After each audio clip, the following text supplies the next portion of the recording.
living peacefully when suddenly a girl from 1000 years ago appears to be your wife. Is this luck or a disaster for the young men who like to live single? That day was like any other. Hua Tan ran home in the heavy rain. But as soon as he stepped into the corridor he was stopped by a girl. Hua Tan started with a jolt. The bunch of keys in his pocket also fell to the ground making a clinking sound. The girl also started because of the noise and stepped back against the wall. At this moment Hua Tan could see clearly. The girl was wearing traditional clothes and holding a long sword. Hua Tan thought to himself it turned out to be cosplay. But judging by the dress, the look in her eyes and those straw sandals, she really was very professional. Hua Tan didn't pay any further attention and turned to enter his house. Suddenly the girl called him to stop. Afraid of being misunderstood as a thief, he said, "This is my house." Stepping into the house, but Hua Tan's heart was filled with suspicion. Do I look that much like a bad person? So far to scare the girl of the house to this extent. It's not right, she stepped back. Also too presumptuous, truly a strange person.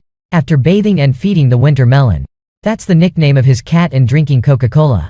He looked outside, the storm still raging. Perhaps out of some compassion or something, he took an umbrella and opened the door to check on the situation of the girl from earlier. Peering through the peephole, he thought to himself, has she left already? But when he opened the door wide, he saw the girl still standing there. Standing very guardedly, he immediately explained, "Look at this. It's getting dark and this rain won't stop anytime soon. If your home isn't far, hurry back now. If it's far, you can call your family to come and pick you up." Hua Tan pointed at the umbrella intending to say something more, but the girl suddenly asked, "Where is this?" Hua Tan laughed, "This is Back Vong area. The Dongjia apartment complex." The girl seemed not to understand. After thinking for a while she asked, "Who are you?" Hua Tan thought to himself, how should I reply? The enthusiastic neighbor or the neurotic guy? But wanting to get it over with, he said his name was Lei Feng. Seeing the girl still had no reaction, Hua Tan asked if she still needed the umbrella. If not, "I'll put it away." The girl bit her lip, seemingly deep in thought, then suddenly she clasped her hands and said, "I am originally a disciple of Yama sect. I don't know how I ended up here." Hua Tan was utterly hopeless. Indeed, she had a problem. He hadn't expected she was also a young lady addicted to cosplay. Hua Tan sighed, abandoned the matter and turned back into the house. Taking out his phone, he said, "I am going to call security to see what needs to be done. Come inside, it's cold out there." The girl followed behind, seemingly captivated by the TV because the screen suddenly showed so many people. Hua Tan was startled by a loud noise while on the phone. Turning around, it turned out that the girl had pierced the TV screen with a sword. The girl's pupils dilated and she breathed heavily, looking very terrified. Hua Tan stood frozen, trembling and lost for 5 seconds, even as the security guard on the other end of the line was asking, "I heard a very loud noise, what's going on?" Regaining composure, Hua Tan replied, "It's nothing. Keep doing your work." He hung up the phone and began to feel that something was wrong here. The girl, still in shock, asked him, "Where did the people on the TV go and who are you talking to?" Hua Tan was caught off guard and didn't know how to respond. He felt a bit afraid, wondering if the troop of Go Kyu was coming. People don't dress like that. You can't just stab someone's TV like that. Wearing straw sandals, could she be that out of touch? Then he raised his hands and said, "All right, put the sword away. I am a good person and I just offered you an umbrella." The girl bowed her head in silence, seemingly convinced by his words. After a while she sheathed her sword. Seeing this, Hua Tan then asked, "What is your name? Where do you come from?" The girl replied, "My name is Kwang Hua. I am a disciple of the Yama sect." Hua Tan asked with curiosity, "Yama sect? That's also a nice name. This Diem Bang is very large, where is it exactly?" The girl asked back, "Are you from the Diem Bang? Do you not know?" Hua Tan hinted at wanting to help, never heard of it before. "In short, I am a good person, I can help you. If you have any questions you can ask me." Kwang Hua hesitated, "I want to go home to Diem Bang." Hua Tan continued, "This is the residential area on North Vong Street, Vin Kang New District of Zhongcheng City. Do you know Zhongcheng City?" The girl shook her head. Hua Tan was surprised. "Surely you're not from ancient times, are you? What are you joking about? Could it be that I also ask who the emperor is?" Upon hearing emperor, the girl suddenly realized and said, "Are you the emperor?" Hua Tan immediately asked, "So who is the emperor now?" Seeing the girl confused and not understanding, he asked something else, "What year is it now?" The girl replied, "It's the 16th year of Kaiyuan." Hua Tan was startled by the girl. Oh no, the mentality of this young female knight doesn't seem like a joke. He began to ask for assistance from Sister Google. "Wait for me a moment." After looking it up, he found out that the 16th year of Kaiyuan was during the time of Emperor Xuanzong of Tang. But the girl had never heard of Emperor Xuanzong of Tang. Next he mentioned Li Longji, but Kwang Hua still looked puzzled upon hearing this name. He then asked about Li Bai. "So Li Bai, Li Tai Bai Tan Lin resident scholar, do you know him? The girl's eyes lit up. You know him? Where is he now? Hua Tan was at a loss for words, sweating profusely. Hesitating, it's hard to explain, he might be in a ravine fighting monsters now. Suddenly a voice came from outside the door, your food has arrived. Instinctively Kwang Hua drew her sword ready for battle. Who is it? Whose voice is this? Hua Tan panicked. He quickly calmed the girl in front of him. Wait a moment. There's someone coming to deliver food to me. They're not a bad person. Calm down a bit. Step back, don't let others see you. After receiving the food he invited Kwang Hua to eat with him, but she refused. Kwang Hua expressed confusion. Why do people cut their hair? Could it be that this is a place for exiled criminals? Hua Tan replied, no, wait a second. What do you mean we? Kwang Hua answered, you came here, look outside. Hua Tan's face turned pale. One watch before was 2 hours ago, right? At that time it had just rained and a person stood motionless outside with a drawn sword. It could very well have been a situation of indiscriminate killing. Fortunately nothing happened. He asked further, no one noticed you, right? Just hiding in a dark place for a walk, so no one paid attention to her. Hua Tan, hearing this odd response, also felt relieved. Kwang Hua moved closer to Hua Tan. Her face full of suspicion. You still haven't answered my question. He hung his head in embarrassment. How should I put this? You could consider it a local custom. There's no particular reason for it. Afterward Hua Tan offered Kwang Hua some bread. Would you like to try it? You must have never tasted this before. Seeing that the food did not suit her taste, she shook her head, refusing his hospitality. He then offered her a drink. Want you eat? Then how about a drink to quench your thirst? I opened this can just for you earlier. It's very sweet. I guess you've never drunk anything like it. Kwang Hua suddenly became angry. Are you looking down on me? Since the beginning it's clear you were talking about having a meal. What are you eating? Hua Tan hurriedly explained, I am not looking down on you. Being full could indeed be from eating a meal. This is called a hamburger. How unlucky. The recent shock caused the soda can to spill on the floor, fizzing with bubbles. Feeling that something was not right, Hua Tan turned to Kwang Hua to explain that it really wasn't poison. This is called a carbonated drink, that's all. Ignoring the excuses, she still pinned him down threateningly. Hua Tan broke out in a heavy sweat. It really is just a misunderstanding. He hurriedly proved it by drinking from the can in one gulp in front of her. Seeing that Kwang Hua had calmed down, Hua Tan gently asked her if she could sheath her sword a bit. I am a good person, otherwise I would have locked you out of the door. Who cares about your life or death? Isn't that right? Hua Tan glanced at Kwang Hua with calculating eyes. Facing a violent girl like this, there are only 3 choices at the moment. One is to deceive her to go outside and then lock her out. Whether she's outside hungry or cold is good. It's also fine if she cuts and kills randomly. It has nothing to do with me. At most in 3 days, I might see her getting caught on the news, or some news of her being shot dead or something. 2 is to directly call the police. Let the police handle this matter. The last choice is to let her stay here and see what happens. A female knight from ancient times is right in front of me. Wearing a sword in my house right in front of me. Could I let her go even though she's a bit violent? At the slightest thing she draws her sword, but this ancient person might even have lightness skills. Other things I dare not say, if like deceiving a person from more than 1200 years ago to go outside. Even if she gets caught later or is lost or happens to be lucky enough to live in this society. Even possibly being taken in by someone. I would really regret it. The scene from a science fiction novel is right before my eyes. Can I possibly let her escape? After a series of thoughts in my head, he turned to invite Kwang Hua to eat some bread. Still with a doubtful expression she asked what this is. Knowing that Kwang Hua was cautious, Hua Tan ate first to prove that the food was not poison, but because it was too delicious he finished it all without leaving her any. Perhaps she is not used to eating it either. Wait a moment, I will order a portion of rice for her. After dinner Hua Tan invited Kwang Hua to sit down and chat. Do you know where you are? Sit down first, then we can continue with you holding the sword and standing like that. I am very scared. She sat down but was still very wary of the man in front of her. Indeed, he had just started to offer her an umbrella. This room is also a bit strange. And there's the food that he ate. The person before me is possibly a bit odd. It's still better to be a bit more cautious. The same old question from Kwang Hua, where is this place? Hua Tan replied, the city of Zhongchang. I don't know how to explain to you. Ah, do you know Li Bai? Kwang Hoa's face changed. Do you know where he is? Before getting to the main point, Hua Tan wanted to ensure his own safety. Next, what I am going to say. You must not be afraid. Put your sword aside, please. I am afraid you'll get agitated after putting down the sword. Hua Tan crossed his arms with a serious expression. Where this isn't very important. You might not be able to return anymore. Because here is very far from your home, a whole 1200 years ago. Seeing that she still didn't understand, he added, here is 1,200 years after the era you lived in. Li Long Ji Li Bai also Duang Nak Hoai. And Lok Sun, whether you are familiar or not. Your emperor, your friends. All the people you know are characters from 1,000 years ago. Of course anyone hearing this would think, how can that be believed? Kwang Hua was no exception. She stood up in anger, speaking obscenities. Hua Tan sighed, whether it's nonsense or not you investigate slowly. Anyway, now you've seen it. There is nothing familiar to you currently, you can consider this a completely new world. The heavenly white jade capital. The 10 courts of the 5 cities, the Tri of Li Bai, you know it right. Just consider here as the white jade capital.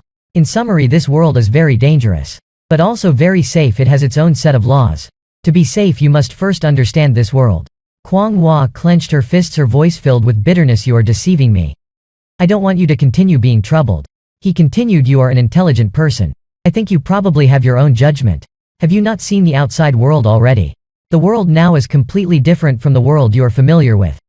The people you knew, they all have become history now. Unable to accept the truth for the moment, Kwang Hua turned away, cursing. I don't believe it. Hua Tan quickly pulled her back. Wait a minute. Kwang Hua pointed the sword tip towards Hua Tan. Standing before the sword, he was no longer as scared as at the beginning, but spoke calmly. As I've said before, this world has laws. You must learn a bit to be able to be safe. For example, you cannot carry weapons around so carelessly. If you go out like that, it will be very dangerous. The earnest help made Kwang Hua wonder, why are you helping me? Hua Tan slowly sat down, embracing the kitten that was initially outside. Pumpkin was also outside. I picked it up too, being compared to a cat. Kwang Hoa's face filled with a murderous aura. Pumpkin, are you looking down on me? She stood looking at the young man who had helped her, recalling the recent events, although she did not know if what he said was entirely true or if there were lies intermixed. From the very first glance, it was clear that this person had no malicious intent. Just going home as usual and then meeting her. It was raining outside, so he just lent her an umbrella. The appearance from Kwang Hoa's past made Hua Tan curious. To tell the truth, I am a bit curious. After all, this matter is too miraculous. Perhaps you understand, don't you?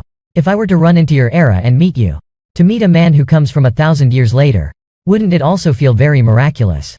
Then before he could finish speaking, Kwang Hua interjected, saying a very strange person appeared, who could only be killed by the great landlord. Hearing this made him lose his mood. The eras are not the same. Here we cannot kill people indiscriminately. Everyone loves peace. I don't know how you came to this place. If we can find out the reason, perhaps you can still return. But before that, you have to learn how to live in this world. Hua Tan began to explain the rules that need to be followed to Kwang Hua. The first thing is not to hurt others indiscriminately. And also not to damage things at will. If you can do that, I might be able to help you, or now you can go on your way. That's right, it's best not to hurt others outside. Everywhere now there are officials. Moreover, they are very formidable. Kwang Hua hesitated, thinking that he knew nothing here. His clothing and way of dressing also did not match with everyone else. It might also not be possible to leave the city. If he were to leave here, he really wouldn't know where to go.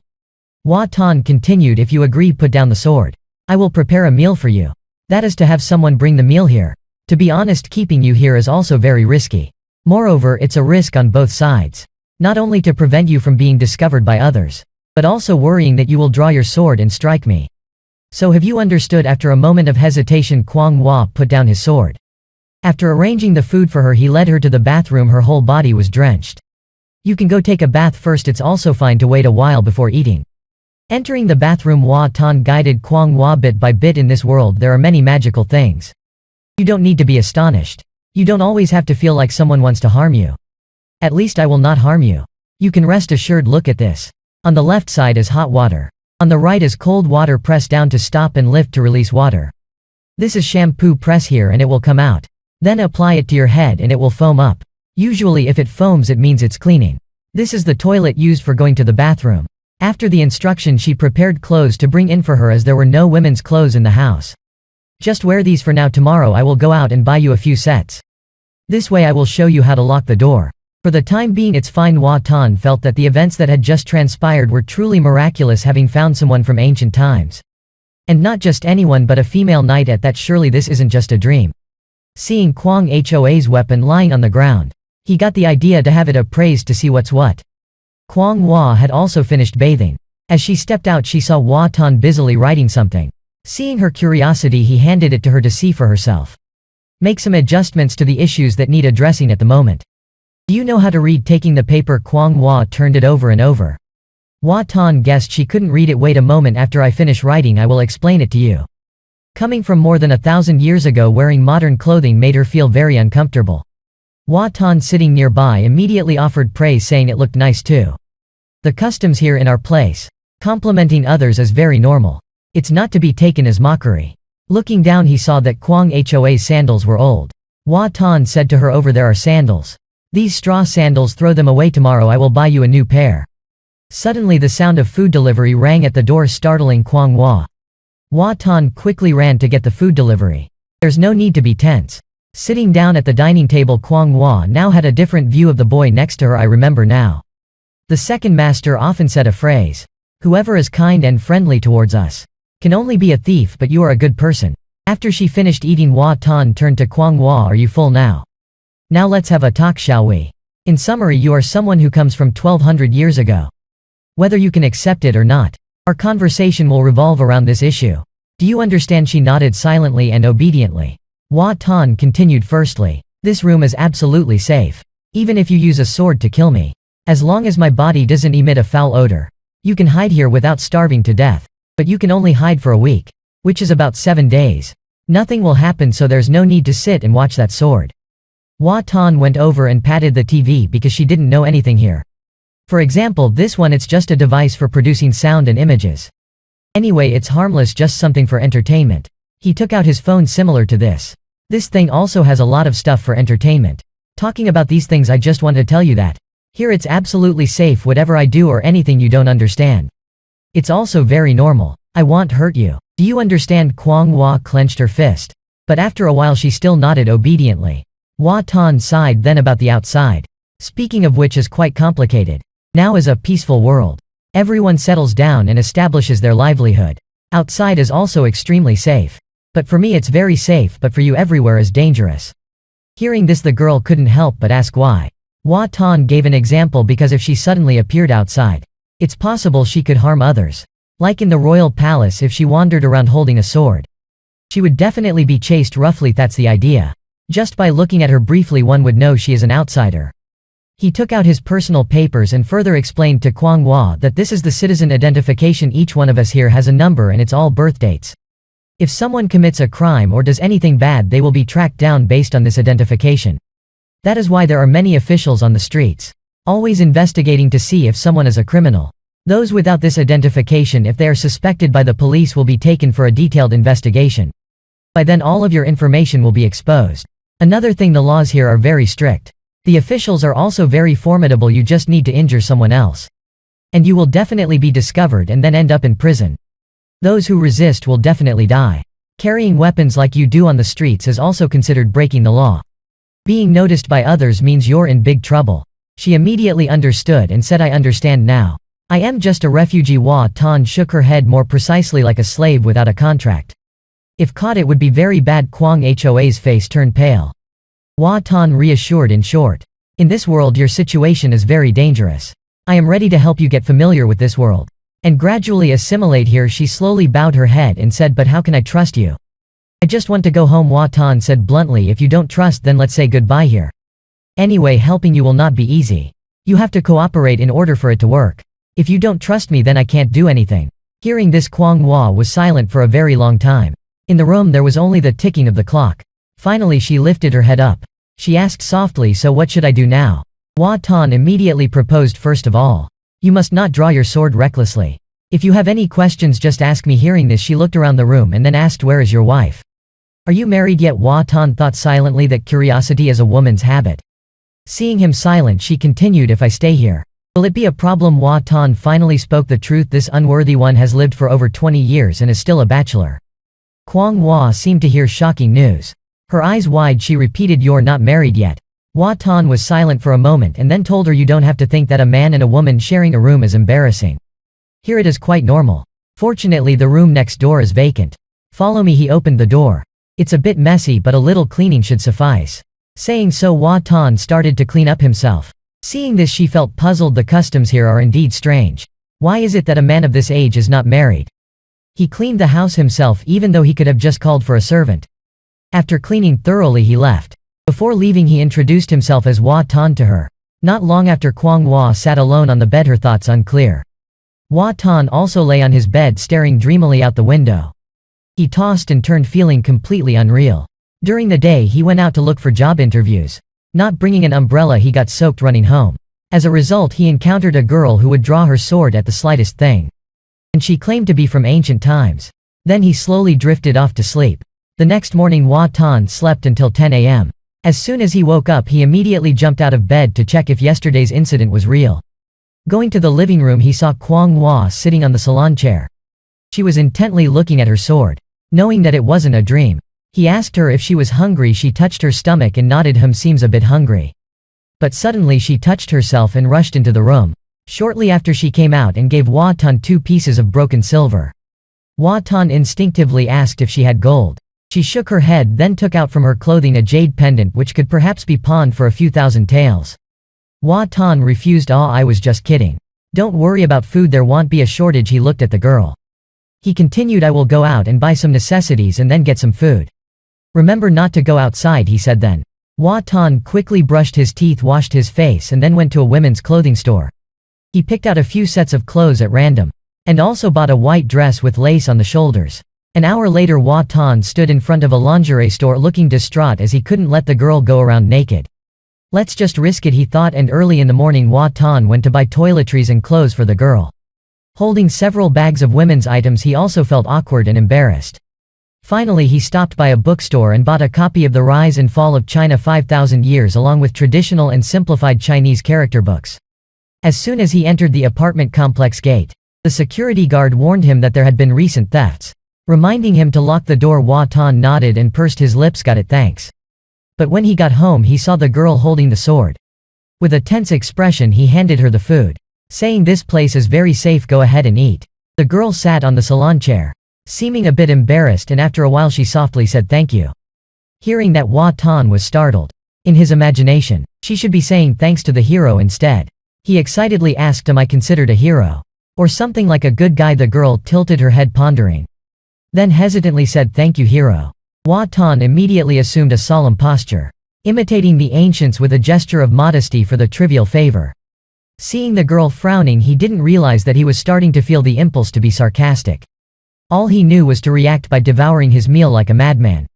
Hua Tan noticed that her way of eating was quite different from his elegant image of a female knight. After eating Hua Tan gave her the clothes, but she pulled out a piece of lingerie and asked what it was. Hua Tan's face turned red and he tossed her a package of ABCs, telling her to research it herself. If you really don't understand, watch a tutorial video, he said. Then he gave her the books he had just bought. Finally, these 2 books. This history book, although it has a narrative form, can be considered as an introduction to science for you, he told her.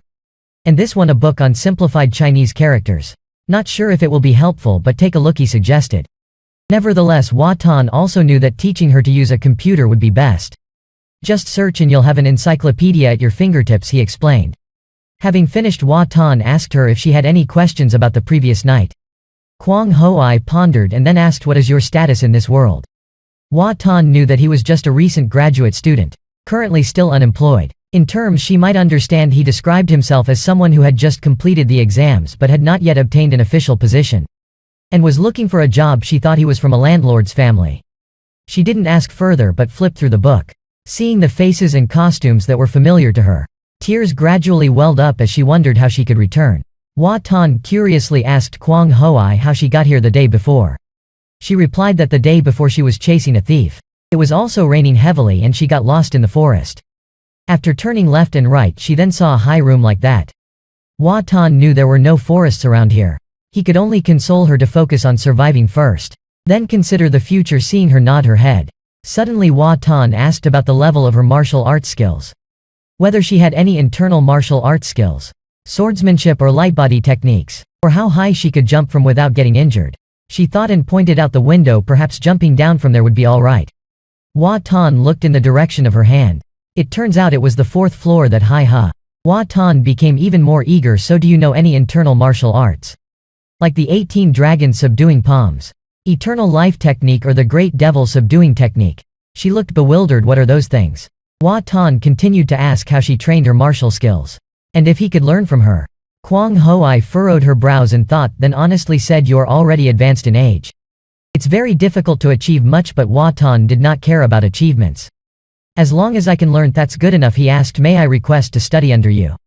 I will acknowledge you as my master. Kwang Hoi did not hesitate. Immediately assumed a stance and said, watch carefully. To train in martial arts, first train your waist. To train your waist, first train your stance. Power is generated from the ground up. Hua Tan awkwardly asked, can't we train the stance later? She decisively said no. If you don't train the stance, how can you practice martial arts? Seeing the issue, Hua Tan asked, how long must one train the stance? She replied, 3 years. Hua Tan was petrified. 3 years? If one can persist, then I would have joined the army by then. Thinking it over, he asked her about swordsmanship. Can I directly learn sword techniques? She calmly answered no. Hand can't keep up with eyes, eyes can't keep up with hand. You can only learn a few ordinary martial arts movements. Hua Tan gave up and did not bring up the matter again. He told her to try on the clothes first when she went into the changing room and closed the door. Hua Tan took her sword, drew it and swung it through the air. But after a few swings he could no longer wield it because it was too heavy. A few minutes later she finished changing. Stepping out, he told her to take down the red ribbon from her head. She obeyed and did as told. Now she looked exactly like a girl from the neighborhood. Hua Tan nodded, satisfied with this appearance, and stepped outside. As long as she doesn't speak or do anything, there won't be any slip. UPS. He decided to take her for a walk that evening. In the late afternoon she came to Hua Tan's room and curiously asked what he was doing. He said he was working to earn money. Suddenly Hua Tan asked, how about the martial arts of your family's great master? The girl was surprised and replied that it was very strong. Hua Tan then showed her a fighting video on his computer. She watched intently and seemed to admire it very much. But it was clear that Hua Tan admired it even more. He asked if her family's great master was as skilled as that. Kwang Hoi pondered, imagining confronting the character in that martial arts film. It would be miraculous if facing those people in the video. For sure there would be no place for me to run. Then Hua Tan opened another video clip. A man descended from the sky with the divine palm of the Tathagata. And the person was struck down to the ground with a palm. She was stunned and even somewhat frightened. She trembled and asked if this was really the strength of your people. Seeing her face was not right, Hua Tan quickly explained that it was only a movie. Made with filmmaking simulation tools, all of it was fake. When you fully understand this world, you will know that films are the art of imagination. Hua Tan thought, then showed her a more realistic film.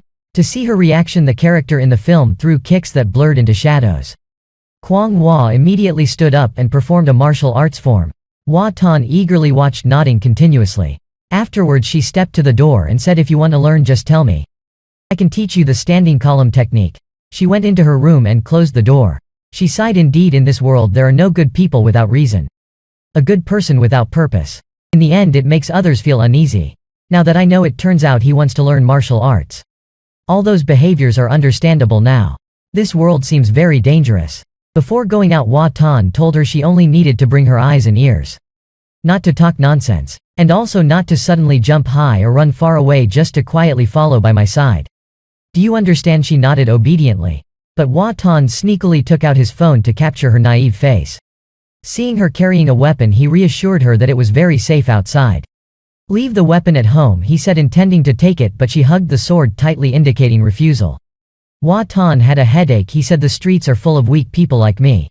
With one punch from you they'd fly away immediately. She clenched her fist, thought for a moment, and then agreed.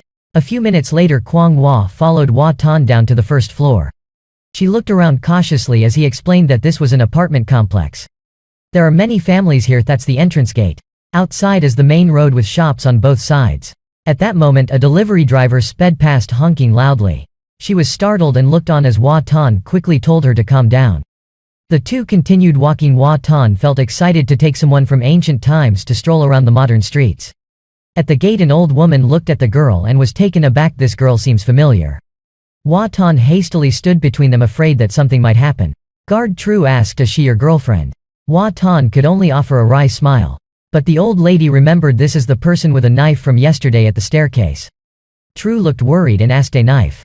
Hua Tan quickly replied, it's just cosplay. It's a young people's fun thing, he added. He then took her hand, pulled her towards the gate and looked back, saying, well, go ahead. Out of sight of the two, she pulled her hand back and followed behind Hua Tan. At that moment a car sped past. She was astounded, it moved so fast. Hua Tan explained that it's a car. It functions like a horse-drawn carriage but without the horses. She understood it as horses being trapped inside to pull the vehicle. The more she thought about it, the more bewildered she became.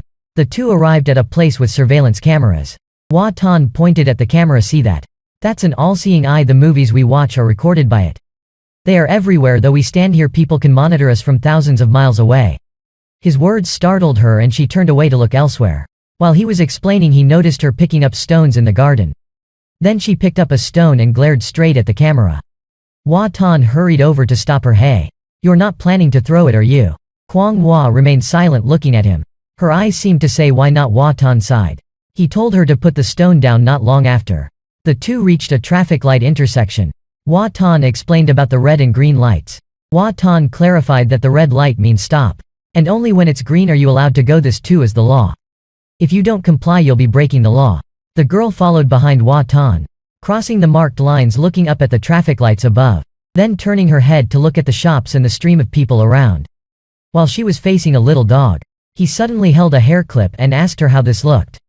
Before she could reply, Hua Tan thought to himself that it wouldn't suit her if she wore it. He continued to choose at the small stall ahead. He felt a headache not knowing what to pick. Kwang Hua peered out looking at the sparkling jewelry. She was immediately captivated, feeling she had never seen anything so beautiful. After a while, Hua Tan chose a butterfly-shaped hair clip and gave it to her. She happily put it on her head and walked ahead. Hua Tan occasionally looked back, feeling that the hair clip suited her very well. Until the sunset, Hua Tan took her to a restaurant, ordered 2 portions of grilled cakes and a plate of pickled vegetables. Sitting in the restaurant, the girl seemed distracted, looking out the window. Meanwhile, Hua Tan was looking at her. Both were unaware of what the other was thinking. A few minutes later, the owner brought the food. She looked puzzled. Hua Tan gave her chopsticks and told her to eat quickly, while he held a glass of lemon water to drink. Looking at this naive girl, it seems keeping a female knight was more complicated than imagined. One can only take it step by step. After they finished eating, Hua Tan took her home. She sat on the living room chair fidgeting with her hands, wanting to quickly return home after the trip into the strange outside world. Hua Tan said warmly to Kwang Hua, you see that? This isn't necessarily a bad thing, right? You see, everyone settles down and starts a family, enjoying a good life, with food, coke, alcohol, computers, without worrying about being killed or something all day. While speaking, he slowly sat down and added, honestly, if the identity issue could be resolved, you could live here and enjoy many things that you never had before. Even if it means relying on physical strength to move bricks for a living, it still feels very comfortable and at ease. Actually, this is also a good thing. Kwang Hua was silent for a while before speaking up, I want to go home. Sitting beside her, Hua Tan said, unfortunately you can't go back 1200 years. She seemed uneasy. So how do we solve the paperwork issue now? Hua Tan, hugging a little cat, comforted her, just integrate into society for now. And step by step we'll find a solution, don't worry. I will help you. And Kwang Hua was very cooperative, folding her hands and bowing her head in thanks to the hero. Hua Tan also eagerly replied, it's a trivial matter not worth mentioning. Hua Tan was in a very good mood, and he continued to talk animatedly. Identity is very important in this world. Without documents you won't be able to do anything. He suddenly remembered something and asked, where is the paper I gave you yesterday? She honestly answered, I crumpled it into a ball and threw it in the trash. She picked up the paper, read it and asked, so what happens if you don't have papers? Hua Tan explained that she would become undocumented. You won't be able to do anything, you can't work, rent a house, travel, and even if disputes arise, the authorities won't help you but will even arrest you. Kwang Hua quickly understood, so basically it's very important. Hua Tan quickly turned on the computer to search. It would have been good if you had come here 20 years earlier. Or you could also seek help from the government, though you might lose your freedom. She panicked, are you planning to hand me over to the officials? He quickly denied, no. It's just a messenger, just go and study a bit. Try to learn some history or something, wait until you roughly understand this world, then decide for yourself. She seemed frustrated but could only nod her head and obey. After flipping through his phone book, he suddenly remembered his friend named Tan Hao, a very distinguished policeman. Initially, Hua Tan intended to ask him directly how to deal with the situation, but then thought that no one would believe this story. Let's meet at the weekend and ask then. Not in a hurry, Hua Tan comfortably took a hot bath, didn't get dressed, just wrapped a towel around himself and went to feed the cat. Until he accidentally touched his smooth chest, and then remembered that there was another person of the opposite sex in the house. He panicked and ran into his room, no longer hearing any noise. Kwang Hua silently picked up her clothes and quickly dashed into the bathroom. After all, taking a bath is also very comfortable. Who would refuse it? Soon Saturday arrived. Hua Tan gave her a writing board. intending to gradually teach her how to use it, but suddenly Bai Dao growled behind them, interrupting the romantic atmosphere. Hua Tan had to stand up to feed the cat. Seeing him pour food into the bowl, she curiously asked what that was. He explained that it was food specifically for cats. She was stunned. You even have special food for cats? What kind of seeds do you grow for it? At that moment the doorbell rang. Hua Tan handed her the food. This is your dinner. Tonight I have to go out to meet a friend.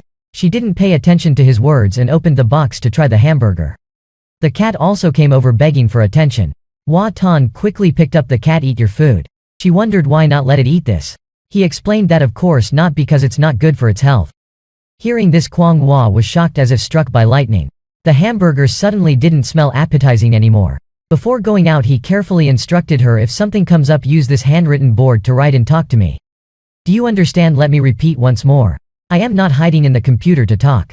Just think of it as transmitting sound over 1,000 miles. Not long after, Hua Tan met his good friend Tan Hao in front of a barbecue restaurant. The two exchanged a few words. Suddenly Hua Tan asked, suppose there's a wanderer who has lost their memory and wants to get papers to work but has no documents at all. What should they do to apply for papers? Tan Hao smirked and laughed. That's not possible. Do you think you're shopping for vegetables? Who is it? Someone asked you to inquire. Hua Tan waved his hands and chuckled. It's just the nephew of my grandfather's neighbor. He asked me to check. He has a quite complicated friend. After a lengthy explanation from Tan Hao, Hua Tan realized that this matter couldn't be resolved. The two drank quite a lot of alcohol. Hua Tan called a car to take Tan Hao home, and bought more food to take back for Kwang Hua. Upon returning home, Hua Tan saw her and the cat deeply asleep. The scene made his heart flutter indescribably. But in just a moment she opened her eyes wide and stared at him. Oh, you're back. Hua Tan flopped down beside her, pulling out 2 cups of yogurt from his bag. He said, before eating you must lick the lid like this. See? Seeing the girl licking the yogurt lid with relish, he looked satisfied. Hua Tan also felt truly happy to come home to a lit house. To someone waiting after showering, Hua Tan remembered he hadn't taught her how to dry clothes. When he asked, she suddenly remembered that strange fabric and her face turned bright red. She tried to shake her head and told him to forget about it. The next morning Hua Tan asked her if she wanted to go buy breakfast together, but she declined. So he went out alone, whistling as he walked. He was called back by the security guard and there were some old men and women. He wondered if everyone was discussing national affairs. The old lady stared at him intently and asked if he had heard any strange noises at night when going to sleep recently. Hua Tan scratched his head. What noise? The old man standing beside him, pale-faced, said, our block must be haunted. A few nights ago something scared my dog so badly at midnight. Mr. True also confirmed that the camera had captured it and everyone went in to see. Indeed, the footage showed a dark shadow hopping between the buildings. Hua Tan had a headache, certain it was her. He hurried home to question her. Did you sneak out in the middle of the night? Kwang Hua was flustered. How did you know? Hua Tan felt like crying. And you're asking me how I knew? The camera, no, the heavenly eye has already recorded your image. He continued to ask what she was wearing at that time. She bowed her head and admitted she wore black clothes, but we had already covered our faces. Hua Tan, after hearing, sighed with relief. As long as the face wasn't exposed, probably no one would find out. He reminded her to let him know in advance if she wanted to go out. Not to run around on her own. Okay. She regretted asking, have I committed any mistake? He consoled her, knowing you understand is enough. Now the whole area is talking about being haunted. Let it be. I'll call for takeout later. What do you want to eat? She asked, worried yet touched. I want to eat something healthy. He replied, then eat cat food. After saying that, he carried the laundry basket to wash. Hua Tan put clothes into the washing machine. Seeing this, she curiously asked if it would clean well. Hearing his confirmation, she happily ran into the room, carrying a pile of dirty clothes to stuff into the washing machine. Hua Tan rummaged through the pile of clothes, suddenly pulled out a thin long piece of fabric. Before he could ask, Kwang Hua blushed and snatched it away, then dashed into the bathroom like lightning. Hua Tan thought it was the fabric for wrapping legs. But if it was for leg wrapping, how could one climb? He guessed that day he bought a bunch of underwear of various sizes. If she didn't wear any of it, then it wasn't malnutrition but being wrapped. Hua Tan saw her sitting squat on the ground with a sulky expression. He was about to console her with a few words, but she almost drew her sword on him. Even though she was still scolding him as a lecher, unexpectedly Hua Tan wasn't at all ashamed, but instead showed honor, clasping his hands and saying thanks for the female hero's compliment. Although joking, the purchased items couldn't be wasted. Although white cloth was convenient, modern products are more comfortable, right? He turned on the computer to show her a tutorial video. 5 minutes later, Hua Tan asked how is it all good. Unexpectedly she trembled with panic. Life here is really too unrestrained, but Hua Tan seriously explained that this is an outdated view. Conservative that nowadays whether women bare their midriffs or shoulders it's all a matter of personal freedom. If men can go shirtless why can't women? If she doesn't accept it then she can wear long pants and long sleeves. But should NT criticize others as immoral? But Kwang Hua still couldn't accept it. Hua Tan had to compromise and change the subject. He opened the Super Mario game for her to play. She was immediately engrossed with Hua Tan's guidance, quickly grasping how to play. Seeing her so engrossed made Hua Tan feel happy, as this way she would no longer think about escaping outside. 1 hour later Hua Tan interrupted her game and switched to letting her play Western card games. In no time at all she learned the rules. That afternoon Hua Tan went to sleep first, leaving her engrossed with the game. In the afternoon Hua Tan woke up and stroked his face, while she was still enthusiastic about the game. He said it was already dark and today he would take her out to eat, then change her outfit and hairstyle so no one could associate her with the shadow from the night before. Kwang Hua looked down at her clothes, then agreed. A few minutes later she wore the white dress and felt very uncomfortable. Her face flushed. She asked Hua Tan if it looked okay. Suddenly he stared intently, even forgetting to praise her in his mind. It took a while before he regained his composure, cleared his throat and then told her to change back to her old clothes as this one was too conspicuous. She felt tricked and grumbled in annoyance. Not long after the two went downstairs to meet Uncle True, the security guard. He said, "Going out with your girlfriend again?" Hua Tan waved his hand sheepishly and replied that she was just a friend. By the way, he asked if Uncle's stick was made of peachwood and True waved his stick. "No. Not peachwood, just using this one for now. Do you think I look like that Tet Tan Queen painting?" Hua Tan could only give a wry smile, giving a thumbs up in agreement. After that the two left the apartment complex. Walking on the sidewalk Kwang Hua suddenly looked around and then asked softly, "What does girlfriend mean?" He replied that it means just friends. Still curious she asked why then add the word girl. He said because she is a girl. Kwang Hua seemed angry and asked further why, then he said no. Hua Tan was completely at a loss. He said now even if he explained she wouldn't understand. Later she will understand by herself. He knew if he let her understand the meaning of girlfriend, she would surely pack her bags and flee that night. Walking on the street the girl from True Street observed the bustling crowd. Noticing that it wasn't quiet here, there were no street vendors calling out, nor were there uneven streets. Every place exuded a special atmosphere. She had never seen anywhere so peaceful. Everything looked dreamlike. Meanwhile Hua Tan was not very emotional. He just bought a bubble milk tea and a passion fruit lemonade. A few minutes later she held the milk tea. Seemingly pensive she asked softly about those people. "Do they make money by making this kind of drink? Could I learn to do that job?" Hua Tan honestly replied that she could learn, but she still couldn't make money that way because she had no papers. "Don't rush, try tasting the bubble milk tea first." She obeyed and bent down to drink. But before long she found the tapioca pearls hard to swallow. Trying hard but still couldn't get them down. Kwang Hua said it feels a bit odd, the pearls are also hard to chew. Hua Tan burst into laughter. "I feel the same."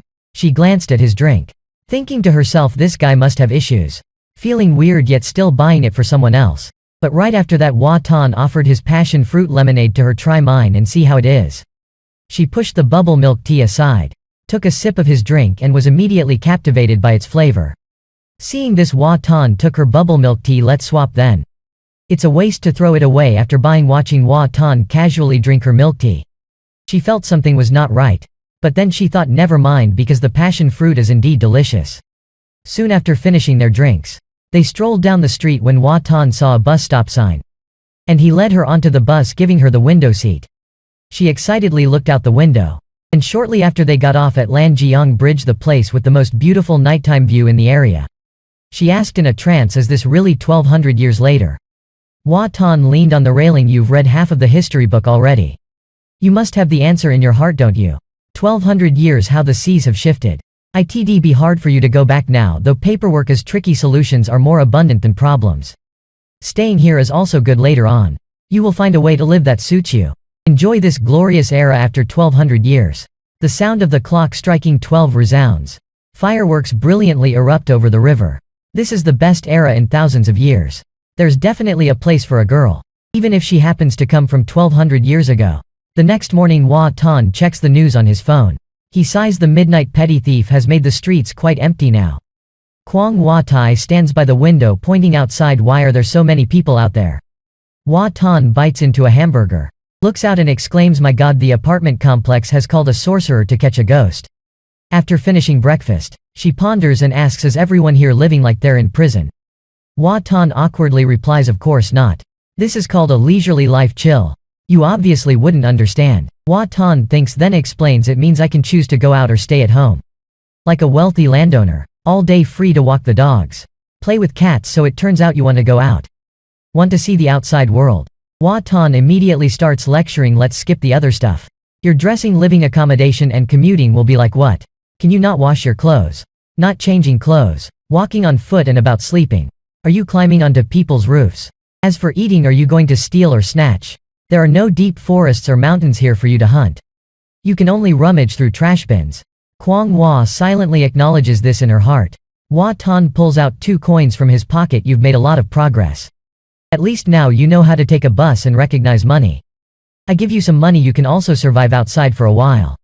Better than when you first arrived. Take it slow, once things are stable I will take you out more." Then suddenly there's a knocking on the door. Hua Tan panics and pushes her into the room. Before opening the door, it turns out to be his father arriving. Hua Tan nervously asks why his father has come. Mr. Hua looks over his glasses. "I am the landlord. Coming to check on things." As soon as he steps in, he immediately asks why a job has not been found yet. Hua Tan yawns, "My employment. You needn't concern yourself as long as the rent is paid. Did you deliberately come to see if I am working? It's now the National Day holiday. Who goes to work? Are you here to check on the utility bills? Let me transfer the money right away." Hua Tan's father turns his head and sees the game on the computer. Becoming angrier, he says, "If you don't find a job next month, I will increase the rent." But Hua Tan suddenly asks, "Dad, did you see the Taoist priest just now? This place is gloomy, not safe.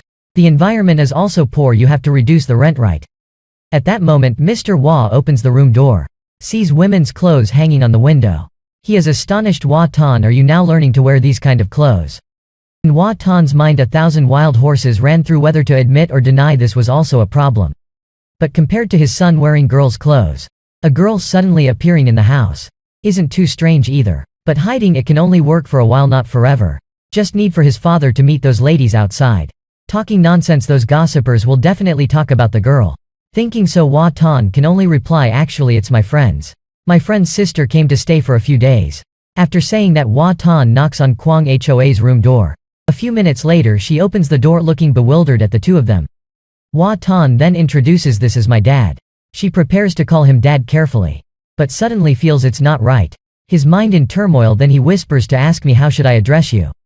Hua Tan says, "Call him uncle." At this moment Mr. Hua is stunned. He thinks the girl seems to want to call him dad. It's definitely not simple anymore. The girl quickly bows her head and greets uncle. Hua Tan also stands beside, scratching his head, explaining that she will stay here for a while. But Mr. Hua is not letting it go. He pulls Hua Tan into another room to ask what the truth is. Hua Tan, with arms crossed in front of his chest, says, "That's all there is to it. A friend came over to stay for a while. Don't come over, it will scare someone else's daughter." But Mr. Hua suddenly says, "Is she your girlfriend? She almost called me dad. How old is she?" 18. Suddenly the atmosphere becomes awkward. Mr. Hua sighs, really making karma. Coming to demand rent, forcing the son to work. Who would have thought to see a girl almost calling dad?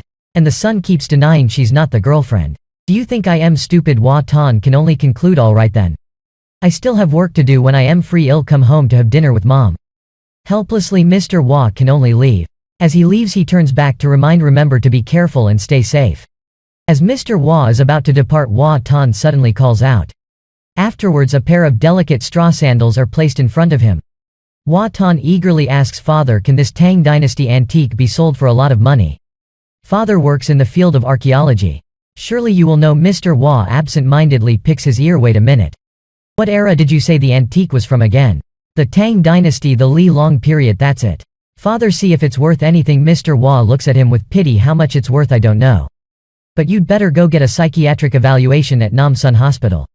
I wonder if it's still possible to have a second child at this point." He gets up to leave, but Hua Tan still pleads, "Maybe father could take another look. See if anything can be sold." Mr. Hua gets angry. "You think you can make antiques? Can you do some serious work? Don't daydream all the time. If it weren't for the fact that you're already grown up, I would find a stick to beat you with." In his anger Mr. Hua accidentally grabs the sword beside him. Suddenly he is also stunned. This seems to be valuable. Hua Tan worries, this is not good. If the old man damages her stuff, she will be very angry, that's her livelihood. Mr. Hua slowly draws the sword out. Looking closely at the blade, Hua Tan can't help asking, how is it, sir? Mr. Hua shakes his head, is this yours? Then he throws the sword towards Hua Tan, saying, take it back. Mr. Hua turns to instruct his son to find a decent job for himself. If not, then go interview for a civil servant position, to serve the people, and then leaves. In his heart, Hua Tan also knows the sword blade has no signs of oxidation. It definitely cannot be a 1,000-year-old relic. Seeing Kwang Hua peeking, he calls her out to make her understand about his family. That's my father. My father, my dad. All mean the same, you can call him uncle, that's fine. If one day you meet my mother, also my mother, you can call her, she is Aunt. Kwang Hua showing determination. I will remember calling uncle and aunt. She looks at Hua Tan, that's right. Don't you want to learn martial arts anymore? What I want to ask the most now is if there is a way to become a master quickly. You thought by picking up a Tang Dynasty girl, you could learn light body techniques and swordsmanship. But when practicing after only 5 minutes, you can't stand it. There are no shortcuts in martial arts. Hua Tan sighs. Modern society is peaceful. Practicing martial arts is so undervalued, it's absurd. You even have to pay compensation if you hit someone. Suddenly he stands up, let's go play a game. Practicing can wait, let the Tang Dynasty girl learn how to live first. Life is a compilation of small things that add up day by day. For children when first encountering the world, it also starts with games under the guidance of Hua Tan. The girl played games all afternoon, and only at dinner did she ask how to make money from playing games. Hua Tan casually said that once she learns, helping others play games can make money. Games are like flying kites, used for entertainment when free. With a full stomach, then there are a lot of people, tens of thousands of people playing that game.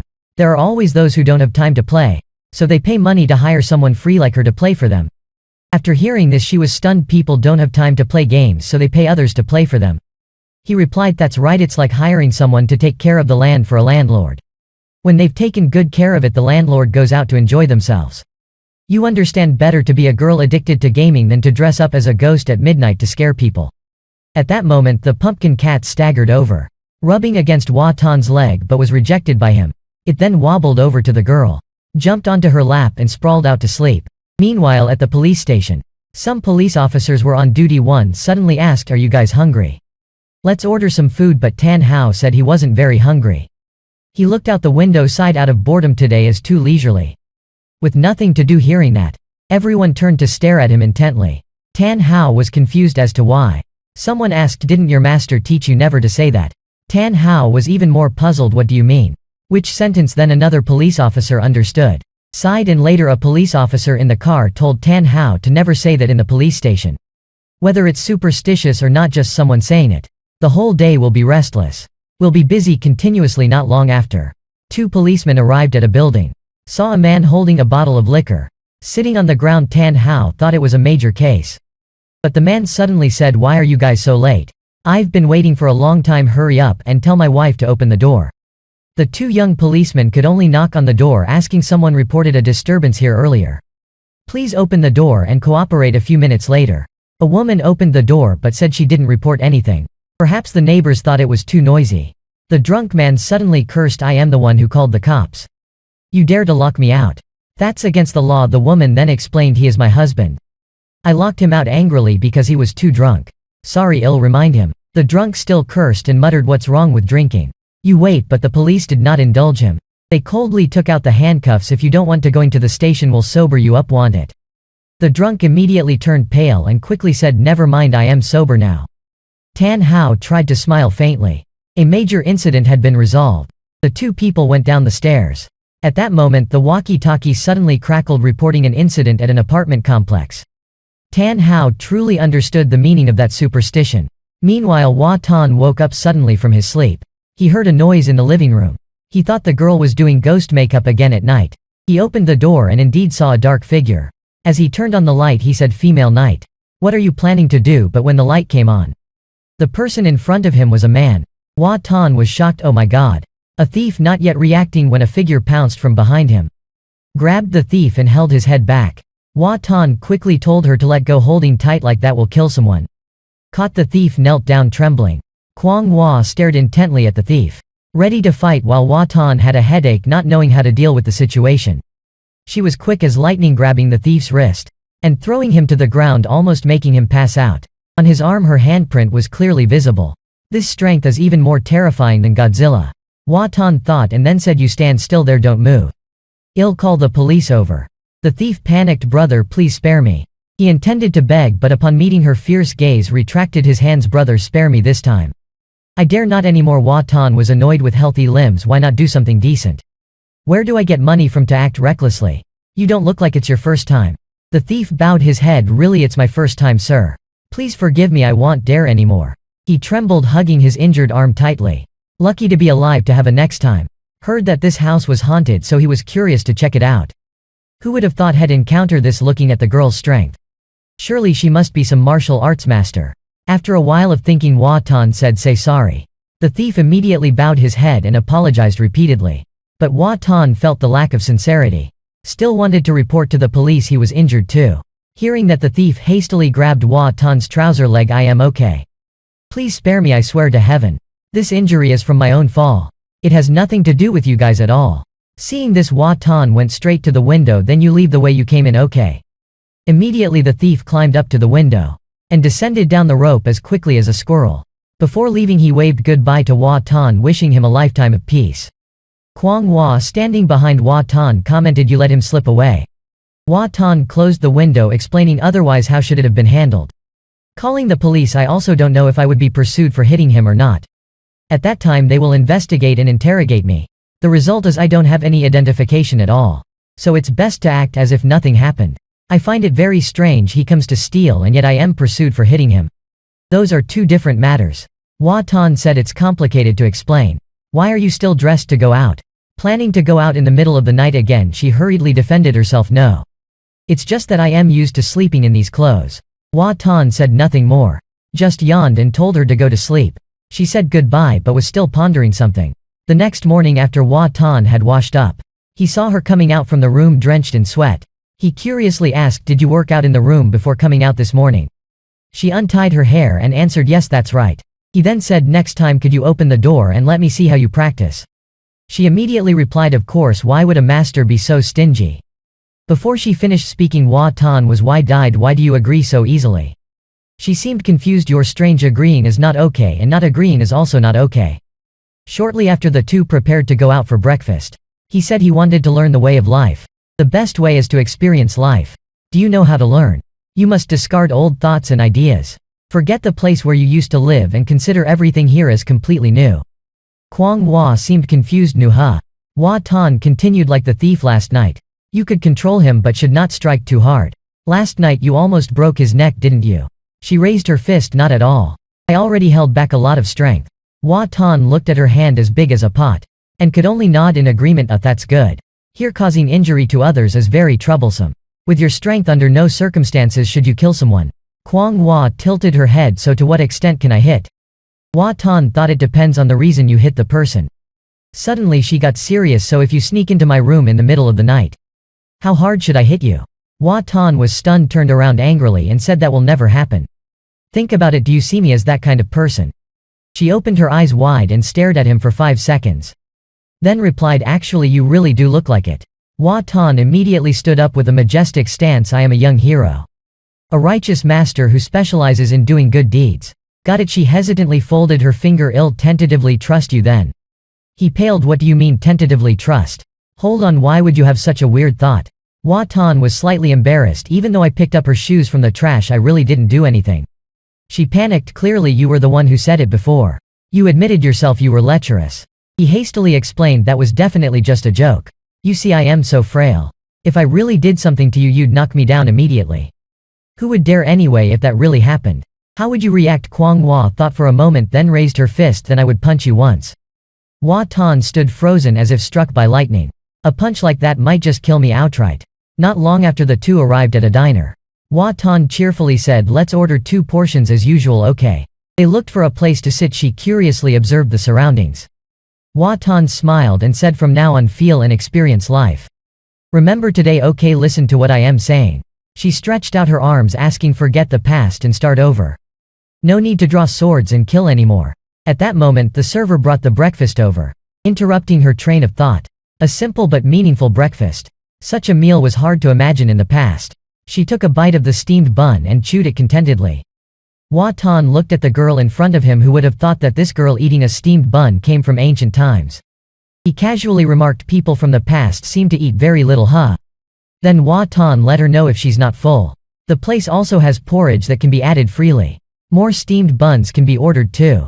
I will pay later. Hearing this, she stared at the steamed buns. Asking if the steamed buns are expensive, he reassured not expensive at all. Breakfast is the cheapest meal of the day. Eat at ease, don't worry. Then she stood up and went straight to the counter. Hua Tan thought she was still not full. Felt like taking a child to eat, really a sense of accomplishment. But suddenly he heard the girl order 15 more steamed buns. He quickly told the owner to pack them all in a box to take away. When she returned to her seat, Hua Tan asked quietly, can you really eat all that? She looked at him shyly, perhaps just enough. Do I really eat too much? He reassured her, no, it's just that it would attract too much attention. Try to act normal in public. When you get home you can continue to eat the rest. Not long after, Hua Tan left the restaurant carrying a large bag full of steamed buns. Walking down the street he suddenly stopped, pointing to a self-service hotpot restaurant. Next time I will take you to try a buffet. In there you just pay a little money and can eat to your heart's content. Eat until you're full, and they have everything too. She was startled. There's such a good thing. Is it some kind of charity organization? Hua Tan explained again, no, it's just a very common type of restaurant. It's just a different business model. Because most of us work mentally and eat less. That's why restaurant owners have opened this kind of business. Especially for the elderly and children. Pay 100 dong but only eat about 30 dongs worth. So the owner makes most of the profit. She took a bite of the steamed bun, so people who eat a lot make up for those who eat less. Hua Tan felt surprised. You're smart.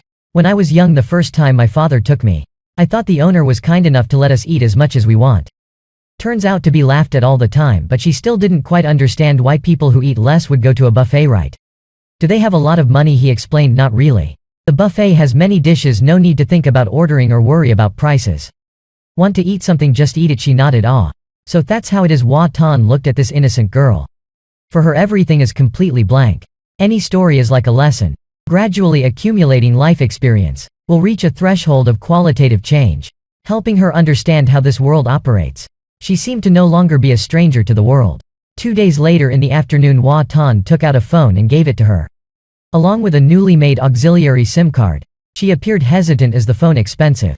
He replied, actually it's just a promotional phone that comes with the SIM card. Just right for her to use. She joyfully accepted it, examining it closely and then thanking him. After teaching her how to make calls, Hua Tan said, tonight I have to go out for something. You can watch videos, play games. She still found it a bit hard to understand, as controlling characters running and jumping in the computer really a job. He affirmed, of course it is. The food outside is on the table. Remember to eat. If there's anything, call me, okay? Having said that, Hua Tan left the house to meet friends. Hua Tan went home alone by motorcycle. Today he's coming home to have dinner with mom. Not long after, Hua Tan opened the door and entered the house. But inside it was completely empty. No one was to be seen or heard. His father came out from the office room. Hua Tan asked, Dad, where's mom? He answered, she went to play mahjong and hasn't returned yet. Hua Tan put on his coat. It's this time already. Aren't you hungry, Dad? His father then asked, where's your girlfriend? He still answered truthfully, I don't have a girlfriend. I've said it before, she's just a normal friend. Temporarily staying with me for a while. But his father seemed not to believe these days. How can I not understand your thoughts? If it were a boy, would you let him stay? He reasoned, but Tan Hao also stayed over before. Mr. Hua retorted, that doesn't count. That guy, if he were a girl, he would have been your girlfriend long ago. Hearing his father say that, the image of Tan Hao as a girl appeared in Hua Tan's mind. He felt nauseous and was at a loss for words. He took out his phone and called his mom, feeling resentful that after so many years she was still the same.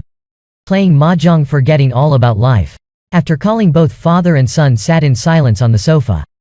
A moment later, Hua Tan took out a bill and handed it to his father. Their house was burglarized a few days ago.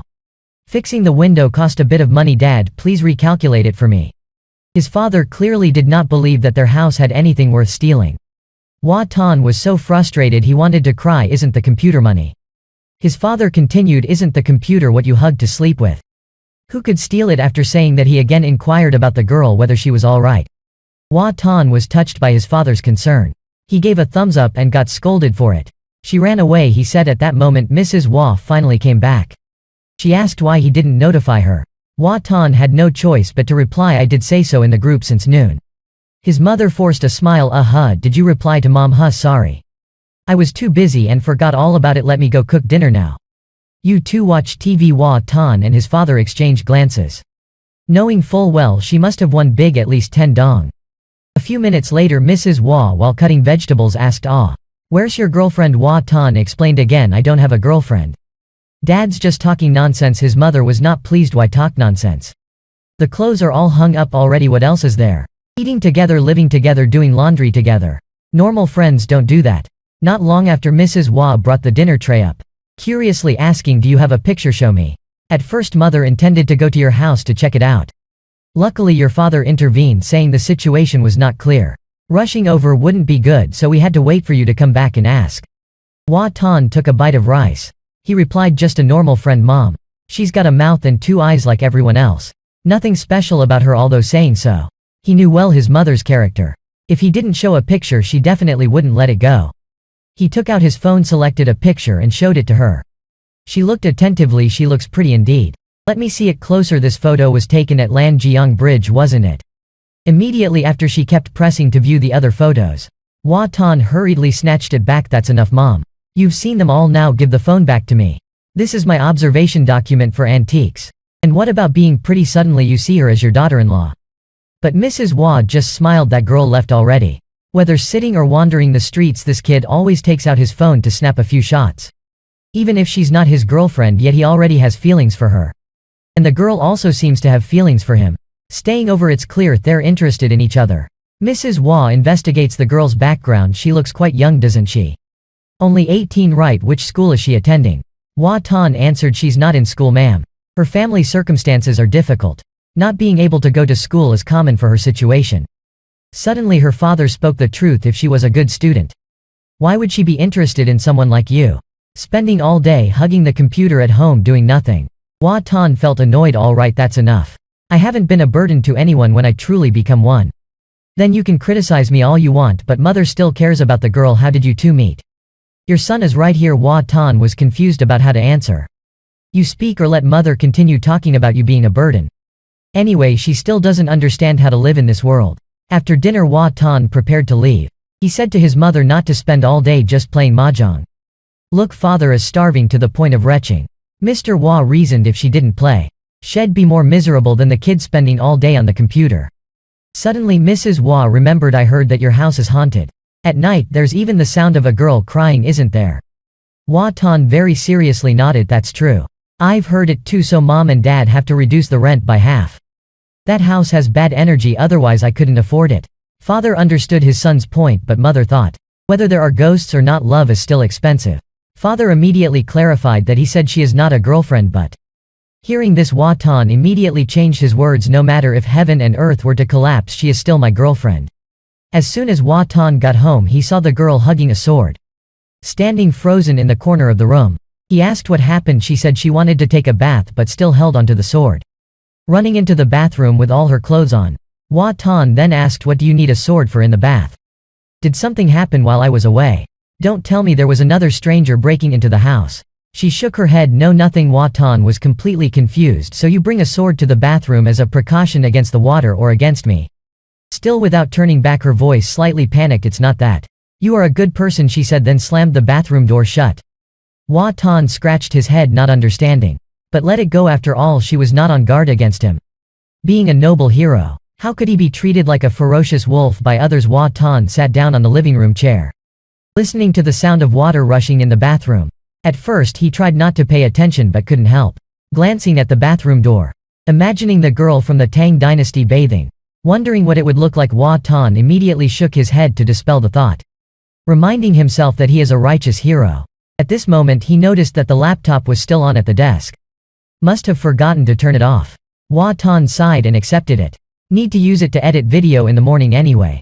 After a while the girl finished bathing, holding a hairdryer. As she came out, Hua Tan saw water droplets rolling on her wet hair. He couldn't help but ask, does martial arts training also have the effect of beautifying the skin? Her skin, which used to be exposed to the sun and wind all day, how could it be so smooth? Yet she still claims she doesn't know internal martial arts. She opened her eyes wide. "I wanted to teach you, but you refused to learn. So now we have to start from the beginning." Hua Tan stroked his chin and whispered, but then thought, perhaps in the future she could open a class to teach martial arts for beauty. That's not right. Nowadays youths sign up for a gym membership for a whole year and still not use up all their sessions. Let alone martial arts training. At this moment Kwang Hua plugs in the hairdryer. She studies the buttons on the dryer. Seeing this, Hua Tan stands up and walks over to her side. You're not used to this new hairdryer, are you? Let me help you dry your hair. She stares at the hairdryer, thinks for a while and then shyly hands it to Hua Tan. Having her hair cared for by him, the girl feels touched inside. Suddenly Kwang Hua asks, why don't you guys practice martial arts anymore? Hua Tan replies, honestly nowadays life has improved. Having enough to eat and wear, of course people would think of ways to enjoy life. Even if one's martial arts skills are high, they're of no use. That's why the practice of martial arts is gradually fading. Everyone likes to enjoy themselves. Who would want to suffer training in martial arts like me, for example? Too lazy to learn. In short, martial arts are dead. To live comfortably one must rely on science and technology now. Here, put the sword away. Why keep holding it all the time? She suddenly yelled out, there's a ghost. I am holding it for self-defense. He reiterated, there are no ghosts. Others would think you're the ghost. Ghosts don't exist. But she shivered, fearfully saying, I saw one just now. When I went out I saw a ghost. Hearing this, Hua Tan also felt a chill down his spine. But thinking again, this girl couldn't be measured by ordinary logic. Probably some lady was throwing out the trash wearing a beauty mask. He continued to ask, what did this ghost look like? Long hair, longer than yours by about so much. With that she suddenly lifted her hair up. Her hair was really long. Even longer compared to mine, roughly like this. She looked at Hua Tan with a chilling expression. Startled, he asked further, and then the face was pale, utterly white. Very white, like the steamed buns we eat for breakfast. Hua Tan quickly interrupted her, not letting her continue. He looked around the room and felt an eerie atmosphere. In the end, what did you see? You really scared me. There can't be ghosts. Perhaps you're just stressed and imagining things. Hurry up, dry your hair and go to sleep. But she still remained terrified. In our place, ghosts are a very terrifying thing. Hua Tan nodded. It's the same here. Very terrifying, but the problem is they don't exist. They absolutely cannot exist. Do you understand? She suddenly looked up. There. I really saw them. She spoke very seriously, wondering if my sword would hurt it. Hua Tan also started to feel a bit scared. People from the Tang dynasty could appear. So ghosts aren't such a far-fetched idea. Tomorrow I will go find Uncle True and ask to borrow his peachwood sword to see if I can. A while later, Hua Tan finally finished drying her hair. Your blow-drying technique is really great. She held the sword, bowed and thanked. Thank you, young hero. Thank you, sir. He replied, no need to be so formal. Hurry up and go to sleep. He told her not to overthink. Quickly get into bed. He also hurried to bathe faster than usual. In a rush he got dressed and went outside. Hearing her talk about encountering ghosts, Hua Tan also began to feel scared. Feeling unable to sleep at all. Then decided to arrange the video editing work for tomorrow to get it done. At that moment he realized how harsh the current life really was for the girl from the Tang dynasty. That night she sat looking at the pile of new clothes, reflecting that all these clothes were bought for her by the young hero. Compared to what people on the street wore, the young hero chose things that she could accept. The young hero is really kind-hearted, she reflected emotionally. Then she took an old set from under the pillow from when she first arrived to now. A top with narrower shoulders and slightly shorter sleeves. If she were still in the camp, Neong would surely alter this outfit for her, adding to the sleeve length and making it a bit wider. She remembered what her eldest brother had said, martial arts must be practiced. If anyone underestimates you, fight until they submit, so that no one dares to mess with you. On the contrary, her second sister told her that as a proper girl, not knowing how to sew and mend, how could she marry? All day practicing with weapons, she missed her family and shed tears. Kwang Hua encouraged herself that she must excel in martial arts. To deal with that messy-haired demon, I must live well. Right at that moment someone knocked on her room door. The person who came was Hua Tan. She looked at him suspiciously. Hua Tan, holding a laptop, asked if the ghost she saw was this thing. She was startled and quickly drew her sword. That's right. It is indeed that, Hua Tan had to admit. He had just turned on the computer and found a horror movie stopped in the middle. He flipped through the history to continue it for her. He worried that she would be drawn into the modern world right away. He sighed, go to sleep, I will explain tomorrow. Saying so he closed the laptop lid. Now I have sealed the demon. Rest assured and sleep, he reassured her. For the following morning, she woke up hesitating whether the demon would appear or not. She drew her sword and opened the door as she had promised Hua Tan to let him see her practicing swordsmanship. It seemed he still hadn't woken up. But she still had to practice. In this strange era she could only protect herself with martial arts. Until she finished practicing and was playing with the cat. Hua Tan finally woke up. Watching her feed the cat, he felt sentimental that everything was moving in a good direction. If she now encountered a street check, she could handle it well. Kwang Hwa thought privately that being a woman already had its advantages. Plus she had a better appearance compared to a scruffy-haired tattooed man when time traveling. Suppose that day the eldest brother appeared, holding a broadsword lurking in the alley. He would have definitely been caught immediately. Hwa Tan was brushing his teeth. Sticking his head out, he asked what her elder brother looked like. Does he have a beard? She thought for a moment. Taller than you a bit. A beard? Huh, right, why don't I have one? Hwa Tan laughed. Because I am a scholar, not a rough and uncouth laborer. But she was surprised. Our scholars also grow beards. Or is it that you know you are being misunderstood? Hwa Tan was about to explain. Here there is a shaving tool called a razor. Remember this, let's get ready to go out for breakfast. Kwang Hwa suddenly said a bit awkwardly, the phone you gave me yesterday seems to be broken. This morning I turned it on and it didn't respond at all. Is it expensive to fix? Hwa Tan leisurely put on his jacket. No. Probably just out of battery. I'll charge it for you in a bit. A little while later the two of them left the house. Hwa Tan reminded her today is the weekend. You should quickly learn how to use the phone. If I am not around you can text or call me. In the future to earn and spend money you will also need this. Here, this is your e-wallet. Right now it has 0 dong. I'll transfer 100 dong to it. Now you have 100 dong to spend. She listened and nodded in confirmation. Hwa Tan just smiled. Consider this 100 dong as a loan from me. After you receive your salary you can transfer it back to me, okay? Thinking back, very few people can borrow money from him. But those guys never borrow at all. So this is the first time in his life he has lent money to someone. Thinking this way, Hwa Tan showed a generous demeanor for the first time. He entrusted it to you in another place. Tan Hao came home from work and only ate a few spoonfuls of porridge. After biting into a steamed bun, his eldest brother asked how many thieves were caught last night. Tan Hao was slightly annoyed there aren't that many thieves to catch. Nowadays in peacetime even beggars earn money more easily than thieves. But his father suddenly said in a loud voice, they caught a thief and didn't call you. Tan Hao was stunned. What happened? Mr. Tan continued, that friend of yours didn't tell you. Tan Hao, holding the half-eaten bun, was surprised. That brat. I must scold him for being so undisciplined. He needs to be strictly criticized. But what his father meant was not that. He had heard that Hwa Tan had found a girlfriend, and even let her stay at his house. To Tan Hao that seemed natural. After all, the lad was handsome. Tall, but it was a usual affair. Yet sensing the strange look from his father, he was still a bit annoyed. His father couldn't help but tease, you also know that people are beautiful in appearance. If you're good looking you should try to find a girlfriend, right? What about you, Tan Hao? Are you serious? You don't have time. You have to catch thieves. Are you being effective? Have you caught any? His father's words pierced straight into Tan Hao's heart. He asserted, Father, do you look down on me? Do you believe that one day I'll bring home a flower of the police force for you to see? The words of his son made Mr. Tan angry. You spend your days not doing proper work. Yet you talk about bringing a flower home for me to see. If you can find a girlfriend then I'll see that you have capability. Seeing his father getting angry, he added more words and a teasing proverb saying, a man's career is not yet established, so why rush into starting a family, right? A while later, while Tan Hao was focused on his work, he suddenly received a phone call inviting him out for the night. But he declined because he had to be on duty that evening. On the other end, Hwa Tan also received a similar call.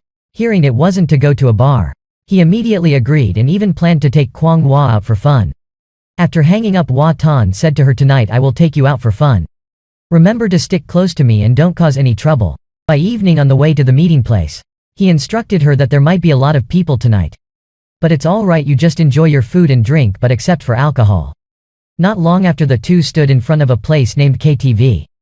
Tonight Hwa Tan will let her experience something quite new and strange. Stepping inside, Kwang Hwa felt it was too noisy. Hwa Tan opened the door to a room. Inside was a crowd of all sorts of people. A young man with dyed hair turned around to greet them. Hey. You're here? That's Hwa Tan's close friend. When the two sat down, the guy handed a tablet to him. I've been waiting for you. Sing a song. I've already chosen one for you. Hwa Tan bowed his head to say in a bit, I am just going to sit for a bit. Kwang Hwa sat next to Hwa Tan, looking around bewildered but not daring to move. She seemed a bit stiff at that moment. Hwa Tan gave her a handful of seeds. Aren't you hungry? Eat these for now with your strength. You can probably crush these seeds, right? She took the seeds but gestured that she couldn't hear what he was saying.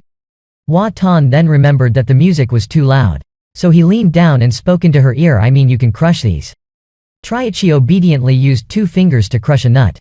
and then stuffed it into her mouth. Hua Tan laughed and asked, does your family have these kinds of nuts? I remember that there were already some back then, right?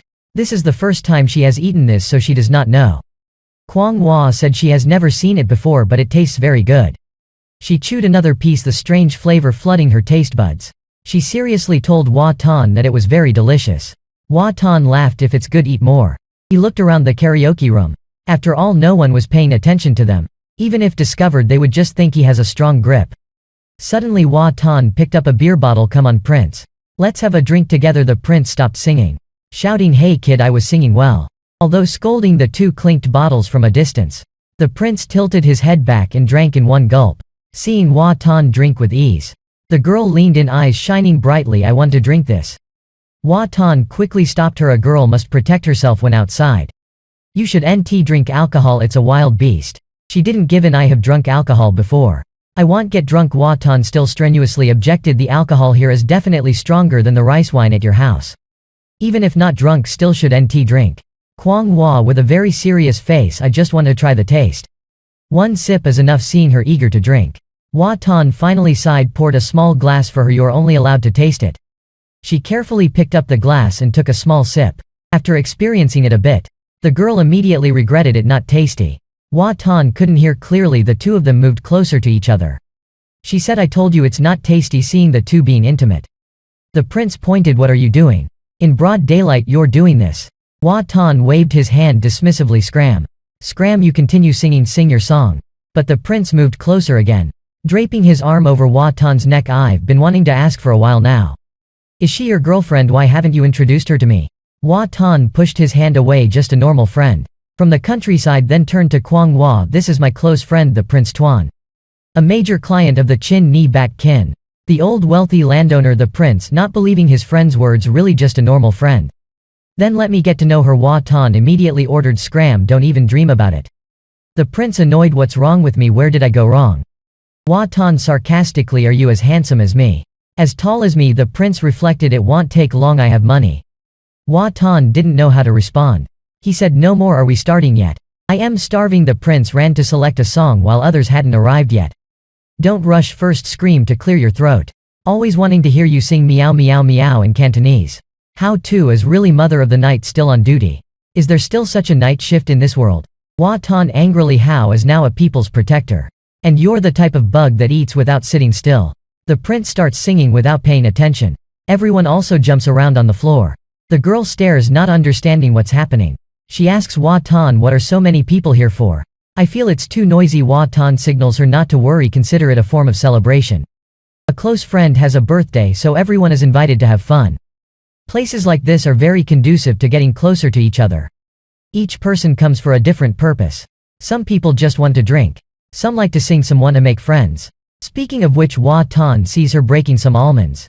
He compliments her strength. Really? Break some for me to eat as well.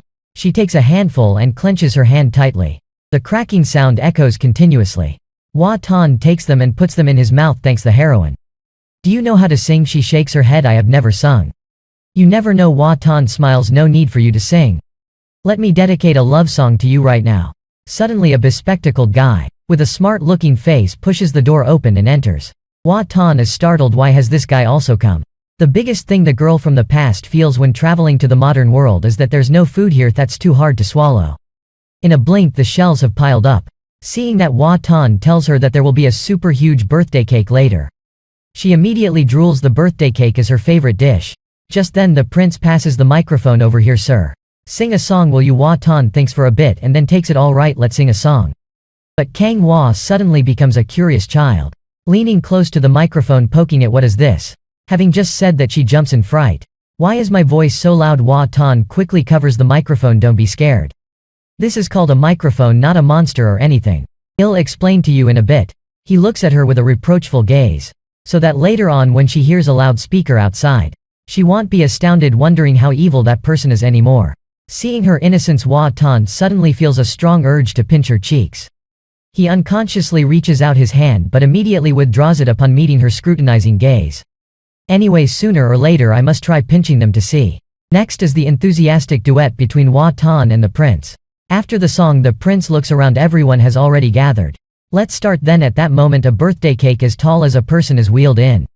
The prince stands before everyone and says thank you all for waiting patiently. No need for any more superfluous words. Talking in circles too much. Today is my girlfriend's birthday. But when he turns around the prince finds that his girlfriend has vanished without a trace. A girl recalls it seems she had seen her go out earlier but doesn't know where to. Hua Tan is resigned to celebrating his girlfriend's birthday only to realize at cake cutting time that she has disappeared. The prince looks down the corridor in search but still can't see his girlfriend's figure. He can only go back to the room and tell everyone he doesn't know where she has gone. He says let's just continue to have fun. Wait for her to come back to cut the cake, just keep drinking in the meantime. Hua Tan standing by asks if it's a new girlfriend. Not even a few months and it's already like this. Probably going to break up soon. The prince dismissively waves his hand, go away. We love each other sincerely, he asserts. At this moment Kang Hua stares at the two of them. And suddenly asks Hua Tan, so is the girlfriend the wife? Hua Tan awkwardly scratches his head, no not really. Girlfriend is just a term. Everyone calls it differently. For example, that guy's girlfriend might become someone else's wife in the future. The prince was about to scold when he reconsidered. It seems she's right, but what about yours? Hua Tan awkwardly, I am a homebody. For a homebody a girlfriend only represents an object. For example, a piece of paper or even just a concept. The prince doesn't believe it. You two are just normal friends, huh? Before being questioned further Hua Tan quickly laughs it off. Let's talk about something else. Knowing from the start I should have joked with her. Now explaining for real, the prince will think I am crazy. The prince looks at the clock, sees it's late, then heads out the door. I'll call my girlfriend first. Well, talk more later. Hua Tan signals you go ahead. Hurry up, but just then a discordant voice calls out, hey. Kang Hua, you've changed girlfriends again. Hua Tan doesn't even turn his head. What does it have to do with you? The person who arrived is the guy with glasses from earlier. Don't be so aggressive. Just making a little inquiry. This girlfriend of yours is really beautiful. How did you find her? Hua Tan mocks. Turning back he says because you're too ugly. But the other guy isn't angry. Kang Hua, don't be so distant. Let's drink to that. Hua Tan refuses to drink. Keep joking like that today, I don't want to deal with you. Luang Tu, behave properly will you? The prince just walked in to see the two confronting each other tensely. He thought to himself, oh god, these two have clashed. The two have been roommates for years. It would be such a pity to part in hatred like this. Originally the prince called Luang Tu here to reconcile. Seeing the situation like that, the prince stepped in between, urging the two to calm down and talk. Don't fight. Luang Tu, stop teasing him. Luang Tu chuckled, who's causing trouble? Just invited him for a little drink. After such a long time, how can you say I am looking for trouble? Hua Tan glanced at the prince. You called him here. The prince immediately explained, I thought it'd be good for you two to make up, that's all. What a pity. Hua Tan sighed, where should I start with that? I've never felt it was a big deal. Luang Tu adjusted his glasses slightly. Exactly. It's all in the past, I just invited Tan Xie for a drink. Hua Tan still refused. Wasn't last time painful enough for you? Kwang Hua looked at the tense atmosphere of the three. Are you guys about to fight? The prince was also perplexed. When did you two ever fight? I look like a child, don't I? Forgive me this time. Let me organize a proper birthday party for my girlfriend first. Luang Tu chuckled, offering a way out. Huh? I just came over to congratulate him, that's all. How did it turn out like this? Tan Xie, come on, have a drink with me. Then everything will be smoothed over. But Hua Tan firmly refused, never ever. Luang Tu then turned to the girl, then how about I offer a drink to my sister-in-law? The sister-in-law is too beautiful for words. Hua Tan's expression darkened. She also wouldn't drink. And she's not your sister-in-law. Don't mess around. Kwang Hua finally spoke up, I am not the sister-in-law. Hua Tan reminded, remember that. Don't talk to him anymore. This person is very disgusting. Eventually the prince had to step in as a mediator, pushing the two apart while Hua Tan sat down to drink alone. The host, the prince, asked Hua Tan, when did you two fight? Hua Tan emotionless, it's an old story. If I knew he was here I wouldn't have come. Just seeing his face annoys me. The prince also laughed, maybe I should have called him then. Listening to the two of them, Kwang Hua also asked, why did he call me sister-in-law? Hua Tan surprised, because he's ugly. Am I more handsome than him? She looked closely. Luang Tu nodded, that's right. You are more handsome. Hua Tan moved closer to her. You are also very beautiful. Two beautiful people sitting next to each other. Of course you're mistaken for a couple by someone with a problematic brain like him. Hearing this, the prince felt uncomfortable. Why say my brain has a problem? At first I also thought you two were dating. But she still doesn't understand why a talented man and a beautiful woman are mistaken for a couple. Hua Tan slightly drunk, I don't know how their brains are wired either. Best not to talk to them. At that moment the prince's girlfriend pushed the door and entered. He quickly stood up and signaled the staff to turn off the lights. Bring out the birthday cake, my girlfriend has arrived. A giant birthday cake was revealed from the box. The room suddenly filled with a festive and eager atmosphere.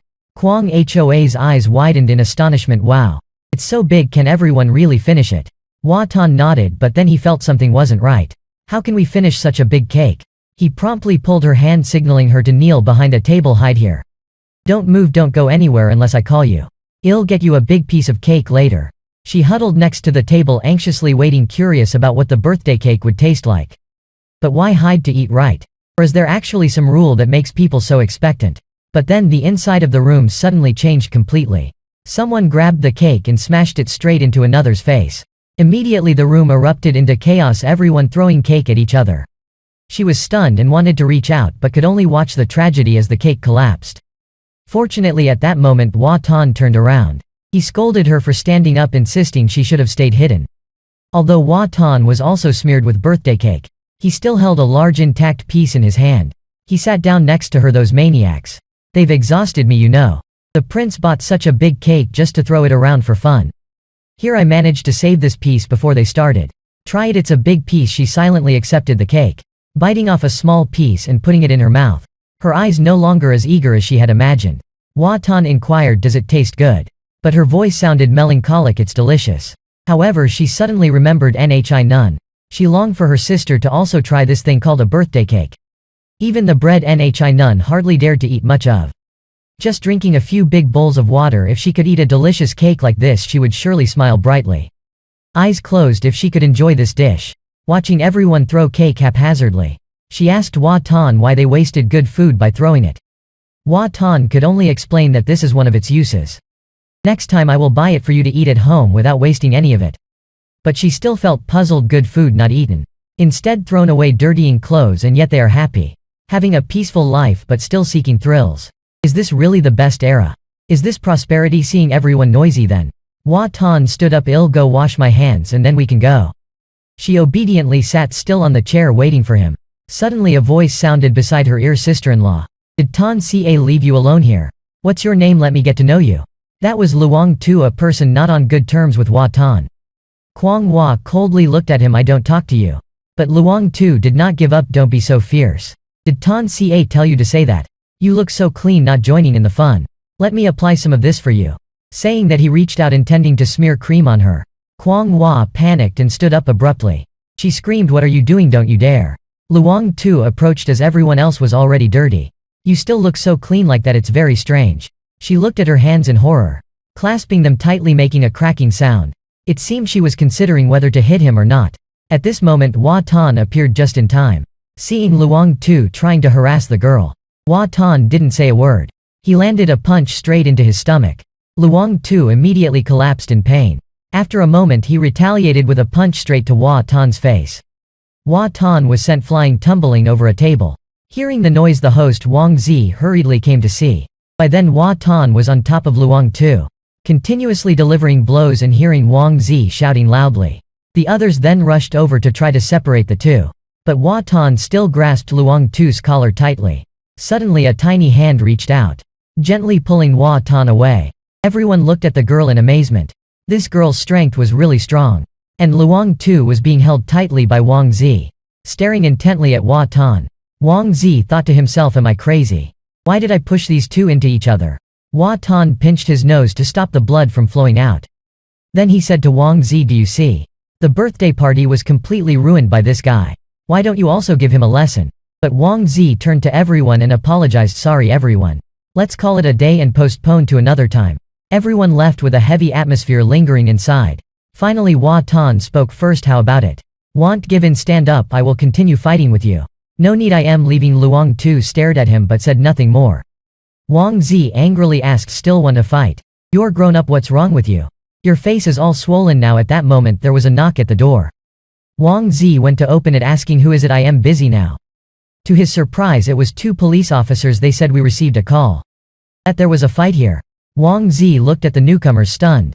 It turned out to be Tan Hao coming with his former boss. Tan Hao stepped into the room and saw Hua Tan stuffing tissue into his nose. Luang Tu sitting on the floor. He couldn't help but say sarcastically, "You guys seem to be having a lot of fun." Wang Zi tried to cover up just got a bit carried away singing. Just too drunk and stumbled, don't know why someone would think it was a fight and call the police. You see, it's all just a misunderstanding. The older police officer stepped forward and asked the two men, "How are you two doing?" Hua Tan dodged and shielded Kwang Hua. "Nothing much. Just like my friend said, too drunk and fell over." Looking at the two, he thought this side seemed more serious, while the other one only had minor scratches. Then he began the procedure. "Let's see your IDs."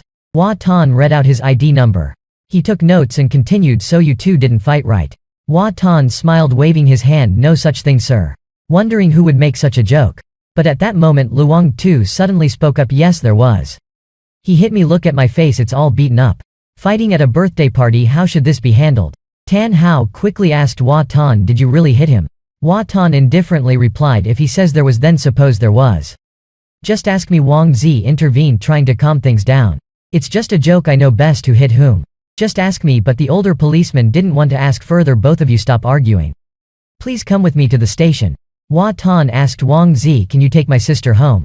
"I'll go with him on a trip, though I don't understand why sometimes it's girlfriend, sometimes it's sister." Wang Zi nodded in agreement.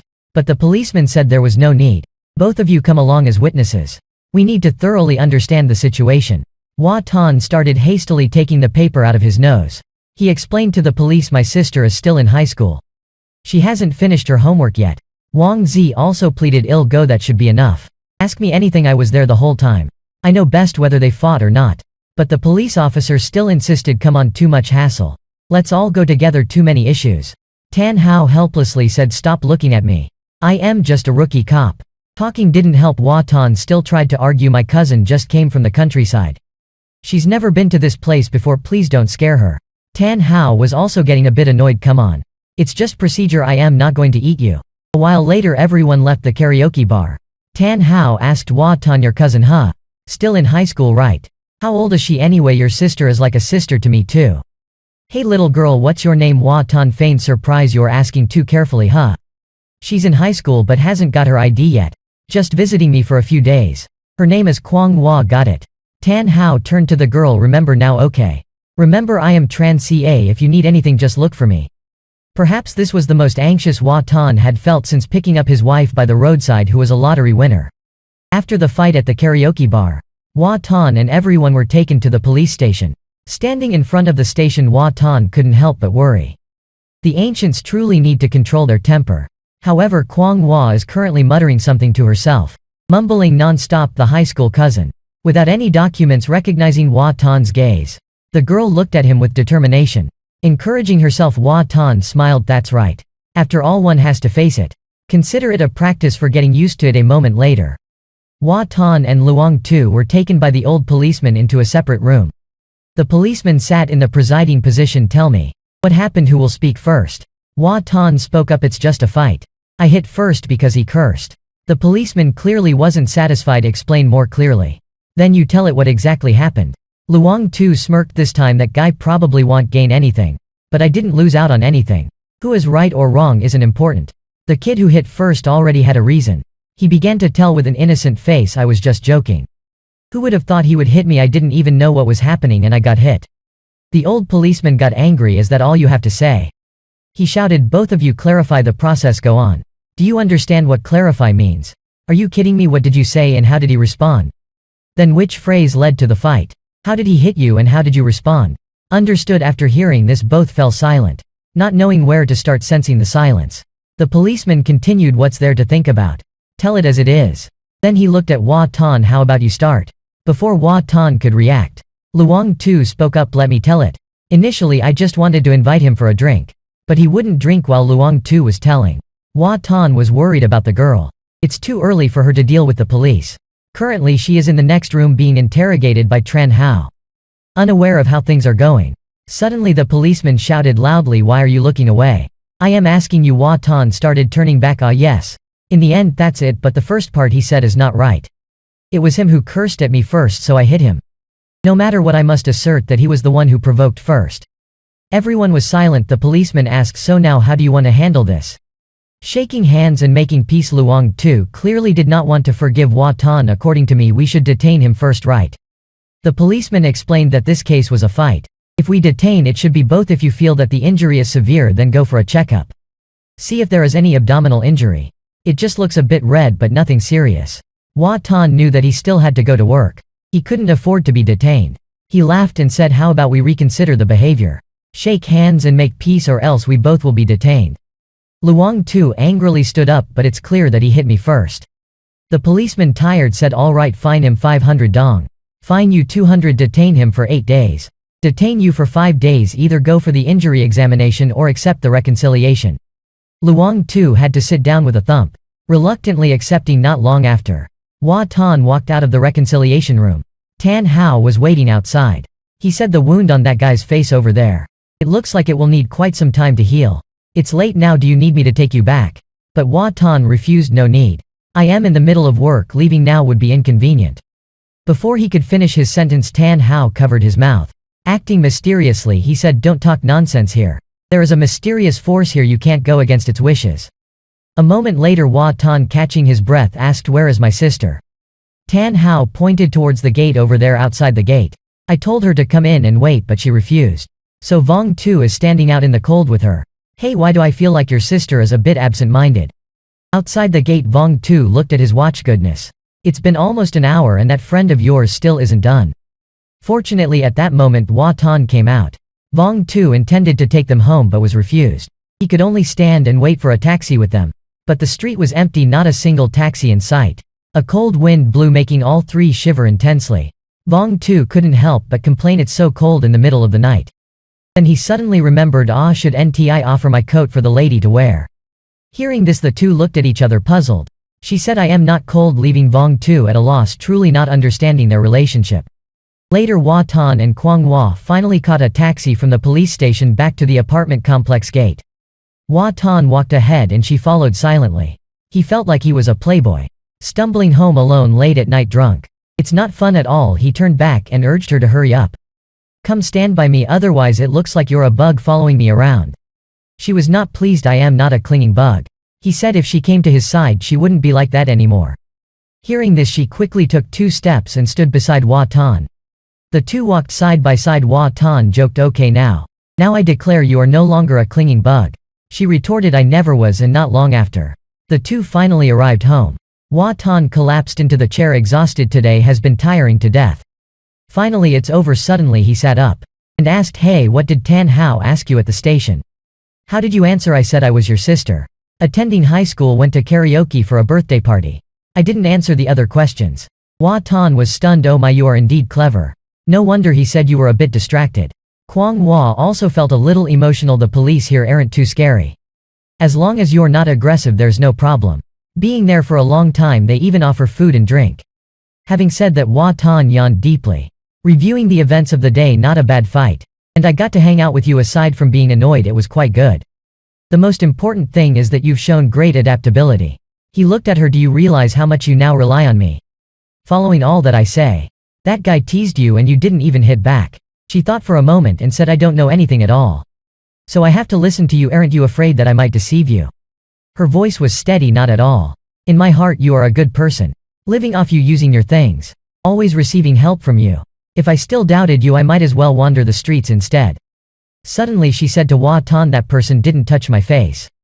Hua Tan naturally said, I know that. If he dared to, you would have smashed his face already. At this point Hua Tan suddenly felt embarrassed. You see, doesn't our fighting look like children playing house? She was immediately puzzled. You call that fighting? I thought you were just playing around. In the end she didn't mock him, but asked, why did you hit him like that? Hua Tan frowned. He totally deserved it. For people like that you need to teach them a lesson. But let me say this in advance, if someone teases you in the future, you can only respond to the extent that I did. You must not harm anyone. Otherwise you'll end up in prison. In this world there are many such people who can't stand to see anyone doing better than themselves. Especially among friends. Tell me, is that considered sick or not? After hearing this, Quang Hua looked bewildered. Are there really people like that? He continued, there are 2 types of people I despise the most. One is those with venomous tongues like that guy. The other is the flatterers who are often envious. Being envious of others is your blind spot. What is flattery? He explained simply, such creatures must either possess everything or perish. You will understand this later. Seeing her in a daydream, Hua Tan told her to go take a shower. Stop overthinking things. Not long after, the sound of pouring water could be heard. Hua Tan sat alone in the living room, marveling at how wonderful it was to have someone to talk to. How great it would be if after the bath they could just lie down and cuddle together to sleep. Wait a minute. Hua Tan suddenly opened his eyes wide. Why am I having such strange thoughts? At that moment she came out after her shower right in front of him. Holding a hairdryer she looked at him with a red face. But Hua Tan got up suddenly. Dry your hair by yourself today. I am going to take a shower. She stood there silently watching him until Hua Tan finished his shower. She just said, I see a lot of girls with short hair on the streets. Is it also normal to have short haircuts here? Hua Tan was startled and turned back. Do you want to cut it short? No way. Oh my god, long hair is so beautiful, you know. Thinking about her cutting her hair short, I am speechless. He quickly approached, took the hairdryer from her hand like this. Okay. Today I will dry your hair for you. In the future I will help you dry your hair. Don't think about cutting it short anymore. She nodded. So here helping a girl dry her hair is also normal, huh? Hua Tan was embarrassed but still said it's very normal. Extremely normal. Then the two of them didn't say anything more, quietly drying hair for a while. After Hua Tan finished drying, turned off the lights and prepared to go to his room to sleep. The two wished each other good night. She returned to her room, even found a lullaby to listen to, and hid under the blankets listening to romantic music. The next morning Hua Tan woke up, saw her sitting in front of the computer. He asked if she wanted to go out for breakfast together, but she was very serious. I am working. Hua Tan had to go out to buy something to eat. Even he felt that living with her, life seemed more regulated. What was breakfast to him before, huh? After Hua Tan left, the room became quiet. Kwang Hua sneakily looked around to see if he had really gone, then typed furiously on the keyboard, what is a girlfriend? Reading the explanations on the internet, she was silent, not knowing what she was thinking. What made this girl from Trudwang most curious right now was what a girlfriend is, and whether this world has ghosts or not. Right then Hua Tan came back with breakfast. He called her to eat, but she said she was working and couldn't leave her spot. Hua Tan laughed. Even work has break times, right? For example, breakfast. Hearing this, she quickly turned her head. I'll eat. Remembering that she could eat 15 steamed buns in one meal, Hua Tan said, I didn't buy that much. Just eat enough to fill up for now, it's almost noon. She took a bun and suddenly asked, have I been playing long enough to be able to help others now? As you said before, running a mine once could earn 18 yuan, enough for 6 buns already. Hua Tan searched on his phone to find her a gaming account, to see if she could do it. Playing the game was also just to find her work, so she wouldn't have to run around scaring people at night. Hearing she could start making money, Kwang Hoa's eyes immediately lit up. Hua Tan was also very happy, waiting for her to understand more about this world. I will find a more suitable job, she suddenly exclaimed with joy, this meat filling. After finishing the bun, she drank up the glass of soy milk, then sighed, the food here is so delicious. Hua Tan didn't understand. It's not your first time eating it, but Kwang Hua said it really was very delicious. Yesterday's pastries too. Everything here is wonderful. Hua Tan smiled. Of course. As long as it's delicious. When is your birthday? I'll buy you a big cake to eat by yourself. Her voice fell. I don't know. Hearing this, Hua Tan also fell silent.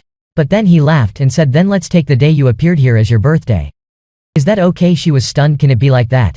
But immediately after she smiled. Really, can it be like that? Then next year I will have cake to eat. Seeing the look of anticipation on her face, just for a cake, she was so happy. Hua Tan suddenly felt a pang of guilt. But then he continued, actually today is fine too. In the afternoon I will buy one for you. Consider it as making up for this year. She immediately smiled brightly. Really?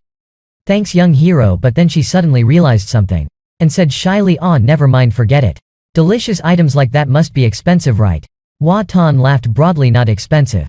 Just wait to eat, that's all. Then he took out his phone, started to select a birthday cake. Suddenly Hua Tan thought of something. You didn't bring any coins from the old street, did you? I remember during the Kai Nguyen era they used coins, right? She shook her head. No, I don't have any coins. Nhi Nun usually holds the money. I only have a few small silver pieces that second sister hid in my clothing hem. As a precautionary habit, she reached into her clothing hem but only felt an empty piece of cloth. In the future there will be no one to scold and secretly put money on me anymore. Hua Tan also felt regretful. Who could have expected that stepping out the door one would end up in such a far place? And who would have thought that those cheap copper coins then would now be worth so much silver? Perhaps that is the power of the era. Elsewhere, Tan Hao just finished work and returned home to find a small golden puppy in the room. His father said it was the offspring of Mr. Vong's big black dog, and later it should be trained by Tan Hao to become a police dog. He was astonished. I don't know how to train these things, Dad. But his father said you're a police officer and you don't know how to train a police dog. Tan Hao snapped you're a cop and you don't even know how to defuse a bomb. His father didn't bother to add more, just said anyway that's your police dog now. Tan Hao was about to leave when he suddenly remembered does Hua Tan have a female cousin? His father was also puzzled. Hua Tan has a female cousin. I've never heard about that. Why? Have you taken a fancy to some girl? Tan Hao slumped back in his chair. No, not at all. I was just asking. Actually the Tan and Hua families are very close. From before the two of us were born. The fathers of both promised each other to become relatives by marriage. But since both families only had sons, the marriage arrangement fell through. As he lifted the dog he asked, why are you asking about other people's business? It's because yesterday I saw a girl. Hua Tan said she was his cousin. Very pretty. Mr. Tan also became curious. Pretty, huh? Wait, I'll ask old Hua about it. Tan Hao was simply struck by how the girl looked quite similar. Tan Hao lay down on the sofa stroking his chin, but then reconsidered Hua Tan's behavior at the karaoke bar. It wasn't strange, just that the whole situation seemed a bit deliberate. Or is it because I am a cop? I am overthinking things. The most innocent person might be the security guard. True. The girl from the Tang dynasty goes for a night walk and causes the whole neighborhood to invite a sorcerer to dispel evil spirits. Even though the ghost was no longer seen afterward. Now Uncle True still often says at the gate there are things one can't help but believe in. I've lived half a lifetime. Never seen anything strange. I didn't expect to encounter this. Hua Tan could only smile wryly. Saying nothing, thinking that when Uncle True retires, taking walks with the elders and exaggerating the story, it will surely become a great memoir of the years spent as a security guard. If his grandson grows up and posts a clip on social media, it could also get hundreds of thousands of likes. Only after walking away did Hua Tan speak up. See that? You scared him like that. She bowed her head, hesitating. I won't do it again. Then she asked, somewhat unwilling to accept, why does everyone think I am your girlfriend? Hua Tan calmly said, just let them think that. Anyway, I've already said, but if they don't believe, there's nothing I can do. Having said that, he removed a fallen leaf from her hair. Then suggested, let's go drink some peach lemonade, shall we? She shook her head, brushing her hair, but her thoughts were her own. Although she didn't understand why people thought that way. The two of them slept separately in clean rooms. Never doing anything intimate. Just eating together, taking walks, and sometimes he helped dry her hair. As he said, as long as the heart is at peace, that's all that matters. Thinking it through, she walked more lightly. A moment later she held a glass of lemon tea. Asking Hua Tan what girlfriends do. I will try to avoid doing those things. So they will no longer misunderstand. Hua Tan thought carefully and then said, girlfriend, huh? Perhaps it's going out, strolling, eating together. Then living together or something. She listened and felt it wasn't right. All right. Also going for bubble tea. Hearing this, she was stunned, her eyes wide open, standing still. Her voice trembling. Then that means I. Hua Tan immediately gestured her not to worry. Then said she has special circumstances. Can't reason according to convention. She is an exceptional case. Although he said that, she still regretted. Why can't I drink such a delicious thing if I am not the girlfriend, huh? She looked at the trash bin next to her, hesitating whether to throw it away or not. But in the end the stomach won over reason. She quickly took a few steps to catch up with Hua Tan. We just need to be at peace with ourselves, right? Hua Tan naturally agreed. That's right. The two of us are clean, nothing serious at all. Not long after the two arrived at a bakery. Looking at the cake in his hand, she thought she really owed him too much already. This cake is certainly not cheap. So she asked him, you once said your job is to help people solve problems. So do you have any problem that I can help with? Clearly Hua Tan misunderstood her, thinking she wanted to earn money to pay off his debt. Therefore he appeared indifferent. I don't have any problems. Even if I did, you wouldn't be able to solve them. But Kwang Hua still insisted. What kind of problems then? Seeing this, Hua Tan decided to tease her. My problem is that I lack a girlfriend. Unexpectedly she actually took it seriously and contemplated. Seeing this, Hua Tan thought she was about to agree. Even if you agreed, I wouldn't dare to do anything. Thinking deeply for a while, she suddenly opened her intelligent eyes and righteously said to Hua Tan, I am sorry. But I really cannot help you do something wicked like kidnapping a good girl. That's the law set by the Dai Duong family. Hua Tan immediately snapped back to reality. Yes, that's right. It seems I've been thinking too much, noticing a couple hand in hand on the street. It wasn't just her, but even Hua Tan felt puzzled. But what Hua Tan respected most about Kwang Hua was that she wouldn't believe anything she hadn't seen or heard to be false immediately. She wouldn't just listen to others but would think for herself, in this too. Then she would investigate to see what the truth was. Suddenly Hua Tan asked her, isn't your family very open-minded? Like Li the Dan? She replied, puzzled, I've heard a bit about it. Hua Tan immediately showed interest. Then what? You should know that Hua Tan has studied history all his life. If what you say is completely contrary to the historical records, then all of history is wrong. That would be fun, but she was puzzled. Then what? Hua Tan pointed out back then society was so open. There's no reason why you haven't seen such things, right? She became even more puzzled. What do the stories of those kings, officials, princes have to do with me? Hua Tan was taken aback and then sighed. That's true. The history books often record the affairs of officials, emperors, or the love stories of young masters, scholars, but what does it have to do with Kwang Hua, a common ordinary person? The stories of chivalrous heroes' indulgence in wine and pleasures, perhaps, are just your own fantasy. He paused for a moment and then continued, by the way, when you're free, tell me about life at your home. It feels like it would be very interesting hearing him say this. She couldn't help but recall the past, the days of glory and danger, bodies strewn everywhere. She stroked her hand, her voice slightly sad. My life isn't as interesting as it is here. You wouldn't like it. Not much later, the two went home. Hua Tan opened a box of cakes, while she held two candles shaped like the numbers 1 and 8, not knowing what they were. Hua Tan explained that they were birthday candles. I don't know your age either, so I asked the store for 18-year-old candles. Just stick them on the cake wherever you like. After everything was prepared, Hua Tan said to turn off the lights to set the mood.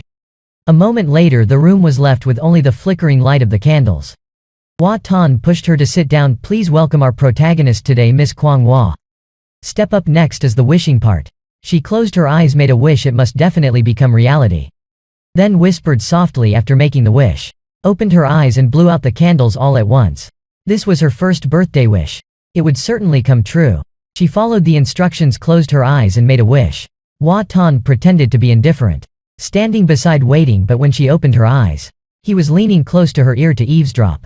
The two stared at each other, eyes wide, both their faces flushed red. Hua Tan awkwardly stood up, speaking to change the subject. Have you remembered how to do it yet? Go ahead and blow out the candles. She blew the candles out. Hua Tan stepped forward to turn on the lights. Kwang Hua suddenly seemed to remember something, turned back to ask, can I use the phone to take a picture to preserve the cake?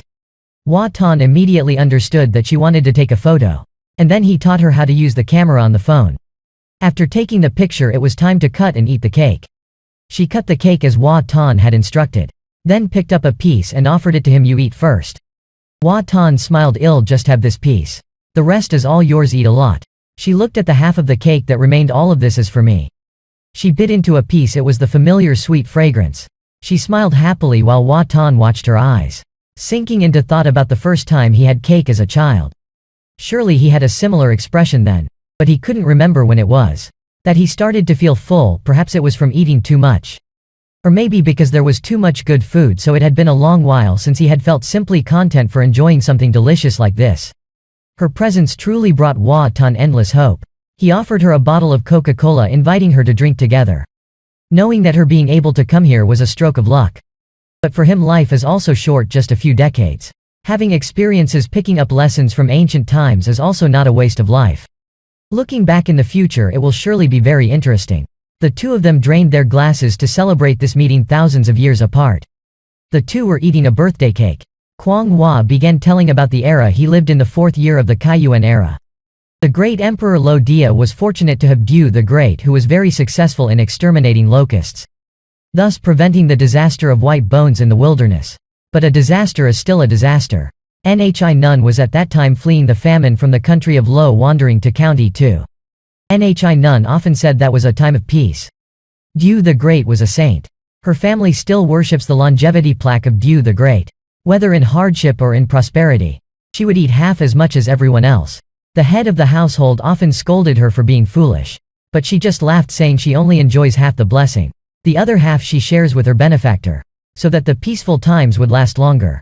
Hua Tan found it puzzling. Isn't your family from the Zhonghu? How come you worship the longevity plaque of a court official? Aren't the Zhonghu and the court supposed to be enemies? She bowed her head. If not for Du the Great, Nhi Nun would not have escaped from the land of Lo, dead without knowing how many people. Hua Tan was stunned. Are you really a person from the Kaiyuan era? And yet you say it was a time of peace in the Kaiyuan era. I wonder what times of chaos would be like. She fell silent, not speaking anymore. Right. If that was a time of great peace, then what is this time here called now? Suddenly Hua Tan said, stop thinking. Eat the cake quickly. She blushed, looking at him. Thank you. The rest I want to save to eat tomorrow. Is that okay? Hua Tan said to her, but it won't be as good tomorrow as it is now. Kwang Hua still insisted, but it's still very delicious. She held the birthday card and gently said it's good food can be thrown around playfully. Bare thighs are exposed everywhere. Even the intimate actions of a husband and wife are in public. Nhi none is wrong, this is truly a time of peace and prosperity. It's a pity you can't see it. She took a can of Coca-Cola to toast with Hua Tan and looked up at the ceiling as if to express something, I will definitely live well. To show Nhi none this world clearly. A few days later Hua Tan sat in front of the computer watching a video. Kwang Hua stood behind him, craning his neck to look at his back, seeming to want to say something but hesitated. Not sure how to start. Finally Hua Tan also noticed her gaze. He asked, is there something wrong? She blushed, taking steps forward, hands hidden behind her back. Hua Tan turned his head. Oh, it's that. Not daring to say it, he immediately took out his phone. Why didn't you say earlier? Let me order it online for you. After placing the order, he continued, I will transfer a few hundred to you. These things you could buy yourself at the supermarket. Let me teach you how to shop. Hua Tan intended to ask if she had thrown away that piece of white cloth yet. But seeing her face flushed, he quickly explained, I am just asking. Being comfortable is most important. Hearing that she also curiously mentioned that shirt makes my back hurt a bit. Hua Tan was stunned, although understanding her it clearly exceeded his knowledge. Let me look it up online and then discuss. You try a few other ones, maybe it's because of the size. She nodded and was about to return to her room. But when she reached the door she stopped. She asked, us being like this it's normal, right? Hua Tan still typing on the computer, both of us are clean. Nothing abnormal at all. She nodded in agreement, that's right. Then she opened the door and stepped in but still leaned on the door, muttering, we are clean, normal. The next morning she gave Hua Tan 100 yuan she earned from playing games. Looking at the transfer notification on the phone, she felt so pained that she could hardly breathe, so that's 100 yuan paid off. Hua Tan was at a loss. If you regret it so much, don't force yourself. Yet he still had to find something for her to do. He pondered for a while, then asked, do you know how to cook? Kwang Hua was a bit embarrassed. I know how to make porridge. Reheating leftovers, he asked, so do you want to learn cooking? There's a saying, one skill to conquer all. But her martial skills weren't of use here. So he had to figure out what talent she had, what suited her to do. Hearing him say this, she was eager. Can I really learn cooking? Hua Tan replied, indeed, sitting at home playing games for money all day has no sense of reality. But cooking is different no matter the era. A chef is always a legitimate profession. Hua Tan waved at her, you can definitely learn. Follow me today, I will teach you how to stir-fry potatoes. He led her into the kitchen. Since my house rarely cooks, it needs a bit of cleaning before use. I'll teach you how to use detergent and a steel scrubber to clean up. Then I'll go out to buy stuff. You think about how to do it. Wait for me to come back. Actually, I am not that good at cooking myself. Mainly stir-fried shredded potatoes and simple scrambled eggs with tomatoes. But normally any girl can learn to cook. When the time comes, well, figure it out. Hua Tan finished speaking and went to the supermarket to buy groceries. Meanwhile, after a lot of cleaning, Kwang Hua finally got the kitchen spotless. Looking at the shiny kitchen, she also felt hungry, sure that she could cook the delicious dishes she had eaten recently. Not long after Hua Tan finally returned. With his arms full, she curiously ran over to look. Then she paused her gaze on a small bag of potatoes. Asking, what's this? Hua Tan rubbed his slightly sore arm, explaining, this is called a potato. It looks ordinary but has a very high yield. It serves as both a vegetable and a grain. If the dynasty had this treasure, there would never be famine. After speaking, he told her to carry the groceries into the kitchen. She nodded and easily lifted everything up. Not long after, in the kitchen, Hua Tan began teaching her to make shredded potatoes, reminding her to soak the potatoes in water and wash them clean. Then use this to peel them later when you learn to cook. You will cook and wash dishes here, I will pay you for it. For each meal I will pay you 5 copper coins, how about that? But Kwang Hua refused. I am eating and staying for free. To do chores and still take money is not right. Moreover, I eat with everyone too. Collecting a labor fee is too unreasonable. Hua Tan still pleaded, consider it as a bonus to encourage you. After all, eating at home is better than out on the streets.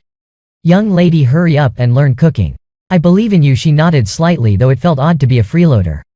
Hua Tan then searched for images on the internet to show her, look at this. After peeling, use a knife to cut the potatoes into shreds. Like in this picture, when suddenly Tan Hao called. Hua Tan hurriedly instructed, after cutting, remember to soak them in water, okay? I'll take the call and then come back to continue teaching. Then he ran to the living room to answer the phone. Tan Hao invited him to eat hot pot in the evening. But Hua Tan declined, saying he couldn't go tonight. He was cooking while Tan Hao was sprawled lazily on the sofa at home, moaning about when he would ever be free again. Suddenly Tan Hao had a thought, wait a sec. What did you say you're cooking yourself? Hua Tan too lazy to explain what's there to be so surprised about. Just cooking one meal and making such a fuss. Just so you know, I only bought a little. As long as you don't come over to mooch off. Having said that, Hua Tan hung up the phone. Without waiting for Tan Hao to reply, he knew that if he didn't say so, surely he would bring his bowl and chopsticks over immediately. Currently, if not necessary, it's best not to let Kwang Hua meet Tan Hao. Meanwhile, she was anxiously searching on her phone if it was normal for a man and a woman to stay at home cooking together. The girl from the street was very panicked. She kept feeling that she and Hua Tan were no longer innocent. After talking, Hua Tan went into the kitchen and introduced her to the cooking utensils. This is cooking oil. This is salt soy sauce. MSG, and this is sugar, all used for cooking. Remember the amount of seasoning I add, okay? Kwang Hua listened while thinking about the saying on the internet that cooking together would increase intimacy. Especially when two people live like a small family. She worried whether sharing meals during the day meant they had to share a bed at night too. Hua Tan had no idea of her thoughts. Still meticulously explained, remember, okay? Don't add too much MSG. Eating a lot will make you stupid. She still dazedly replied, I remember. Seeing this, Hua Tan worriedly asked, why do you seem so odd? Is there something wrong? But she just mumbled about being innocent. Her mind at ease. Not long after, a plate of fragrant stir-fried potatoes. She rejoiced, oh my god, it smells so good. Hua Tan dished her a big bowl of rice, then sat down to eat. This was the first time both of them cooked together since living together. She gently picked up a piece and put it into her mouth, immediately captivated by the delicious taste. Do these potatoes also grow from the ground? Hua Tan laughed lightly. Exactly. Otherwise, where would they naturally appear from? This is boiled potato. It's also very fragrant if boiled. I like this dish the most, Hua Tan said as he picked up a potato but had to quickly put it down because it burned his hand. He then offered her one. Try biting into it. This dish is passed down from Westerners. If one day you return, build a massive ship, sail southeastward non-stop, you will reach another continent, then you will be famous forever. Maybe I will even read about you in history books. But she didn't respond, just looked at the potato and pondered. I am thinking whether I should find land to cultivate here. That way I could stay. Just need a piece of land to grow and provide for myself. Then I would have a way out. Her question made Hua Tan suddenly bewildered. But she was still engrossed in her thoughts. I will grow rice. Although I have never seen it, I can learn. I am sure I can learn. Hua Tan had to advise, I suggest you abandon that idea. Right now farming is not feasible at all. But she didn't believe it. Why not? I am healthy, I just need to save some money to buy food. Then find a piece of wasteland that nobody wants. Clean it up and work for 3 to 4 years and you can have your own piece of land. After that I will earn money to pay you back. Hua Tan interrupted Kwang Hua, you should learn how to live here first. Reclaiming wasteland for 3 to 4 years is absolutely not allowed. Consider this house as your own, at most I will take care of you, that's enough. Hua Tan's unintentional words made her blush. He immediately explained, don't misunderstand. It's just as simple as taking care of a squash. You are someone from over 1,000 years ago. And very good-humored too if possible. I don't want you to go anywhere. As for the future, well, think about it later. There must be a way you don't know about, Hua Tan thought. Trembling, she said, don't joke like that. Staying here owing to you is a great favor. I will definitely repay it, but using my body to repay kindness is not acceptable. Hearing this, Hua Tan's mind went numb. I had no such intention at all. Why does this girl think so wrongly? Kwang Hua continued, I can't consider this as my home. I am just a guest, we are innocent. Pure. Hua Tan hastily interrupted, okay. Innocent pure, did I say anything? Do you see me as a bad person? She hugged the sweet potato tightly and shyly replied, you are a good person. Hua Tan warned, don't call me a knight anymore. And don't say I am a good person again. After the meal, Kwang Hua continued to play games to earn money. Suddenly she discovered something strange on the screen. It was Hua Tan's personal account. As soon as she opened the photo album, she was stunned. This person looks very much like you. Hua Tan looked over and was startled, saying, how could it be me? It can't be, but she still stubbornly observed, it looks exactly like you. Hua Tan had to admit, all right. It's really me. Kwang Hua felt it strange, but you looked very odd back then. He also admitted that he was not refined and elegant before. Liked flashy things, that's all dark history from my foolish youth. Don't look at them anymore. Actually, I use these photos to remind myself not to think wildly anymore. But now they've been all dragged out by you. Luckily, sensitive films like The Plumber or The Lucky Neighbor are hidden in a separate file. Otherwise I might be seen as a scoundrel. Kwang Hua doesn't understand the romantic affairs of the youth of the 90s. She asked Hua Tan, did you also have long hair back then? Hua Tan blushed deeply, you wouldn't understand. Back then we could stand at the peak of the trend. But I also know that if I hadn't been like the worthless lot back then, I probably wouldn't be rushed by my father to pay the house rent now. Having to pay rent for my own house. Hua Tan paused for a moment and then continued, move aside so I can create a new account for you. You can post photos of cakes on there. If nothing changes you can keep it forever. The password will use your name written in phonetic transcription. Watch me enter it like this. And then type it again like this to proceed to choose a nickname. I'll pick one for you. Okay. Hua Tan quickly clicked the mouse. And not long after he had created a new account for her. Kwang Hua looked back at the name Qin Vu Phi Duong. Is this my online name? Hua Tan proudly asked. Isn't it cool? It's like using a pseudonym when roaming the martial world. Everyone on the net does the same. I'll add you to some gaming groups, where you can chat freely. If anyone speaks nonsense don't pay attention to them. If there's something you don't understand just look it up online. Having said that, Hua Tan slumped down in the chair. He sighed but then thought if it continued like this, he wondered if this girl would turn into an internet addict. Anyway, it's still better than going mining or joining a gang. Hua Tan glanced at her retreating figure. It's been 2 months since he brought her home. He had gotten used to having someone beside him to inquire, or to be silent and think alone. She will gradually adapt and find her own way to survive in this era. Taking root and sprouting, eventually she will completely turn into a girl of the time. 1,000 years ago she was just a speck of dust in the Genesis. But now in this era of peace she is just a brick. Hua Tan can only help her that much. While thinking randomly she suddenly stood up. I am going to take a shower.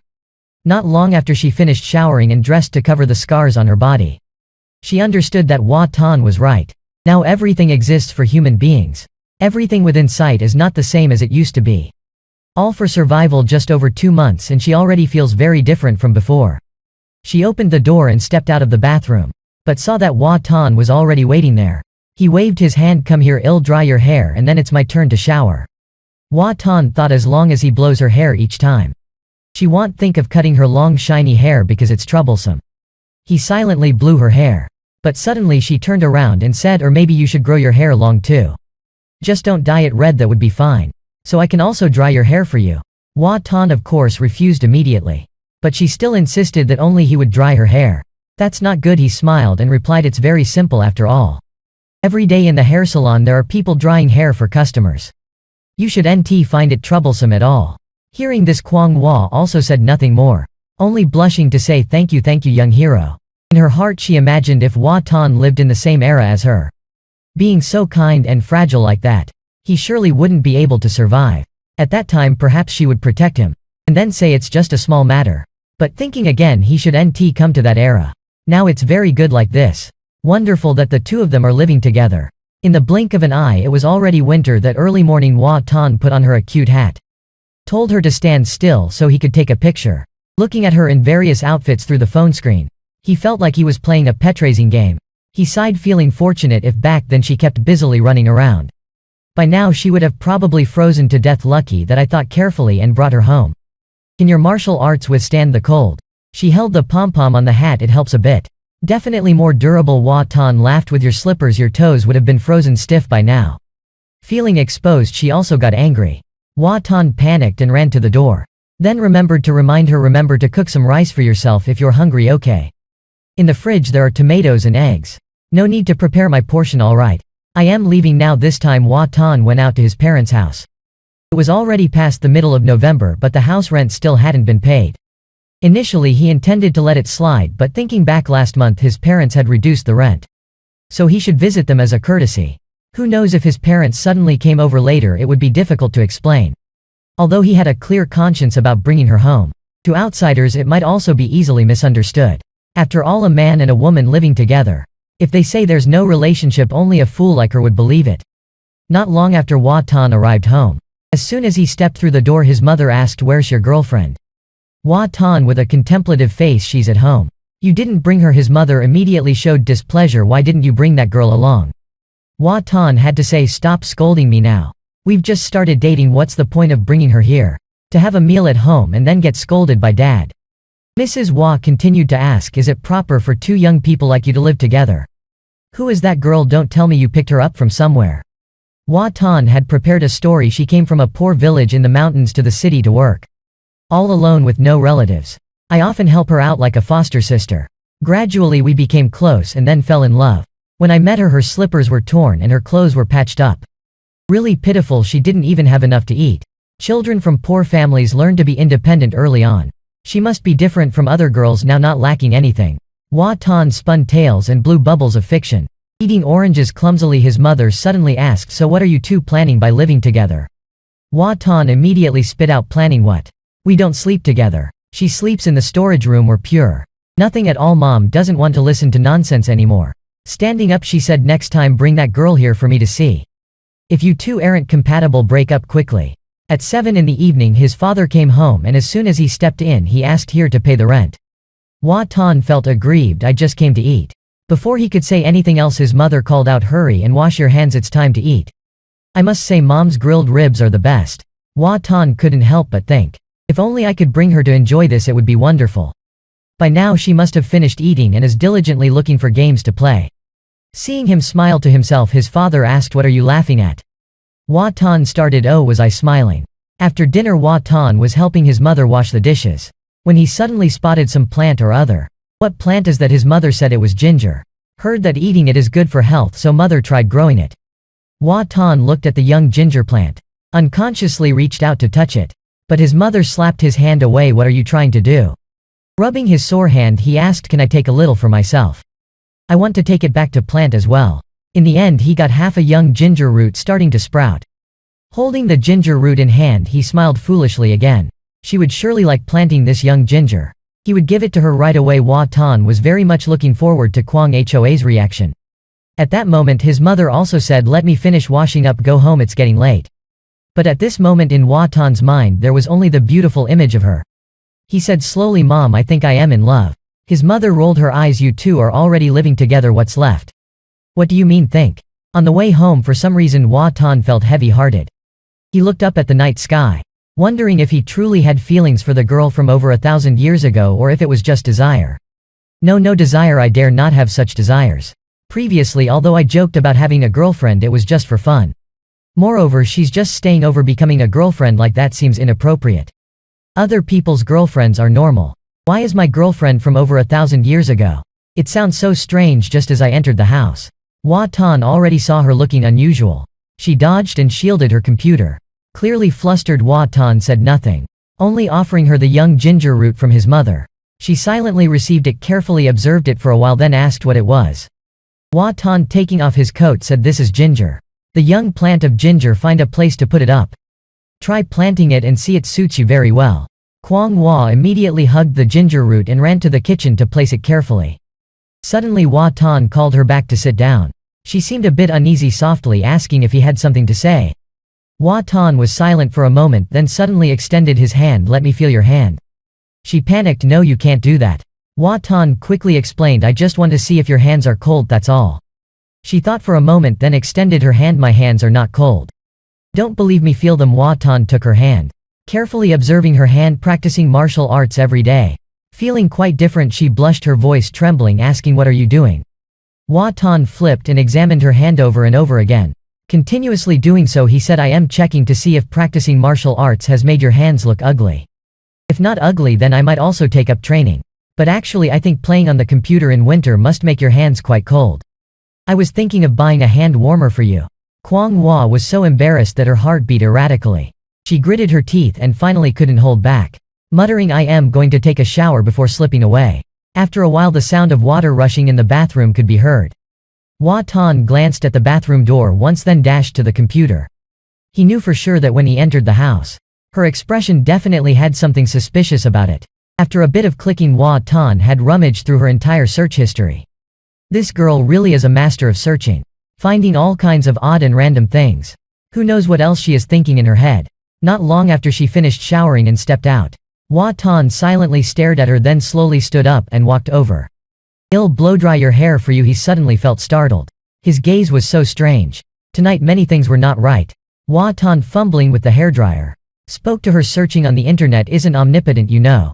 In reality it's other people answering your questions. Anyone can make mistakes, so you cannot absolutely trust everything you find. Moreover, there are bad people who deliberately exploit others for profit. Remember this, you must absolutely not trust things indiscriminately. She nodded, and then Hua Tan began to blow-dry her hair. After a moment of thought she suddenly asked why he brought up that subject all of a sudden. Of course Hua Tan couldn't admit that it was because he had looked through her search history. He could only say that it just crossed his mind. That night Hua Tan lay alone in bed, thinking that if things continued this way, Kwang Hoa's integration into modern society was only a matter of time. But what about himself? To deceive her into being his girlfriend and then let her go for someone else to marry. At this thought Hua Tan slapped himself. What a joke, he resolutely disagreed.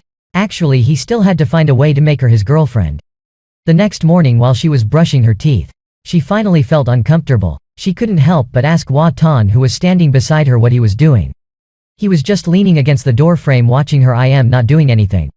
But in his heart at that moment Hua Tan thought Kwang Hua looked more and more adorable. How beautiful her nose and eyes are, he suddenly said. Hey, when you're free come with me to visit my parents, okay? She was a bit perplexed. Why is that? Hua Tan explained that last month my father came and kept wondering why the two of us were living together.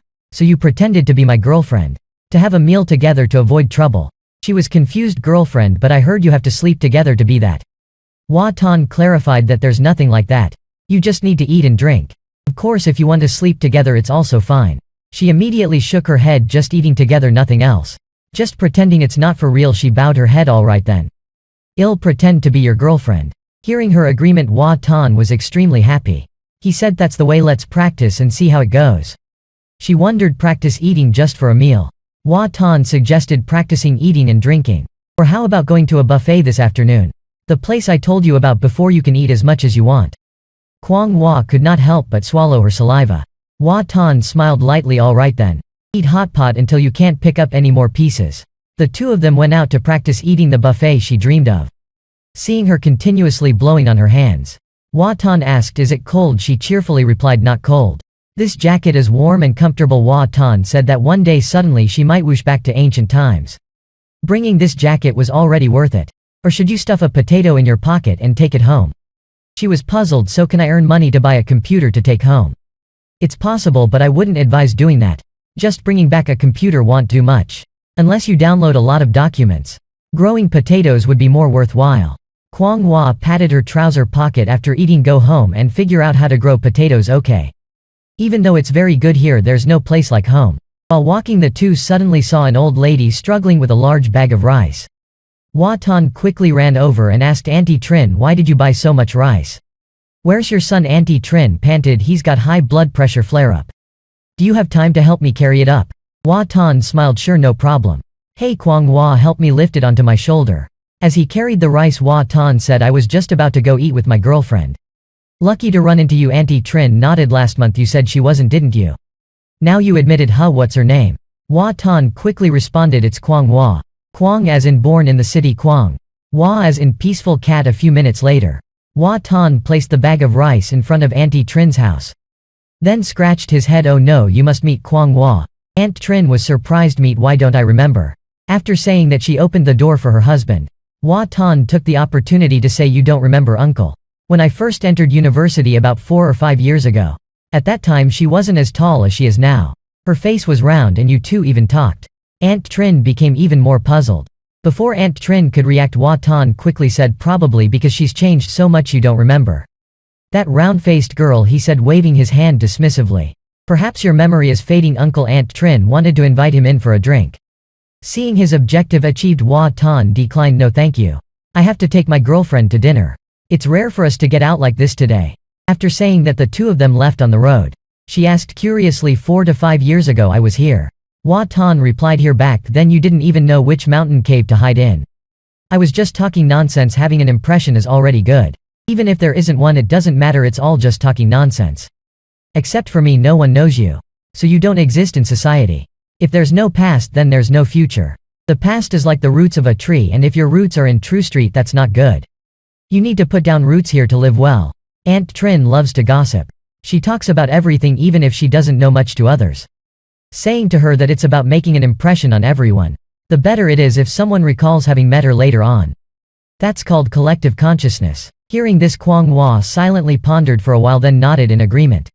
I think I understand what you mean. Not long after, the two of them arrived at the gate where the guard True was sitting distractedly. Hua Tan greeted, Uncle True, are you cold? Why don't you go inside to rest instead of sitting here? Mr. True smiled, sitting too long gets boring. Just out for some fresh air, then I'll go in. Please continue sitting, Uncle Hua Tan said. I am off to dine with my girlfriend, he said, pretending to take her hand but only grabbing her sleeve. And with that the two stepped out of the gate. Hua Tan clumsily searched for her hand. Feeling embarrassed, Hua Tan coughed and then laughed, saying to Kwang Hua, this is called enhancing presence. Kwang Hua didn't catch Hua Tan's meaning. Thinking he wanted to take her sleeve, she asked like this, so take my sleeve then. Kwang Hua extended her sleeve out. Hua Tan wished the ground would swallow him up. No one was watching anymore, but he thought, what should he take? Reaching out to take air, he felt conquering this girl was far from successful. If he had to say who Hua Tan was most afraid to encounter when taking Kwang Hua out, it would be his close friend Tan Hao. It really is like the saying, what you hate will come to you. Approaching the cafe, they immediately ran into the very person he did not want to meet at this time. Seeing the familiar face, Hua Tan couldn't help but curse, why is this guy here? At that moment Tan Hao also spotted Hua Tan and Kwang Hua. Hua Tan could only force a smile and greet "Oh."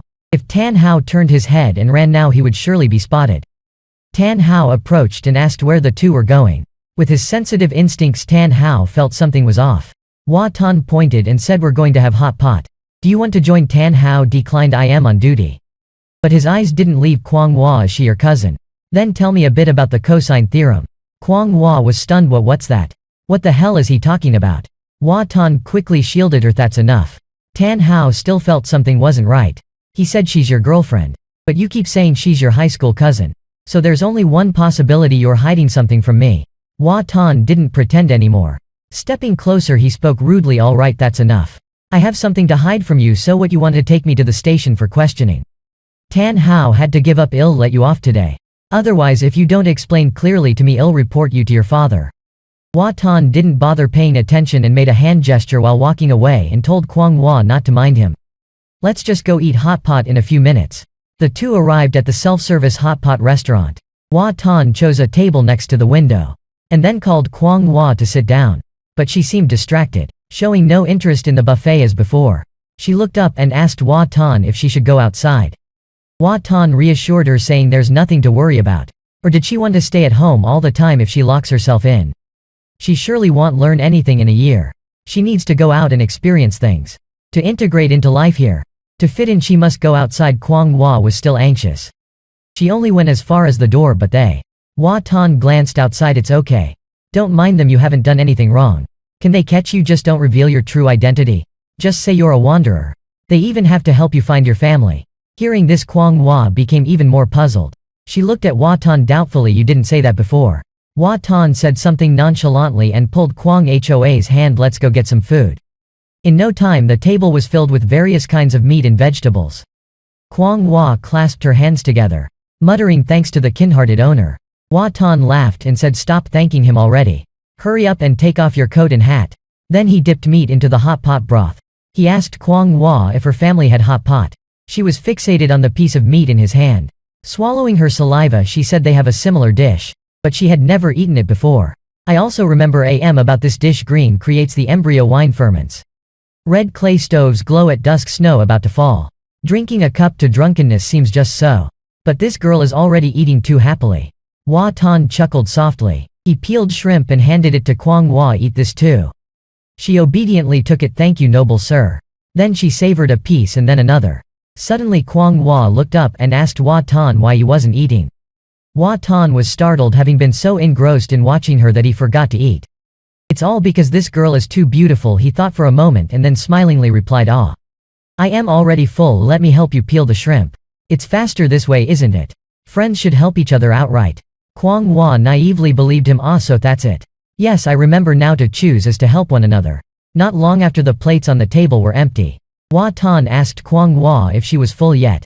If you've eaten too much, well, walk back to digest it, okay? He put on a coat and placed a hat on Kwang Hua. That's it, let's get out of the restaurant. Hua Tan looked around at the people passing by. Then he looked up at the camera, thought for a moment and told Kwang Hua, let's go back this way. While walking, they also enjoyed the scenery that day after having the hot pot. Hua Tan and Kwang Hua took a stroll by the river. He suddenly asked her if she knew how to walk on water. In the past there were people here who could walk on water. Kwang Hua listened and was bewildered. She couldn't believe modern people could be so strange, even though she herself didn't know how to do it. Hua Tan then asked her if she could split that boulder with her hands. She looked at Hua Tan as if looking at a madman. How can the human body be harder than rock? Hearing this, Hua Tan glanced around, saw no one, then quickly pulled Kwang Hua toward a nearby tree. He pointed at the tree and asked her if she could break its trunk. Without a word, she concentrated her strength and punched the trunk hard. With a loud crash, the tree as thick as an overturned bowl was snapped in two. Hua Tan was stunned, but then he pointed at Kwang Hua and shouted, "You've destroyed public property. Run," he said, and grabbed her hand tightly, pulling her to dash away. Soon after, the two of them had run some distance. Hua Tan was panting while Kwang Hua, still calm, asked, "Can you let go of my hand now?" Unable to guess Hua Tan's expression, she just saw him catch his breath for a while and then let go. Then he bowed his head and walked away to play games. The next day, while Hua Tan was sitting on a chair, Kwang Hua approached and asked what love was. He was about to explain when he suddenly panicked and stood up abruptly. She saw him standing on the chair and couldn't help feeling awkward. But Hua Tan didn't care. Jumped down and rushed over to Kwang Hua. She pointed at the computer screen. "This person is saying it." Hua Tan pressed F2 to chat. "My friend. Do you want to talk about love with me?" Immediately Kwang Hua was kicked out of the group. Seeing this, Hua Tan sighed in relief. "Now go cook rice. I'll play for you for a bit," he said, and she had to tie up her hair and cook. Meanwhile, Hua Tan added that person's name to his list of grudges. "I haven't done anything yet and someone's already eyeing my little girl." After eliminating the potential threat, Hua Tan whistled leisurely, but soon after there was a knock on the door. Hua Tan opened the door and it turned out to be his father. He sighed. "It's not yet the day for asking for rent, is it?" Mr. Hua stepped in. "Who said anything about asking for rent? I was just passing by to check if your air conditioner has any issues. If there's a problem, I'll fix it because I own this place." As he said this, he suddenly stopped, because Kwang Hua just came out from the kitchen with a dish she had just finished cooking. "Hello, Uncle," Kwang Hua said, leaving Mr. Hua completely confused. This script is all wrong. Initially, after finishing work, Mr. Hua intended to stop by and give Hua Tan's place a cleaning. He thought Tan would be fooling around with Kwang Hua, and only when running out of money and unable to find a job would he agree to work. But now, looking around, he saw the house clean. From the kitchen to the bathroom, all spotless. Shoes were also neatly arranged. He was truly surprised. The last time he came, it was like a dog's kennel. How could it be like this now? Clearly it was now a proper family home. Mr. Hua could only say to Kwang Hua, "Hello dear. I just came to check if the heater is working properly. If not, well, call maintenance." Hua Tan replied irritably, "It's very warm now." "No need to worry," Mr. Hua had to say. "All right, I'll be going then. Otherwise your wife will scold me again, but remember to come home sometime." He turned back to Hua Tan. Hua Tan sighed and gave in. Seeing that Kwang Hua went back into the kitchen, "I'll continue cooking the rice." Hua Tan didn't leave either. He leaned against the door watching her cook. Truly the posture of a gentle wife, which moved him immensely. That day during the meal, Hua Tan asked Kwang Hua if she had thought about the future. She was a bit surprised, then bowed her head down. "The future probably looks like this." Hua Tan thought she meant staying by his side, and happily agreed, "Yes, that's great, let it be like this forever." But Kwang Hua explained, "That's not it. I mean, I won't be able to bother you forever. We are not relatives. You've already helped me too much. I dare not hope for more." Second mother taught that no one owes anyone. Helping others is good, but you can't take advantage. Hua Tan's heart felt like it was falling into an abyss. Things weren't going well. He quickly said, "Then let's become closer. No need to be so distant. I am single and you're single. Isn't our meeting destined?" Kwang Hua, without much thought, immediately said, "It cannot be. You are my benefactor. I cannot do that. The debt I owe you still needs to be repaid." Hua Tan's head ached terribly. The term benefactor was like a heavy stone weighing on his heart. At first, according to the script, Hua Tan imagined Kwang Hua was to say this humble girl has no money or wealth, only knows to offer her body in return for the favor. Then he would earnestly say, "I do not expect you to offer your body, just that you consent willingly." The two of them looking at each other with deep affection. From then on, having only each other in their hearts, Hua Tan felt extremely frustrated. It would be right if things progressed in that direction, wouldn't it? To offer one's body is to repay a debt, but Kwang Hua said second mother had said, "If you are indebted, you must repay it. To offer your body is the most shameful thing. If you cannot repay, then you cling to the person." Hearing this, Hua Tan wanted to ask that second mother why she taught her that. After more than 1,000 years still obstructing other people's love, a failure in matchmaking, Hua Tan blew up and asked Kwang Hua if she could stop being a benefactor. But she didn't understand his intention and still said, "A benefactor is a benefactor. You don't need to pity me. I will try to earn money and repay the debt soon." and not bother you anymore. Hua Tan never expected that the very status of benefactor would become the greatest barrier in conquering Kwang Hua. But with the rate of earning money by playing games for others like this, he feared that even if his eyes wore out the debt would not be repaid. He truly wanted to transform into a bandit, to force her to comply with his wishes. But thinking of her terrifying strength, he slightly shuddered, certain his neck would also be broken. Just the thought made Hua Tan feel a chill down his spine. Trembling uncontrollably with irritation, Hua Tan threw the chopper aside. The cat immediately ran over and climbed onto Kwang Hoa's lap. She affectionately stroked the chopper, making Hua Tan even more jealous. Time flew by. The beginning of December. Hua Tan went to eat with Tan Hao and Prince Tuan.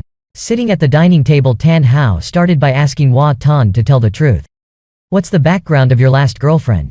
Hua Tan calmly said, "She's here without relatives. I felt sorry for her, so I took her home to be my girlfriend."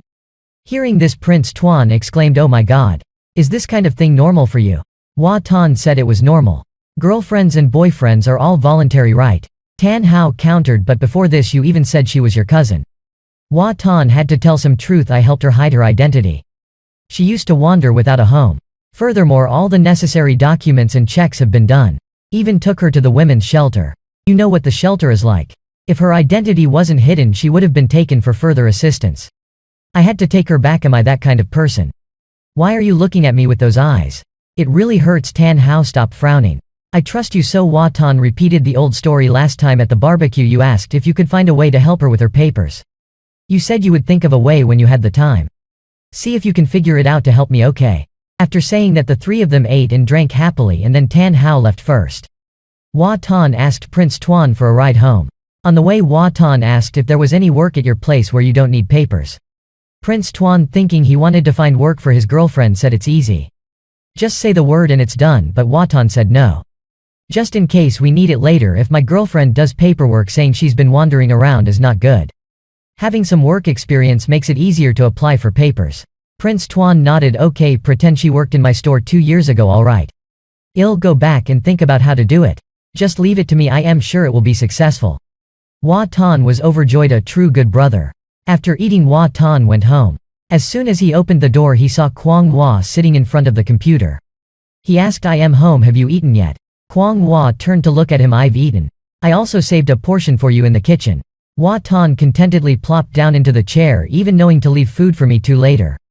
"I'll eat when I get hungry." Too happy about this, Hua Tan even joked with Winter Melon, "You seem to have gained weight recently, huh?" Seeing him laugh so naively like that, Kwang Hua came over and sniffed him. "You've been drinking again, haven't you?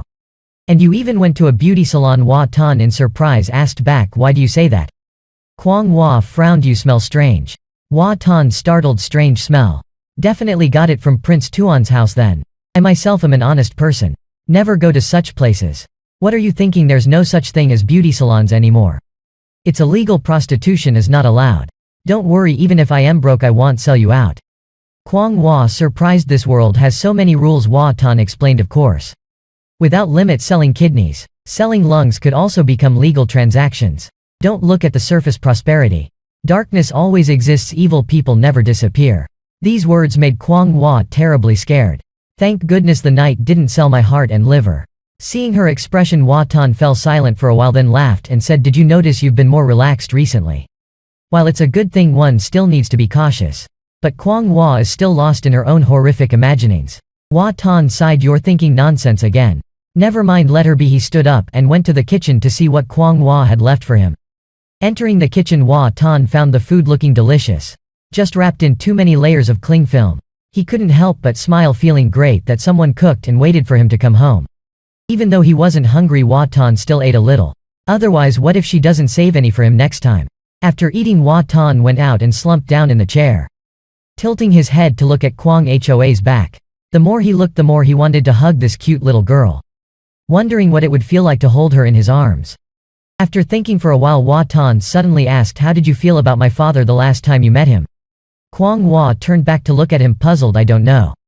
Hua Tan pretended to be sad. "He's just a conservative man. Rarely smiles or talks to me. All day long frowning. Sometimes I envy other fathers and sons who can happily eat together, go for walks. Throughout my childhood he never once hugged me. I often think if only he could hug me just once, that would be enough. But it never happened. I know it's a far-fetched wish. But can you hug me just once?" so I can feel what it's like.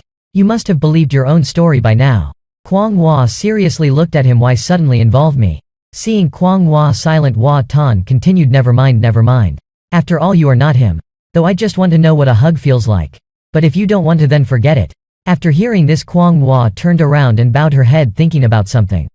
Her hand unconsciously gripped her pants tightly. A moment later she suddenly stood up. Walked in front of Hua Tan. Her face flushed. Kwang Hua extended her hand. It's no big deal. Let me help you. Hua Tan looked up. Seeing her gentle face, he quickly hugged her tightly. Startled by his sudden movement, she jumped. Kwang Hua instinctively thought to push him away, but then held back. She tightened her grip on his shirt. Two hearts throbbed together. The atmosphere suddenly became unusually hazy. After a while, Kwang Hua asked in a low voice, is that enough? But Hua Tan was not ready to let her go easily. I think I need to hold on a bit longer. Kwang Hua started to tremble, but still comforted herself. It's just to help the young knight experience a hug. I am not doing anything wrong. Meanwhile, Hua Tan laughed out loud, feeling her body warm. Her hair still had a hint of shampoo scent. If I weren't afraid of scaring you, I really would want to keep hugging. A little while later, Hua Tan reluctantly let go of Kwang Hua. He smiled and said, I've felt it now. Thank you very much, female knight. Kwang Hua awkwardly waved her hand dismissively.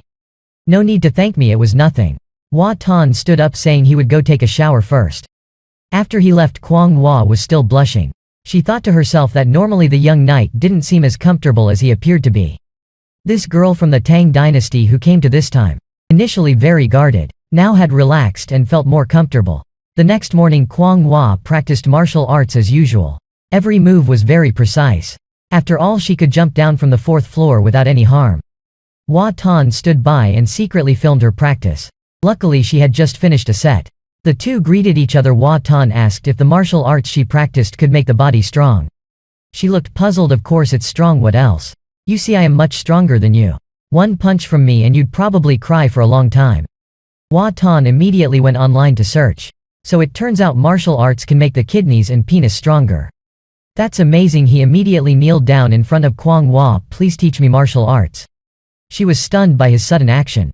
Hua Tan quickly explained that he feels martial arts as a traditional cultural aspect.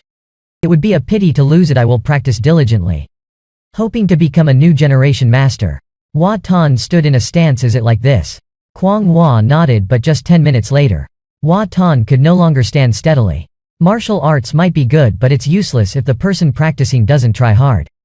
Kwang Hua sat beside eating an apple, saying get up and continue practicing. Right hand raised high. Martial arts emphasizes withdrawing the hand. To become a master you must progress bit by bit. If you really want it you must try. Hua Tan hastily interrupted, never mind, never mind. I don't want it anymore, I just want to train for health. Kwang Hua said, then you just need to be persistent. When you can stand for half an hour I will teach you punching. Hua Tan asked, when I have learned. In the future can I punch with my bare hands on snow without feeling cold? Hearing the strange question, Kwang Hua was completely puzzled. Why would you want to run outside barehanded? And even in falling snow without feeling cold? Time flies fast. That winter Zhongcheng had its first snowfall. It was also the day Hua Tan started to practice martial arts seriously. That day both of them went out together, preparing to go to Hua Tan's parents' house for a meal. It was the first time walking on snow. Kwang Hua was happily playing around. Previously cold, now she has become noticeably cheerful. Hua Tan asked if she was having fun. She kicked the snow and slid far away. Then turned back laughing and saying she was having a lot of fun. Really happy, Hua Tan ran over and grabbed her hand. Come on. Let's continue playing later, the taxi is waiting. A few minutes later both of them sat in the taxi. Kwang Hua looked at the driver. He looked so relaxed. Not having to stand in the snow. Not having to pull the car, just sitting and driving. She quietly asked Hua Tan, can I do this job? Hua Tan explained that driving requires a lot of learning. Just teaching is not enough, and if you hit someone it's even more troublesome. At least for now I can't let you learn this job. Kwang Hua nodded. I see. So why do you know how to drive but don't have a car? Hua Tan frowned. Because I am poor. Not long after both of them got out of the car, Hua Tan advised Kwang Hua, when you meet my parents later, don't be too nervous. Today is just about eating and drinking. Just chat. You only need to say that you ran out from the countryside to look for a job. Remember Kwang Hua? She nodded continuously. As the two entered the apartment complex, Hua Tan suddenly saw an acquaintance. He cheerfully called out Uncle Tan, then pretended to be startled and told Kwang Hua to hold his hand. She obediently grabbed the hem of his clothes. Thinking to herself it was just a pretense. "We are innocent." Uncle Tan turned around. He exclaimed, "Come here, who's calling me? Little rascal, why are you here today?" Then he introduced Kwang Hwa to Mr. Tan. "This is my girlfriend. Today I am bringing her home to meet my parents." Kwang Hwa politely greeted, "Hello uncle." After speaking, Mr. Tan waved to call Hwa Tan closer and whispered, "When you're free, teach the youngsters some skills. He hasn't dated until now." Hwa Tan smiled. "Finally the opportunity has come. Uncle Tan Hao is too timid. I think you should arrange for him to go matchmaking to settle down for sure." Mr. Tan nodded. "You make sense, you're not wrong. Let me think about it." After the advice, he bid farewell to Uncle Tan and left. Hwa Tan appeared knowledgeable, delighted because the plan was successful. Helping a friend settle a significant matter. Sacrificing oneself for righteousness without refusal. Before going upstairs, he said to her, "When the drama starts, even if no one watches, you still have to perform to the fullest." Kwang Hwa shook her head. "I don't understand what you mean." Hwa Tan immediately took her hand and pulled her along. "It means that whether we hold hands or whatever, it's normal between boyfriend and girlfriend. Don't keep looking at my hand and feel awkward. And don't be tense when talking to my mom. If there's a question you can't answer, just deflect. You know how to deflect, don't you?" Kwang Hwa appeared completely clueless. It seemed like she didn't know anything at all. Seeing this, Hwa Tan had to explain. "For example, if she asks you if you're not a local, right? Just replying hum or nodding your head is considered impolite. A more sophisticated way to answer is to say, yes, I am from another province, not a local. You have to answer according to the question asked. Just hum or nodding seems very rude. But if you reply with a few more sentences, it shows your sincerity." The second question, if she asks what job you're doing, how would you reply? Of course you can't say playing games. You could say, "I am doing my own work, ma'am." The more Kwang Hwa listened, the more confused she became. "My own work? If she asks which kind, then what?" "I will answer vaguely, the work I do every day." Kwang Hwa was troubled. "Maybe I've learned it now." Hwa Tan reassured. "Anyway, well, adapt accordingly. I am there, just do well in your role as the girlfriend," he reassured. A few minutes later, the two of them entered the house. Hwa Tan's mother hurriedly came out to greet them. "Is this your girlfriend? Introduce her to me." Hwa Tan said. "Yes," he replied. "This is my girlfriend Kwang Hwa. Bring her here to meet me, and this is my mother. Just call her aunt," he suggested. Kwang Hwa bowed her head and said yes. "Hello auntie," she greeted. The lady smiled. "Hello dear, make yourself at home, the meal isn't ready yet. Go ahead to the living room first, you two." Hwa Tan led Kwang Hwa into the living room. First he helped her take off her coat and hat. At that moment Mr. Hwa came out and saw the intimate scene between the two. Hwa Tan turned around and laughed. "Dad, look. I've brought her here for you and Mom to meet. This is Kwang Hwa, you've met her before." Mr. Hua's eyes widened as he saw how good they looked together. Even the sweaters are like a couple's uniform. While Kwang Hwa was hanging up her coat, Hwa Tan turned to his father with a beaming smile. His father, puzzled, didn't understand what was happening. "What are you laughing at?" he asked. Hwa Tan replied with a smirk, "I am just very happy. I have a girlfriend now." In fact, Hwa Tan thought that his father, who had spent his life studying history, now had someone from over 1,000 years ago standing right in front of him and didn't even recognize her. "Moreover, she's also my girlfriend," he added. "It's a wonderful feeling," he mused a moment later. The three of them sat on the couch watching TV. Hwa Tan took an orange, wrapped it up, and handed it to his girlfriend. "Feel at home here. Eat the oranges here are very sweet." Suddenly Hwa Tan remembered, I forgot to buy fruits to bring. It was Kwang Hwa's first visit, but Mr. Hwa said no need for you to bring anything. Then Hwa Tan's mother called from the kitchen, "Wash your hands, let's get ready for dinner. Son, go set the table." Hwa Tan led Kwang Hwa to the washroom. "You wash your hands, I'll help Mom with setting the table first." After Kwang Hwa finished washing her hands, Hwa Tan had finished setting the table. His mother called, "Kwang Hwa, come here, take a seat." Kwang Hwa felt moved and replied, "Yes auntie," and hurried to the dining table. As she sat down, Hwa Tan passed her a bowl of rice and chopsticks.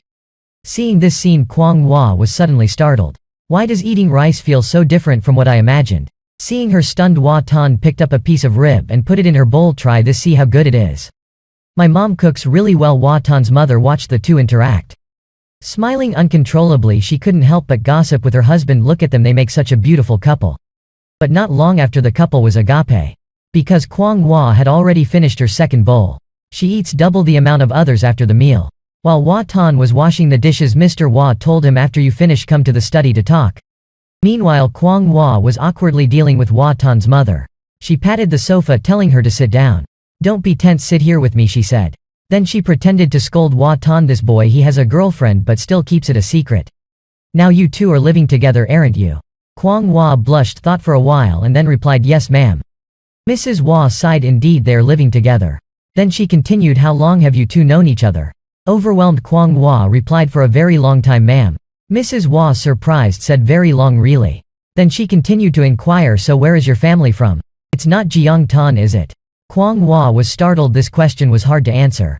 But she confidently said, yes, that's right. I am from outside the province, not from Jiangtan, ma'am. Hua Tan's mother wondered, then where are you from? Kwang Hua, recalling Hua Tan's instructions, confidently answered, I am from the mountainous region, ma'am. As for Mr. Hua, he called his son into the study, wanting to get to the bottom of it. What are you planning? What's this about living together? The young people, you have your own intentions. Have you thought about what would happen if something went wrong? Why don't you ever think about the future? Hua Tan was embarrassed and told his father not to talk nonsense. She's just staying temporarily, we just share meals together. How could Mr. Hua believe that? He still maintained a serious expression. Hua Tan wanted to say that she is just a pretend girlfriend for now. Nothing could happen, but he could only change the subject. Don't worry, Dad. Just let me off the rent. Well, think about the future later, but Mr. Hua insisted on talking about the rent later. Dad, we have to talk about this cohabitation first. Hua Tan interrupted immediately. Dad, regarding this aspect, I am sure I understand more than you do. Mr. Hua was angry. Understand what exactly? Hua Tan was kicked out of the room immediately. The door slammed shut and he had to go to the living room. When he saw his mother talking with Kwang Hua, he felt uneasy. His mother kept asking questions. Kwang Hua could easily slip up. He quickly told his mother, it's late now. We're going to head back first. And after a while, both of them got dressed, said goodbye to his mother, and even took a bag of potatoes home. After the two left, Mr. Hua stepped out of the room. He asked his wife, what do you think of that girl? Mrs. Hua said, very good. Mr. looked at her, but you didn't ask what the girl does. Hua Tan's mother just knows superficially. When I asked, the girl said she was doing private work.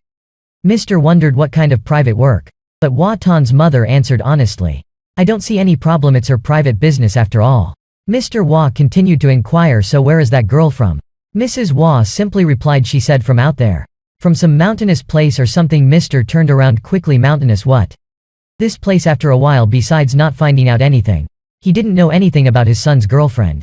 Mr. Hua was angry, pulled the curtains wide open so they just take advantage of the meals, then ask for rent. We couldn't find out anything, they've already left. Looking at this couple of fraudsters, the kid didn't even bring any fruit. It's no different than him coming home to eat with us at all. Not long after the two returned to the apartment gate, Hua Tan asked Kwang Hua if she was full. Or shall we go back and cook some noodles to eat? Kwang Hua smiled faintly, no need. I am full already, I feel like I am eating less and less these days. Hua Tan stopped and explained, that's normal. 1. You don't exercise much so you burn less. 2. Here the food is plentiful. Eating a lot of rice makes you full easily, I think you should eat less. Otherwise you'll get fat and lose your lightness skill. Kwang Hua is scared, so I will eat less. Hua Tan once again plays the good person, but you don't have to force yourself to starve. Normally you practice martial arts a lot.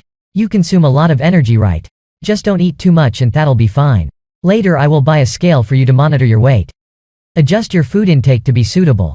She wonders what kind of scale, and he explains it's the scale to weigh people. Some people lift me up and hang on the big scale. Kwang Hoa's mouth gaped open, and then Hua Tan said it was just a joke. When I buy it you will know you learn too fast. If I don't tease you a bit now there won't be a chance later. She was about to say something but Hua Tan interrupted. The taxi has arrived, we have to go. Back home, Kwang Hua looks at the game's bag of items, feeling sad, wondering when she will be able to pay off the debt and be self-sufficient. She asks Hua Tan if there is another way to make money. Hua Tan is taken aback. There are countless ways to make money online, but I am afraid they're not suitable for Kwang Hua. He says she should just play games, think about making money later. When you really have a passion for something, deciding then won't be too late. Life is short. Happiness is the most important. You came here to enjoy life after all. Hearing this, Kwang Hua looked dejected. She says, but I have nothing at all. Then she asks, what about the pumpkin? Is it here to have fun too? Looking at the pumpkin lying flat in a corner, Hua Tan says, I am not a cat so I don't know its feelings. But I am very envious of you, not being bound by social rules. Kwang Hua doesn't understand what kind of restrictions. Hua Tan ponders, never mind, even if I explain you won't understand. Kwang Hua gets annoyed, if you don't tell me I'll understand even less. For people who speak half-heartedly like you, if I were in your place I would punch you into the ground right away. Hua Tan is too lazy to explain anyway, you will understand eventually. I am going to take a shower first, he says, approaching the bathroom door. Hua Tan suddenly stops. Actually I hate two types of people the most. One is the person who speaks half-heartedly then he falls silent. Kwang Hwa can't help but ask what about the second type. The response to her is the sound of the bathroom door closing. Kwang Hwa almost went mad. She really wants to punch this guy's face in. That day Hwa Tan was explaining to Kwang Hwa how to make money in the game. Merchants in the game usually have two types. One is the monopoly, using a lot of money to corner resources. The second is to take advantage of asymmetric information. I know something you don't know. That's asymmetric information. Officials in your time often did that.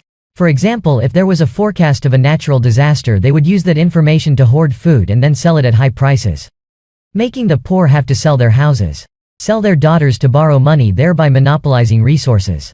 Consolidating class structures. I could even use information to turn you into my slave. Kwang Hwa, terrified, pretends to be fierce. I won't become a slave. You rascal. Hwa Tan quickly waves his hand. I am just kidding. But seriously, Kwang Hwa is now like a blank sheet of paper, almost having to relearn all the knowledge from 1,000 years later. Teaching little by little like this, you'll probably only understand when you have kids. Thinking this, Hwa Tan suddenly has an idea. He stands up abruptly. Kwang Hwa, go online and look up humanities. The two head to the computer. Kwang Hwa types the keyword humanities using the keyboard on the screen. Hwa Tan explains this humanities as a culture that values humans. That's exactly what you lack: literature, painting, music, theater, cinema. All are expressions of humanities. I will find some novels, films suitable for you. From now on, every day we will watch them together. Kwang Hwa looks straight into Hwa Tan's eyes. Does it mean that once I learn those things, there will no longer be asymmetric information between us? Hwa Tan replies, exactly. Now when I tell jokes or stories you don't understand them, do you? Let's call it a day. Go take a bath and sleep early. Hwa Tan says this and stands up. But Kwang Hwa seems to be pondering something. She suddenly asks, you don't want to trick me into being your girlfriend by exploiting information, do you? This question catches Hwa Tan off guard, leaving him stunned. He fumbles, how do you know? No, why would you think that? Kwang Hwa looks him in the eye. It's okay, I feel that you are not ashamed. Hwa Tan throws up his hands. This is slander, defaming someone's honor. Go take a bath now. Hearing this, Kwang Hwa obediently gets up to bathe. Hwa Tan also breathes a sigh of relief. Not long after, the sound of rushing water can be heard. Hwa Tan shuffles over to the computer. This girl definitely has something suspicious. After checking Kwang Hwa's search history, Hwa Tan is shocked. Do I feel ashamed? Isn't it normal for a man and a woman who spend every day together to grow fonder of each other? But sneaking off, what does that mean? Looking at the pile of search keywords, Hwa Tan doesn't know what to think anymore. Unexpectedly, that innocent-looking girl turns out to be such a great actress. What a pity not to award her an Oscar. A short while later, Kwang Hwa finishes bathing and steps out. Seeing the expression on Hwa Tan's face, she is slightly surprised. What's wrong, Hwa Tan? He pretends not to care. Nothing. That night, Kwang Hwa returns to her room. Lying in bed, restless and unable to sleep, she secretly thinks, maybe I really have to run away. Sitting on the bed, Kwang Hwa feels uneasy. Initially, she was certain that Hwa Tan wanted to trick her into being his girlfriend, so he surely would prefer her to be as naive as possible.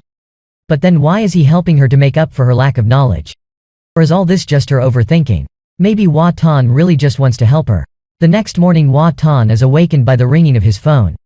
As soon as he picks up, he hears Tan Hao shouting, what did you say to my dad? Hwa Tan, still not opening his eyes, says, I said the name he chose for his dog is nice. Tan Hao, with an annoyed tone, cut the crap. What's this about a matchmaking session? Hwa Tan chuckles, what matchmaking? Probably he's just jealous because I brought a girlfriend home. Before Chin Hao could say anything, Hwa Tan hung up the phone. I've got to go eat breakfast cooked by my girlfriend. Bye. Then later, Hwa Tan sings as he steps out of the room. Getting up early to annoy Tan Hao is truly refreshing. Kwang Hwa is practicing swordplay and notices him getting up unusually early. Hwa Tan seriously says, get up early for exercise to be healthy. Ah no, to train to be strong. To achieve that you must train a lot. Kwang Hwa becomes a strict teacher, punishing Hwa Tan until he cries and begs. He can't help asking if there's a quick way to train in martial arts, like the evil path of castrating oneself, for instance, or the righteous path like some 2-week government training or something. Kwang Hwa is stunned. What, you want to castrate yourself? Hwa Tan yells, no, I want dual cultivation. Kwang Hwa is both angry and embarrassed. There's no such way, but her eyes clearly show that there is. Being exposed, Kwang Hwa is annoyed. Even if there is, I wouldn't teach you. This person is really annoying. One day after playing games, Hwa Tan runs into the bathroom, standing in front of the mirror flexing his biceps. But it seems like nothing has changed. He's a bit perplexed because meeting a female knight from the Tang era like this. He should be the male lead, right? Initially, by chance meeting and sleeping, he would be imparted with superior martial arts. Then together with her to rob the rich to help the poor. Everywhere boasting and slandering the wicked. Eventually the two of them become a couple. Living in seclusion deep in the forest, Hua Tan suddenly remembers he still has parents. The plan to flee into the forest is no longer feasible. Better to live the normal life of an ordinary person. One idle day, Hua Tan sits on the sofa daydreaming. Kwang Hua continuously scratches her book. Hua Tan looks at her for a while, then can't help but warn her lying down and reading like that can lead to myopia. Sit up straight, Kwang Hua, who is reading Gone with the Wind. Hearing this, she puts down the book and sits up straight. What is myopia? He explains it's when you can't see things clearly.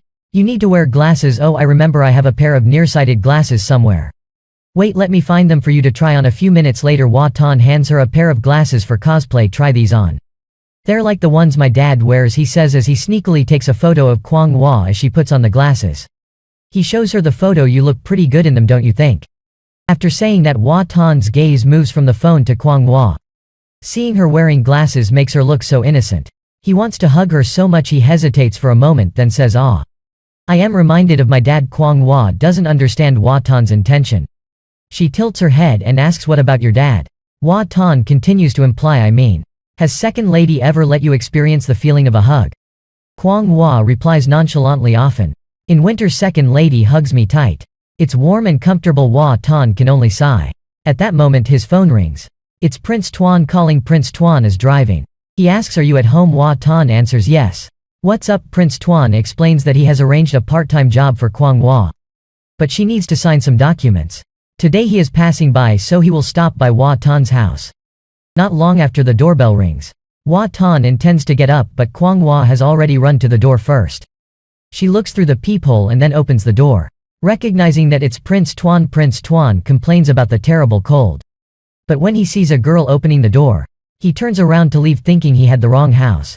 Hua Tan quickly pulls him back. "I've already introduced my girlfriend to you. How could you forget? Memory decline due to poor kidneys." Entering the house, Prince Tuan comfortably leans back in the chair, feeling his hands and feet thawing from the cold. He smiles discreetly. "Aren't you surprised not to see me around? Turns out you've been hiding in the golden room enjoying yourself, huh?" Hua Tan, fearing that Kwang Hua would hear and get angry, snaps back, "Talk properly, will you? Don't spout nonsense and then get found out, or it'll be a complete disaster." But Prince Tuan confidently reassures, "Relax. I've arranged everything perfectly, you just need to handle the paperwork. This sales job is very safe. You just need to sign off on the sales amounts at the end of the day. Commission is paid out weekly. This is an ideal part-time job. Flexible and in a remote location. Few acquaintances around, and if necessary you can take this ledger to check the books right away." Hua Tan nods in agreement. "Right, the more secretive the better. A contingency plan is best and can be useful in the future." He tells Kwang Hua to come over here to sign this. Kwang Hoa's eyes widen. "What is this?" Hua Tan explains calmly. "It's not selling you off. These papers prove you worked here 2 years ago." Hua Tan has already written a version and shows it to Kwang Hua. "This is your name here, you just need to write like this to sign." Hearing this, Prince Tuan is shocked. "Wait a minute. She doesn't know how to write her name." Hua Tan laughs and continues to babble. "It's a long story. She's been wandering the streets for over 10 years. Fortunately I picked her up before that. She only knew how to runny nose and smile foolishly. It's miserable." Listen to him spouting nonsense. Kwang Hua almost snapped the pen in her hand. "It's a pity there are guests, otherwise I would have given him a beating already." So infuriating, but Hua Tan shamelessly invites Prince Tuan to stay for dinner. "It's cold and you've also made a troublesome trip for me." Prince Tuan agrees. Hua Tan tells Kwang Hua to cook some more dishes. Kwang Hua nods proficiently, ties up her hair and goes into the kitchen, putting on an apron. Prince Tuan is surprised. "This. Is this home cooking? I thought by staying to eat we were going to a restaurant or something." He's enviously impressed. "This is really good. Suddenly I also want a girlfriend who knows how to cook." Hua Tan sighs. "If you want, then go find one. Just take care of your health, that's enough." When it's mealtime, Prince Tuan wanders back to the computer. "I am planning to buy a new computer. Can you make a list of components for me when you have time? Do you know how to assemble it? If not, I'll ask a friend to assemble it and then deliver it to you. You just need to pay for it." Prince Tuan nods in agreement. But suddenly he notices that Hua Tan's computer is entirely in traditional characters. "You seem odd today. But after all, reality is miraculous. You're poor and have no money, yet you understand everything." Hua Tan with an orange in his mouth replies, of course. We poor people have to spend time learning, while the rich like you use money to buy our time. While speaking halfway, Hua Tan suddenly freezes. That's not right. Prince Tuan also becomes stunned, dropping the orange in his hand. He with a vague expression asks, did you take the wrong medicine today? Before you would just say get lost and be done with it. Or am I mistaken and there is also a younger brother in your house named Hua that and right? Hua Tan snatches his close friend's hand away. You're the one who took the wrong medicine. Hua Tan mutters to himself, but I was really careless. He is not Kwang Hua. Why explain in such detail? He sighs. It's just that too much has happened in the past half year. Who would have thought of raising a person from the Tang dynasty at home? Not everyone has such an experience. But Prince Tuan becomes even more confused. You spend all day accommodating a person of dubious origin waiting for a job. Could something else arise? Just a few glib words and you get a girlfriend. With all my experience I've never encountered such a thing. Hua Tan asks back, have you watched the drama? Why bring him here? Prince Tuan is surprised. What's that? Hua Tan smiles. I mean, with your level of understanding dramas, I can't possibly explain. Prince Tuan is infuriated. Hua Tan doesn't bother anymore. Get up and go to the kitchen to see if my girlfriend needs any help. Upon reaching the kitchen door, Hua Tan sees Kwang Hua washing vegetables. Her hand occasionally brushing the hair that falls over her eyes. He licks his lips and says, you look really beautiful like this. Another thing he doesn't dare to say is that she seems very fitting to be a diligent wife. Kwang Hua startles and reacts. Panicked, she scolds, what are you saying? The ruffian she threatens by picking up a knife. Seeing this, Hua Tan immediately runs away. I was just looking. Just keep doing your work, he says after Hua Tan leaves. Kwang Hua chops the vegetables with more force. That jerk suddenly comes over saying, I am beautiful. What is he trying to do? She wonders. Not long after, the three of them sit down to eat. Prince Tuan is still surprised. This dish is unexpectedly delicious. Hua Tan smiles brightly. Eat up then. Kwang Hua observes the interaction between the two. She feels odd. This isn't like a scene where a wife cooks for guests, right? She is startled. It turns out all the innocent things up to now were deceptive. Hua Tan even confessed his feelings to her. A moment later after dinner, Prince Tuan says goodbye and leaves. Kwang Hua turns to clean up the dishes. Suddenly Hua Tan gets an idea. He grabs the pile of stuff from Kwang Hoa's hands. You must be tired from cooking. Take a rest. I'll do the dishes. And there is something I want to talk to you about. As he speaks, Hua Tan washes the dishes and says, from today onwards you are no longer the unexpected Tang dynasty person appearing out of nowhere. Let's reevaluate your identity. In the story made up by Hua Tan, Kwang Hua has been an orphan wandering around the mountains on the other side of the city since she was young. At the age of 16 she was brought to Zhongcheng by friends. Since then she has stayed here to work and earn a living. One day Kwang Hua meets Hua Tan, a kind-hearted person. The two quickly became close friends. As they grew closer they naturally developed feelings for each other. And an innocent love began. They immersed themselves in the sea of love. From there a great love was formed. Love makes people blind but also full of integrity. After becoming lovers, Hua Tan begins searching for Kwang Hoa's parents but to no avail. Finally, with Hua Tan's persuasion, Kwang Hua moves in to live with him. The two begin their life together. Thus the love story of Hua Tan and Kwang Hua comes to an end. Hua Tan feels this plot is very reasonable. Because if Kwang Hua isn't your girlfriend you wouldn't take care of her like that. It can't be explained by reason. Only love can make a person become so blind and magnificent. The sudden approach of Hua Tan startles Kwang Hua. She responds to the question standing there. I understand now. It is great love, said Hua Tan as he reached out his hand. Under the horrified gaze of Kwang Hua, he slowly strokes her hair gently then retracts his hand. Knowing the action was too intimate, Hua Tan blushes and changes the subject. Wait until you are fully accustomed to modern life. We will go to the administrative agency to declare our intention to marry. Then we will resolve your identity issue. Just need to firmly establish this story. Gradually everyone around will get used to you. That's success. As Hua Tan spoke, Kwang Hua gradually clenches her fist tightly. Her voice trembling, she asks, were you just playing with me? Kwang Hoa's eyes are filled with a murderous look. She doesn't understand why her heart is beating so fast. Logically this reaction only occurs before taking action. Hua Tan panics and denies. Sweating coldly he explains, it's not like that. We are boyfriend and girlfriend. I saw her hair was a mess so I helped her fix it. It's just a normal thing, Kwang Hua argues, but we are pretending, aren't we? You are my savior, you are not allowed to touch me. Hua Tan becomes even more panicked. Rest assured. I won't touch anymore, release your fist. Kwang Hua still stares at him intently. Hua Tan has a headache. Why couldn't I control my hands and feet just now? He falls silent for a moment and then sighs, alright. I confess that I have a plan. Kwang Hua is startled, feeling that something bad is about to happen. Hua Tan continues, look at us living under the same roof for months. There's a saying, frequent interaction breeds affection, right? Naturally I will develop feelings for you. Gradually liking someone becomes normal. After listening, Kwang Hua is stunned. You mean you like me? Hua Tan awkwardly admits that's right. Now I like you. Hearing this, Kwang Hua is also flustered. Can you possibly not like me? We are pure and innocent, aren't we? That is not right of you. Hua Tan is also dreamily saying, heavens. Don't tell me that in the Tang dynasty you already had a husband. Kwang Hua shakes her head. That's not the case. Hua Tan reacts, what is not right about that? I am single and so are you. I like you openly but you reject. I still have to continue helping you. It's called taking responsibility. Hua Tan becomes more and more passionate. Kwang Hua, I've decided. I'll take responsibility for you. Let me do it. I will take care of you for life. Kwang Hoa's face turns bright red as if boiling. She angrily yells, no way. If you dare touch me I will hit you. Then she falls silent for a moment, suddenly stands up. No, it cannot be. I will leave. Our debt of gratitude is paid off. Hua Tan interrupts her. Our debt of gratitude has been settled long ago. Over the past half year I've taught you how to adapt here. You've also taught me martial arts. We are even. You can go whenever you want. But before you go, can you teach me one more set of boxing? I will help you rent another place to live. Kwang Hoa's voice is cold. Why would you do that? Hua Tan earnestly says, because I like you.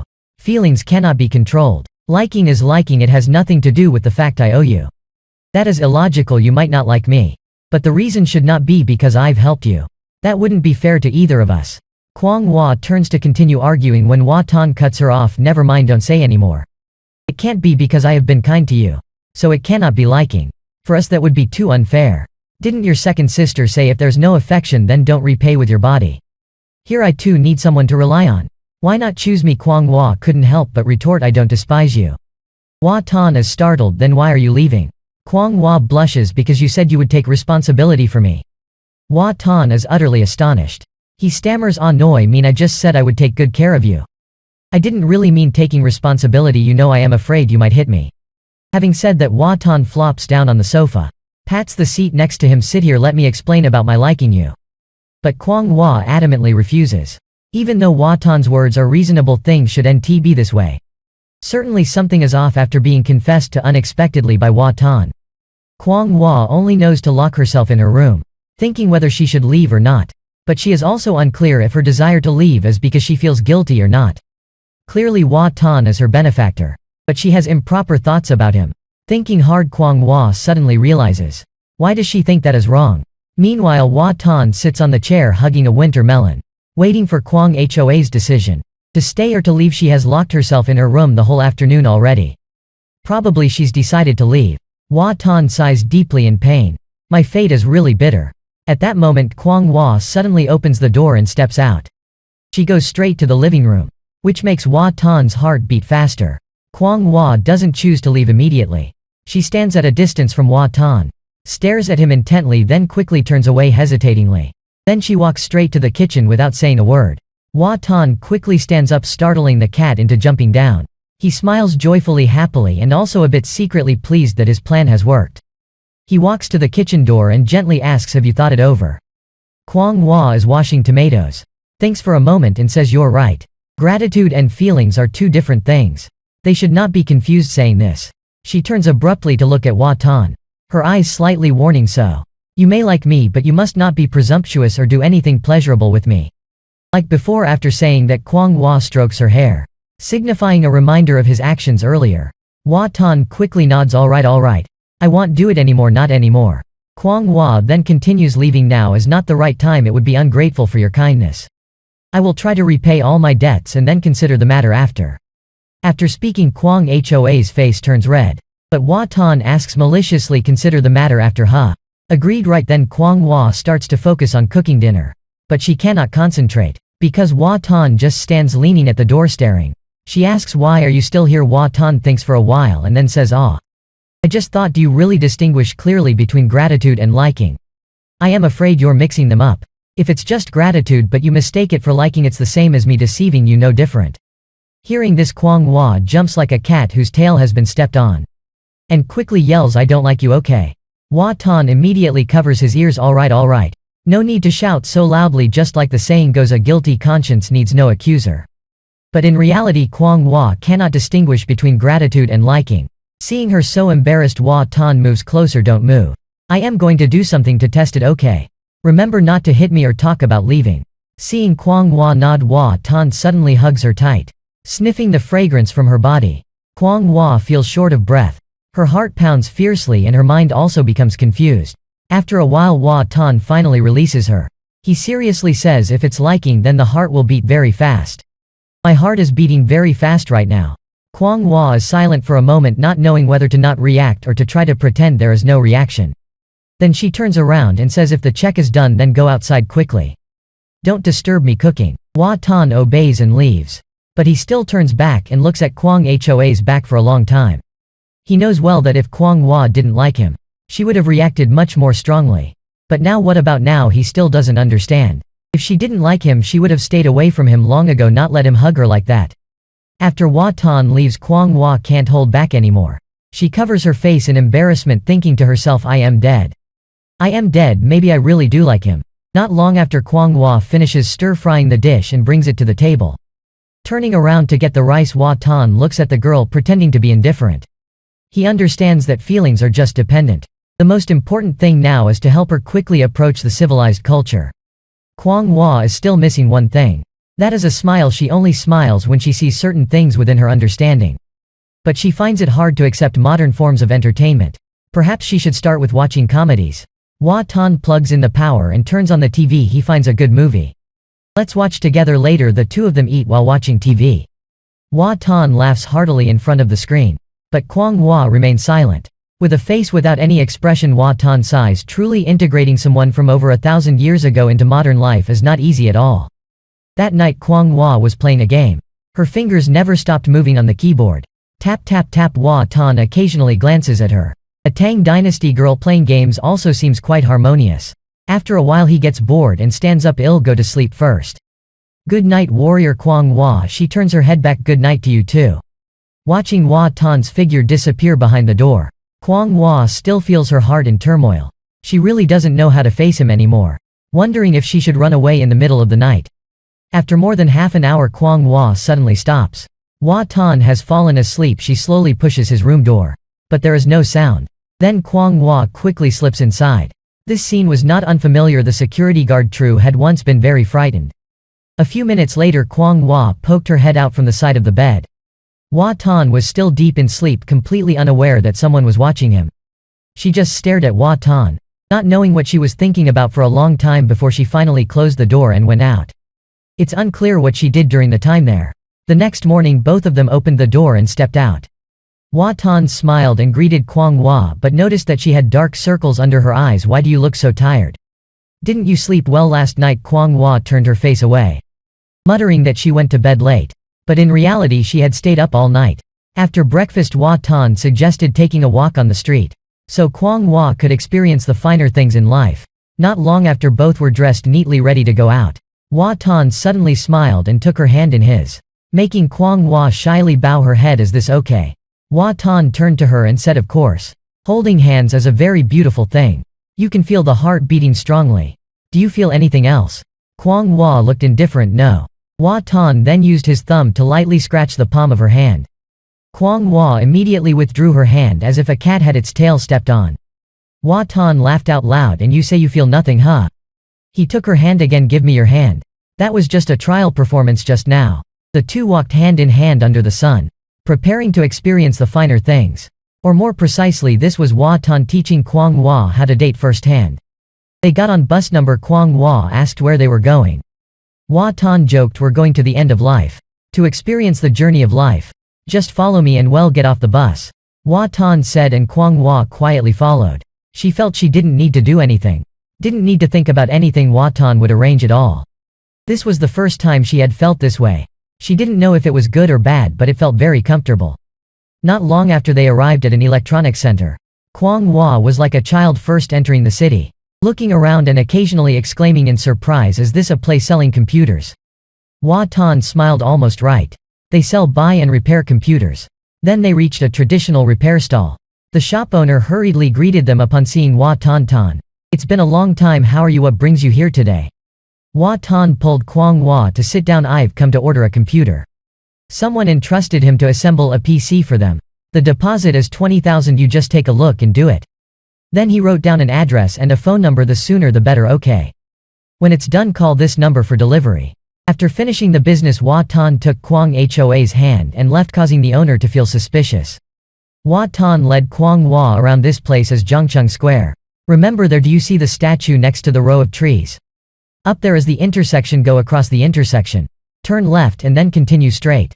He led her to a place where Prince Tuan had arranged. This place is where you used to work before. You used to sell alcohol here about 2 years ago. Kwang Hua was confused at first but then remembered that she had been instructed by Hua Tan before. She replied, ah, I know now. Then Hua Tan looked at Kwang Hua, remember the way? Can you come here by yourself? Kwang Hua nodded, yes, I remember the route just now. Then she pointed at the bar, can I go inside and have a look? Hua Tan was startled and pulled Kwang Hua away immediately, you can't look. Curiosity is good but it's best not to at this place. Although slightly unclear, Kwang Hua obediently followed Hua Tan and left the place. The two continued to walk and realized it was time to eat. Hua Tan asked if she was hungry and then suggested, let's go eat at a barbecue buffet, shall we? Not long after, Hua Tan had lit the charcoal for grilling the pork belly. The slice of meat on the glowing charcoal sizzles with fat. Kwang Hua bent down to carefully watch the grilling meat. I still prefer boiled dishes.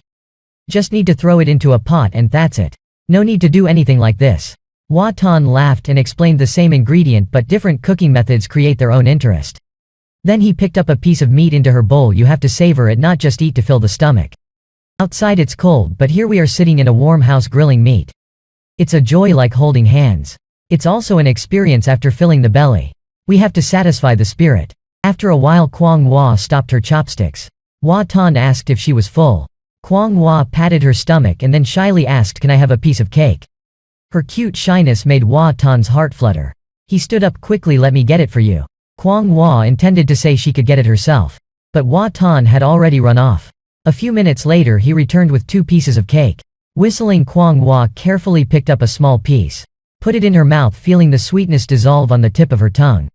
She couldn't help but think how wonderful it would be if every meal could be as happy as this.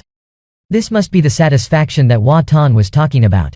While waiting, Hua Tan suddenly noticed several stuffed bears decorated on the table. They were gifts from the restaurant if you finished the food on your plate. He pointed at a bear and asked Kwang Hua, do you want that bear? Just finish the food on your plate and you can have one for free. Kwang Hua was startled, her facial expression clearly showing she really wanted it. Indeed, no matter the era, girls find it hard to resist cute stuffed bears. Hua Tan imagined Kwang Hua hugging the bear. It would surely be very adorable. He suggested, let's go pick one out to take home, shall we? All girls like these cute things.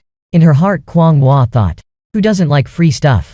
She looked around for a while, then pointed at a brown bear. I like this one. The brown color is like the poor pumpkin left alone at home. It must have been dying of anger after being abandoned. After paying, the two left the restaurant. Kwang Hua hugged the stuffed bear tightly. What's the use of this bear? Hua Tan quickly replied, it's cute, isn't it? It's soft at night, I can hug it to sleep.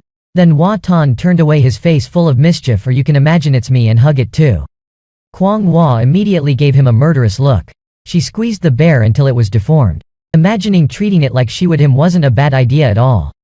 Afterward, the two continued their stroll around the city as planned for their date. Having finished eating and shopping, the next step was to go watch a movie. Thus Hua Tan told Kwang Hua that the cinema was quite far away. We can just walk there, it's more convenient, he said. It saves money and it's good for digestion. Kwang Hua nodded in agreement naturally. Seeing her so compliant, Hua Tan couldn't help but murmur that a girlfriend of some rich guy by now would probably be stamping her feet and acting spoiled. Refusing to walk, Kwang Hua didn't get his point, and naively asked if that girl had a problem with her legs. Hua Tan then remembered that Kwang Hua still didn't understand what acting spoiled meant. So he mimicked the girl's manner, stomping his foot and whining, oh no, my legs can't take it anymore. Kwang Hoa's face went blank at this, so Hua Tan stopped laughing, moved closer to her and said, acting spoiled is like this. Do you want to try? Before he could finish, he saw Kwang Hua looking at him with murderous intent, clutching the stuffed bear with a look that could kill. Hua Tan instantly lost his nerve, stammering, I was just joking at the cinema, I'll buy the tickets from the machine. Meanwhile, Kwang Hua looked around curiously, still puzzled as to why they had to go out to a theater. when they could just watch a movie at home. Hua Tan waved his hand dismissively. Now is the time for dating. Watching in the cinema and watching at home feels completely different. Watching movies at home is too serious. Like it's a mission or something. We should try watching movies in a more relaxed way. For entertainment later, well, sit in a dark room. The best way to watch a movie is to remain silent throughout the showing. If you want to say something, wait until after it's over and we're outside. Kwang Hua obediently nodded her head. Suddenly Hua Tan asked very seriously, "Can I hold your hand while watching the movie?" Instantly Kwang Hua felt it was absurd. What does he ultimately want? My hands are rough and ugly, what's so good about touching them? Suddenly Kwang Hua remembered Hua Tan once read a hooligan loves his ugly wife dearly. Married her and had 5 children. That's right, Kwang Hua was startled, feeling as if she had just uncovered a terrifying secret. It turns out he is that very hooligan. He likes her ugly rough hands. If he's not a hooligan, then who is? With that thought, Kwang Hua threw a fierce punch at the stuffed bear. Then stared intensely at Hua Tan, asking, "What did you just say?" Hua Tan panicked and repeatedly denied nothing at all. Absolutely nothing. Perplexed. Why is she so fierce? He cautiously approached Kwang Hua, wondering if one day she might go mad and hit him. Kwang Hua still clutched the teddy bear but said she wouldn't hit him. Having said that, she suddenly had an idea, enthusiastically suggesting to Hua Tan that he should start learning martial arts, so they could practice fighting each other. Hua Tan kept objecting, saying it wasn't necessary. "Hurry to the theater, the movie is about to start." Saying this, he pulled Kwang Hua inside, fearing she would start talking about martial arts again. Soon after, both of them sat in the theater. Hua Tan explained that this is popcorn, usually eaten when watching a movie as it begins. Kwang Hua gradually became engrossed in the movie. Suddenly Hua Tan reached out, wanting to hold her hand. Kwang Hua, startled, quickly withdrew her hand. Hua Tan had to plead softly just to hold her hand a bit. Kwang Hoa's eyes widened in horror. Her hands were wrinkled and covered in calluses. Why would he still want to hold them? Surely he's a ruffian. She felt as if she could hear his voice in her head, "Bear me 5 children." The phrase 5 children haunted her like a curse, ensuring she could never escape from him. Hua Tan didn't understand why she was so tense. The two errant strangers to holding hands. 2 hours later, the movie ended and the audience poured out. Suddenly Kwang Hua asked Hua Tan if he really liked hands that much.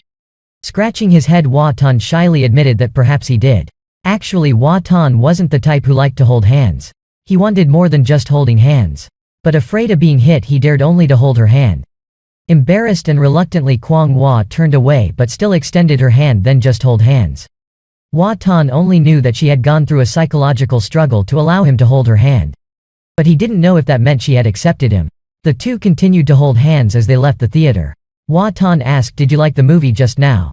Kwang Hua nodded. Hua Tan looked up at the sky. "For you now, watching movies is the best way to elevate yourself. Vision determines the height of thoughts. When you experience more, your thinking will naturally change. I always try to help you raise your awareness, to form modern perspectives. That is your worldview, life view and value system. But this process is very slow. You must wait until you can be independent and understand the ways of the world, which is too long. So during this process, I might deceive you a little. Even if you know, don't hit me." Kwang Hua blushed. She stammered, not knowing how to respond. What is he going to deceive me about? How should I react to this? While walking, Hua Tan suddenly asked Kwang Hua if she noticed that her mind had been more distracted lately. Kwang Hua was surprised. "Distracted how?" Hua Tan pointed and said, "Yes.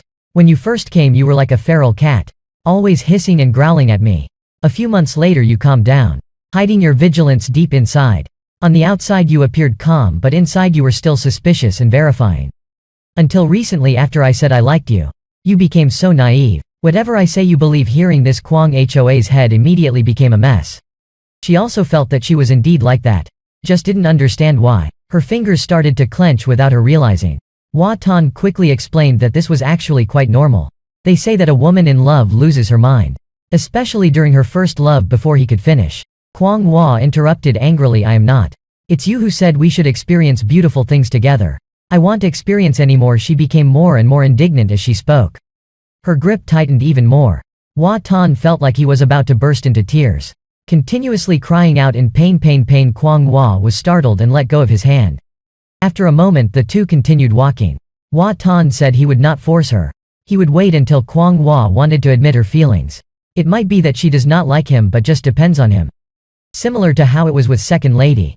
Kwang Hua bowed her head, her eyes slightly unfocused, murmuring, "Perhaps so." I will think it over at home. I must learn to distinguish between liking and gratitude. If I continue to be foolish like this, I am afraid that one day I won't be able to control myself and deceive you into bed." Kwang Hua panicked into bed. Hua Tan did not hesitate to speak frankly. "Yes. I find myself liking you more and more each day. I am afraid that one day I won't be able to control myself.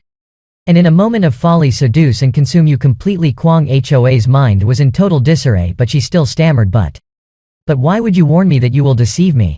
Hua Tan looked at her earnestly. "Because I like you."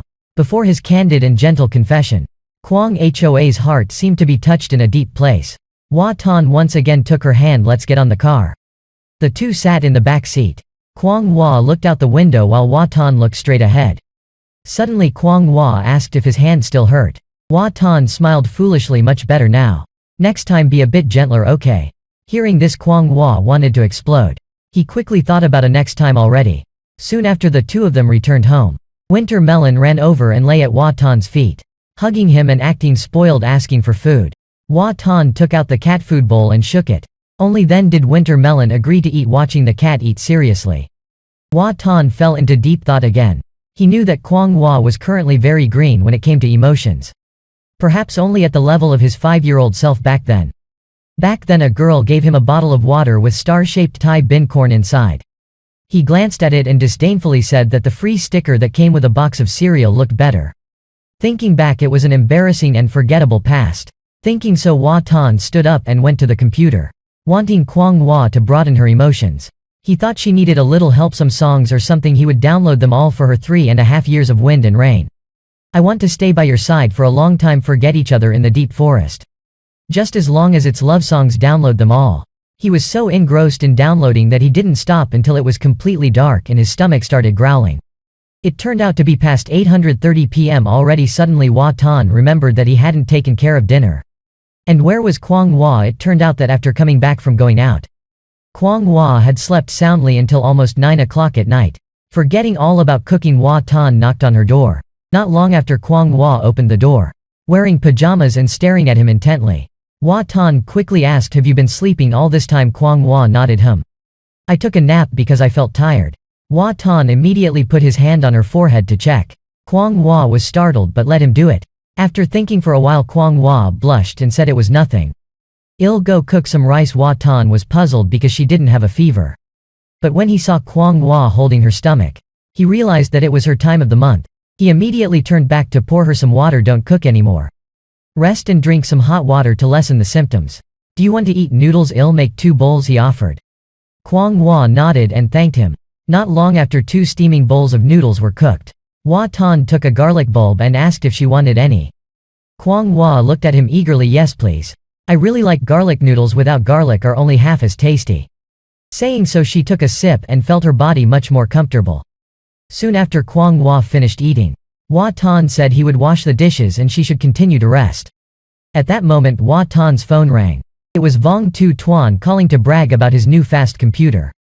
Kwang Hua sat beside the computer, secretly watching Hua Tan's back and quickly typing on the touchscreen about the difference between dependency and liking. Time flies quickly during those happy moments. After a few snowfalls, the coldest winter came. One day Mr. Hua said to his wife that the kid was coming soon. "Try asking if he has any difficulties. Now we need to take the opportunity to find him a job." Mrs. Hua sighed. "It's not too late. I talked to Kwang Hua before and she seemed fine. Just that I couldn't get anything out of her. This time we must find a way to get closer." Not long after, Hua Tan brought Kwang Hua over. She politely greeted his parents. As Hua Tan was taking off his coat, he said, "Mom, let Kwang Hua help in the kitchen. She's a really good cook." Hearing this, Mr. Hua frowned. "That kid is showing off again." But Mrs. Hua happily replied, "No need. Just wait to eat." After a while, Mr. Hua glanced over and saw Hua Tan happily talking with Kwang Hua, and he became even more annoyed, then loudly asked, "What job does Kwang Hua do? Last time I didn't ask, this time I have to ask myself." Kwang Hua remembered Hua Tan's instructions before coming. This time at home she could no longer evade the questions. So if the parents ask, just answer like this. Thinking so, Kwang Hua memorized the response. "I work connecting modems to servers and other network devices through a system of large integrated microcircuits for high-speed data exchange." Mr. Hua felt overwhelmed but still complimented him. "That's good. Better than this kid," he said, not understanding what the job was, but it sounded very professional. Hua Tan also secretly gave a thumbs up with the intention of praising. Hua Tan's father continued to ask, what do you usually do at the company? She replied, I mainly use the keyboard and control screen to input data, process and exchange information with other users. Mr. Hua became even more confused, but felt it seemed very skilled. This kid is lucky to have a girlfriend like that. In Mr. Hua's eyes, Kwang Hua appeared very knowledgeable and sophisticated.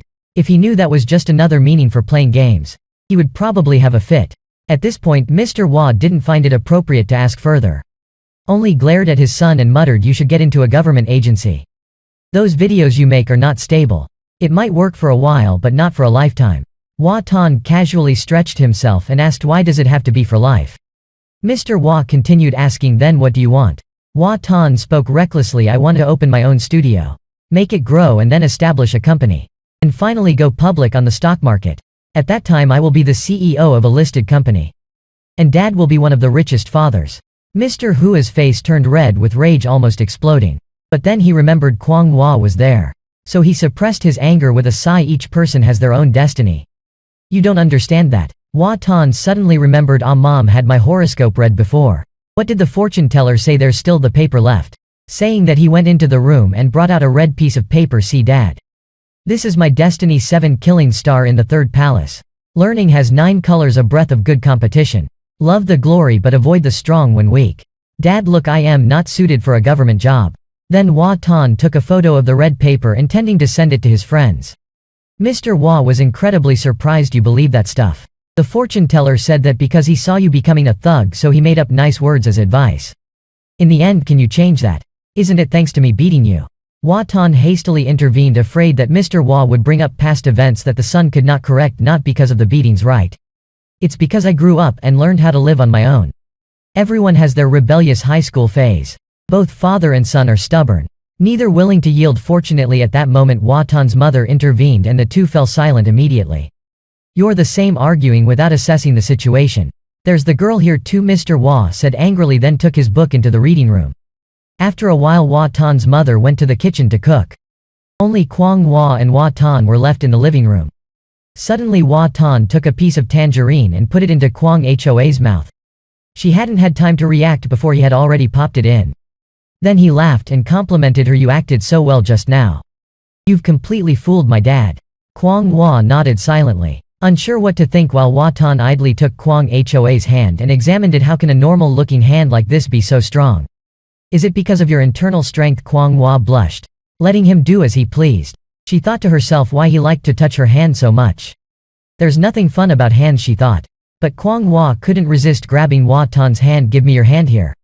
I'll have a look too. Indeed, his hand is a bit larger than mine. The nails are neatly trimmed and the palm is firm. So what's there to play with hands? Kwang Hua still couldn't understand this issue. Seeing her seriousness, Hua Tan couldn't help but ask her, do you know how to read palms? Kwang Hua was startled like a cat stepped on its tail, and immediately shook off his hand. I don't know. Seeing nothing else to do, Hua Tan went back to the kitchen. He told his mother, as the new year is approaching, I want to bring Kwang Hua here to celebrate with us. His mother was surprised. Celebrate together? She's not going home. He scratched his head. I've already told Mom about it. She's all alone, no family at all. Hearing this, his mother stopped what she was doing, turned to look at Hua Tan intently. You're not joking? He was serious. I am not joking, Mom. She fell silent for a while, then turned off the stove. If that's the case, just bring her here to celebrate. Hey, do you have enough money to support a girlfriend now? Hua Tan put a plate on the table. Enough, Mom. You don't have to worry about food and drink, we'll have plenty. Hua Tan was about to take Kwang Hua home, when suddenly a potato in her bag fell out. Rolling to Mrs. Hua's feet, she bent down to pick it up. Surprised? You're carrying potatoes in your bag? Hua Tan took it back laughing and explained, Kwang Hua is lacking the earth element, so she carries it as a protective charm. Potatoes are grown in the soil, so we use this instead of dirt and sand to avoid the mess. Of course, he couldn't say it was to prevent her from being pushed back 1,000 years. Suddenly Mrs. Hua's eyes lit up. So next time you guys come over, I'll cook a potato dish for her to nourish her. Hua Tan quickly agreed. Yes, I really like eating potatoes. It will be more effective when eaten. Kwang Hua was completely confused. It took her a few seconds to realize that she had successfully lied. She quickly bowed to thank Mrs. Hua, and because she bowed too quickly, her hat fell off, which startled Kwang Hua. Hua Tan quickly reassured his mother that Kwang Hua was just a bit tense. Mrs. Hua smiled. Hee, just like me when I first met Hua Tan's grandmother, I was as nervous as her. Then the two said goodbye to the parents and left, watching the couple's retreating figures. Mrs. Hua thought to herself that the two were quite compatible, hoping that there would be no conflicts in the future. After bidding farewell to the parents, Hua Tan and Kwang Hua walked together on the snowy streets. Suddenly Kwang Hua asked him, "What does like mean?" Hua Tan spoke softly, like as when one wants to approach, possess and sacrifice for the other person. For example, if you see a delicious cake, you want to spend money to buy it so it belongs to you. That's the simplest form of liking.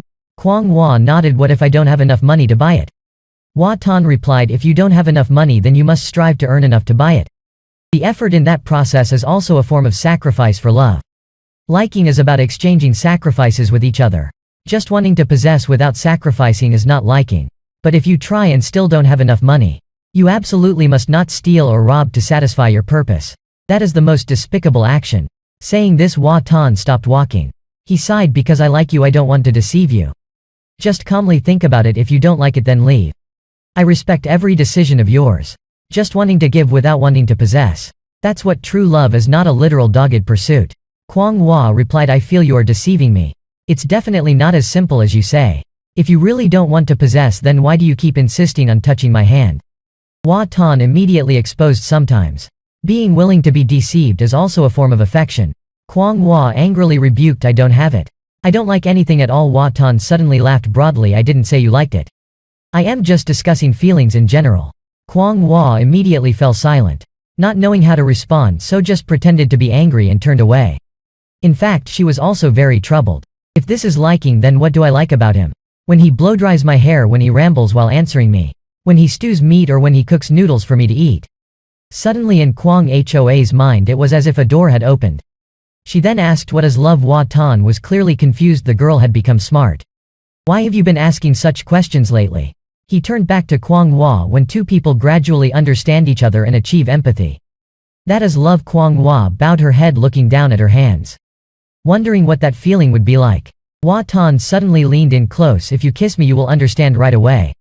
Do you want to try? Kwang Hua blushed, asking back, do you think I would believe that? Hua Tan laughed, then let's see if you are willing to be fooled. At that moment a car stopped in front of them. Come on. Get in the car, let's go home. Getting home, Hua Tan turned on the light, took off his scarf, thinking he should hurry to finish the video today before going to sleep. After a while Kwang Hua came out with slippers and plopped down next to him. She picked up an apple and suddenly asked, have you ever thought that one day I might disappear? Hua Tan was startled. Actually, he always tried not to think about this issue. But Kwang Hua had already asked. He could only smile and answer, when you leave, just try planting potatoes and see. If it succeeds, you will be recorded in the history books. You will be appointed a high-ranking official and become a landlord.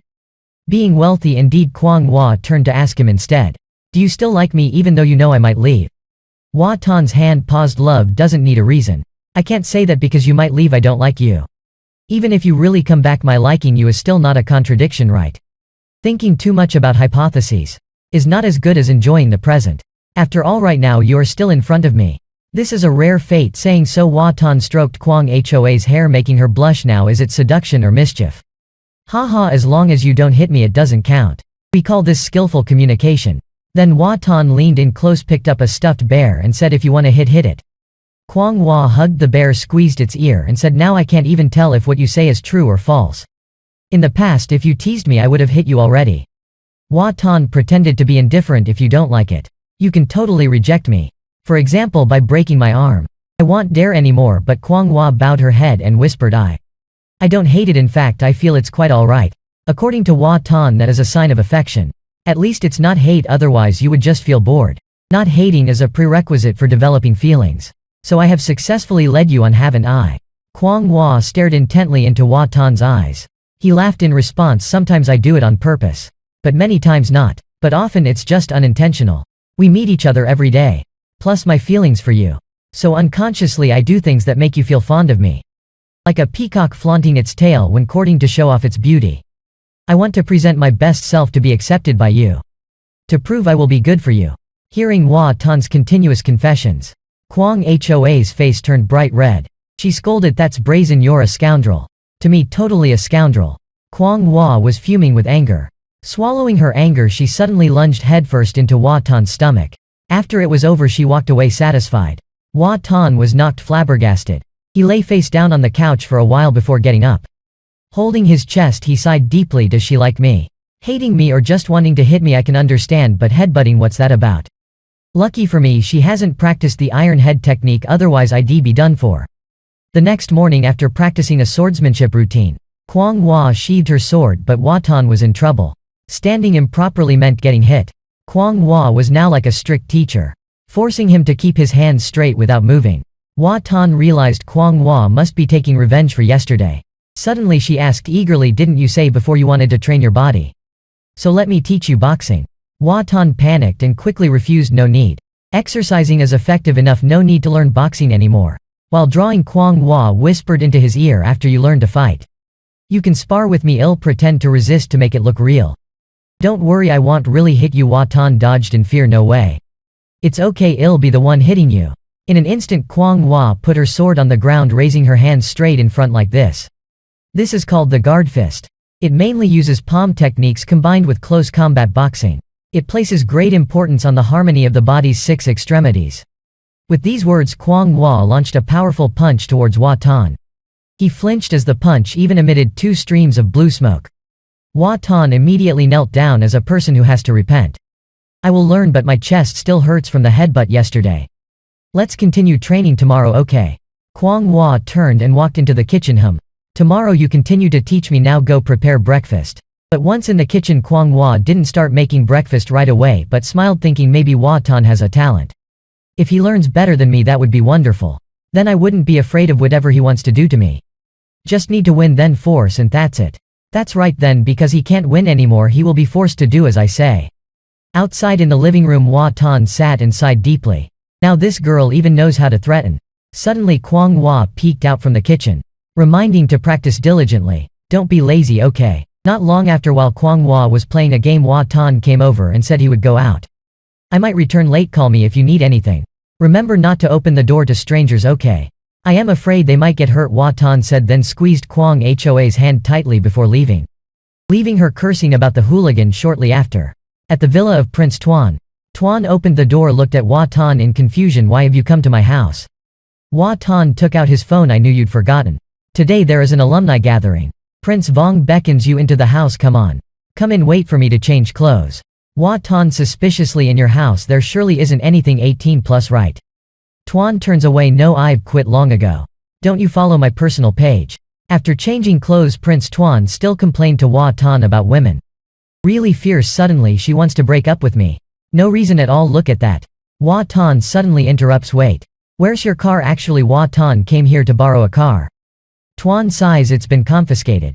Just had an argument with the old man, now I am as poor as you. Hearing this Hua Tan had to lead Tuan to take the subway. At the station Hua Tan saw it was too crowded. While Tuan was staring intently at a girl. That girl holding a backpack, her face looks so familiar. She looks like one of my ex-girlfriends. Unexpectedly the girl heard, turned around and scolded, I am indeed your ex-girlfriend. Tuan is stunned. Hua Tan wants to say he doesn't know this guy at all. Prince Tuan laughs it off. What a coincidence indeed. Just now I said you looked familiar.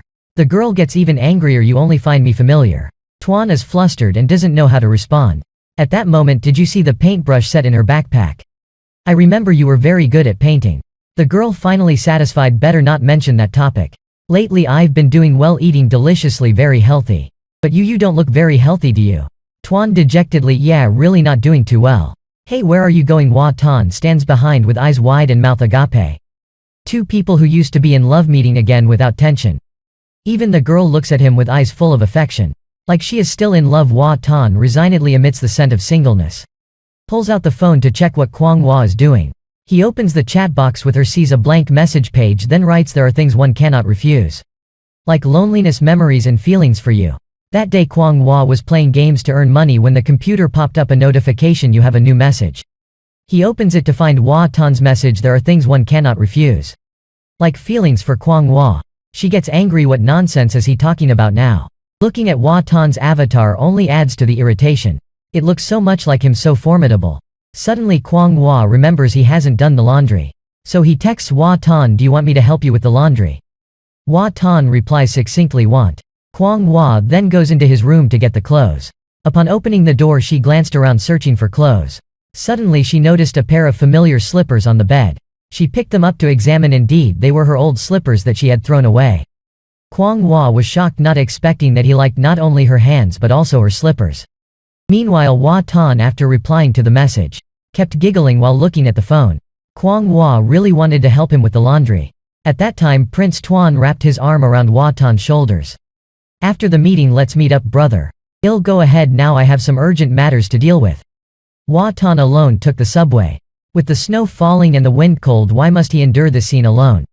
Not long after, Hwa Tan appeared alone in the private dining room of the restaurant. "Ah, the kid has arrived, hurry up. Sit here, where's Tuan? You two had an appointment to come together." Hwa Tan started pouring wine, explaining that he went to talk with an ex-girlfriend. "Must be very late when he arrives," the friends wondered. "Another story, the world of us rich people, you wouldn't understand." Then everyone in the room continued to be noisy, complaining about their own difficulties. Indeed, the joys and sorrows of each are different. Hwa Tan just found them too noisy. He walked to the corner, leaned against the wall and sighed. Watching them having fun he felt bored, missing Kwang Hwa too much after a full meal and drinks. A person next to Hwa Tan, seeing him look sad, asked. Standing up he said, "Perhaps I am just a little tired." A friend suggested, "Let's go sing karaoke to unwind." Hwa Tan thought for a while. "You guys go ahead. I've drunk too much, need to sober up." The other person didn't insist and left to join the others. Hwa Tan stood watching them laughing and talking. Beer bottles scattered about, cigarette butts strewn around. Suddenly feeling puzzled, what was the point of this gathering? Why did he used to enjoy these parties? He opened the door and walked straight out, standing alone in front of the restaurant. The evening sun at that time was somewhat glaring. Hwa Tan sighed, seeming to have been influenced by Kwang Hwa. She was like a meteorite that fell down, shattering the calm of his life. At that moment Prince Tuan's phone call came through. Why is this friend caller calling at this hour? As Hwa Tan answered the phone, Prince Tuan's cry for help resounded. "Help me, kid. Help me." Half an hour later, in a luxurious hotel lounge, Hwa Tan knocked on the door, hands carrying 2 bags of items. Tuan opened the door wearing pajamas, his face panicked, and said, "Quickly come in." He hurriedly took the clothes and put them on, explaining to Hwa Tan, "Do you know, I've been tricked by my ex-girlfriend. At first I thought it was old love rekindling, so I agreed to follow her to the hotel. Turns out she had me take a shower, and when I came out both she and my belongings had vanished. Only the phone and wallet were left." Hwa Tan looked at him. "Is that all? Be thankful you were only tricked and not kidnapped. When I heard your cry for help I thought you had been kidnapped." Tuan, putting on his pants, said, "Let's not talk about it anymore. We have a schedule to go sing later, right? Let's just go, it'll be fun." Hwa Tan flopped down. "You go ahead. I am not going anywhere. I don't like noisy gatherings anymore. I've barely been going out for the last half year." Tuan grabbed his arm. "You're drunk. Go there, shout out a few songs to feel good." But Hwa Tan was stubbornly uninterested. "From now on it's enough for us to be close and meet for meals." Without Kwang Hwa joining, Hwa Tan found nothing interesting. After eating and drinking, only the smell of alcohol remains. Rather spend money on 2 kilograms of ribs to make soup for Kwang Hwa to drink. "Now I don't want to indulge in alcohol anymore. Just hoping to live peacefully with a happy family." After delivering the things to Prince Tuan at the hotel, Hwa Tan lay alone on the bed, thinking that living a life and a flippant life are completely different. Having another person is not as simple as having an extra pair of chopsticks. I keep saying I will trick Kwang Hwa into being my wife. But am I really ready yet? Marriage is a surprisingly heavy concept. Not long after, Hwa Tan arrived home, completely drunk, leaning on Kwang Hwa, singing, "You are a blessing but also a calamity."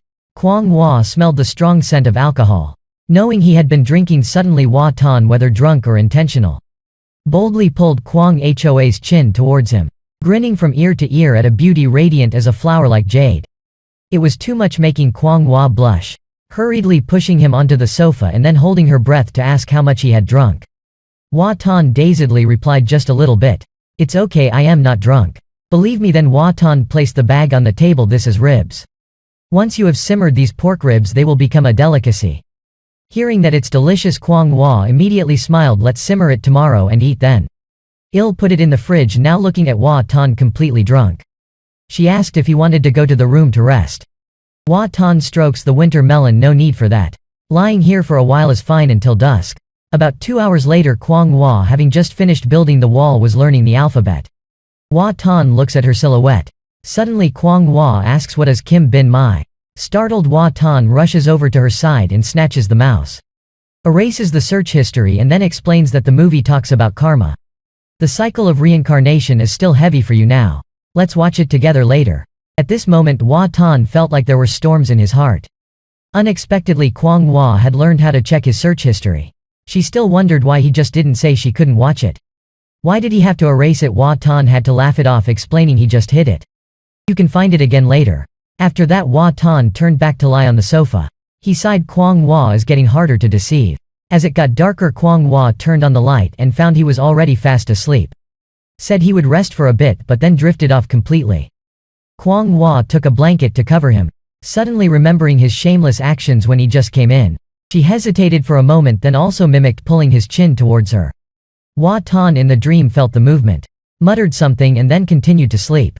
Kwang Hua was startled. It was the first time she did something so bold. She blushes and runs to prepare dinner. No idea how much later Hua Tan wakes up. Head aching slightly. Kwang Hua sees him awake. Says she was afraid he'd be hungry from sleeping so long, so she made porridge. It's in the kitchen. Hua Tan smiles warmly. She didn't just make porridge but also covered him with a blanket. He folds the blanket intending to take it to the room, then sees Kwang Hua eating dinner and watching the king's special bodyguard. Her concentrated gaze, not sure how much she understands. Hua Tan explains the film tells an ancient story. Though it's old, the customs, human ups and downs of the times, she will surely sympathize. After all, as times change, some things also change. Kwang Hua also feels sentimental about the changing times. Probably the teachings of Ni Niang are outdated too, right? After watching the movie, Kwang Hua goes to take a bath. Wondering what she's thinking with that little head of hers. Hua Tan goes to the computer, takes the little cat Bai Dao from the chair down. He feels Kwang Hoa's reaction as a bit unusual. Wondering if she's overthinking something again. He wants to see what she searched for. But as soon as he opens the browser history, Hua Tan is stunned because she already knows how to erase the history. Kwang Hua after her bath steps out. She has been drying her hair with a towel since she came out. Hua Tan has been staring at her intently, from left to right, from her face to her demeanor, until Kwang Hua sits down on the chair next to him. Only then does he speak. If you couldn't slap me to death with one hand, perhaps I would have committed a crime by now. Kwang Hua, drying her hair rarely without a rebuttal, asks softly, if I were a weak girl, how would you have dealt with me the first time we met? Hua Tan recalls the first time he met her. Replies, I would have called security to take you home. That day, if you hadn't punched and broken my TV, I would have thought you were a girl who favored classical attire. With a bit of brashness, Kwang Hua looks at him suspiciously. So you wouldn't have thought of doing anything illegal? Hua Tan reacts, heavens sake, I am not a criminal. 3 years in prison is the minimum. Only a madman would do such a thing. However, thinking back now, meeting you at the alley's gate was truly fate. To see and be infatuated for a lifetime. Both fall silent. Only the sound of the hairdryer is heard, loud and noisy. Suddenly Hua Tan asks, so now, what do you feel about me? Kwang Hua is stunned. I don't know. Hua Tan turns to smile. I thought you would answer nothing. Compared to before you came here, wandering the streets, your current life here is very good and stable, right? Kwang Hua also gives a thin smile. Yes. Now it is very good, but I know this life compared to the outside is too ordinary. When I interact more and become modern like you, I will find the outside world much more interesting. And you are just a very ordinary person. Having said that, Hua Tan looks at Kwang Hua. She is silent. He asks, don't you want to say anything? Hearing this, Kwang Hua turns away. There's nothing really. Hua Tan looks up at the ceiling. Perhaps you are now very content with your current life. But if you look at your whole life, this is just a fleeting moment. Now I only have a good appearance. If I deceive you like this, then I will forbid you to have a better life. That's selfish to you. Kwang Hua is somewhat puzzled. So what if you are ordinary? I am lonely. If not for you, I might not be ordinary anymore. Why are you suddenly saying these things? Before Kwang Hoa's question, Hua Tan sits up suddenly. Although you say you like me, but thinking more carefully about living together, you get confused or a bit scared. He says this while glancing at Kwang Hoa's reaction. But he realizes he is increasingly desiring her. Must start to consider everything. If not, it will be very dangerous when losing self-control. Hua Tan is still hesitant, not knowing whether to proceed step by step or just to deceive Kwang Hua and then figure it out. That is still the issue. Kwang Hua senses the look in his eyes. Her face blushing to the tips of her ears. He looks at his shoes again, then suddenly Hua Tan cries out in pain. Just thinking about something, he says the belly where she once bumped into still hurts even though it's been a long time. Seems like it's a real internal injury. Anyhow, I have to deceive her to come closer to massage first. Hua Tan thinks, this girl, you will take responsibility to help massage me, right? It's not too much, right? Kwang Hua suspiciously looks at him. Does it really hurt that much? Hua Tan makes an excuse that it hurts a lot. You know how strong I am. Like being rammed by a bull into the chest. Hearing this, Kwang Hua obediently comes closer to Hua Tan, sits down beside him and gently touches his chest, asking here. Both of them blushed. Hua Tan nods, yeah there. Then Kwang Hua begins to massage him. Hua Tan stiffens. Her hands are really soft when not exerting strength. Time seems to stop in that moment. He doesn't dare to look at Kwang Hua. He looks up leisurely and says, there's a saying that all meetings are reunions after a long separation. All the people and things you encounter are what you deserve to meet. For a long time they have been arranged in the unconscious. If only I could go back to that rainy day when I met you. I would say, at last you have come. Surely that wouldn't surprise you at all. Just now you asked what if you are weak. I would say that the outcome then would be completely different from now. Kwang Hua, clearly stunned, then turns away and says, so you mean to say all this means you don't want to deceive me anymore, right? She holds his hand, appearing anxious. Hua Tan startles and looks up. Kwang Hua thought she was being too direct. He had to explain that it's not about being direct, but that you should get rid of the thought of a scammer from your mind. Actually, Hua Tan has thought through and started to face his desires, as well as the matter of getting married and having children. He even worries that jumping back to the past will affect fertility. Then how will he deal with his parents? But in that girl's head is only whether he has deceived her or not. Really can't keep worrying and thinking hard like that. Can't just let it go like that. Just hug first, then think that way. Hua Tan puts his hand on Kwang Hoa's shoulder. She startles, looks at his hand gripping tightly and asks, what are you doing? Truly the martial arts training wasn't in vain. Sitting straight and firm is not easy to fall. He intended to pull her into his arms, but unexpectedly, because of the gym equipment, she was stiff. He couldn't pull her to move. All he knew was to rub his head awkwardly, saying, it's late. I am going to take a bath, until he enters the bathroom and closes the door. She slowly realizes she should have fallen with the force he exerted. After the bath, Hua Tan looks into the mirror, slightly regretful that it was almost enough. Moreover, if she didn't care about him at all, she wouldn't make such intimate gestures. After dressing, he steps out and sees Kwang Hua still sitting in front of the computer, although it's nearly 11 at night. He asks, aren't you going to sleep? Kwang Hua doesn't turn back soon. Finish playing the game, watch some stuff, then sleep. Hua Tan also feels the atmosphere is strange. Go do something productive. After all, you can't have a skyscraper without a foundation. Just then he writes a film review of The Tyrant's Secret Machine for his personal page. It's been a while since the last update, but Hua Tan has no more interest. Because Kwang Hua curiously sits right next to him. His heart keeps burning. She provokes him and then doesn't let him resolve it. It's infuriating, but the scent on her body is too sweet. At that moment, Kwang Hua suddenly asks, what's the use of writing this? Hua Tan replies, if done well one can make money.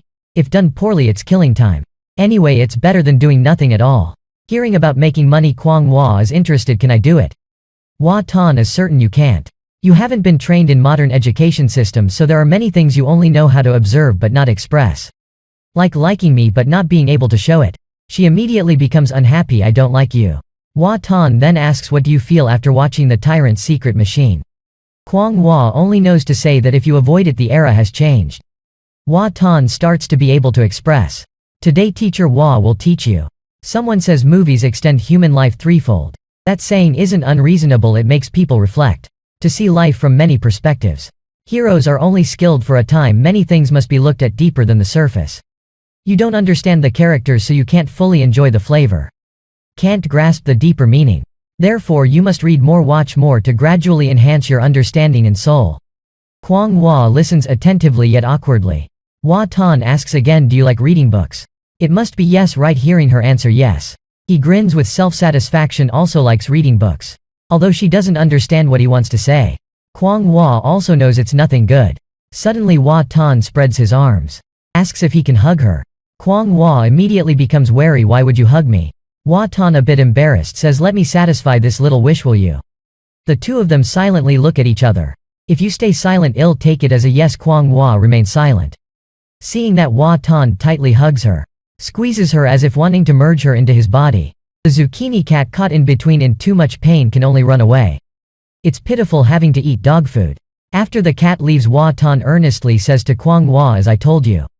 I desire you, so I will become a gentle man. Able to care for the family. Kwang Hua blushes.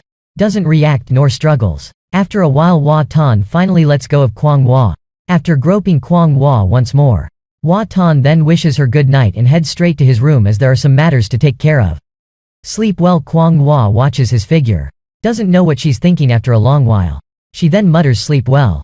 The next morning there are a few bank cards on the dining table. Hua Tan is planning his expenses. Since university he has saved up a total of more than 40,000 yuan in savings. A few months ago, because of Kwang Hua, he wanted to start a family. So he withdrew all his capital from the stock market. Luckily he avoided the market's sharp downturn. Only lost a few million as a personal website owner. Each month he earns about 46 million, but it's very unstable. Currently his film review channel is still in the developmental stage, so it doesn't have any income. If he really wants to develop, he needs to increase the number of videos. Draw attention to get more views. Thus it can be seen that his father's assessment was correct. Previously he was really just loafing around. Being full oneself doesn't make the family hungry. It's easy to become lazy. There's a saying, trying doesn't guarantee success, but not trying certainly guarantees comfort. Perhaps in just another 3 months, Kwang Hua will be completely assimilated into modern society. At that time, if he is still like now, he will have to follow his father's advice and look for stable employment. At that moment Kwang Hua steps out and tells Hua Tan the soup is almost ready. You clean up that pile of cards. Smelling the fragrance, Hua Tan compliments, you cook so well. Next time invite my parents over for a meal as well. She asks, but what are all these cards for? Hua Tan replied that they are bank cards. To save money, Hua Tan pushed a card towards Kwang Hua. Use this one first. Waiting to get his own card, Kwang Hua was a bit puzzled, but I already have a digital wallet on my phone. Hua Tan explained that there's a bit of a difference between a card and a wallet. Next time I will explain more thoroughly. By New Year I will transfer the lucky money into the card for you. You can keep the lucky money in there. Give me your phone, I'll attach the card to it. A moment later the phone indicated a successful connection. Kwang Hua now had a bank card. A tool of modern people. That morning after finishing breakfast, Hua Tan and Kwang Hua planned to walk downstairs to digest the food. While putting on shoes, the pumpkin cat walked by and looked at them. Hua Tan laughed. Do you also want to go out for a walk? Let me get the leash just a moment. Soon the chubby pumpkin cat walked proudly ahead, with Hua Tan and Kwang Hua following behind. Hua Tan looked around. The area was already adorned with flags signaling the approach of New Year. Time really flies. This is also Kwang Hoa's first year here. It must be celebrated meaningfully. Suddenly the cat sat down with a plop and refused to move any further. Kwang Hua hurriedly asked what's wrong with it. Hua Tan bent down and stroked Pumpkin. I've already told you. Pumpkin was found by me around here. That day I saw it by the trash can over there. Perhaps it thought we would leave it there again, which is why it refuses to go. Hearing this, Kwang Hua pursed her lips. Recalling when she first came here, she snatched Pumpkin from Hua Tan's hands and hugged it to her chest. Then we won't go that way anymore. Saying this, Kwang Hua walked in a different direction. Hua Tan looked on with a fond gaze. He understood exactly what Kwang Hua was feeling inside. The two continued to walk hand in hand. Suddenly Kwang Hua asked, do you like picking up random things? Hua Tan calmly replied, no. I only pick up things that I like. At that moment they saw some children playing with kites by the road. The carefree and unrestrained nature of the children made Kwang Hua fall silent for a moment. Someone who had experienced many dangers and life-threatening situations since childhood couldn't help but stare intently. Everything was so peaceful and relaxed, just like the dreams of her childhood. Suddenly Hua Tan pointed at a child. That girl there is Aunt Trin's granddaughter. Then he waved to call the girl, who stared at Hua Tan for a while before recognizing him as Uncle Hua. She screamed with joy and ran over to hug him tightly. Uncle Hua. Oh, Hua Tan was also very happy. Tu Nan has grown taller, hasn't she? Kwang Hua stood beside looking bewildered. After a while Tu Nan let go of Hua Tan and stared at Kwang Hua. Hua Tan introduced this as Sister Kwang Hua. The two greeted each other. Then Tu Nan noticed Pumpkin. Is this Pumpkin? Last time I saw it, it was skinny. Why is it so fat now? Hua Tan teased. Tu Nan should also learn from Pumpkin. Eat more, but Tu Yen pouted. I don't want to get fat. Hua Tan chuckled softly. Right, my little angel doesn't need to be fat. Let Sister Kwang Hua lend you Pumpkin to play with, okay? Tu Nan happily agreed. Yes. I want to play with it. Then Tu Nan hugged Pumpkin and ran off to play with her friends. Kwang Hua and Hua Tan stood watching. You see, the neighbors here are very nice. Like Aunt Trin, even though she's a bit of a gossip. She's very kind-hearted. When I was little, whenever I was locked out, she'd let me into her house to wait for my parents to come home. Later my family moved away, and then I returned to live alone in this old apartment after going to university. This neighborhood is my childhood. After thinking for a moment, Kwang Hua asked, did you let me meet Tiu Nan for a reason? Hua Tan answered directly, don't you find the little girl cute? Kwang Hua was a bit skeptical. Cute? But is it just because the girl is cute? She was about to ask if he wanted her to have a child for him. But Hua Tan also did not dare to say it outright. He just said, I want you to get to know more people. As living like this is too monotonous. Kwang Hua had to say, oh, I thought you had a purpose for letting me meet the girl. At that moment, Tiu Nan came running back hugging the pumpkin. Her eyes wide with curiosity, she asked if Kwang Hua was Uncle Hua's girlfriend. Hua Tan bent down and asked, you're so tiny yet you already know what a girlfriend is. Tiu Nan pouted, I know, of course. A girlfriend is a female friend. Both Hua Tan and Kwang Hua were taken aback. Hua Tan patted the girl's head and smiled, saying, Tiu Nan is so cute. Feeling teased, Tiu Nan shouted, you're so annoying. I am not playing with you anymore. Kwang Hua looked at him with a puzzled expression. It turns out that he had explained it to her in the same way before. Now looking back, she realized he was just deceiving her. Hua Tan pretended not to notice, and smilingly said to Tiu Nan, if you like pumpkin then come and play with it more, okay? You can also invite sister Kwang Hua to play. Tiu Nan promised she would come over tomorrow. Then she ran off to play, leaving just the two of them sitting on the bench. Hua Tan looked at Kwang Hua's tightly clasped hands. I think I am about to get hand sickness. Kwang Hua was somewhat vague. What is hand sickness? Do you mean you really like hands? Isn't it that you have always liked them until now? Hua Tan suppressed the irritation in his heart.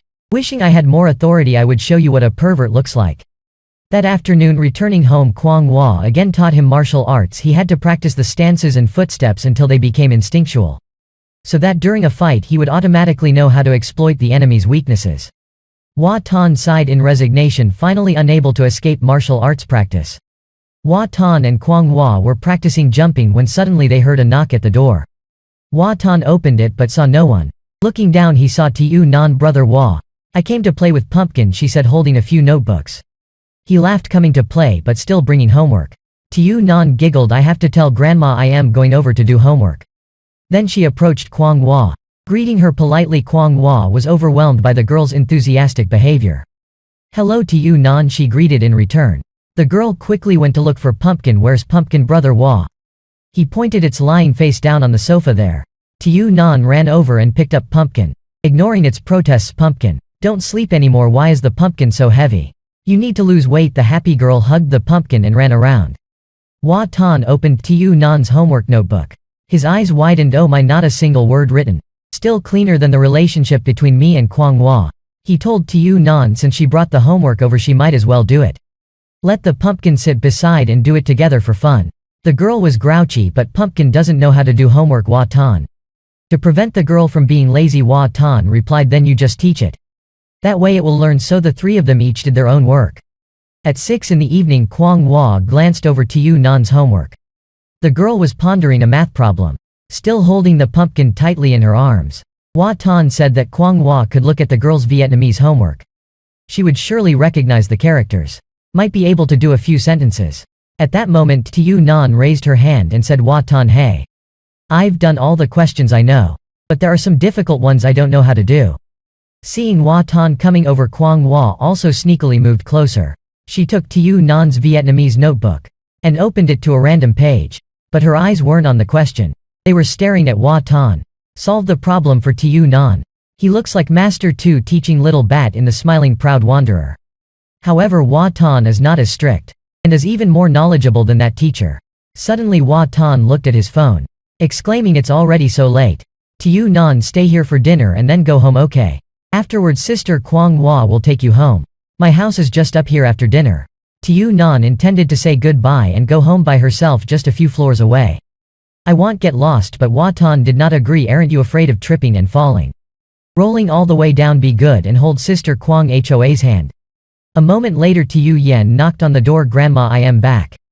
Grandma Trin opened the door, startled to see Kwang Hua. Oh, you are. Kwang Hua awkwardly explained, I came to escort Nan Yen home.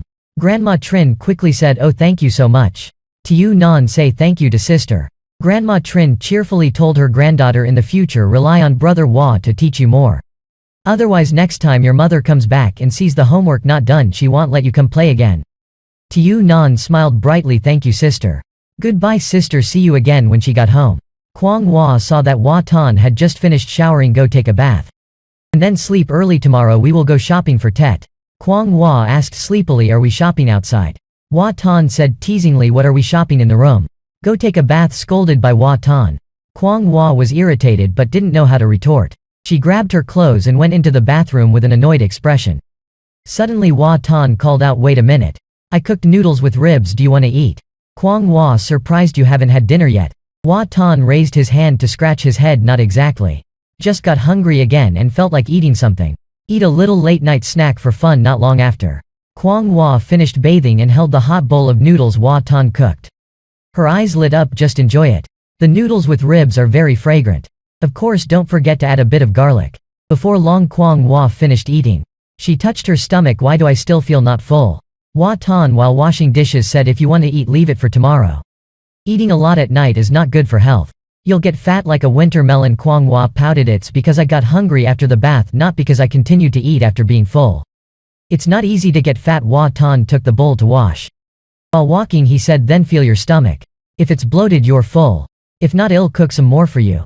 Kwang Hua felt her stomach, indeed it was a bit tight. She said, I won't eat anymore. But my stomach isn't bloated. Hua Tan laughed, really? I won't believe it unless you let me feel it. Kwang Hua immediately realized his intention. Scolded him for just finding an excuse to touch her. Hua Tan chuckled cheekily, it's not against the law at all. A moment later, Hua Tan finished washing his face. Go to sleep, you should also sleep early. Good night. Kwang Hua was about to reply when suddenly Hua Tan poked his head out and said, there's a saying that keeping warm is like embracing jade. Don't think about sneaking into my room in the middle of the night for some odd reason. After saying that, he closed the door, not allowing Kwang Hua to retort. She felt her dignity was seriously insulted. Really wanted to kick the door open and beat him up, even though he looked innocent and cute.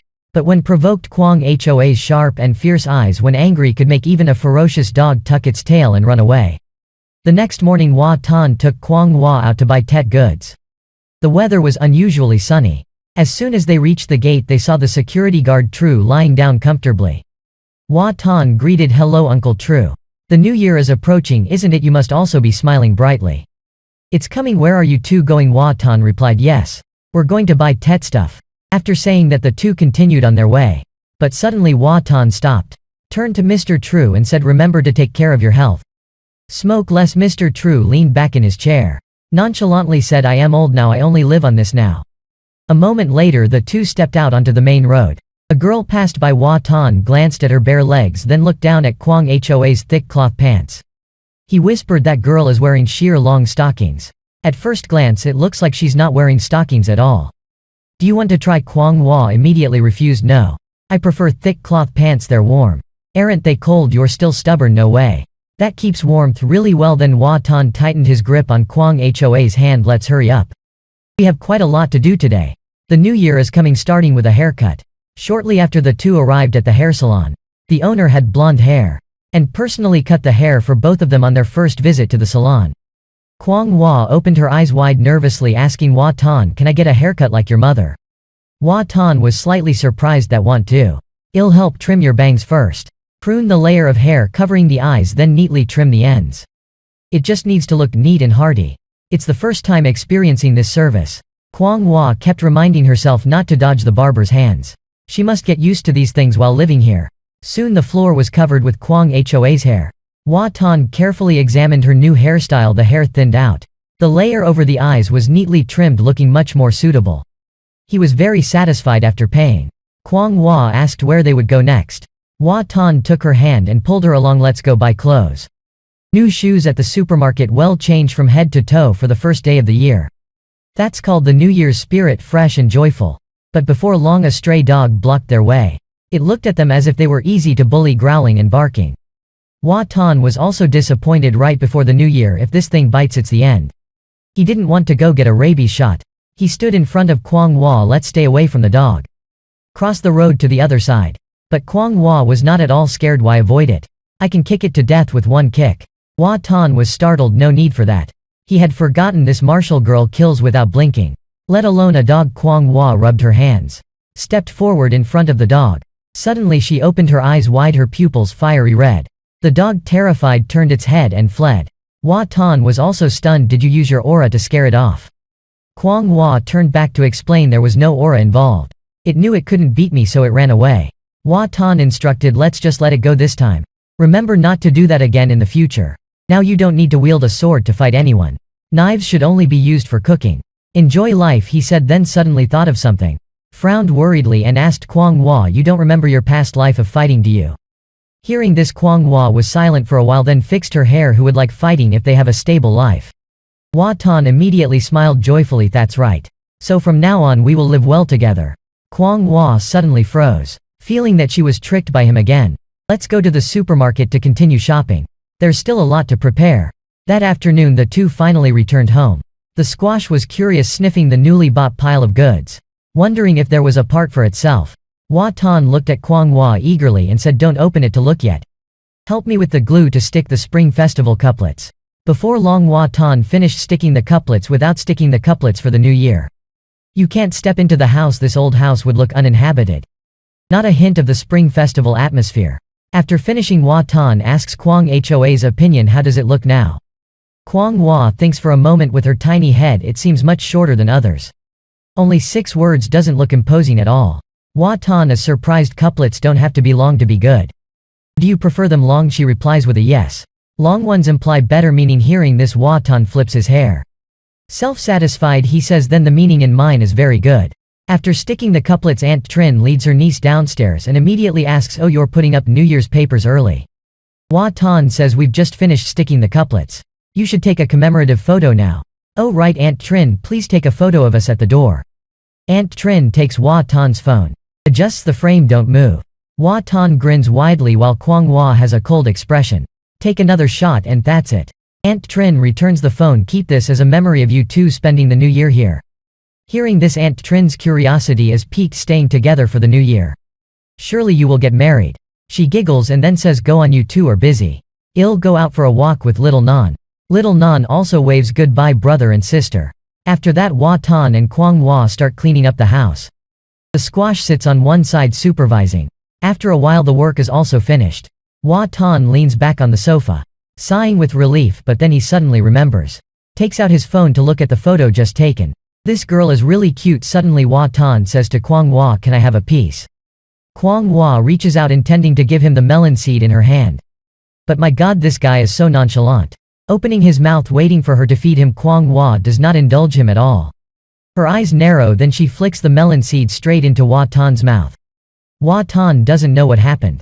Just knows the pain as he holds his mouth. Luckily Kwang Hua had controlled her strength quite well.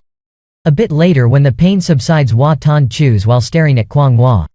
Then he hands her the phone to look. Does this picture have the atmosphere of the old days? Kwang Hua glances over. Why do you look so silly, laughing? Hua Tan is dumbfounded. It's not because I am silly. It's because you're too serious. Let me use an app to edit a 90s hairstyle for you. That afternoon, Hua Tan texts his dad to bring Kwang Hua home to learn how to wrap dumplings from his mom. Not long after, Kwang Hua with her hair tied up is diligently wrapping the cakes, while his mom smiles brightly, guiding, what do you two usually eat at home? Kwang Hua thinks, we usually eat porridge in the morning, sometimes noodle for lunch and simple dishes for dinner. The grandmother is surprised, 3 meals a day, huh? Kwang Hua continues, yes, sometimes we even have snacks in the evening. Looking at her diligent daughter-in-law, the grandmother quietly thinks, my son Hua Tan usually sleeps until noon. Now he has a girlfriend and he even eats breakfast. Living with a lover is really different. In the living room, Hua Tan and his father are splitting watermelon seeds. Suddenly there's a knock at the door. Both of them turn around. It's Tan Hao. He awkwardly says, the office gave out quite a lot of stuff. I can't finish it all, so I brought some over for you. Looking up, Tan Hao is startled to see Hua Tan. He licks his lips and smiles. Why so formal? Let me see what good stuff you've brought. Tan Hao steps aside to move elsewhere. Meanwhile, Mr. Hua looks at his son with a look of disdain. Look at that. People receive gifts from their office during the holidays. And my son Hua Tan doesn't have a job. Then Hua Tan turns to ask his friend. I heard you've just started dating a girl. That was fast, huh? Tan Hao irritably retorts, faster head. I just stopped by to deliver some stuff and wish you a happy new year. Let's talk about that matter later. Just then Hua Tan's mother comes out with a tray of cakes. Seeing Tan Hao, she says, why did you bring so many gifts? That's enough. Stay for dinner, Tan Hao, she says, but he hesitates. No need, auntie. My dad is also preparing food. Tan Hao was about to say something else when he suddenly sees Kwang Hua wrapping dumplings. He's taken aback and lost for words. Tan Hao pulls Hua Tan aside. Whispers, does your girlfriend know how to make dumplings too? Hua Tan pretends to be naive. Why? Is there a problem? Don't be jealous. Here, eat an orange. Tan Hao thinks to himself. My girlfriend is just pretend. But Hua Tan's real girlfriend is at home cooking. Truly, some people have all the luck. Seeing Tan Hao getting ready to leave, Hua Tan seizes the opportunity to tease, leaving already. Without a thorough check, Tan Hao gets annoyed. What is there to be nosy about with her making dumplings at your place? I am off. Then remember, this New Year's I am on duty, so I won't be home. Make sure you come and have a few drinks with my dad. Hua Tan smiles. Of course. No need to remind me. As night falls for the first time eating dumplings, Kwang Hua opens her mouth wide, savoring them deliciously. Mother Hua looks at her future daughter-in-law. Smiles kindly. If it's tasty, eat more. Initially she thought Hua Tan was lying, but now sees that she is truly pitiable. Alone from a remote place to the capital city, she must have endured many hardships. Hua Tan and Kwang Hua eat very quickly. Soon after they finish off the cakes. The mother is very satisfied. The girl is truly sincere. No flattering at all. She managed to eat 3 bowls. Only the father looks at Hua Tan with disdain, thinking this kid brings his girlfriend home just to eat our food. Back at home he asks her, have you learned how to make dumplings yet? Kwang Hua takes off her coat, replying, almost there. Just a few more times and I'll master it. Hua Tan collapses onto the sofa. Let me tell you. In the north, dumplings are a must for the new year. Just like mooncakes are for mid-autumn festival. Not having a bite feels like something's missing. Not only time but also region influences people's perception. The culture of the north and south has differences. Kwang Hua looks at him intently. Seeing he says nothing more, she asks, that's it? Hua Tan starts, yes, that's it. Do you want to hear more? Kwang Hua ignores him and sits down directly at the computer. But in her heart she's thinking, usually after his long lectures, he'd find a way to hug or hold her hand. Yet today there's nothing at all. Hua Tan also feels that Kwang Hua is strange today. Could it be she's astounded by his profoundness? A moment later Hua Tan goes to take a shower. Kwang Hua opens his movie review channel. She sees the latest video about romantic kissing postures in period films. Not knowing what it is, Kwang Hua curiously clicks to watch. A moment later she is stunned by the scenes in the video. Accompanied by a voice that intoxicates the heart, Kwang Hoa's face turns red as a gak fruit, finally growling that it's outrageous. It's really too much. When Hua Tan, after finishing his shower, steps out, Kwang Hua has turned off the video and acts coy. Hua Tan approaches and says, I am done showering. You go ahead. Kwang Hua hesitates, I'll shower later. After saying this she steals a glance at him. What's this small mouth for, I wonder? Thinking of herself and Hua Tan in the video, Kwang Hoa's face turns red again. While Hua Tan is lost in thought, why has she started getting into the news now? Never mind, I'll also get on with my work. At 11 o'clock at night Hua Tan closes his laptop and says, I am going to sleep first. Okay. Good night. He then heads to his room. Seeing his room door closed, Kwang Hua feels like something is missing. Tonight he did not touch her hand. Just went straight to his room to sleep. At that moment Hua Tan suddenly opens his room door, saying, it's late, haven't you showered yet?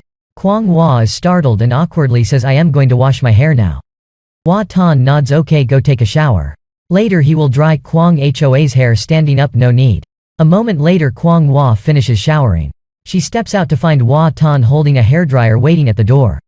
Seeing him with a beaming smile, Kwang Hua turns her face away but still sits down for him to dry her hair. The squash cat doesn't want to eat the dog's food, so she closes her eyes and pretends ignorance. Kwang Hua feels the warm air on her head. Suddenly asks, usually you are very eloquent, aren't you? Why are you silent now? Hua Tan immediately replies, I only talk when there's something to say. Now there's nothing, so I ask, if you want me to help dry your hair, just say it directly. Why didn't you speak? How would I know otherwise? With me you don't need to be shy at all. Kwang Hua feels extremely frustrated inside. What she wants to hear is not these words. But let it be anyway, he has deceived her. The next morning Kwang Hua is preparing to stir-fry vegetables. Beside her the phone is still open with a video on how to cook fish. She suddenly says to Watkin, I feel like I am now a modern person. Yesterday at your house nobody noticed anything unusual about me. I've been able to hide myself. Hua Tan is surprised. Hide yourself? What do you plan to do? Don't tell me you still want to escape, he said. Kwang Hua shyly runs her hands through her hair. Awkwardly she says, it's just that I find your home very nice. I really enjoy eating there, it's fun being with the 4 of us. Whether Hua Tan understands these words or not, she herself understands them now, from a girl of the Tang dynasty still backward to now knowing how to delete search history. Kwang Hua has heard so many sweet words from Hua Tan. From a stranger always carrying a sword, ready to get angry, to now looking forward to Hua Tan holding her hand every day. Kwang Hua has truly changed. She becomes braver than the day before. Meanwhile, Hua Tan takes the opportunity to clean the house for the new year. Watching Kwang Hua sitting in front of the computer, he thinks this is her first year here. It could also be considered a rebirth. However, last night she said she has become a modern person. He doesn't understand what she means. He walks behind Kwang Hua, wishing that her search history was still there. Then Kwang Hua points to the lower right corner of the screen. Asking what is this, Hua Tan answers this person is live streaming. He earns money by playing games. Kwang Hua is amazed, that's incredible. So can I do it too? Hua Tan immediately replied, you can't do that. Because your identity is still very sensitive. Kwang Hua interrupted him saying, seriously, I've found out for myself already. I heard that one can buy a fake identity in some remote places. Hua Tan immediately denied that's not possible. We must not get entangled with the law but must get an identity card properly. Kwang Hua questioned, but is there really a legitimate way? Hua Tan turned his back and walked towards the sofa anyway. When you get used to this world, naturally you'll find a way. Kwang Hua was silent for a while and then continued surfing the web. Hua Tan looked after her, feeling that she had matured a lot. In the past she only listened to his explanations. Now she knew how to argue with him. The quiet days always pass by slowly and briefly. Before long it was evening. Kwang Hua, while tying her apron, said, let's eat baozi tonight. I am preparing the lamb and onion filling here. Hua Tan encouraged, keep it up. Then he sneaked out of the kitchen. He wanted to check Kwang Hoa's search history at this time, in case Kwang Hua forgot to delete it. Hua Tan quickly opened her browsing history to check. But the scene before him frightened him. As if Kwang Hua was standing right behind him. She spoke icily, are you really sneaking a peek? Hua Tan broke out in a cold sweat. Startled, he turned around but only saw Kwang Hua still busy in the kitchen. Hua Tan felt insulted yet guilty. Mixing in a bit of fear, he returned to the kitchen. He asked Kwang Hua, how's the baozi coming along? Kwang Hua wiped the sweat from her forehead. She replied, I am still shaping the baozi. It turns out my panic was for nothing. This girl is even starting to challenge herself now. Hua Tan approached, let me help mix the filling. You just prepare the spices. Kwang Hua nodded. After a while, Hua Tan was focused on mixing the meat. Watching this, Kwang Hua couldn't help thinking, I hope to live like this forever. Soon it was the 30th of the lunar year. Hua Tan again took Kwang Hua to have dinner with his parents. Upon entering the gate they immediately met Uncle Tan. How? Are you bringing your girlfriend home for New Year's Eve dinner? Hua Tan answered, yes Uncle Tan, well, come to visit you later. Come over to my house for hot pot tonight, Mr. Tan said with a cheerful smile. I'll have the water boiled. Tan, how's son won't be back? Just the two of you, hurry on now. Your parents must be waiting. Kwang Hua bent down to look at Mr. Tan's dog. Hua Tan also looked on. Do you like dogs? Then let's also raise one, he suggested. Kwang Hua pondered, a big one like that must be expensive. Hua Tan reassured her, not at all.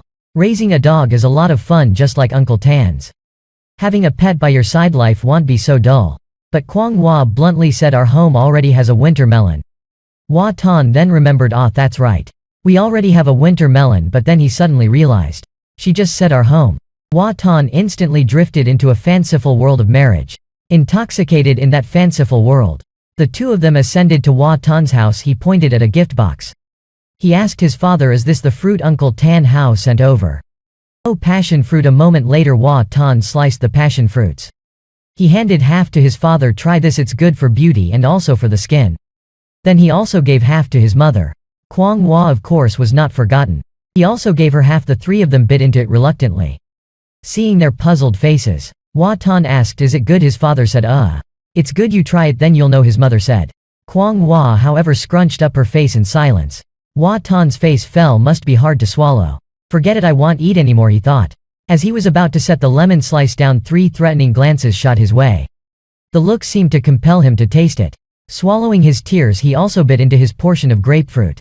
Reluctantly swallowing, he scolded himself for carelessly opening the fruit box for no reason. On New Year's Eve, Hua Tan's mother prepared a lavish feast.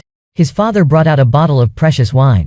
Uncorking the bottle, a sweet fragrance spread throughout the dining table. The New Year's Eve dinner officially began. Old Master Hua coughed, signaling another year had passed by. This year is a bit different, he said, then turned to Hua Tan, you've grown up too. I hope you get better with each passing year. Hua Tan and Kwang Hua smiled at each other. His mother happily said, let's all try hard together next year. Enjoy the fine wine and the delicious food. She told childhood stories of Hua Tan. He was as mischievous as a monkey. Once while I was cooking meat, he took a piece to show off to Hao too. Unexpectedly it fell and got snatched by a dog. Hua Tan's face turned red. Why would mom tell such an embarrassing story? Mrs. Hua frowned. Why should I tell it? Hua Tan made an excuse. Come on, it's New Year, mom, should bring up old stories?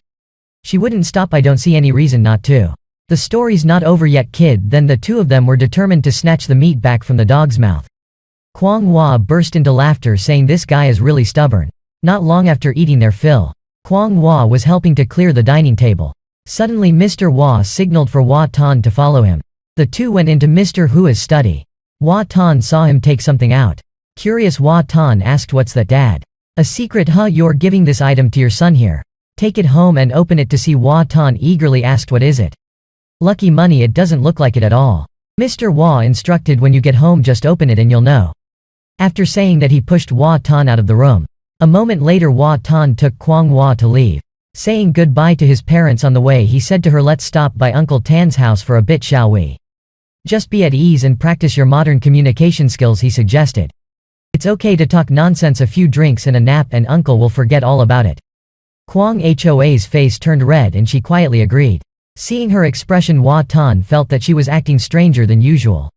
Could she be drunk? But she only had half a glass of wine. At that moment Hua Tan remembered the box from his father. He took it out to see what his father had given him. Opening it he exclaimed, oh my, these two are thinking too far ahead. It's still a long way off from that step. Kwang Hua curiously looked in. What's that? Hua Tan hastily stuffed it into his pocket. Huh? These are balloons that can be blown up very big. Now there's no use for them. Kwang Hua asked, will there be a use for them later? Hua Tan, feeling awkward, answered, maybe. Then the two went to Uncle Tan's house. Uncle Tan, I've come to wish you a happy new year. Uncle Hua too is busy all day. Why don't you find a soulmate to accompany you? Uncle Tan sat down heavily on the chair. Where would I find one now? Who would be interested in an Uncle? Hua Tan also said, how can you predict that? Find someone at the prime age. Choose someone in their 60s or 70s during their morning exercises. Uncle Tan laughed heartily, then turned to ask Kwang Hua, talking with an old man like me must be boring, right? Kwang Hua quickly waved her hand. No, not at all. Not at all. Uncle Tan leisurely sipped his wine. This year you two are celebrating New Year's at your place, right? Have you planned when to get married? Hua Tan also had no plan in his heart. He said, I haven't thought about that yet. Let's see how it goes. Uncle Tan nodded. Is that so? Is the girl from Jiang Tan? Hearing this question, Hua Tan signaled to Kwang Hua. Kwang Hua remembered she had to practice speaking more. No, not at all. I am from Triet Jiang, looking for a job. Uncle Tan was a bit surprised. Looking for a job so soon? She looks young, but it's also good. Let this kid take care of her. Kwang Hua nodded obediently. Hua Tan poured more wine for Uncle Tan and asked, isn't How Tu also dating uncle? It won't be long before it's his turn. Uncle Tan continued, you have not even met his girlfriend yet. Without a picture you would think he's dating a ghost. Anyway, loving is good, no need to rush. Look at me, I am not pressuring anything. Kwang Hua listened to the two talking. Then watched the TET program on TV. She felt something was off but couldn't tell what it was. A while later Hua Tan took Kwang Hua home. On the way he asked her about the time at Uncle Tan's house. Do you feel you are different from modern people in any way? Kwang Hua laughed. What's the difference? Hua Tan didn't answer directly. Just held Kwang Hoa's hand. You should think about it carefully. Discovering it yourself is better than me pointing out too much. Looking at her hand being held firmly by Hua Tan, Kwang Hua suddenly felt she really liked this life. She wanted to cling to him that day after returning from her parents' house.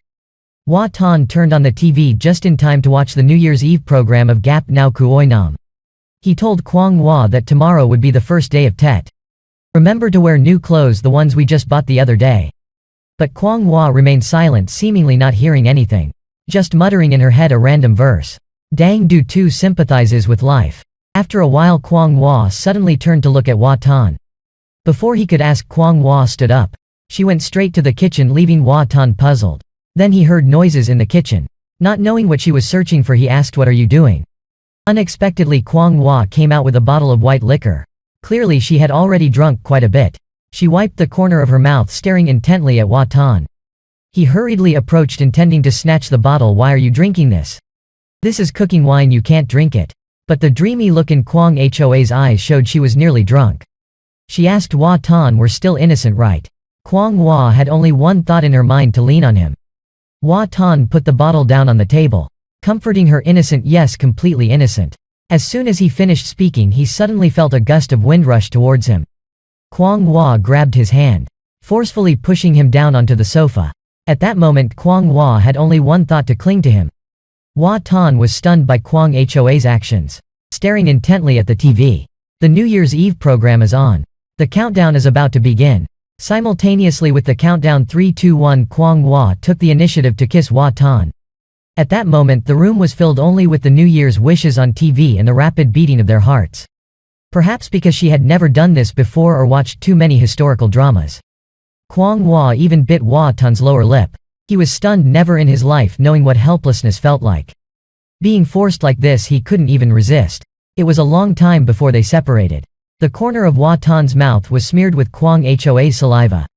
With a few scratches, a blushing Kwang Hua asked, "What now? Are we still innocent?" Hua Tan hastily replied, "We're not innocent anymore. You've corrupted me completely. Nothing's innocent anymore. Just didn't expect two single drunk people to be so passionate. I am the one who was really forced." After a while Hua Tan asked with a smile, "Can you let me go?" "Of course, if you want to continue doing something. I could also teach you." Hearing this, Kwang Hua sat up straight. She let go of his hand and stepped back 2 paces. Then suddenly turned and ran straight to her room. Hua Tan was frozen, not understanding what happened with Kwang Hua today. He was still sitting there when suddenly she appeared in front of him with a pair of flip-flops. Still reeking of soap, Kwang Hua with a flushed face. Holding the flip-flops, she asked, "Do you like them?" "They're all for you." Hua Tan received them, bewildered. "What do you mean?" But Kwang Hua didn't answer. She just pursed her lips, pondering what else to do for him. Then she began to swing her fists, punching the air in front of Hua Tan. He was startled. "It's already late at night. Go to sleep. There's no need to rush training in martial arts during New Year. I'll teach you later." After hearing this, Kwang Hua stopped. She looked at her fist, thought for a while, then turned away. She walked back to her room, only leaving behind a phrase echoing "good night." Kwang Hua slammed the door shut, leaving Hua Tan in confusion. This girl leaves so decisively. What a mess was she planning to continue? At that moment Kwang Hua peeked out again. Moving towards Hua Tan, he exclaimed, "Hey miss. You're drunk, don't come any closer. I am afraid you'll sober up tomorrow and beat me to death." But Kwang Hua still approached, slowly reaching out her hand. "I haven't touched your hand today." Hua Tan was shocked but went along with it. After having his hand touched, Kwang Hua contentedly returned to her room. While Hua Tan sat there contemplating, alcohol is truly not good. He worried that she might wake up feeling ashamed and leave for good. He hurriedly locked the door to prevent the girl from running away. On the morning of the first day of Tet, Kwang Hua put on new clothes. She also wore a new apron, pondering what dish to cook. Hua Tan peered through the door crack. Everything seemed normal, but he still felt something was off. Eventually he opened the door and asked, "Do you remember what happened yesterday?" Kwang Hua, tousling her hair, didn't dare to look at Hua Tan. "It seems we were no longer sober." Hua Tan was about to ask more when he suddenly realized that he hadn't bathed the previous day. He had rushed to bed. "I think perhaps you misunderstood something. Let's talk it over later. I'll go take a bath and change clothes first. When I come back we'll talk." Having said that, Hua Tan dashed into the bathroom. Slamming the door shut, Kwang Hua stood frozen in place. Her face filled with panic, her mind filled with only one thought: it's over. It's all over, she thought. 20 minutes later, the two sat on the sofa. Hua Tan asked, "Now I am asking you. Why did you suddenly drink last night and then pinned me down?" Kwang Hua, her face turning red, replied, "Because I wanted to rely on you." He continued to ask, "Then why did you give me your old pair of flip-flops?" Hearing that question, Kwang Hua turned away. She looked at Hua Tan with a loathing gaze. After pondering for a while, she finally said, "It's because you like my slippers." Hua Tan clenched his fist tightly. "Hold on. Who said I like your slippers?" But Kwang Hua was lost in her own world. "I've checked. Liking slippers is a bit weird, but it's not a sickness. Don't feel guilty, I can go without slippers." Hua Tan was about to lose his temper. "Wait. I really don't like slippers. You really misunderstood." At that moment Hua Tan remembered, "Or did you see me put away your old slippers?" Kwang Hua felt like she was caught red-handed, but still calmly assured, "Be at ease. I won't look down on you." Hua Tan enraged, "Don't look at me with that look. I kept them thinking they were antiques, that they could be sold for money." But Kwang Hua again misunderstood. "You like the original." Hua Tan was baffled. "What do you usually watch on the internet?" Kwang Hua couldn't hold back anymore. She only dared to instruct, "If you like it you can take it. But don't sell it to someone else." "I don't like it." Hua Tan felt he was done for. The label of pervert seemed impossible to shake off. He had to conclude in summary, "Rest assured, I really don't like shoes or slippers. And I have no intention of selling them. Let's change the subject, shall we?" Saying so, he pointed to the bruise on his arm, asking Kwang Hua, "You said you wanted to cling to me. Push me down on the sofa and bite me, then consider you have clung to me. Do you really think so? Indeed, Kwang Hua had such thoughts. A kiss means no longer innocent. So now you are my girlfriend. Hua Tan spread his arms. So girlfriend, can you come here and hug me? Kwang Hua could only bow her head. Slowly she moved closer to Hua Tan and embraced him. I've been waiting for this moment for a long time. Hua Tan sighed and said to Kwang Hua, actually, the meaning of being innocent in your concept and mine are completely different. What you want and what I want are also not the same. I want to be romantic with you, but do you know what being romantic is? Kwang Hua naively answered, it's being boyfriend and girlfriend. And then what? Kwang Hua leaned into Hua Tan, looking up at him. Then after that is marriage. Hua Tan rubbed his cheek against Kwang Hoa's head. Marriage as a result. Not a goal. Liking you is one thing. Embracing you is another. Kwang Hua didn't quite understand. But she had her own thoughts. I like our life now. I want it to continue forever like this. Hua Tan held her face and said, I know everything, but I want my Kwang Hua to be a modern wife. Not a wife overwhelmed with raising children, to live a stable life. Then Hua Tan kissed Kwang Hoa's forehead. I hope you learn to smile. Kwang Hua tried to force a smile, which made Hua Tan quickly stop her. Stop. That smile looks very scary. Then he embraced Kwang Hua again. It's not that you don't know how to smile, but that you're not used to smiling naturally. For example, when you see snow falling, enjoy barbecue or savor a sweet cake, you'll be very happy and your mouth will smile. I can feel your happiness. Although you have improved a lot since you first arrived. It's just reacting to the atmosphere at that moment and smiling along. You understand why people laugh but still can't smile naturally. Maybe in the past you always tried to hold back your laughter. Kwang Hua looked up at Hua Tan. So that's why Uncle Tan was quiet after last night and talked less with me. Hua Tan softly replied, that's right. After all, you also came from more than 1,000 years ago. There's a lot that needs time to mature gradually. Those things can be learned gradually. I don't want you to rush into a stable life and force yourself to do things you don't like. I can wait for you because I like this innocent Kwang Hua. Then you will be very eager and your mouth will form a smile. I can feel your happiness. Kwang Hua quickly explained that she wasn't forcing herself. Hua Tan laughed broadly. So can you kiss me one more time? Kwang Hua hesitated for a moment but still managed to kiss Hua Tan's cheek. After receiving this favor from the girl, Hua Tan continued, see, this is much better. From now on, don't overpower me like last night anymore. Just say it if you like me. You can kiss me too. I want object. In fact, I would like it very much. Kwang Hua shyly looked away. I am sorry for being rough with you yesterday. I can give you all my pairs of sandals. Hua Tan didn't expect the story about the sandals to still be unresolved. I don't like shoes or sandals. I only like Kwang Hua. Thank you. In conclusion, with Hua Tan and Kwang Hua, the first day of Tet is a beautiful beginning. It's also nearly Tet. The admin also wishes all fans a peaceful and happy new year. Both of them went to wish Uncle Tan a happy new year and received wedding red envelopes. Kwang Hua was very happy and slightly moved as she said thank you to the uncle. Remembering that earlier when visiting Hua Tan's parents she also received a very generous red envelope. It was really thick. The uncle and auntie also gave me such a thick red envelope. If it continues like this until the end of Tet, I will have a lot of money. After that the two said goodbye and went downstairs, just in time to meet Tan Hao Tan coming home from work. Hua Tan greeted him. Hey Tan Hao. Have you just finished your shift? Tan Hao nodded tiredly. Hua Tan suddenly remembered something. Took out his own red envelope pair to show off. How did you get this? When are you bringing your girlfriend home to meet your parents? Tan Hao frowned. Damn it, Tan Hao knew if this guy found out that his girlfriend was fake, he would definitely go tattle to his father. He absolutely couldn't let him find out. Thinking this, Tan Hao quickly left. I am not talking to you anymore. I am going to rest. Hua Tan joked. Haha. Thanks for your hard work, officer. Then the two continued on their way. Kwang Hua asked if he could help her solve her identity problem. Hua Tan carelessly responded, no. He is just a small cop. He doesn't have much power.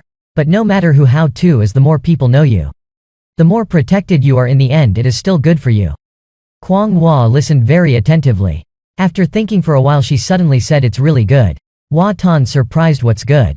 Kwang Hua explained that for the past 6 months, we have always been working together towards a common goal. I feel that life is really meaningful. Then Kwang Hua began to sing, her voice melodiously carrying a few heartfelt words and a good night wish to her friends. Hearing the gentle singing, Hua Tan was mesmerized, looking at Kwang Hua. Now you only know how to sing that line, huh? But it's good, sounds really nice. Kwang Hua smiled. Yes, I only know how to sing that line. How do you feel about it? Hua Tan didn't answer. Just looked around to see if anyone was there, then gave a big kiss on Kwang Hoa's cheek. In the middle of the day in public on the street. Kwang Hwa just wanted to say, you really dare to do it. On the other hand, Tan Hao, having just gotten home, immediately ate several hot dumplings. He joyfully said, delicious. Nothing beats homemade dumplings. Mr. Tan sat beside, teasing this dog. You have to try hard, we raised you till now and still haven't neutered you. Hoping you would meet some mate. And have offspring to carry on the Tan family line. Tan Hao, annoyed, interjected, Dad. This dog is female, does Dad think I don't know that Dad is hinting at me? Mr. Tan unhappily said, I wasn't speaking to you. Just eat, and once you're done, go and wish Uncle Hwa a happy new year. Not long after, Chin went to the house of Mr. and Mrs. Hwa. Aunt and Uncle, Happy New Year. Mr. and Mrs. Hwa reciprocated, Happy New Year, child, let's talk. It's really tough for you as a policeman. To have to work on a day like this. Mrs. Tuyat took out a pair of red envelopes. This is the lucky money for your girlfriend. But look, she must be busy and couldn't come, right? I'll make an exception for you this time. Tan Hao hurriedly declined, no. I've grown up, I don't take lucky money anymore. But Mrs. Tuyat pressed it into his pocket, you are in love now. If you were still single, I wouldn't give it to you. Next time remember to bring her over. Tan Hao reluctantly replied, yes, I will. Definitely. While inside he felt extremely downhearted. Before they were urging to find love. Now that there is a girlfriend, they insist on meeting her. Probably after meeting they will push for marriage. It's really tough. Tan Hao left with tearful eyes, bidding farewell to the two elders. Just as he was about to leave, Mr. Hwa called out, hey. Do you know what Hwa Tan is up to? Tan Hao promptly replied, yes, he's doing a live stream on the internet. This is his account. Mr. Hwa looked at the romantic Mon's name and shook his head. What a bizarre name this flippant guy has set, huh? Tan Hao explained, perhaps directly using Hwa Tan's name wouldn't be very appropriate. This name also suits him quite well. This is his homepage, below are the videos. If you want to watch any, just click on it. Mrs. Hwa invited them in, come inside, sit down and watch at your leisure. The kid only mentioned he makes money, but we don't know exactly what he does. We also have no idea what he's actually doing. Let me take a closer look. Beyond expectation. Mr. Hwa clicked on a video that Kwang Hwa had previously watched. Compilation of kissing styles in period dramas. Watching those scenes, all three were silent. In shock, Mr. Hwa angrily slammed the phone onto the table. Is this what the kid watches all day? In his heart, Tan Hao groaned, it's all over. Meanwhile, Hwa Tan and Kwang Hwa had just arrived at the gate when they met Trin Tham. They greeted each other and then Kwang Hwa politely wished Auntie a happy new year. Suddenly Hwa Tan felt an intense itch in his nose. He sneezed loudly, rubbing his nose. What does this mean? Is someone speaking ill of me behind my back? After a passionate conversation, Trin Tham invited them to come up to the house. Not seeing Xiao Nan, Hwa Tan asked when she would return. Kwang Hwa also liked the girl very much. Ms. Trin chuckled, after the festival ends the little one will return. And soon Xiao Nan will stay at her aunt's house for half a month until school starts again. If Kwang Hwa likes children, then you can have one too. Hwa Tan laughed, Auntie is right. Just wait and look forward to the wedding of you two. Kwang Hwa was a mix of embarrassed and angry.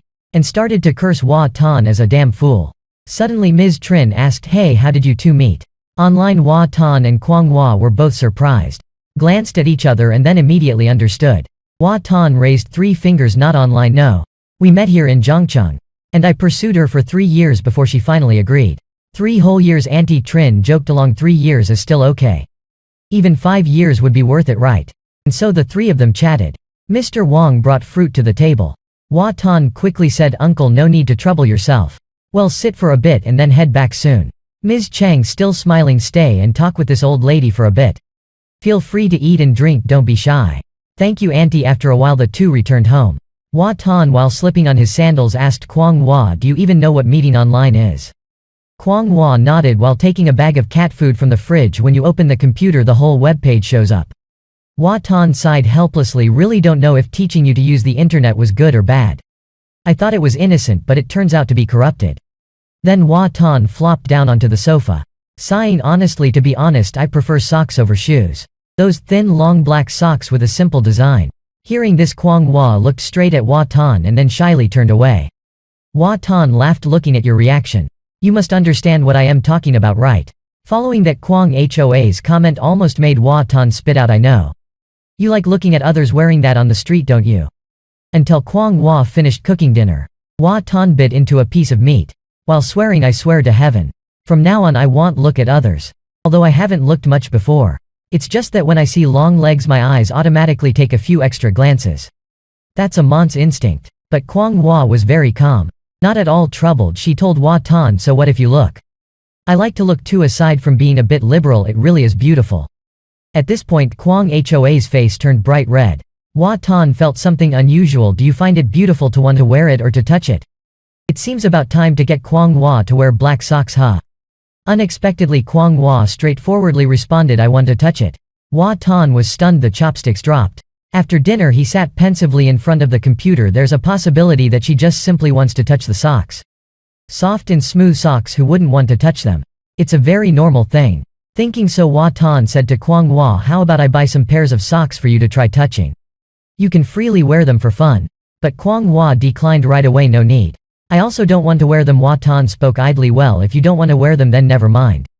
However, Hua Tan still placed an order for several pairs. Perhaps Kwang Hua just doesn't want to yet. I'll buy them to have ready, who knows if she'll want to wear them later. Better to be prepared. This issue I must be certain of. After finishing, Hua Tan got up to take a bath. Later, well, open the envelope together to see how much we earned today. Suddenly he turned to ask, hey, do you want to shower together? It'll save water. After all, we are lovers. Kwang Hoa's face turned red with embarrassment, not wanting to. You really are shameless. Hua Tan laughed mischievously and ran off. After both had finished showering he took out the envelope earned today. Now let's start opening the envelope. A moment later a few envelopes had been opened. Kwang Hua was delightedly looking at the money in hand. In total more than 3,000 yuan, but only happy a little. She pushed the money towards Hua Tan. This is your money. I can't accept it. Hua Tan laughed. What a good girl you are, huh? He pushed the money back to Kwang Hua. This is for my girlfriend. If you don't take it, who will then? He pulled Kwang Hua into his arms. We are lovers now. What's yours is mine and what's mine is yours. Do you remember you once said that second mother used to sew money into the corner of the quilt for emergency? You can also consider this as an emergency fund. Keep it under the corner of the bed, take it out and use it when necessary. Hearing this, Kwang Hua bowed her head and whispered, but I still owe you a lot of money. Seeing this, Hua Tan had to put the money on the table. All right then. Let's separate finances, let's not talk about this anymore. Hua Tan said, let me teach you to kiss gently. Then he slowly brought his face closer to Kwang Hua. Her eager expression, Kwang Hoa's heart beat faster. Her mind suddenly went blank. His actions were too direct. What should she do now? Be good, close your eyes. Let me take a good look at you. Her face flushed. She seemed to be concentrating on learning. She squinted her eyes as if to see the man clearly. Then closed them tightly again. As if just needing him she could give her all. But when she opened her eyes again, Kwang Hoa's gaze was filled with cold contempt. She bowed her head to look at Hua Tan's impertinent hand. What are you doing? Hearing the icy tone, Hua Tan suddenly realized. He raised both hands. If I say it's instinct, would you believe me? Forget it, let's start over. All right. Kwang Hua stood up abruptly enough and ran into the room. Before going in she turned back and shouted, you want me to have a baby, huh? Am I stupid to believe you? Hua Tan was stunned. He sighed for a moment before smiling again. No way. Just a hug, how could you get pregnant? Come here and kiss me. Kwang Hua looked at him with complete distrust. If she believed this man's words, I'll sleep here. Having said that, Kwang Hua turned into the room.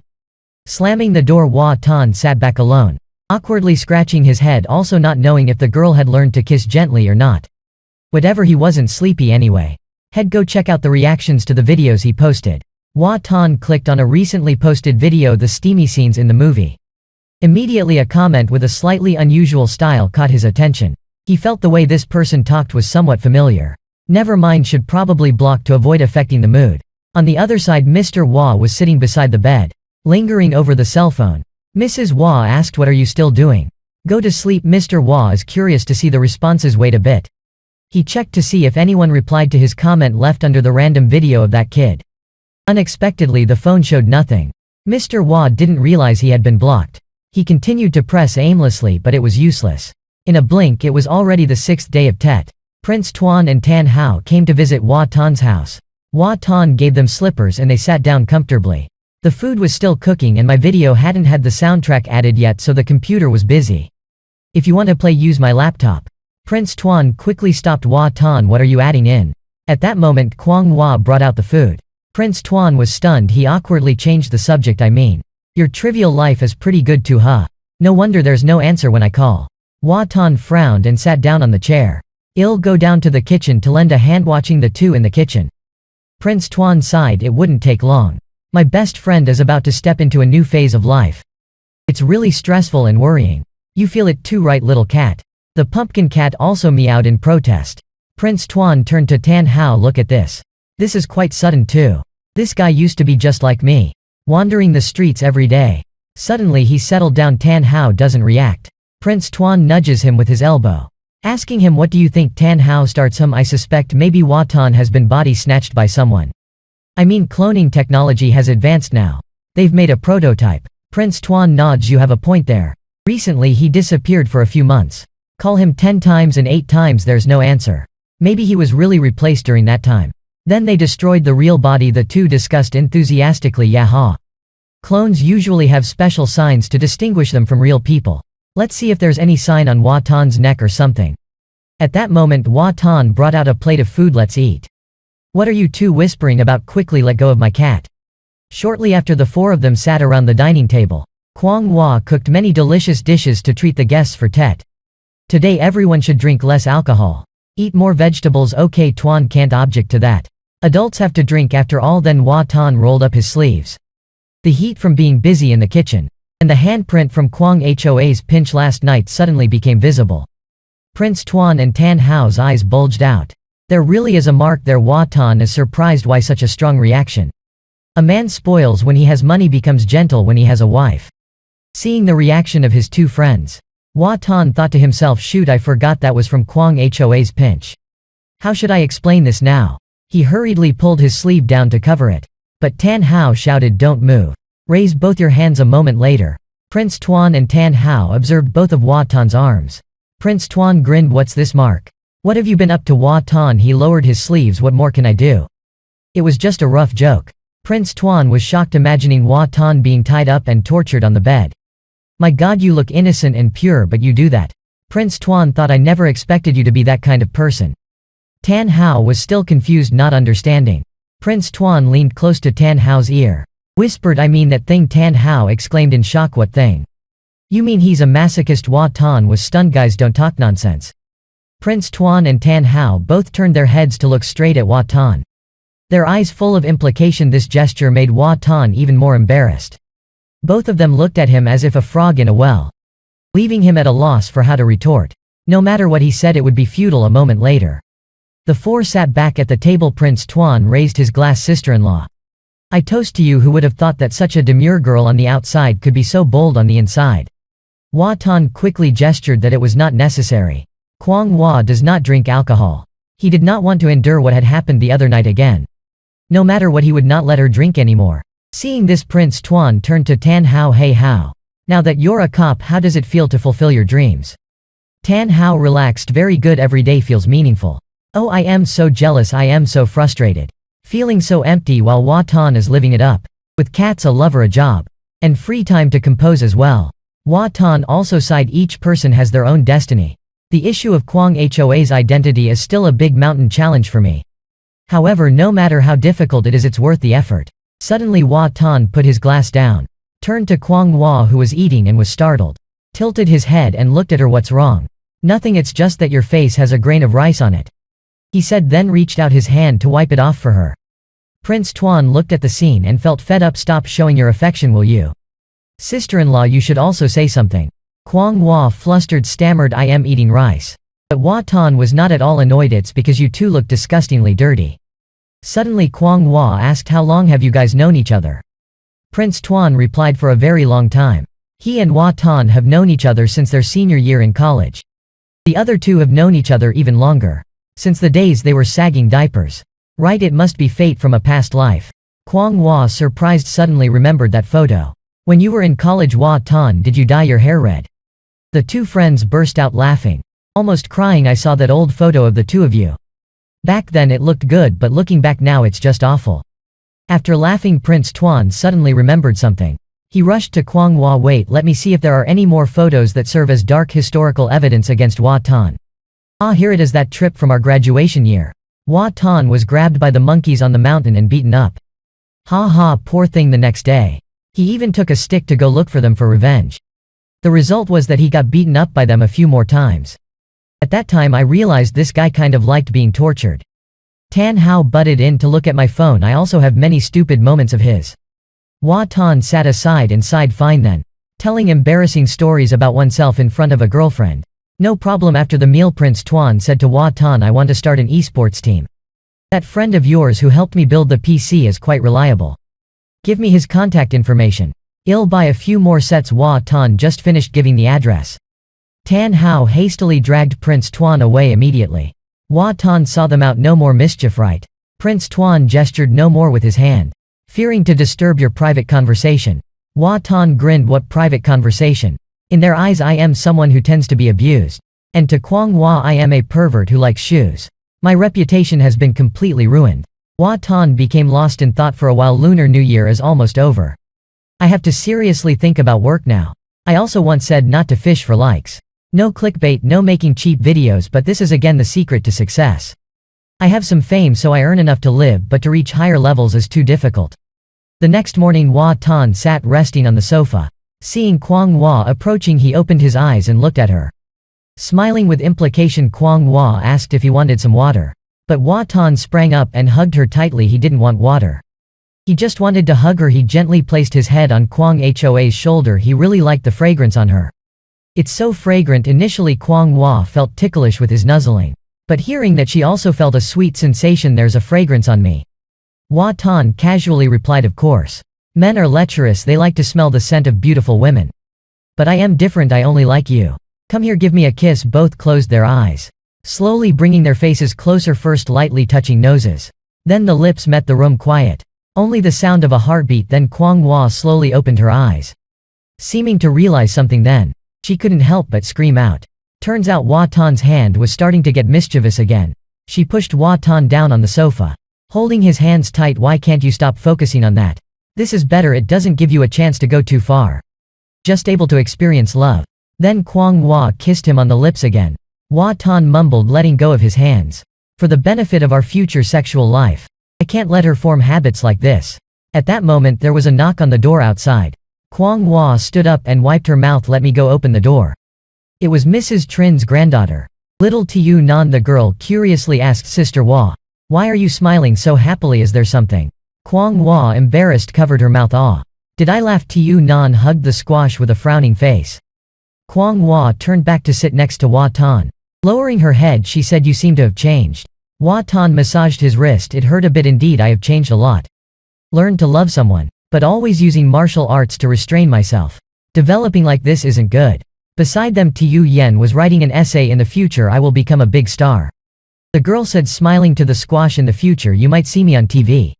Meanwhile Hua Tan took Kwang Hoa's hand. Wrote the words Hua Tan and Kwang Hua on the palm of her hand. The names of the two of us both have 14 strokes. It must be fate that has arranged this.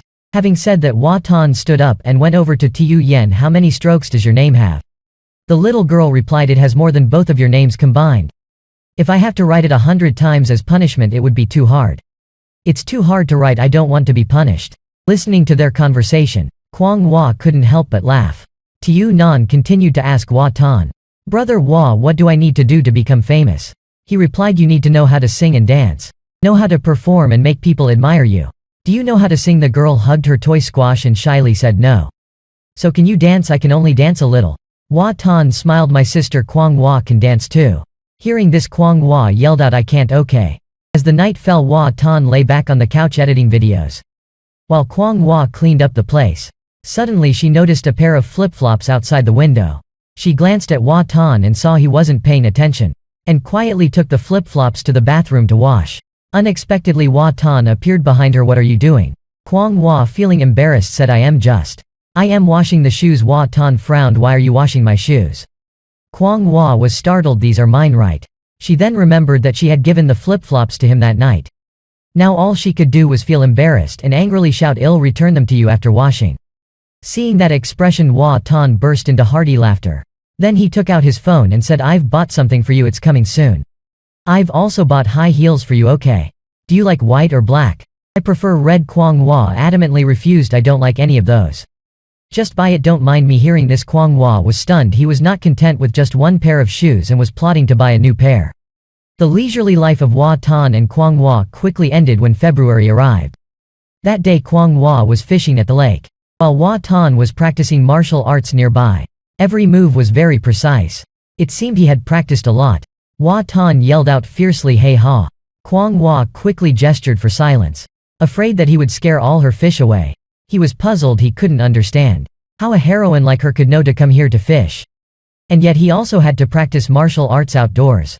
Hua Tan felt his strength increasing day by day, now feeling that one punch could kill a cow. Unfortunately, he still couldn't control the little girl Kwang Hua. Suddenly Kwang Hua yanked the fishing rod up. She had a fish. "This afternoon we can enjoy fish soup." Hua Tan stopped training and said to Kwang Hua, "We practice martial arts to improve our health, to help others, not to abuse our strength or to coerce someone." His voice was a bit shaky because this morning he couldn't control his speech and was slapped in the face by Kwang Hua. No matter what, one's morals must not be lost. "Do you understand?" Kwang Hua sitting on the ground. She nodded. "I understand," but deep down Kwang Hua knew she had no intention of forcing anyone. It was all for self-defense. If his disrespectful hand had dared to touch her inappropriately, it would have surely been broken and twisted several times by now. Hua Tan just felt a chill in his neck, as if a murderous aura surrounded him for a moment. Later the two of them packed up their things and went home. Kwang Hua was eager to enjoy the fish soup, while Hua Tan felt thirsty. He looked to his side. "Do you want a Coca-Cola?" Kwang Hua looked in the direction he indicated. It was a neat square cabinet with many drink bottles behind the glass. Hua Tan explained that it was a vending machine. "Inside someone will push the drink out for you. The bottle will fall into the hole below." Kwang Hua wondered, "So you mean there's also a person hiding inside the ATM and they will count and give you the money?" Hua Tan was surprised. "You know about this too?" Kwang Hua turned her face away, refusing to admit defeat. "If I can still be fooled by you now, I'd rather stay at home and have children." Hua Tan chose a bottle of Coca-Cola and then used his phone to scan the payment code. Kwang Hua curiously asked, "If I also buy one, the money I put in still goes back into my pocket, right? So is it like not spending any money?" Hua Tan answered, "That won't work. You still have to buy the drink inside to put it in. How can that be profitable then?" Just then the Coca-Cola bottle that had been pushed out suddenly got stuck. Both of them stared wide-eyed at the scene. Hua Tan hit the machine hard, but the bottle remained motionless. He hugged the machine and shook it hard, but it was useless. After a while Hua Tan was panting. "Give up, let's just buy another bottle. Maybe it can knock the other bottle down." Kwang Hua worried, "But what if this one gets stuck too?" Hua Tan confidently said, "That can't happen. We can't be that unlucky." But as soon as he finished speaking, the second bottle also got stuck. Both were dumbfounded. "Is this the low probability you were talking about?" Hua Tan bought a third bottle. "I can't believe it anymore." As a result, this bottle fell and hit the two bottles below.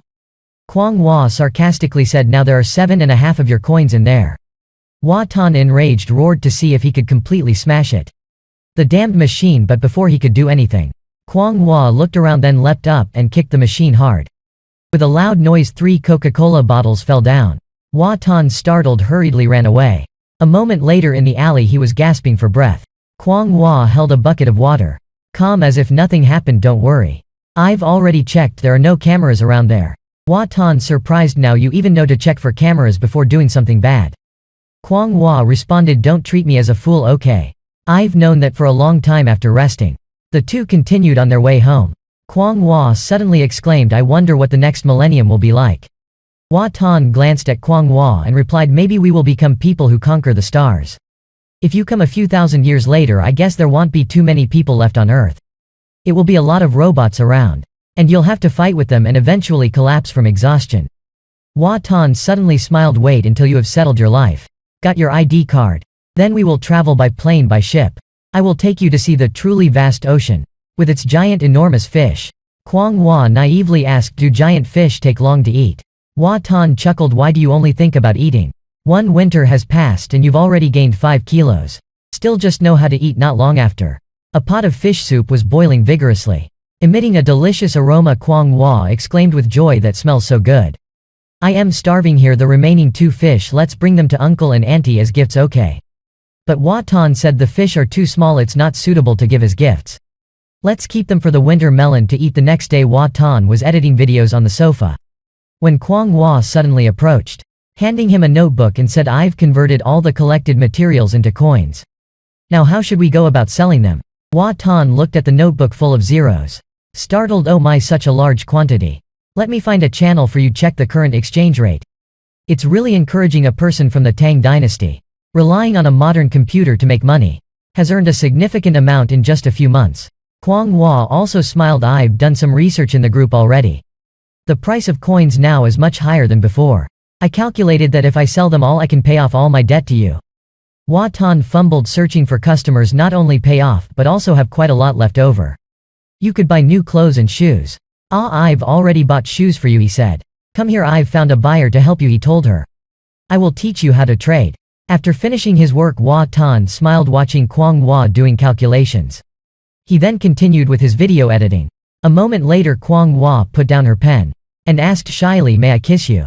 Hua Tan was stunned. What did you say, he asked as Kwang Hua sat down beside him. Hua Tan didn't know if she wanted to do this as a thank you or to celebrate, or maybe she had finally reached a state of free thought. Whatever, it's fine, he thought. Hua Tan stroked her face, bringing his face closer slowly. Then the two moistened each other's parched lips with their saliva. The room bright with light. What surprised Hua Tan was that this time Kwang Hua was very gentle. Not pushing him down. Suddenly Hua Tan stopped, staring at his own chest, where Kwang Hoa's hand was placed. He asked, what are you doing? Kwang Hua was flustered. I am learning from you. Hua Tan got angry. You silly girl. There's no feeling in touching a man's chest. Kwang Hua also felt there was nothing interesting to touch. Then why do you enjoy it? She thought for a while and then said, anyway, thank you. Hua Tan crossed his arms, confused. What are you thanking me for exactly? Kwang Hua smiled contentedly. Initially I brandished a sword at you, suspecting you wanted to poison and harm me. But you took me in. You taught me how to live here. Hua Tan grinned broadly. Who asked you to be so beautiful? Kwang Hua angrily retorted. Why do you always act like that? Why don't you pretend to be noble? Hua Tan told Kwang Hua, if it had been your master hiding under the tree with his beard that day, I would have immediately called the police on him. So being beautiful is also a stroke of luck. After careful thought Kwang Hua said, you're right. Suppose you were ugly when you spilled the Coca-Cola. Maybe I would have stabbed you to death, so both of us are very lucky. But I am still grateful to you. Hua Tan smiled affectionately upon hearing this. He gently pinched Kwang Hoa's nose. Smile more in the future. Your smile is adorable. After a while, Hua Tan continued editing his video, while Kwang Hua concentrated on her studies. She suddenly said, when all the coins are sold, I'll use it to pay you back for the TV. The rest will be for savings. Hua Tan nodded. Keep it. The more the better. Seeing Kwang Hua serious, he suddenly wanted to tease her. He stealthily touched Kwang Hoa's foot, then quickly removed her sock when she wasn't paying attention. Kwang Hua startled, her face flushing red. What are you doing? Why are you taking off my sock? Hua Tan made an excuse. Oh, nothing. I just suddenly wanted to see. Then he grabbed Kwang Hoa's ankle. Your foot is different from your hand. Less calloused and smoother to the touch. Soft and delicate like jade. Suddenly Hua Tan shook his head. No, this is not right. I can't keep touching. I will definitely turn into a pervert. I should find something to do to relieve stress. Thinking so, he removed Kwang Hoa's other sock as well and went straight into the bathroom. Kwang Hua, startled, followed him to the bathroom door. Why did you take my socks? Hua Tan turned around and said, I have too much free time and didn't know what to do. Just so happens I'll help you wash them for convenience. Kwang Hua quickly refused. I can wash them myself. Hua Tan meticulously insisted. I've already said I will take care of you. This is very meaningful to me to do such things for you. Besides, soap is very harmful to your hands. For a man like me it's fine, but you should really take good care of your hands. Kwang Hua still blushed, not knowing how to refute, muttering without knowing how to respond. Hua Tan continued, I am your boyfriend after all, so let me do it, okay? Hearing this, Kwang Hua felt like she'd been struck by lightning. Her face heated up like a volcano about to erupt. Her mind went blank. A handsome guy living with a beautiful girl, sharing life and daily activities but not sleeping in the same room, and nothing happening between them. It was unbelievable. That day Mr. and Mrs. Hua came to visit their son and future daughter-in-law. Hua Tan, with a cucumber in his mouth, went to open the door. Why have you come so early? Please have a seat. Kwang Hua is still cooking. Oh, my mom, you even brought stuff. Really, there's no need for such formality. Mrs. Hua frowned. This isn't for you. It's for Kwang Hua. Hua Tan called out loudly. Kwang Hua, mom and dad are here. Mom even brought gifts for you. Kwang Hua hurried out, wiping her hands. Thank you, auntie. Mrs. Hua smiled brightly. There's no need to be so polite. Shortly after, the dining table was filled with hot and fragrant dishes. Mrs. Hua took a bite and was immediately amazed. Such good cooking skills. Even better than my cooking by far. Hua Tan chuckled. Kwang Hua is truly talented. There's no denying it at all. After the meal, Hua Tan finished cleaning up the dishes, and as he stepped into the kitchen he saw Kwang Hua ready with an apron. She told him, just leave it there, I'll wash the dishes. But Hua Tan just smiled and said, go talk with mom and dad. The detergent will harm your hands. I'll wash them, it's okay. Mom probably noticed the calluses on your hands already. So she specifically bought hand cream to give to you. Told you to take good care of your hands. Don't hesitate to use it, alright. Kwang Hua looked down at her hands in confusion. Then asked, do hands also need to be nourished? I thought only swords needed to be carefully preserved. Hua Tan gently said, of course not. Currently I need you more than that sword. Put the sword away, don't keep drawing and waving it around. If you really want to practice, I'll buy you a new sword later. Hearing Hua Tan say this, Kwang Hua fell silent. Her face gradually turning red, she silently thought that he probably wants her hands to be soft and smooth like those of a lady from a noble family, easier to caress. Outside the kitchen, Mrs. Hua peeped in to check on the two. She whispered to Mr. Hua, before I thought the two of them were just getting by ordinarily. But it turns out they're doing quite well. The house looks so tidy and clean. I think the two can be independent. When the time comes we should transfer this house to Hua Tan. Mr. Hua coldly said, still the same thing. Wait until he finds a job, then we'll see. After a while Kwang Hua and Hua Tan went out. Mr. Hua stood up and said to Hua Tan, go to the room son, I have something to tell you. Hua Tan turned to Kwang Hua and said, you go out and talk to mom, okay? Kwang Hua obediently nodded yes. As soon as she sat down, Mrs. Hua immediately asked Kwang Hua, what does Hua Tan do every day now, child? She awkwardly replied, he makes videos. Editing clips and putting them together. Mrs. Hua continued to ask, oh, is he the one uploading the videos that how-to mentioned before? And what is the content inside the videos he makes? Kwang Hua remembered that Hua Tan's martial arts practice had to be kept secret. Otherwise the grandparents might think he has a mental problem. She thought for a moment and then blurted out, he also uses the computer to monitor the casino. Her words alarmed Mrs. Hua, who startled and clutched the head of her pumpkin cat.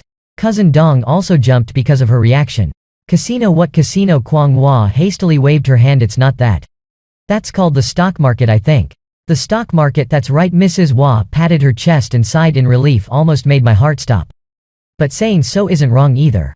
It's also a kind of gambling that you need to keep a close eye on. Don't let him pour too much money into it. Kwang Hua surprised, why is that? But he does make money, doesn't he? Mrs. Hua worriedly said, that's not very stable. What if he suddenly incurs a big loss? In summary, you must keep an eye on Hua Tan. Don't let him invest too much. Kwang Hua nodded, yes, I will try to monitor him. Mrs. Hua wanted to laugh but felt something off, the word monitor sounded odd. In Hua Tan's room, Mr. Hua looked at the lone pillow on the bed. And after a silent moment he asked, nothing has happened between you two? Hua Tan, somewhat annoyed, explained, I've told you already. We don't have anything going on. She sleeps in the next room over. Mr. Hua fell silent again, a young healthy man. A beautiful girl in love and living together but not sleeping in the same room. And nothing has happened. Who would believe that? Suddenly Mr. Hua thought of a possibility, or are you two having a quarrel? Hua Tan, frustrated, said, I told you there's nothing going on. Mr. Hua still maintained a cool demeanor. Your mother said she would give you this house if you two get married. Hua Tan immediately became spirited, that's a good idea. We will get married right away, when can we? Before he could finish his father cut off his hope, I have rejected that idea. Can you be like how to? Don't just stay at home all day and do pointless things anymore. You could be like Sao Bak. Open a store, if you do that I will support you financially. Hua Tan picked up a pair of flip-flops and spoke slowly, Dad, times have changed. You have a lot of experience and knowledge. But do you realize that each era is different? Each person defines their own happiness. Happiness isn't just having food to eat and clothes to wear. Having a stable job either. I know my job making videos is unstable. But I am young, if I don't try now then when? Wait until retirement or until I become an old man. Having to walk with a cane, adapting to the young era.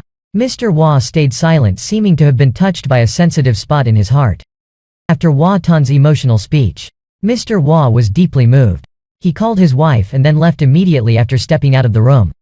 Hua Tan and Kwang Hua saw them out to the door, until the door slammed shut. Both of them were still silent when suddenly Hua Tan said to Kwang Hua, our parents are forcing us to get married now.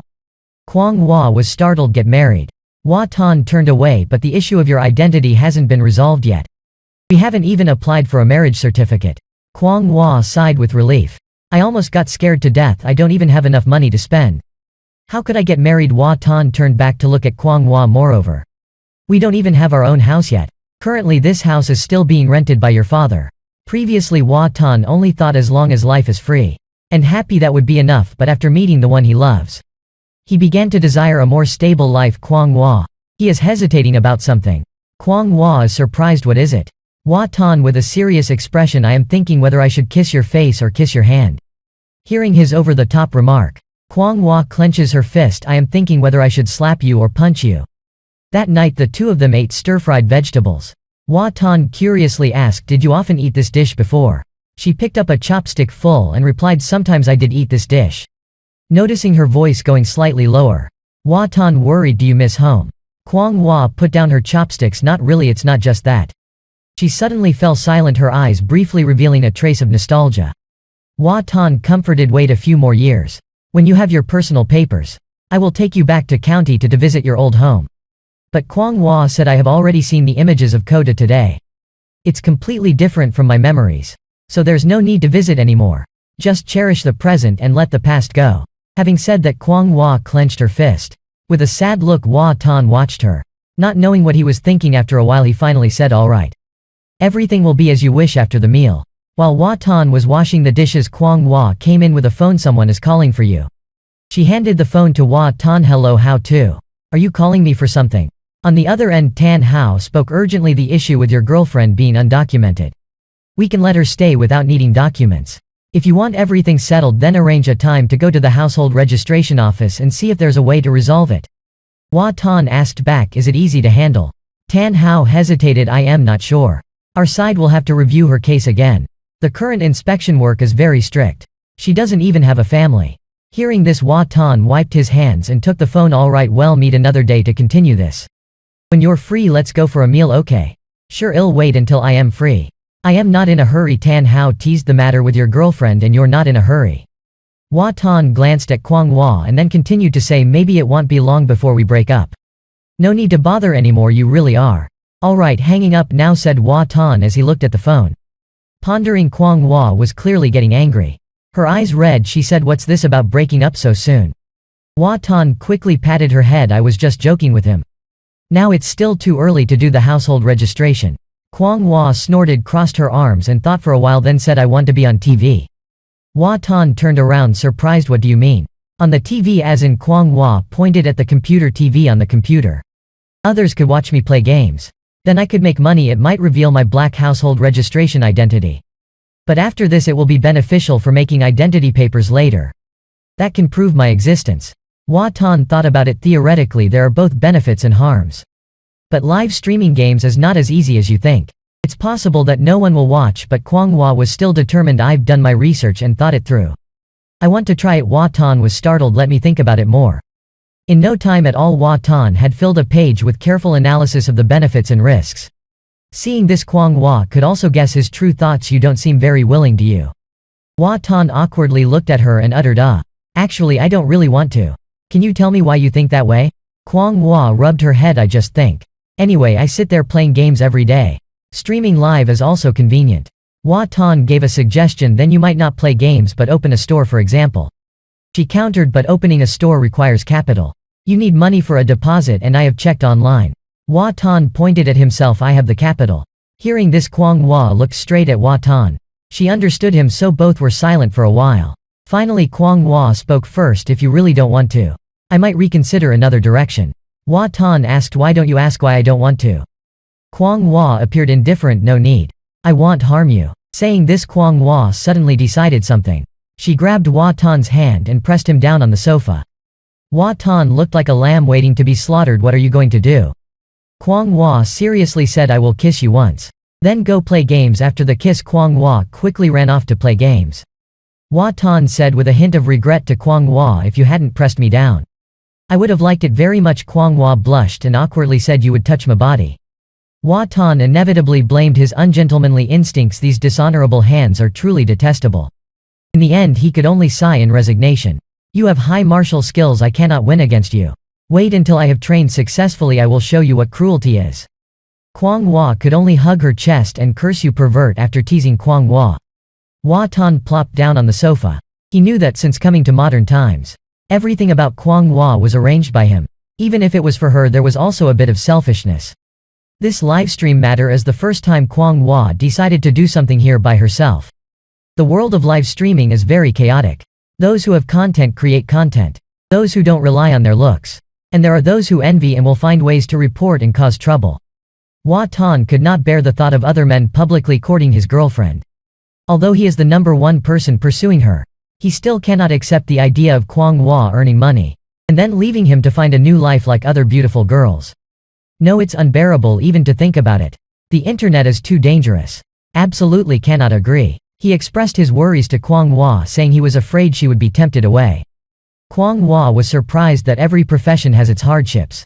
I know, Hua Tan said sadly, if one day you leave. And you don't think that could happen, right? Potatoes and corn are still being stored in your clothes. I am different from the winter melon you've been caring for since you took it home and it won't leave. Kwang Hua turned around and stroked the winter melon. Why would I leave? It was me who proposed the live stream, making you think I might go. Hua Tan suddenly remembered the scene of Kwang Hua changing and looking down on him. He for your girlfriend shiver and honestly said there might be that reason. When loving someone, one easily fears loss. The root of it is that I am afraid of losing you. Afraid that you'll learn bad habits subconsciously, still seeing you as the heroine from the first day we met. But gradually you have become modern without realizing it. Do you now recognize the relationship between us? Kwang Hua looked up. We are in a boyfriend-girlfriend relationship, aren't we? In the future we will become family, we'll live together. We'll kiss, hug, I also like your shoes. Hua Tan then explained, although we will live together, we are still two separate individuals. We combine from two people with their own thoughts and ambitions. In life, conflict and disagreement are inevitable. For example, I want a live stream while you do not. That's a disagreement if I listen to you and don't do it. The problem seems resolved, but even if it appears to be, I can't always follow you. Even if I always obey, the disagreements still accumulate inside me. Once or twice is okay, but over time there will definitely be problems. I am a human being with full emotions. When my desires are denied by you many times, then one day I will explode and leave. That is what you are truly afraid of. Kwang Hua listened to Hua Tan's lengthy explanation, confused, and then she nodded, thinking deeply. It seemed Kwang Hua had understood something, but then she felt it was not right. Finally she asked Hua Tan, are you trying to make me understand? Hua Tan seriously replied, yes. We should respect and be equal to each other. After all, you are raising me, not a pet. Kwang Hua cannot be a pet either. Even though Kwang Hua might still be on the first floor. But you have already reached the stratosphere. Kwang Hua thought, just now I pressed you down, indeed I disrespected you. Hua Tan immediately returned to the first floor. That's right. I was very disrespectful to you. So we have made peace with each other. A statement from Kwang Hua left Hua Tan stunned on the spot. All his fears about Kwang Hua leaving him evaporated. After a while he finally asked, don't you have any thoughts? Any thoughts? Hua Tan sighed and then explained, what I mean is, I will respect you, that is the foundation of our relationship. The thing about you pressing me down was just a joke. To be precise, it was flirting, even though I didn't like it much.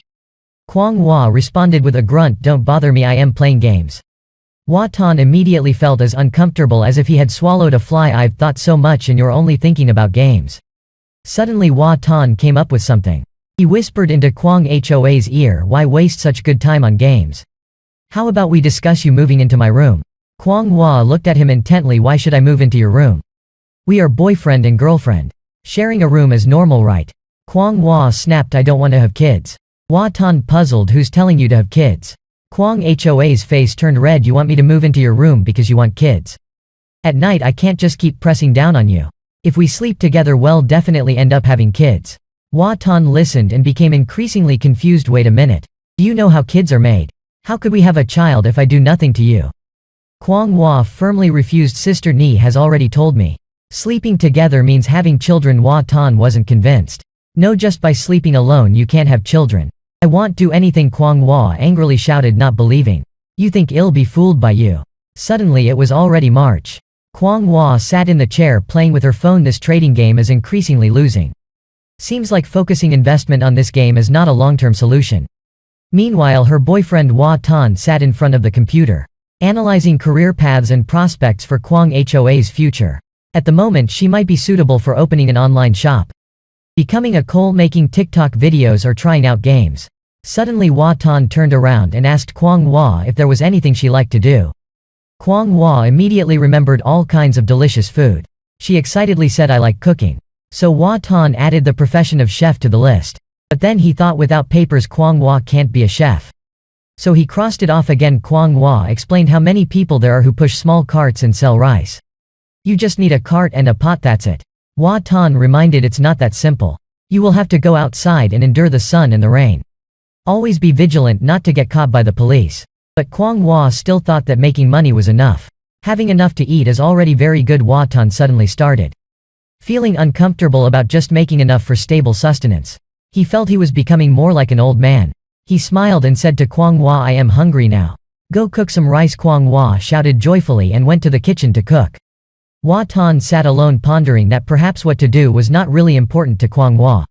He just needed to earn an honest living. Even if it was to carry stones for construction, he would be happy. Not long after, Kwang Hua called Hua Tan to come eat. During the meal, Hua Tan said to Kwang Hua, you've been here for so long. You are almost like a modern person now. If there's anything you want to do, just discuss it with me. I will give you appropriate advice. However, the final decision is still in your hands. Kwang Hua was eating and listening to him when she suddenly startled. She turned back and asked what was that. I still don't know what I like, she said. He said not to hurry and think slowly. Then you will find what you like. That afternoon, Kwang Hua was practicing swordplay in the living room. After a sequence of movements, she slowly put away the sword. That is the Tan Long Tuyen Bao sword that Hua Tan bought online for Kwang Hua to practice with every day. Hua Tan watched her finish practicing before asking how it feels to use it. Does it feel okay? She happily replied that it feels very good. It fits in the hand well, so in the future just use it to practice, okay? What about your old sword? Hua Tan drew the sword blade out and sank into memories of when the heroine once pointed this sword at him. Fierce like a devil back then, but now she is no different from a real modern person. Maybe just throw it away since it's not used anymore. Hearing this, Kwang Hua approached and caressed the sword with a nostalgic look, saying she's a bit reluctant to let it go. It's been used for over a decade. The first time she went out, she also brought it with her. Although it was broken several times, she always fixed it. Hearing this, Hua Tan also fell silent. After thinking, he said, okay, then I'll help you put it away. Hua Tan took a white cloth, wrapped it around the sword blade and placed it under the bed. After that, he told Kwang Hua to temporarily keep the sword in his room. Whenever she misses it, she can come and take it out to look at. Kwang Hua grunted in agreement, then took a pair of nail clippers, sat down in a chair to cut her toenails. Hua Tan looked at Kwang Hua, who is now completely different from when she first arrived. He rubbed his hands together with a smirk, approaching her. Let me help you pick them up. Kwang Hua panicked. I don't need that. This guy, not only does he like your hands, but now he's also paying attention to your legs. That day, Hua Tan just received a package.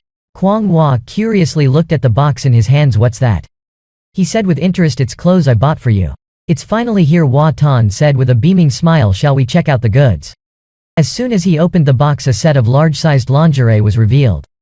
Kwang Hua immediately became extremely embarrassed, screamed out and rushed to cover the clothes. Then she turned around in shame and anger, yelling, "You're not allowed to touch it." Hua Tan was taken aback by her reaction. The refund slip fell from his hand.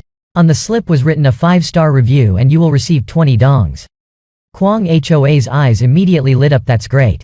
I have to work all morning just to earn 20 dongs. Meanwhile, Hua Tan contemptuously thought 20 dongs of junk, and they dared to covet things I've never seen before. He quietly flipped his middle finger towards the seller. Seeing this, Kwang Hua asked, "What are you doing?" Hua Tan explained, "The purchase requires a photo of you wearing this outfit to send to them." Kwang Hua froze. "Take a photo wearing this, and then show it to others." Immediately she felt the refund slip in her hand was no longer attractive. It was indeed a disgrace for an ancient person. She could not accept this. Kwang Hua threw down the slip and shouted, "I don't want it anymore." But Hua Tan quickly grabbed the slip. "If you don't want it, I'll take it. Lend me the clothes, I'll figure something out." Kwang Hua didn't understand but still nodded. Not long after, while the pumpkin was playing with a bell ringing tinkling, Kwang Hoa's phone notified her of a message. She joyfully looked at the notification of receiving 30 dongs. She couldn't believe it was real, and the amount even increased by another 30 dongs. Kwang Hua curiously asked, "How did you do that?" Hua Tan laughed cheekily. "Of course, I showed them the purchase photo. What else?" The purchase photo was super cool. It's just that they added 10 dongs asking to delete the photo. Seeing his clever face, Kwang Hua laughed. "You are really adorable." Seeing Kwang Hoa's smile blooming like flowers welcoming spring, Hua Tan felt even prouder, gesturing with his hands that he made money. "Let's buy some pork to add to tonight's meal." Kwang Hua happily hugged the pumpkin, muttering, "Add a dish, add a dish." Hua Tan looked at the silly, endearing girl. "Sometimes I feel like raising you is like taking care of my own daughter. Do you feel that?" Having said that, Hua Tan sat next to Kwang Hua, wanting to check the comments on his recently uploaded video. But as soon as he opened it, he saw this different comment: "Someone's causing trouble on my page again." The language sounds just like that old man.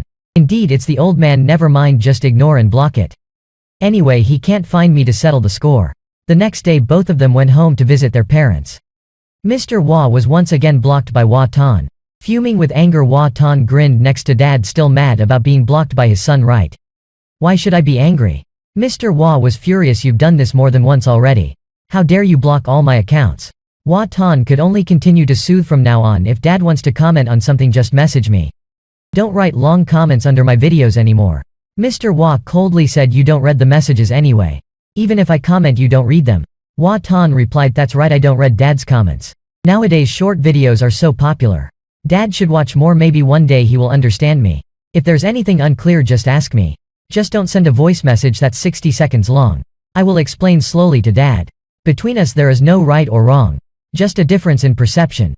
Don't be so disconnected from the times. Mr. Hua silently listened, then suddenly stood up. I am going to get my phone. Then he slammed the door, clearly showing his dissatisfaction.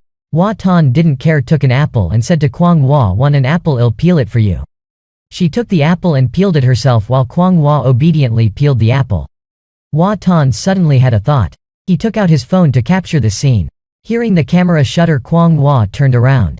Then she bent a slice of apple, smiled and offered it to Hua Tan. You take too many pictures of me. Are you afraid I'll suddenly disappear? Looking at that gentle smile, Hua Tan was utterly infatuated. Kwang Hua smiled flirtatiously, twisted and then fed him a slice of apple. Hua Tan took a bite of the apple and said, just playing around with the camera. I want to use these images to record how you gradually adapt to modern times. As for being afraid you'll suddenly disappear. To be honest, I have to admit I am still a bit worried inside. Hearing Hua Tan say this, Kwang Hua suddenly felt a pang of sadness for the man in front of her. The one who always devoted his whole heart to loving her. Thinking that, Kwang Hoa's face flushed red. Her hand unconsciously placed on his hand, wanting to comfort him, but Hua Tan suddenly turned to look at her intently. The two slowly moved closer, about to exchange a kiss when the door burst open. Mr. Hua stepped in to get his phone. The two, startled, turned away to another place. Mr. Hua acted as if he saw nothing. He plopped down next to Hua Tan. Tell me what's so interesting about that short video you're watching. It's probably just like those meaningless things you do. Hua Tan then explained, that's called a composite video. Those who understand will find it amusing to hear the name composite video. Mr. Hua felt it wasn't very proper. Hua Tan elaborated, Dad, don't just judge by the literal words. You should look into the origins of composite videos first. They are actually inspired by Japanese.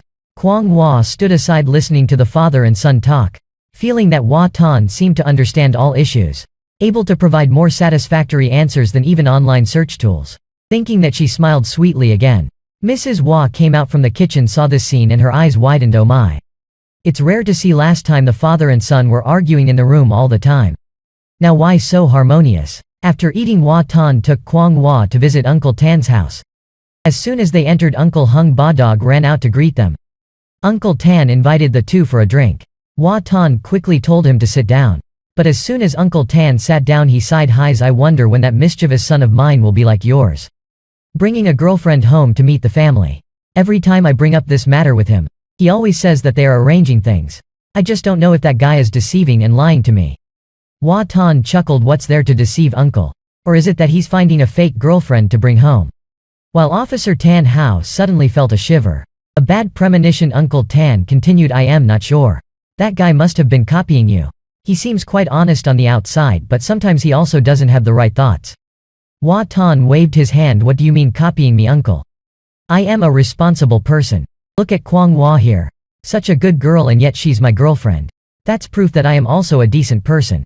Kwang Hua, sitting beside, glanced disdainfully at him. Uncle Tan laughed and then asked Kwang Hua, daughter, so what do you like about this guy that you love him? Don't fool me, okay? After hearing that, Kwang Hua pretended to think for a while before answering seriously, I like his thick-skinned face. Uncle Tan laughed heartily, and Hua Tan was also pleased because Kwang Hua had learned to joke around. Especially since last Tet she had been quite stiff in her responses. Uncle Tan also felt a bit sentimental. You're nothing like your father, Mr. Hua, at all.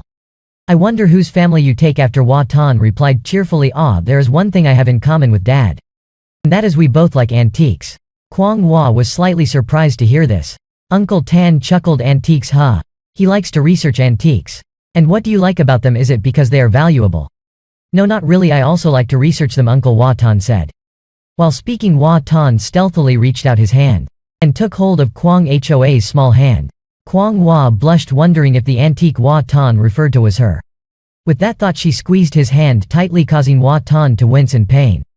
Not long after, on the way back, walking under the setting sun, Kwang Hua suddenly said to Hua Tan, "I am not an antique." Hua Tan teased, "If you're not an antique, then what are you?"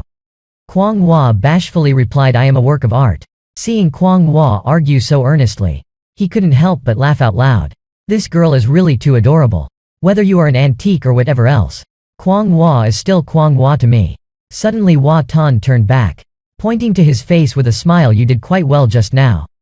As a reward, give me a kiss right here." Kwang Hua looked left and right, her face blushing with embarrassment. "We're still in a residential area. How can we do such a bizarre thing out in the street?" Having said that, with no other choice, Kwang Hua ran away as fast as she could. The next morning, Hua Tan took Kwang Hua for a walk in the city. Standing on the footbridge, he pointed in a direction. "Over there is the train station. In the future, when you have your papers, I will buy tickets to take you on a faraway trip." Kwang Hua smiled and nodded her head. The happiest thing is when someone always has expectations of you. Afterward, they both walked down the footbridge. Throwing a water bottle into a trash bin, there was a bookstore there. "Let's go in and take a look." As soon as they stepped in, the bookstore owner asked what kind of books they wanted to buy. Hua Tan said casually that they were just looking. They looked around at the old books, wondering how many youthful memories were imprinted on those pages. "See if you like any book, pick a few to take home to read." Suddenly Kwang Hua focused intently on a book. She seems to be deep in thought. That is a book often made fun of, A Brief History of Time. Hua Tan leaned over to see this book is very profound. "You may not understand it now." But Kwang Hua smiled and said, "I like time a lot. Okay, if you like it, let's buy it. Even if you don't understand later, you can put it on the shelf for decoration." Not long after, the two had chosen a few books. Some about humorous communication, some on psychology, and most importantly a cookbook. But what bothered Hua Tan was the weight was too much. Even though it was just a few kilos, he was still panting from the weight. Truly the weight of knowledge. Kwang Hua looked at him strangely, then snatched the bag of books, saying, "Let me carry it." Hua Tan gratefully thanked the female knight. "The female knight is so valiant. Where shall we go now? How about we go home? It's inconvenient to carry heavy books." While talking, the two suddenly heard a familiar voice. Hua Tan called out, "Hao Zi." Tan Hao turned around, surprised. "Tan Zi, why are you two here?" Hua Tan replied, "We are just taking a walk." "And who is this girl?" The girl quickly answered herself, "I am Lu Tin Fuang, the girlfriend of Tan Hao." Hao Zi scratched his nose. "Ah, we just met. We haven't gone public yet." Hua Tan introduced, "I am Hua Tan, a friend of Tan Hao, and this is my girlfriend, Kwang Hua." Kwang Hua also greeted them. "Oh right, we were about to go see a movie. Do you two want to join us?" Tan Hao immediately declined. "No thanks. We won't be a third wheel to you two." "Okay, then let's catch up later," and they went their separate ways. After walking a bit, Kwang Hua asked Hua Tan, "Did you say we're going to watch a movie? Aren't we going home?" Hua Tan wondered, "How can we go to the movies? I just said that as an excuse." Those two seemed a bit off, didn't they? More than the overly enthusiastic pretense. Tan Hao looked like he was forced to be with that girl, but still felt something was off, while Kwang Hua didn't notice anything at all. Kwang Hua also didn't think anything was strange. Indeed, because she doesn't understand Tan Hao like Hua Tan does. Suddenly Kwang Hua tilted her head and asked, "I've been wanting to ask for a while. Why do all of you have nicknames with the character Z? He is called Hao Zi, the rich guy is called Wang Zi. And you are called Tan Zi. So can I be called Hua Zi?" Hua Tan explained, "Ah, those are nicknames we gave each other in university. It's like Laozi, Zhuangzi, Confucius. Adding Z makes it sound very imposing. Since you are a girl, you don't need to add it." Kwang Hua nodded. "Then I won't call myself Hua Zi anymore. It sounds weird. Kwang Zi is even worse. Just call me Kwang Hua, it's easier to listen to." When they got home, Kwang Hua placed the books on the table. "Actually, I also wanted to watch a movie." Hua Tan happily replied, "You mean watch a movie at home? If I knew you wanted to, I would have taken you to the theater. Watching in a theater feels more real." But Kwang Hua didn't think so. "The theater is dark and not safe. You can't talk, and there are also inappropriate actions. At home, the lighting is just right. You can freely exchange thoughts. And there's popcorn and soda too." Kwang Hua held tight to the hand. "I still prefer watching movies at home." Hua Tan immediately agreed, "You are absolutely right. Let's follow what you say." He hopelessly pulled the curtains down, but still said to Kwang Hua, "Life needs rituals, not just haphazard cursory handling. If everything is done at home, what will we remember later? Or what if our child asks how we dated? Can we just say we always dated at home? Kwang Hua was startled and turned around, on guard for whatever, but in the end his huge tail was revealed. Hua Tan insisted on clearing the air. That's not the issue I wanted to bring up. Both prepared to watch a movie at home. Hua Tan chose a movie and pressed play. Kwang Hua, holding a box of melon seeds, sat next to him, eating them one by one very attentively. Can anyone guess what movie this is? Kwang Hua looked at Hua Tan engrossed, but suddenly glanced at him, seemingly pondering something with embarrassment. At that moment Kwang Hua suddenly turned her head to look at Hua Tan, who quickly pretended to focus on the movie. Kwang Hua also stretched her hand forward, groping. Hua Tan thought she wanted to hold his hand, but in the end Kwang Hua reached for the yogurt box on the table. Hua Tan was embarrassed indeed. He had thought too much. Kwang Hua was unaware of his inner thoughts. She was focused on tearing the lid of the yogurt box. Then she stuck out her pink tongue, ready to drink the yogurt. Hua Tan stared at the scene. What man could resist that? Seeing her so cute and alluring, Hua Tan's heart felt like it was about to jump out. At that moment Kwang Hua felt his gaze, and asked him if he wanted some. Hua Tan feigned ease. No. I don't drink it, you go ahead. Hearing this Kwang Hua picked up the box of milk again, intending to drink. Hua Tan stole another glance. But right after that Kwang Hua turned sharply, catching Hua Tan in the act of peeking. She thought he obviously wanted to drink but was stubbornly refusing to admit it. Kwang Hua angrily asked why he wouldn't just drink if he wanted to. Why are you looking at me, she said, and handed Hua Tan a box of milk. Right then Hua Tan's phone rang. It was Tan Hao calling him. Are you there, Hao Zi? What's the matter? At that time Tan Hao was in a small restaurant. Tan Zi, I've run into trouble with that girl I was dating. It's a long story, don't tell anyone else, especially not Hua Shu, okay? If too many people know, sooner or later my dad will find out. Hua Tan on the other end replied, don't worry. I can't possibly blab about it. It turned out that Tan Hao and the girl had met for the first time at a matchmaking event. At that time Tan Hao had brought her to this little restaurant. They each ordered a famous dish from the restaurant, and then began to get to know each other in the usual way. They talked back and forth. You're a police officer? Yes, I've done an internship. Is it tough being a police officer? It's alright, not too tough. Just very tiring going early and coming back late. Is this dish good? Quite. She ate heartily and Tan Hao could no longer resist. He thought for a moment and then suddenly picked up his bowl, slurped a few spoonfuls of rice and finished. He put the bowl down on the table and wiped his mouth with a napkin grandly. After that he switched immediately to work mode, asking the girl if she was also forced into matchmaking. The girl was clearly surprised and Tan Hao felt a bit embarrassed, thinking he was mistaken, but the girl replied, me too. He immediately became enthusiastic. What a coincidence, that's true. It is a coincidence. In a few days there will be another matchmaking session, very troublesome. The two discussed pretending to date to deal with their families, but it would still be just for show. So Tan Hao wanted to end this relationship, each to find their own true partner. But the girl didn't agree. Hua Tan standing at the kitchen door. Why didn't she agree? Tan Hao explained to his friend she wants to continue this act. I said no, but she's stubborn. I feel something is very odd but still don't know what it is. Meanwhile, alone in the living room, Kwang Hua finished her portion and then wanted to eat Hua Tan's yogurt. Regarding the conversation, Hua Tan said it's very likely that she has started to have feelings for you.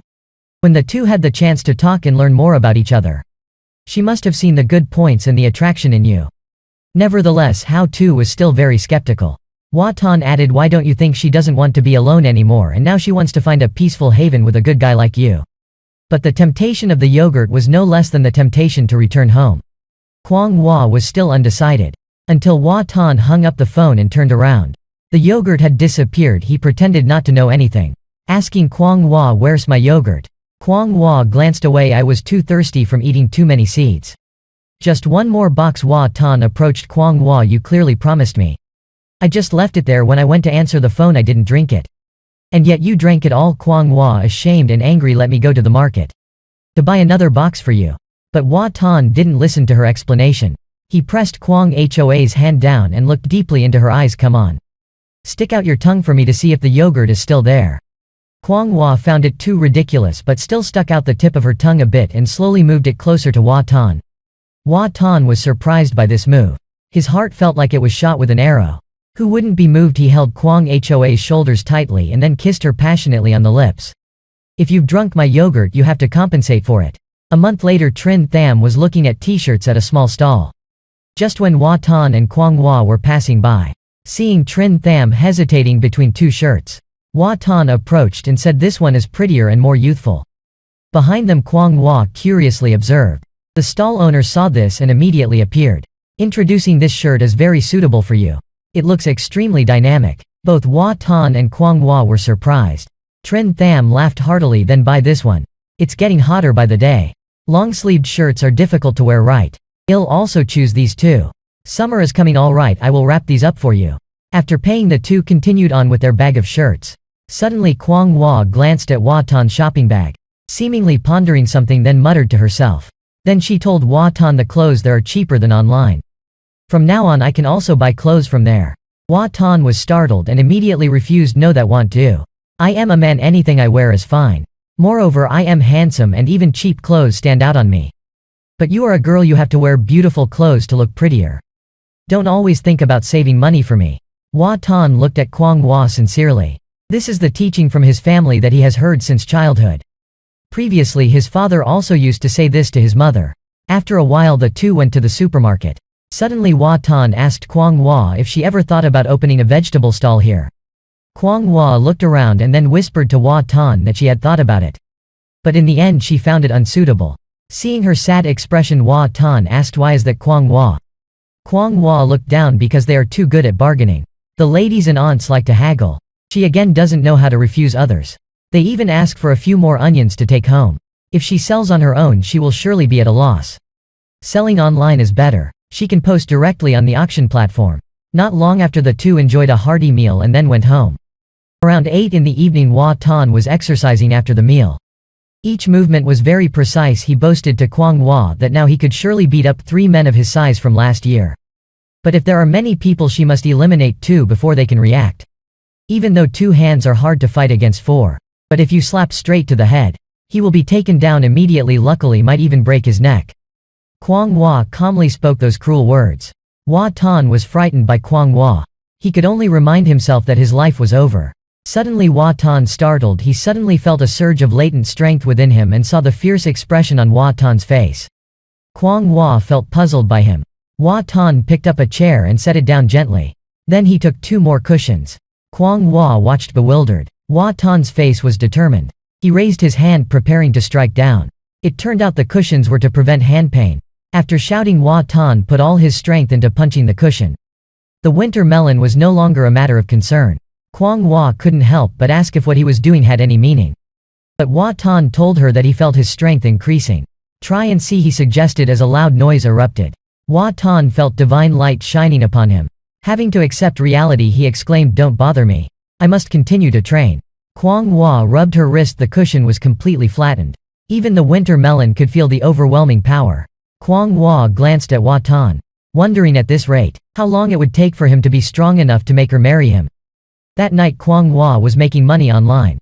Meanwhile Hua Tan sat on the sofa watching movies at 8 times the normal speed. Perhaps that's a special skill of KOL's already. He still had to nurture his movie review channel for a while longer.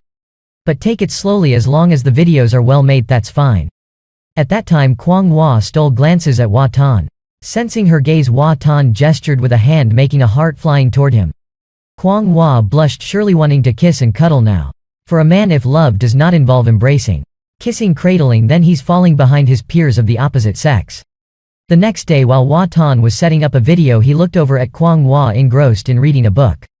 He couldn't help but praise her, saying reading books is good. Kwang Hua, startled, turned around and asked what was good about it. Hua Tan calmly said that reading books makes a person wiser. In the future you won't need me to teach you. You can learn a lot on your own from books. No matter what, I am still your teacher. You should respect me more. Try calling me Teacher Hua and see. Kwang Hua was completely surprised. If Hua Tan is the teacher and she is the student, and they are to marry in the future, doesn't that mean the teacher is the person she will marry? Therefore she stammered, asking if a teacher and student can get married. The smile on Hua Tan's face slowly turned cunning. Why do I find what you just said so attractive? He coughed once and then explained that it was just a playful way of addressing each other. It's not real. For instance, there are couples who like to call each other daddy during intimacy for extra excitement. The book in Kwang Hoa's hands dropped to the floor. She seemed to have heard the strangest thing in the world. Her mouth agape, what is that so weird? Hua Tan didn't let things go too far. In fact, he said that just so she knew about the existence of such things. But each home has its own scene when in private rooms. They are free to do whatever, you can't intervene. Kwang Hua was at a loss for words. But then she thought she didn't need to discuss this with Hua Tan. Kwang Hua promptly lifted the book to cover her face. "I'll continue reading my book here." Hua Tan looked at the cute girl, smiled gently, then also returned to his own work. Not long after, Kwang Hua quietly closed the book and then slid over to see Hua Tan's computer screen. He asked, "Have you finished reading the book?" Kwang Hua clearly did not want to admit it, but after some hesitation finally said no. "That one is too complicated, I can't understand it." Hua Tan nodded. "Right for you right now, it is indeed a bit complex." Hearing that Kwang Hua was not pleased, "I feel like you're looking down on me." She reacted quickly, "That's not the case. I am just telling the truth." Kwang Hua couldn't stand it anymore. "I am not stupid at all. It's just Hua Tan continued, "You're just not used to it." I understand everything." But after saying that, Kwang Hua was still silent, eyes staring fixedly at the computer screen. Kwang Hua then turned to ask, "What are you watching?" "This movie, it's based on Journey to the West. The main character is a lot like you. Very violent, just not pleased, then grabs people and beats them half to death." Immediately Kwang Hua got defensive. "My mouth isn't big though." Hua Tan teased, "No, what I meant was that the style and the setting are similar, not that you look like the character." "I've never beaten anyone up either." Hua Tan daringly reminded her, "Remember the thief we encountered? With just one move you were pinned to the ground, almost couldn't breathe." Only then did Hua Tan suddenly realize that the girl was sitting very close to him. He could even smell her scent. "Can I touch your leg?" Hearing this, Kwang Hua panicked and moved away. She looked at the shameless man, not knowing what he was thinking. Then she awkwardly asked in a low voice, "Why touch my leg?" Hua Tan became even more brazen. "If you agree, I can even touch your thigh." Kwang Hoa's face turned bright red and she immediately moved even farther away from him. Hua Tan then explained, "Confucius truly said that physical attraction shows this isn't anything vulgar. We are boyfriend and girlfriend after all. If there is no desire, then why be in love?" Then he suddenly rushed over and grabbed Kwang Hoa's wrist. "Or shall we burn incense and perform a ceremony to become sworn brothers? Becoming siblings?" Kwang Hua pulled her hand away, rejecting immediately without a second thought. "We have kissed many times already. How could we possibly become siblings?" Having said that, Kwang Hua slowly stretched out her leg. "Let you touch a little. After all, kissing often, touching the leg is also normal." Hua Tan placed her legs on his own, massaged them one by one, then he finally satisfied said, "This is the normal relationship of lovers." Kwang Hua really wanted to say this isn't normal, but he always asks her before doing anything. Probably afraid of being hit. Hua Tan caressed her leg. "It's not about being afraid of being hit. I am just considering your feelings. You're from ancient times. If I suddenly pull you in, you might be startled and hit me. But you might also obediently comply. And afterward keep thinking wildly about why I did that. So I'd rather speak straightforwardly so you understand." After listening, Kwang Hua pondered and asked, "Is loving me tiring?" Hua Tan smiled broadly. "Not tiring at all. I just like you this way." Having said that, Hua Tan suddenly slipped his hand into her sock. Kwang Hua cried out in shock, "You can't touch my leg like that." After a while, Kwang Hua continued to read her book on the sofa, while Hua Tan was editing a video. The voice of a character in the movie rang out, "Beat him to death." "But he is already dead." "Then beat him to death again." After hearing it, Hua Tan echoed, "Let's go beat him to death again." Kwang Hua couldn't help but remind him, "You have watched this part 3 times already." But Hua Tan still focused because he was contemplating. These 3 lines of dialogue not only show the ignorance of the villagers but also their deep-seated hatred. Using simple comedic effects to showcase dark humor. Just 3 scenes and 3 lines of dialogue can convey so much. It's amazing, but Kwang Hua isn't sure it's just those 3 lines only. "Are you overthinking it?" Hua Tan suddenly laughed. "Perhaps so. But thinking wildly is also good. The brain develops much more compared to the country folks. That's deep thinking training there." Hua Tan continued, "Once you get used to thinking, you will understand why humans need to reflect," he said. Kwang Hua felt a bit confused. "Why is that?" "Because if you don't think for yourself, you'll become stupid and end up being tricked into becoming a wife and giving birth to a bunch of kids." Kwang Hua immediately objected, "I am not stupid at all. Last time there was an urgent matter I saw through your scheme and strongly rejected it." Hua Tan couldn't help laughing. "Do you know why I like you?" "What do you like about me?" she asked carefreely. "I like your hands and your shoes." "That's not right, those are just what you think." Saying so, Hua Tan continued to stroke her calf. Kwang Hua startled like a scared cat, shouting, "Don't stroke anymore. If it's not the hands, then what do you like about her? Why does she like you in such a strange way? And also strangely tolerates being deceived by you? Or am I really not very smart?" At that moment, Kwang Hua glanced at the painting on the wall, "Don't touch anymore." "I am going to take a shower," she said, and withdrew her leg from Hua Tan's thigh. Stepped into the bathroom and slammed the door shut. As soon as Kwang Hua left, the squash jumped onto the sofa seat, placed its 2 legs on Hua Tan's thigh and rubbed against them. It wanted to compete for affection. But unexpectedly the squash was immediately tossed aside. This stupid cat dares to compete with Kwang Hua. It has no magic at all. If it wants to compete, then turn into a sorceress. Oh, but the squash is male, so never mind. Forget it, it won't be long before Kwang Hua finishes showering and steps out. This time she's wearing a dress. Hua Tan is surprised looking at her fair legs. "Should I stay a bit longer?" But Kwang Hua immediately refuses. "Don't think I don't know what you're up to. Now that I am wearing a nightgown, if you touch my legs you'll definitely take advantage of me." Thinking so, Kwang Hua hastily kneels down to cover her legs. But Hua Tan sneakily glances and realizes the situation is not simple. When Kwang Hua bends down, her fair bosom is exposed. Realizing the weird look in Hua Tan's eyes, Kwang Hua looks down and panics when she discovers her exposure. Her face turning red with anger, she calls him a pervert and runs away. Slamming the room door shut, Hua Tan has a headache. Now it's over, he can't focus on anything anymore. Maybe he should take a cold shower to cool down his head and the little guy. Not long after, Hua Tan finishes showering and even pours cold water on his face. He tells himself that he needs to make himself look stronger and more dashing. He absolutely cannot look like a prince with a lifeless appearance. Leaving the bathroom, he sees that the light in Kwang Hoa's room is still on. The female knight hasn't slept yet, but he can only return to his room. Lying sprawled on the bed in his head are only images of Kwang Hoa's fair legs and her full water-like buttocks. The night is indeed long. This isn't good. Not thinking anymore, Hua Tan turns over intending to sleep. Meanwhile, Kwang Hua, with a face flushed red, grasps tightly the pair of lace stockings. These smooth plain black stockings feel very comfortable to touch. 2 months ago Hua Tan had bought stockings along with shoes, but she had left them untouched in the room. Thinking this, Kwang Hua suddenly picks up the phone to search how to wear lace stockings and then slowly puts them on according to the instructions. Looking at her legs covered in stockings beneath the dress and the curves clearly visible, Kwang Hua self-reflects in the mirror, assessing herself with lace fabric feeling smooth and silky, truly beyond expectations. Wearing them is also very comfortable. It's not strange that Hua Tan keeps making her wear them. But exposing her legs like that is really too much. She only dares to try them under the covers, absolutely not letting anyone see. Even Hua Tan is not allowed to see, lest he gets too fond of them and takes a risk that would be the end. Kwang Hoa's thoughts wander before she gradually falls asleep. The next morning, Kwang Hua quietly steps out of the room, fearing to disturb Hua Tan's sleep. But as soon as she reaches the bathroom door, she sees Hua Tan washing clothes inside. Kwang Hua softly calls out, startling Hua Tan. He hurriedly hides the thing he was washing behind his back before turning around. His face in panic, he answers, "Why are you up so early?" Kwang Hua directly asks, "What are you washing?" Hua Tan evasive, "Ah, nothing. Just a pair of socks. Do you need something?" Kwang Hua hesitates a bit but still tells Hua Tan number. "There's nothing." Hua Tan also awkwardly goes, "Ah. Is that so?" Then both fall silent, not knowing what to say. The atmosphere suddenly becomes awkward. The two look at each other like two clowns. Finally, Hua Tan speaks first. "Is there anything else?" Clearly Kwang Hua feels that Hua Tan is acting strange today, being afraid of someone seeing him wash a pair of socks, unless he also woke up early to sneakily wash the pair of knitted stockings she had worn. Seeing Kwang Hoa's expression getting worse, Hua Tan can't hold back anymore. He says, "You seem to be thinking something very impolite." Kwang Hua immediately scoots off. "No. I don't know anything, I am leaving."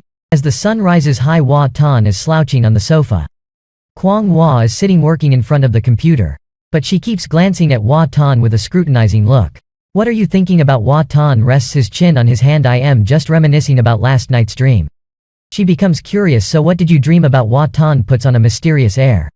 "It must have been a very interesting dream." But Kwang Hua sticks to her own idea. "Maybe you dreamed that you turned into a girl and wore a pair of lace socks, right?" Of course Kwang Hua doesn't say the last part out loud, but Hua Tan is already taken aback. "Why would I dream about becoming a girl?"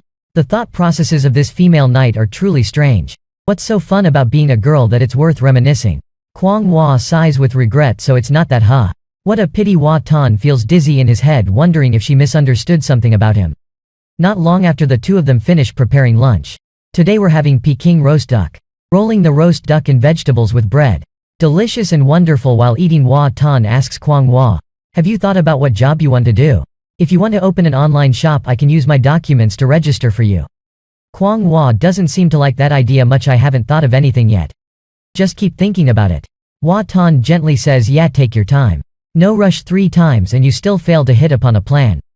With your will and determination, whatever you end up doing you'll succeed in the end.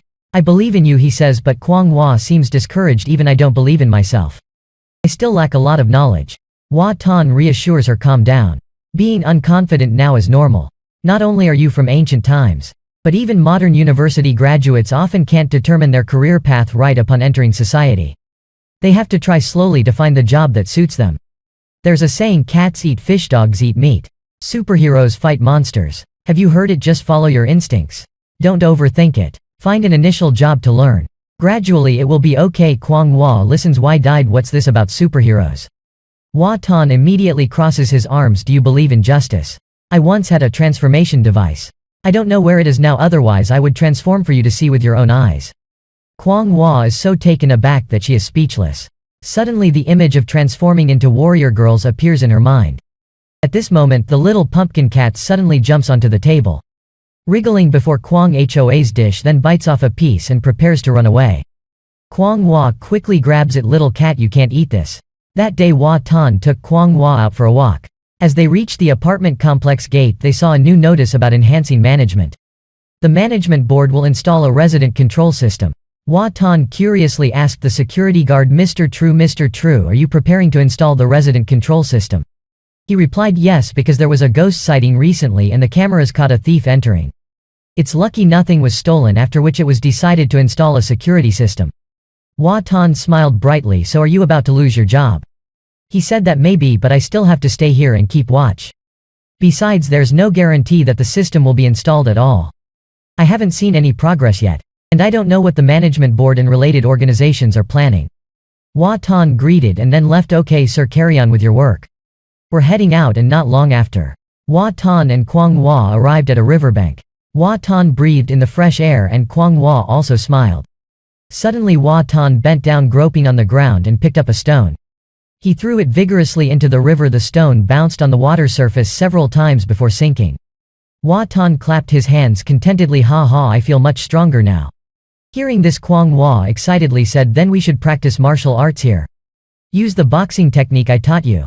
Then he rubbed his wrists and joints, making threatening crackling noises, like Hua Tan was battling monsters. He imagined suddenly a wild Kwang Hua sprang out. Hua Tan thought she was a cute little sister. But unexpectedly the opponent turned into a max-level master. So what should Hua Tan do now? Of course Hua Tan chose to run away. Seeing that Kwang Hua could only reassure, I'll keep my strength to hit lightly. Hua Tan pointed in her direction. If you don't move your hands and feet, then I can reluctantly practice with you. Kwang Hua was taken aback. Then can it still be called practicing martial arts? Wouldn't that be just a crushing defeat for me? Suddenly Kwang Hua realized he just wanted an excuse to hug her. Thinking so, Kwang Hua pretended to be shy. Well then, I won't move at all, you just come here. Hua Tan was astonished. Really? The knightly girl can throw me with her internal force. Anyway, to be able to witness the wonder of internal force being thrown is also worth it. So Hua Tan immediately raised his hand to position. Okay, then remember to keep your strength, alright. This is a battle separated by 1,000 years. Both tried their best. Hua Tan slowly approached Kwang Hua, exploring bit by bit. Suddenly Kwang Hua felt she might have misunderstood. He didn't want to hug me. Why don't you make a move? Hua Tan, just don't say anything. I am looking for your weak spot. Right then Hua Tan's eyes lit up. He shouted out an aha. Then he pretended to turn into claws. He lunged straight towards Kwang Hua, intending to grope her. The moment Hua Tan got closer, his hand was aimed straight at Kwang Hua's sensitive spot. Kwang Hua immediately got angry, knowing this guy was not pure. Where he touched there, Kwang Hua immediately bowed down and slammed her head into Hua Tan's chest. Hua Tan staggered back a few steps, hastily covering his chest and shouting, "You're cheating. Using your head to hit me." Kwang Hua avoided eye contact but spoke very firmly, "I didn't cheat. I didn't move my arms or legs. You lost." Originally Kwang Hua just intended to hug him and let it go. Who would have thought his hands would grope around so randomly? Hua Tan didn't argue, bending down in the style of an ancient girl with high martial skills. "I can't compete, I lost." Kwang Hua coldly knew that was enough. But right after that Hua Tan suggested doing it again because the fight ended too quickly. "This time don't move your arms, legs and head. Just use inner strength." Kwang Hua immediately refused. She thought Hua Tan just wanted to grope her a little more. We are still outside after all. Kwang Hua said in a low voice with flushed face. Lucky for you that you met me, not second sister. She would definitely break your tendons and peel off your skin. Hua Tan was so shocked that he opened his mouth wide. Is it that cruel? May I ask how old second sister is? Kwang Hua thought he was also interested in second sister, so she snapped, what are you thinking? Hua Tan immediately embraced Kwang Hoa's face. I am not thinking anything. Just teasing you. You look so cute when you are angry. Come on, let me teach you how to skip stones on the water surface. It's fun.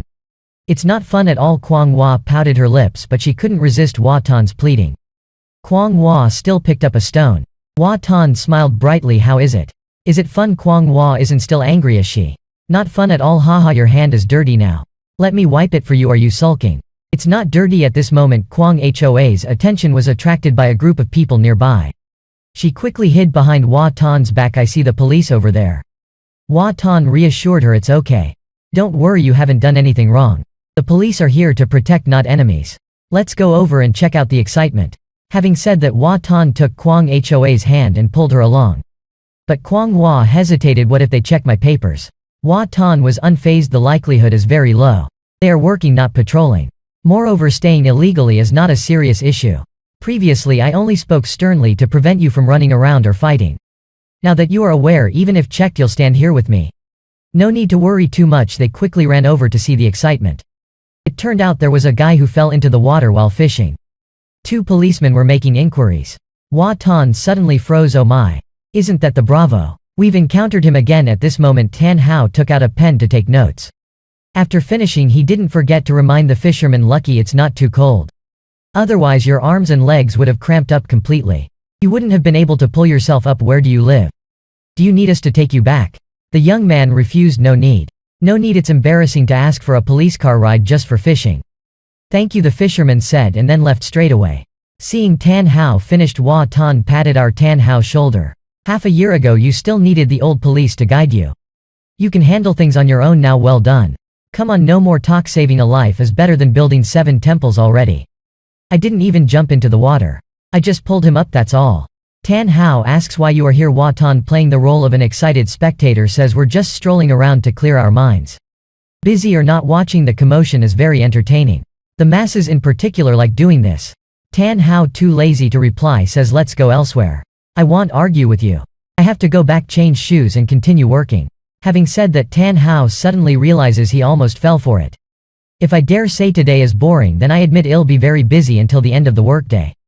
Hua Tan then whispers to Kwang Hua, those are the servants of the people. Whatever it is, rely on them even to catch cats. Catch dogs, even handle vampires. Kwang Hua is stunned. Completely contrary to his old impression of officials. Turns out they manage a lot nowadays. At this moment Tan Hao suddenly sees a tree damaged on the roadside. Who has the time to vandalize the scenery like this? No ethics at all. Hua Tan shamelessly speculates maybe it's the fishermen. Tan Hao shakes his head. How would they damage trees like that? You did it right. Hua Tan declares, I am not that strong. Must be those old men, then they know more than just fishing. They possess high martial skills, can climb walls and use lightness kung fu to fly. Then turns to Kwang Hua, how about you? Kwang Hua only knows to bow her head in silence. Because she is the old fisherman that Hua Tan mentioned. Kwang Hua understands he's implying her, but could only pout her lips in silence. Because no matter what, Tan Hao could never guess that this small girl broke the tree. Not long after getting home, Kwang Hua hugs her fishing rod, regretting for forgetting to bring it. Forgotten the fishing rod then. Such a disadvantage. Hua Tan wonders, do you like fishing that much? Not, because this fishing rod is very convenient to use. Doesn't cost money and still get to eat fish. If catching a big fish, then sell it to make extra money. With your skills, surely you can catch a lot of fish. That way you can make a lot of money. Kwang Hua excitedly speaks while Hua Tan silently scrolls through his phone. A moment later he hands the phone to her to see. On the screen is an image of a group of people using a net to haul fish. Kwang Hua immediately understands but is also angry. Pouts her lips and leaves for her room. Hua Tan hugs the cat. Don't be mad. Just teasing you, everything I said is true. By the way, does your family happen to have the last name Vong? Because at the end of the Tang dynasty there was a Vong who was a prophet with very strong martial arts. Was also a smuggler and lived a vagabond life in the Zhonghu. Later he recruited a group of people to start a rebellion. That was about 100 years before you came here. If he was a descendant of your family, that would be a coincidence. Kwang Hua wonders, what about during my time? Was there any rebellion? Why should there be a rebellion? At that time the Tang dynasty was very strong and unstoppable. Hua Tuan is stunned. This is entirely a modern perspective. If it keeps going like this back home, Li Long Company will be in danger. At this point Kwang Hua points to the computer. And what about the phrase actual color is false, nominal female is true? You said it was from Confucius, but that's wrong. It's from Mencius. It's written like that on the internet.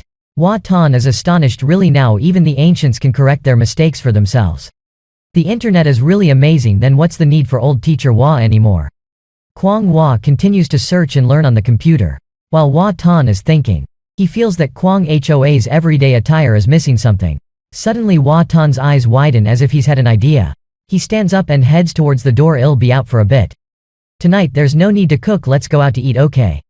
Not long after, a taxi stopped in front of a shopping center. Looking at the lush greenery, Hua Tuan knows summer is about to come. Girls' summer clothing differs from boys in many ways. Many types of clothing are still brand new. Especially dresses that have no place to keep a phone. The keys have to find her a suitable bag. Suddenly Hua Tuan's eyes light up when he sees a cute bear backpack. That's right, this is it. Kwang Hua always exudes a bit of a sullen aura. Quiet, not like a lively young girl. Wearing this backpack will make her look more youthful and lively. Moreover, from now on I have to pay attention to matching her outfits. Not long after, Kwang Hua wears the backpack, looks at herself in the mirror and teases, did you go out just to buy this? Yeah, do you like it? Hua Tuan smiles broadly. Kwang Hua thinks for a moment, then asks, then why didn't you take me with you? Hua Tuan immediately shuts his mouth, not knowing how to answer. Because he knows if he took Kwang Hua with him, he surely wouldn't have the heart to buy it. Because this backpack is several times more expensive than a normal backpack. If he took Kwang Hua with him at the time of payment, she would probably go crazy. She would say she'd rather carry a big backpack every day instead. Thinking it can hold even more stuff, Hua Tuan takes out a lipstick from his pocket and gives it to Kwang Hua. I went to take care of some business and bought it along the way. You can put your phone keys, potatoes, corn all in here, so it won't be a bother anymore. And this lipstick, a girl's lips must be moist to look beautiful. Of course, if you don't like to wear it, you can also put it in the backpack. Otherwise, a girl's backpack without girl's items would be odd, right? Kwang Hua nods obediently. Hua Tuan helps her to unlock the backpack behind the bear's neck, while slipping the wallet in, and says, and tissues too. Your personal hygiene products, a pad or two, put them in there. Just in case. This backpack has 2 compartments. Corn and potatoes can go in the bottom compartment. The items will bulge inside only. From the outside it won't be noticeable. From now on, just wear this backpack when you go out. All the girls here have one. Kwang Hua does a twirl with her new backpack. Suddenly she asks, aren't you carrying a backpack? Men don't need one, I can handle everything.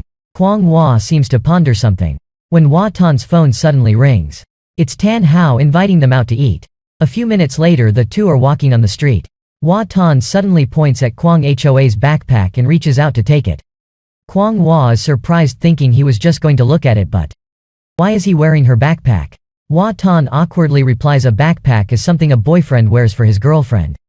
Kwang Hua bows her head, not quite pleased. Don't you accept that I belittle you? Alright, wear it if you want. But Kwang Hua still doesn't let it go, asking again, have you ever had a girlfriend before? Hua Tuan honestly admits, yes I have. And why did you say you were a purebred single dog or something? Hua Tuan is startled. Oh, a purebred single dog, huh? That was just a joke when we first met. After all, I can't tell you my entire romantic past. That would be crazy, let's drop that topic. You also once told me that the world is at peace, that people don't like war. That was only said to you. There are still places where bullets and bombs resound. At that time we had just met, I couldn't explain the whole world situation to you. But Kwang Hua seems to be pondering. So now you can tell me, right? Now let me go online and look up the names of those countries first. The names are too complicated, I still can't remember them all after watching the news several times. Aren't you watching it with me?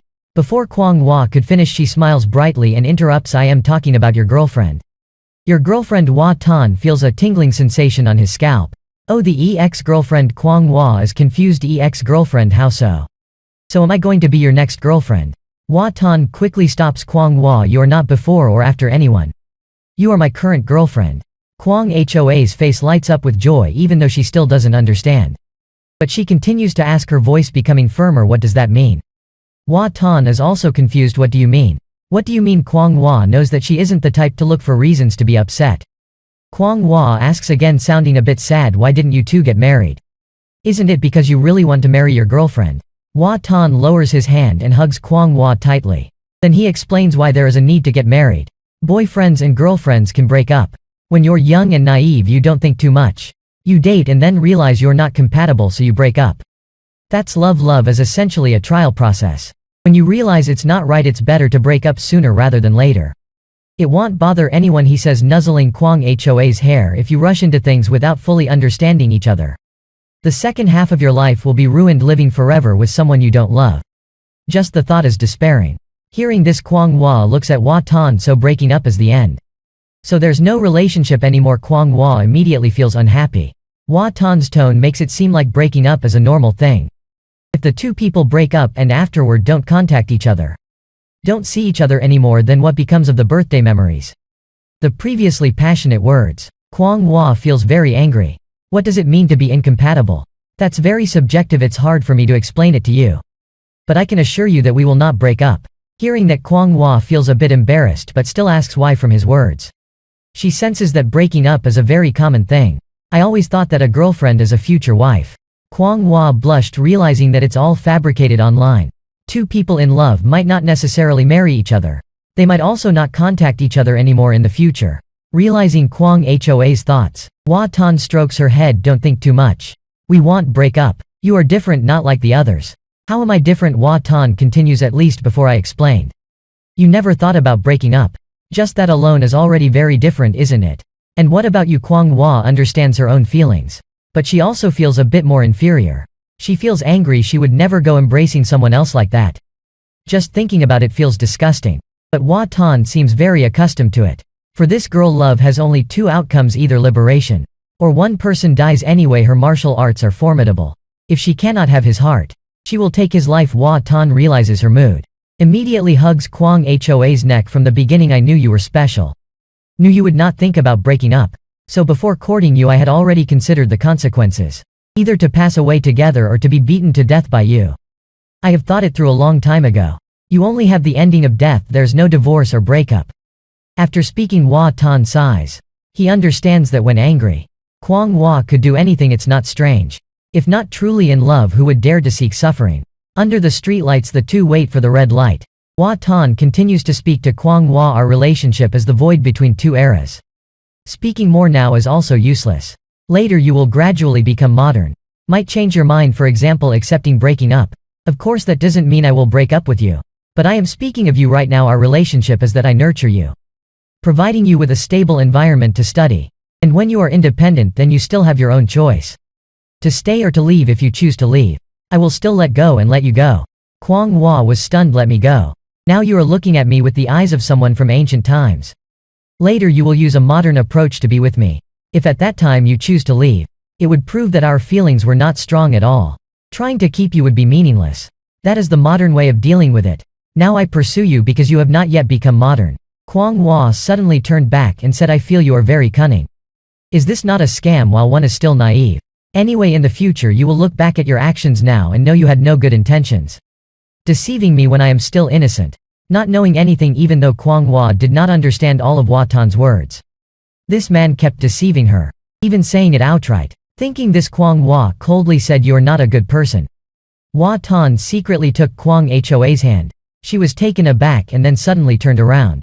Her face flushed red. She kissed Hua Tan once. Right in front of the public. Her tiptoeing feet were too cute. The two of them stopped, filled with indescribable happiness. Kwang Hua slightly tilted her head up. Your ex-girlfriend broke up with you because she couldn't handle you. But if you dare to break up with me, I will really beat you to death. Saying so, she tightened Hua Tan's collar as a warning. Hua Tan could only exclaim in pain, ouch, ouch. A moment later the two got into the car. Kwang Hua obediently leaned into Hua Tan's embrace. He also understood that Kwang Hua would not use her martial arts to hit him, to force him even when angry. She would not break this rule. He himself could only take advantage of a little, would not really deceive her. That was an unspoken agreement. Even he was not aware of it. Just following the emotions to maintain the status quo. That was also what he liked about her. Hua Tan hated those who broke the rules. One could change the rules but not overturn the entire game board. If when first getting to know Kwang Hua she had been a very difficult girl, or opposed his preferences unreasonably, perhaps he wouldn't have liked her as he does now. Not long after the two held hands, singing loudly as they entered the restaurant. Tan Hao had been waiting there and saw the two people come. He cheerfully greeted them and invited both to sit down. Lu Tin Fuang hadn't arrived yet. "Have some water first." Hua Tan joked, why not call her Lu Lu or Fuang Fuang for intimacy, instead of so formally. Tan Hao frowned. "That's really terrible. It's just a simple meal to see how it goes." Actually, Hao Zi felt that something was off, but he couldn't say what exactly was wrong. The two agreed to pretend to date to deal with family pressures, to avoid being forced into matchmaking all the time, but now it was just occasionally going out to eat together, or taking a few pictures under the red bean tree. They haven't been together that long, but now they're honest already. So that's why he invited Hua Tan to get acquainted, to ask him to help observe the situation. His eyes are sharper than mine after all. A moment later, a pair of black high heels walked in. Both looked up. Lu Tin Fuang arrived. "Sorry, I am too late." Lu Tin Fuang sat down next to Tan Hao. Seeing the small black bag she placed beside Kwang Hua, thought it probably only fits 2 potatoes. But she doesn't know who would put potatoes in their purse anyway. Afterwards, Tan Hao introduced everyone. "This is my close friend, Hua Tan, and his girlfriend Kwang Hua. And this is Lu Tin Fuang, who is my friend. Hello everyone, let's order now." Hua Tan handed the menu to Lu Tin Fuang. "You order. No need for formalities." Meanwhile, he kept staring at Lu Tin Fuang, while Kwang Hua looked at him very discontentedly. Suddenly she gently squeezed Hua Tan's thigh. He was startled and turned to Kwang Hua. Kwang Hua murmured, "You promised me." Hua Tan then realized Kwang Hua thought he was fascinated by that girl. But it's not like Kwang Hoa's character at all. At that moment, the waiter brought over a drink. Hua Tan came to his senses. "Give me a glass of hot water, please." A moment later, he pushed the hot water towards Kwang Hua and said, "Drink some hot water." Kwang Hua blushed, looking at him. Everyone understood each other without words. Suddenly, Lu Tin Fuang added a piece of meat to Tan Hao's bowl. He was clearly surprised. Hua Tan frowned, looking at their awkward interaction. Indeed, a girl like that doesn't suit Tan Hao. She would probably be more suited to prince-like types. I finally understood what Hao Zi meant when he said something was off. It's not that a beautiful girl can't like him, but that the temperaments of the two are completely different. The more brightly she dressed, the more it highlighted the vulgarity of Tan Hao. Actually, Hao Zi also tried very hard to dress neatly, but the two of them standing together were completely different. A girl good at matching her clothes like that had no reason not to understand that. Moreover, they had known each other for a while, but she still dressed in that way, making Hao Zi look like a nouveau riche. This proved that she didn't care about Tan Hao at all. At that moment, Tan Hao suddenly mentioned remembering the first time they met for a blind date. "I took her to eat stewed chicken." Hua Tan also seemed nostalgic about the first time he met Kwang Hua. "I ate chicken rolls, but she didn't. In the end, just had porridge." Tan Hao made a bored face. "Your story about the blind date is nothing special." Hua Tan laughed. "Haha, you also know it wasn't a blind date, huh?" Hao Zi suddenly felt shy. "My case is special. Dad forced me to go and I thought it wouldn't lead anywhere. If I didn't save and spent freely on blind dates, meeting 3 to 5 matches a month, I would be broke." Lu Tin Fuang absent-mindedly wiped her mouth. "It's okay. I've realized you've been pretending for a long time." Tan Hao's chronic shyness erupted violently. Both were silent for a moment, then both burst into laughter. At that moment, the waiter brought out the food, the meat. "Let's all eat the braised carp and stir-fried pig's offal." Hua Tan immediately picked up a piece of braised meat and then looked at Hao Zi, asking if the braised meat was delicious. Tan Hao, just as he picked up a piece of meat, was startled by the question. He hurriedly stuffed the piece of meat into his mouth. "I find it delicious." But Hua Tan bowed his head and said nonsensically that meat has both fat and lean parts. The best braised meat is when it has the perfect balance of fat and lean. It's also with skin. Tan Hao finally understood. Both laughed together like two fools. Lu Tin Fuang asked what the two of them were laughing about. Kwang Hua also looked at Hua Tan in a daze. That odd expression appeared again. Hua Tan stammered that the two wouldn't understand. Lu Tin Fuang even thought they were talking about men's business. Hua Tan quickly interrupted, saying it was just about the joy of reading books. The whole table was silent. No one grasped his meaning. Tan Hao then explained that actually, before we often read novels together under a flashlight beneath the blanket. The paragraph he just read made us crave food terribly. In the middle of the night, unable to find any food, we just kept craving until the next morning. Then during lunch break, both of us climbed over the wall to sneak out and buy a portion of braised meat and stir-fried pig's offal. We ate it all up in a corner of the wall before heading back into school. Lu Tin Fuang listened until her eyes were dazzled. "You two were under the same blanket." "That's right, it's not important. Back then the school was very strict. Reading books had to be done sneakily. In the dormitory you ladies understand, right? I don't believe you haven't had similar experiences. At that moment Hua Tan raised his hand to call the waiter over. Miss, 3 more bowls of rice please. Tan Hao was shocked. You've ordered so many dishes and you still want rice. Are you going through a second growth spurt or something? Hua Tan turned to his friend. You should eat more too. After saying that, Hua Tan passed a bowl to Tan Hao. Tan Hao kept shaking his head. No need. Just eat. And so Hua Tan and Kwang Hua happily ate their rice together. The two of them are really well matched, even their eating habits are exactly the same. A while later, after filling their bellies, Lu Tin Fuang took out a mirror to reapply her lipstick. Kwang Hua, watching from beside her, had to admit her lips looked beautiful after she put on lipstick. Kwang Hua pondered in awe, then fumbled in her backpack and took out a lip balm that Hua Tan had just gifted her that day. She imitated Lu Tin Fuang and applied a thin layer, then gently pressed her lips together, feeling as if her whole being suddenly brightened up. Tan Hao looked on wide-eyed. Hua Tan's girlfriend is really well-behaved. Hua Tan also looked at her with an indulgent gaze. Suddenly his phone began to vibrate. Hua Tan looked at the message. It turned out to be from Tan Hao. Your girlfriend is still in high school, right? She looks so innocent, damn it. This guy is doubting her age now. She's already 19. She may look young but she's mature. Tan Hao said that. Hua Tan almost spat out his rice. You must know that while on the road he was warned that if he dared to break up he would get beaten to death.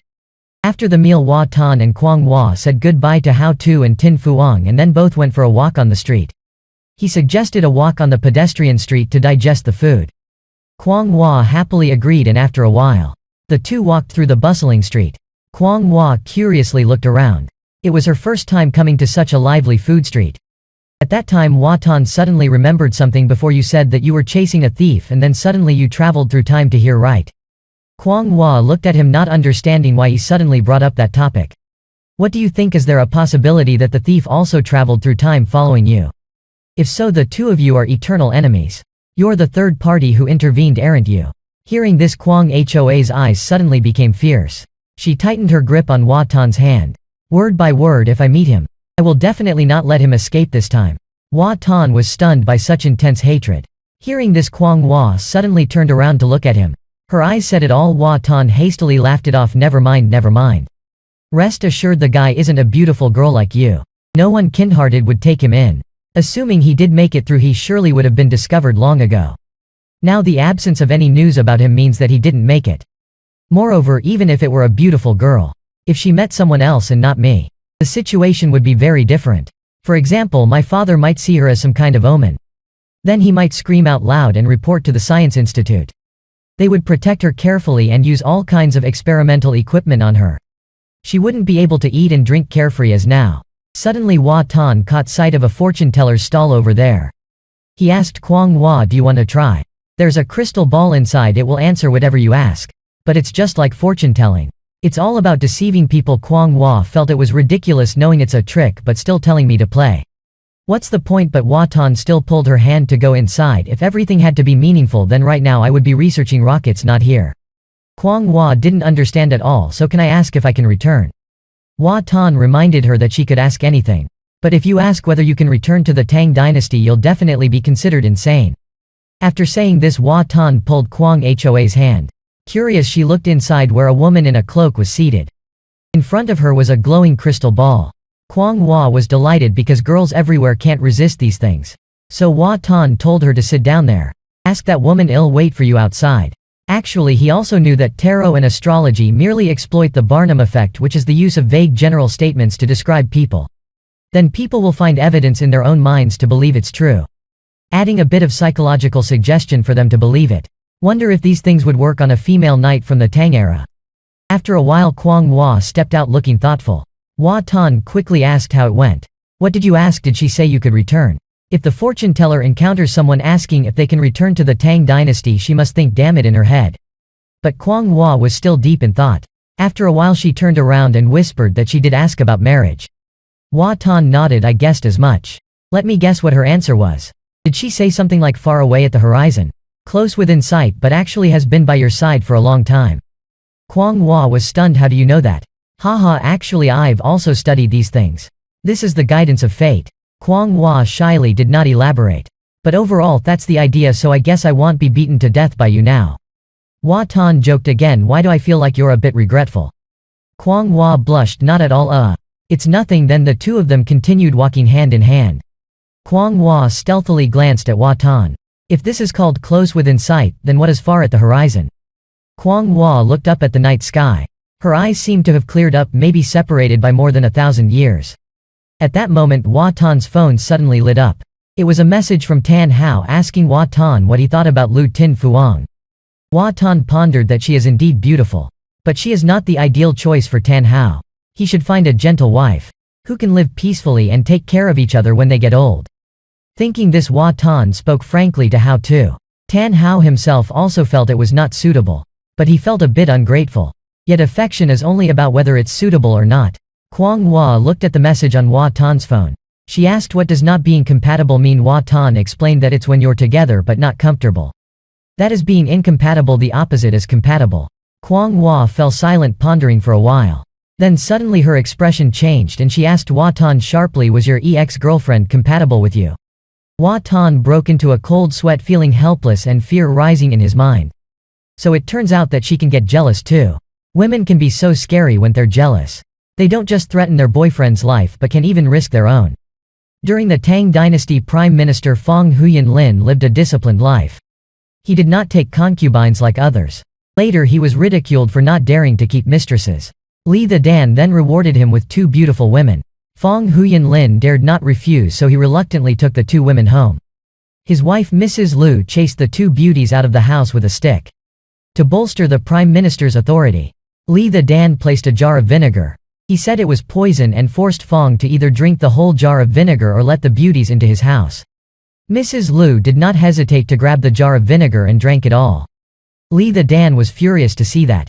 Jealousy in women does not distinguish between past and present. Kwang Hua is now completely a modern person. Hua Tan suddenly asked, did you suspect me of visiting prostitutes before? But talking about that is also normal, isn't it? Kwang Hua argued, what does that have to do with me asking you about your ex-girlfriend? Or is it because she didn't agree with you visiting prostitutes that you broke up? Hua Tan couldn't admit that he had never visited prostitutes. And he also wouldn't go. Kwang Hua looked at him for a while. Okay then. I'll tentatively trust you. Hua Tan led Kwang Hua down the stairs. Then explained that actually back then he and his ex-girlfriend were just momentarily swayed by hormones. At first it felt like it was fine anywhere. The lover was like a fairy, but when being together for a long time, when emotions settled down, you would see the contradictions. Whether the 2 people were truly compatible or not could only be realized through everyday life. Having said that, the 2 reached the riverside. Hua Tan looked at the still water and gave an example.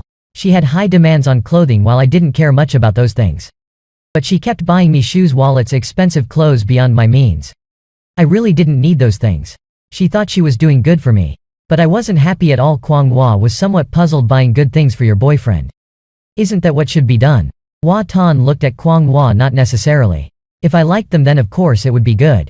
But you didn't need it yet. She still saved up to buy it for you. After you said you didn't need it many times. You guys kept arguing about that, so you felt she wasn't like a girlfriend but more like your mother. The more Kwang Hua listened, the more confused he became. But that's also like us now. Hua Tan laughed casually. Of course it's different now. I just want to give you new experiences within my means. If you say you don't need it, I won't do it next time. Like going to a buffet or other things. Get it? Kwang Hoa's voice grew a bit heavy. So that's the reason you broke up? Hua Tan felt a bit sad. That's right. It's incompatible. Like I wanted to eat oranges, but she kept giving me chestnuts. I was really grateful to her. But being with her I felt very uncomfortable. She felt the same, so we broke up amicably. I still remember our last argument. It was 4 o'clock in the afternoon and I had already eaten. But she kept thinking I was hungry. Then at 6 in the evening she bought dinner and brought it to me. I asked why she insisted on me eating when I wasn't hungry. She said it was because she cared and was afraid the food wouldn't taste good to me. Then we argued from there. Hearing this, Kwang Hua also looked out to the river. Remained silent for a while, then turned to Hua Tan and said, maybe you both just ate too much and felt uncomfortable. Hua Tan laughed helplessly. Maybe she meant too full, not too much. Anyway, you'll understand later. Many times it's not about who's right or wrong, but really just about not being compatible. That's why I said if you want to leave later, I will let go for you to go, because forcing it is pointless. A bitter, tasteless fruit. Right now I really like you. But if I no longer like you in the future, I will. Beat me to death, huh? Kwang Hua said, making Hua Tan realize she wasn't joking. She even seemed ready to act right that moment. Hua Tan quickly explained what I mean as if one day you no longer like me. But Kwang Hua replied very seriously that will not happen. Seeing her determination, Hua Tan teased, so you're saying you like me? I haven't heard you say it yet. Kwang Hoa's face turned red. You're also touching my leg. Then she suddenly gripped the handrail tightly. If that day really comes, I will really kill you. Hua Tan understood her worries. And he knew her thoughts. He could only tightly hug Kwang Hua, reassuring her, talking about this now is too early. Look at yourself. Changing a little every day for your whole life. People always change their minds. What will happen then nobody knows in advance.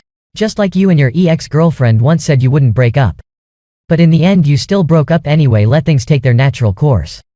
Because we can't know what the future holds. Having said that, Hua Tan hugged Kwang Hua tightly. Feeling her warmth, he continued, and it's the surprise of the future that's truly exciting. Because no one knows what will happen. Kwang Hua smiled. Right now like this it's good. There are some things that will not change. Hua Tan couldn't resist teasing her. Are you sure? Now you even dare to kiss me in the middle of the street.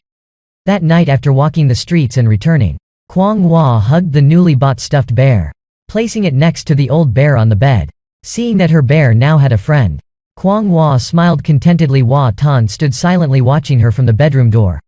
After everything was in order, Hua Tan finally asked, aren't you going to take a shower? It's late already, she replied. Yeah, I'll go right now. Taking advantage of Kwang Hua going to shower, Hua Tan opened his computer to check the comments under the video posted on his channel. Unsurprisingly, he immediately saw the comment from Dad, all the videos you upload are nonsense. I will report to have them all taken down. Hua Tan sighed. The old man is making progress, huh? Learning to threaten now. He accidentally scrolled through the video he posted, criticizing period dramas where women have to undress completely to transmit power, while men just need to hold hands to do it. How strange. At that time Kwang Hua finished bathing, stepped out drying her hair with a towel. Puzzled, Hua Tan bluntly asked, do you know how to transfer internal energy? Kwang Hua, hearing the silly question, replied irritably, I don't know. On TV it's all fake, but my martial arts are real. When you exert energy, do you emit heat from your head? Like you don't need to blow dry your hair because it dries on its own. Kwang Hua was so annoyed she was at a loss for words. No, it doesn't. I only know how to punch, no heat emission at all. Hua Tan began to rummage through the closet for something. Kwang Hua was at first perplexed. Then her face turned red as she realized Hua Tan wanted to blow dry her hair. Kwang Hua thought of something, quickly covered her chest, and then Hua Tan blow-dried her hair, while Kwang Hua tapped her foot lightly on the floor. She thought that in the future she must wear shorts under her nightgown. Otherwise this guy, while touching her leg, could just lift the dress up and that's it. But if you wear shorts, then what's the point of wearing a nightgown anymore? Thinking this, Kwang Hua suddenly said, I wish you were blind, that would be better. Hua Tan was stunned for a few seconds before asking back, what are you talking about?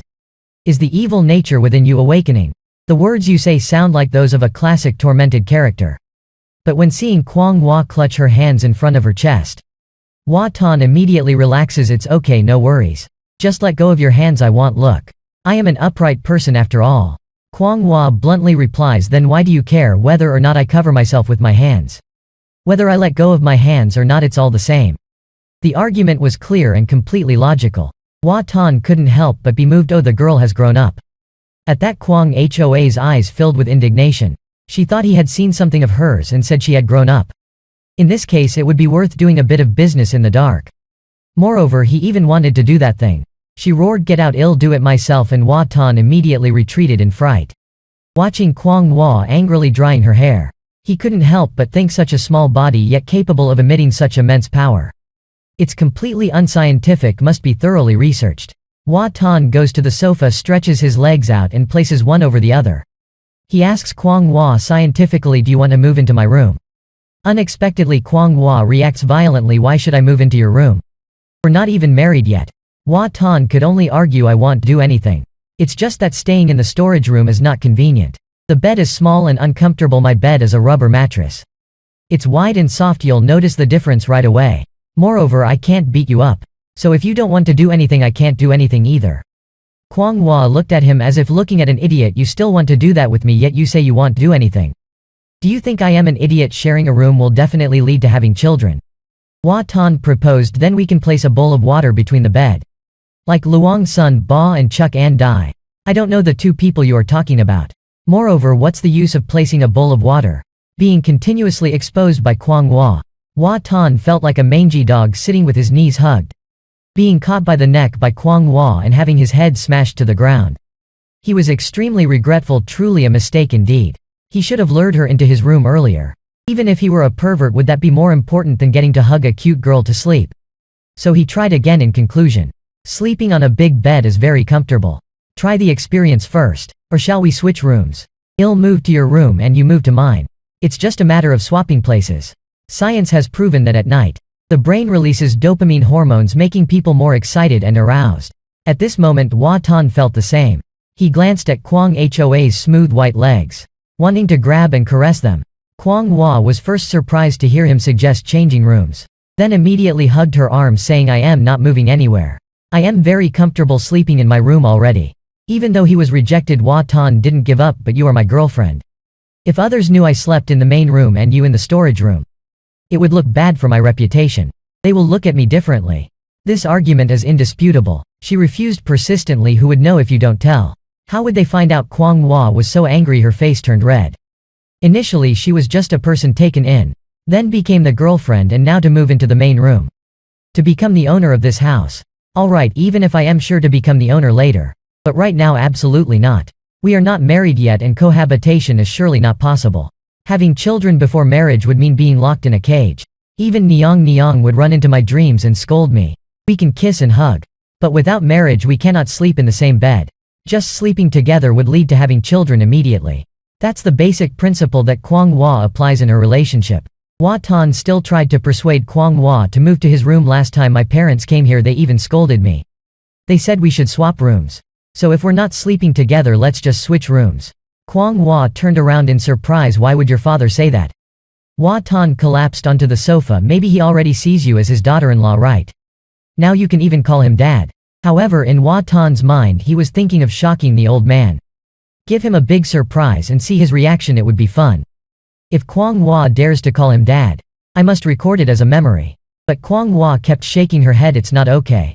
Hua Tan continued to persuade her. "It's okay. When they get used to it they will adapt. If I break up with you they will beat me up before you do. Anyway, my father has already said we should switch rooms. Just move over, otherwise next time he will scold me again. That's the privilege of being the girlfriend." A little later Hua Tan finished tidying up his room. Kwang Hua suddenly peeks out from the door and says, "I am just borrowing it temporarily." "How come you borrow it indefinitely and then kick the owner out of the house?" "I am not changing anymore." Hua Tan turns around. He smiles, "Then call me the boss." Kwang Hua laughs but feels there is something off about what he said. Hua Tan immediately jokes, "Just kidding. It's right for a girlfriend to kick out her boyfriend after all. Or let me help you move." "No, I'll do it myself." Kwang Hua immediately dives into the room and slams the door shut. 20 minutes later Kwang Hua stands dumbfounded in front of the door, looking at the room that used to belong to Hua Tan. She feels a sense of loss while her room has now been rearranged in his style. Hua Tan looks at the familiar room, suddenly recalling his childhood when his parents were still there. He has been in this room with so many memories. He turns to Kwang Hua with a smile full of nostalgia. But he is unexpectedly stunned by the sight before him. At that moment Kwang Hua is wearing a belt across her waist, her long hair flowing as if through a filter. A slim waist and long legs, truly a breathtaking asset. Hua Tan thinks of some scenario. He quickly covers his nose and turns away. Kwang Hua is startled by his strange reaction. Then she explains, "This pajama set was bought for me by you before. But I don't really like it." Saying so she unintentionally pulls the neckline of her shirt down lower. Hua Tan glances and exclaims, "A martial artist like you really doesn't suit this." Kwang Hua quickly turns away. "What weird thing are you saying? Forget it, choose another set for me." She goes online to search. This set is also nice. But it's hard to sit cross-legged in it. Just like the last time when you hugged me it still showed. At that moment Hua Tan suddenly waves her over. "Check out this set." Kwang Hua walks over holding hands. If he dares to choose something revealing, he'll get punched immediately. Fortunately this set is very modest. That's good. But is there a longer type? A type that covers the legs would be better. Even though it's a bit hot I can jump around without worrying it will ride up. Hearing this Kwang Hua takes out her phone. Her mind is jumbled with new thoughts. Hua Tan understands that even though there are only 2 of them in the house, one cannot expose the white panties with small flowers on them before rolling into bed with him. Any girl would worry about that. He points down at Kwang Hoa's legs. "Exposing legs is fine though. Maybe buying a size larger will be longer and more comfortable. You also wear it like that. I'll take this pale yellow one, you buy the blue one." After a while Kwang Hua finally says let's just go with this set. After finishing Kwang Hua goes back to playing on the computer. Hua Tan is considering whether to look for a computer course for her or not. Even just knowing the basics is okay. But being proficient is still better. Kwang Hua suddenly asks haven't you gone to sleep yet? You should also go to sleep early Hua Tan says then walks to her new room. But suddenly she turns back hugs Kwang Hua tightly and whispers sleep well. Kwang Hua feels his warmth. Suddenly asks want to kiss me. Kwang Hua slowly stands up. Bows her head not daring to look at Hua Tan. But Hua Tan stares intently at her. Without making her wait long Hua Tan leans down and places his lips on hers. After that he pushes the door and enters his room. But finds a girl on the bed looking at him. Hua Tan breaks out in a cold sweat. Damn it, out of habit he still went straight to his old room. Forgetting that he just swapped rooms with Kwang Hua. It was all a plan to sleep together. He gestures with his hand and backs out of the room under Kwang Hoa's sharp gaze. Then he turned back to the small room, where his childhood memories are filled. Before long Kwang Hua also tidied up every nook and cranny in the room very cleanly. No matter where, just by retreating to this room, the outside world doesn't relate to him at all. That is his own paradise. It's just that now outside the room, he already has someone to live with. Lying on the bed Hua Tan suddenly feels a long hair strand. It's Kwang Hoa's left behind on the bed. The weather is getting hotter to the point of being unbearable. He will tell Kwang Hua to come to his room to turn on the air conditioner.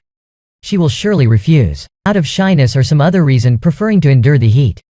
Instead of agreeing to come to his room. But tonight they had already swapped rooms earlier. When summer comes with its stifling heat and sweat, he will suggest moving to Kwang Hoa's room to turn on the air conditioner. She will surely agree then. After all, no one would install an air conditioner in that small shabby room. Unless they were crazy to do so. The next morning Hua Tan is awakened by the alarm clock. Seeing him step out, Kwang Hua was already sitting in front of the computer early startled. She hurriedly closed all the windows on the screen. Hua Tan yawned and walked past without glancing up. But inside he was chuckling to himself. The female warrior's pretense is too poor, even the window wasn't properly concealed. If we consider modern lifestyle, Kwang Hua would now perhaps be a teenage girl, who has her own secrets. All of a sudden Kwang Hua says the porridge is ready. Let's eat together. Hua Tan replied later on you can eat first or wake me up as well. Kwang Hua nodded obediently. A moment later Hua Tan was eating plain porridge with pickled vegetables made by his own family, which tasted much better than those bought outside. But Kwang Hua didn't think so in her era. The bought items always taste better than homemade ones. Hua Tan was surprised. That's strange. Usually it should be the other way around, right? That's true, it would be strange if the things we buy with our own money aren't as good as the ones we make ourselves. Hua Tan was taken aback. You do have a point. But have you ever thought that if something you make is better than what you buy from outside you could try selling it? Yes, I have thought about that, but I know for sure it wouldn't work. Hua Tan continued, that's right. First off, pickled vegetables are not something you must eat with every meal. To make a living from selling pickled vegetables, you would need to have a large number of orders. Then expand the market. It's not just about your product being better.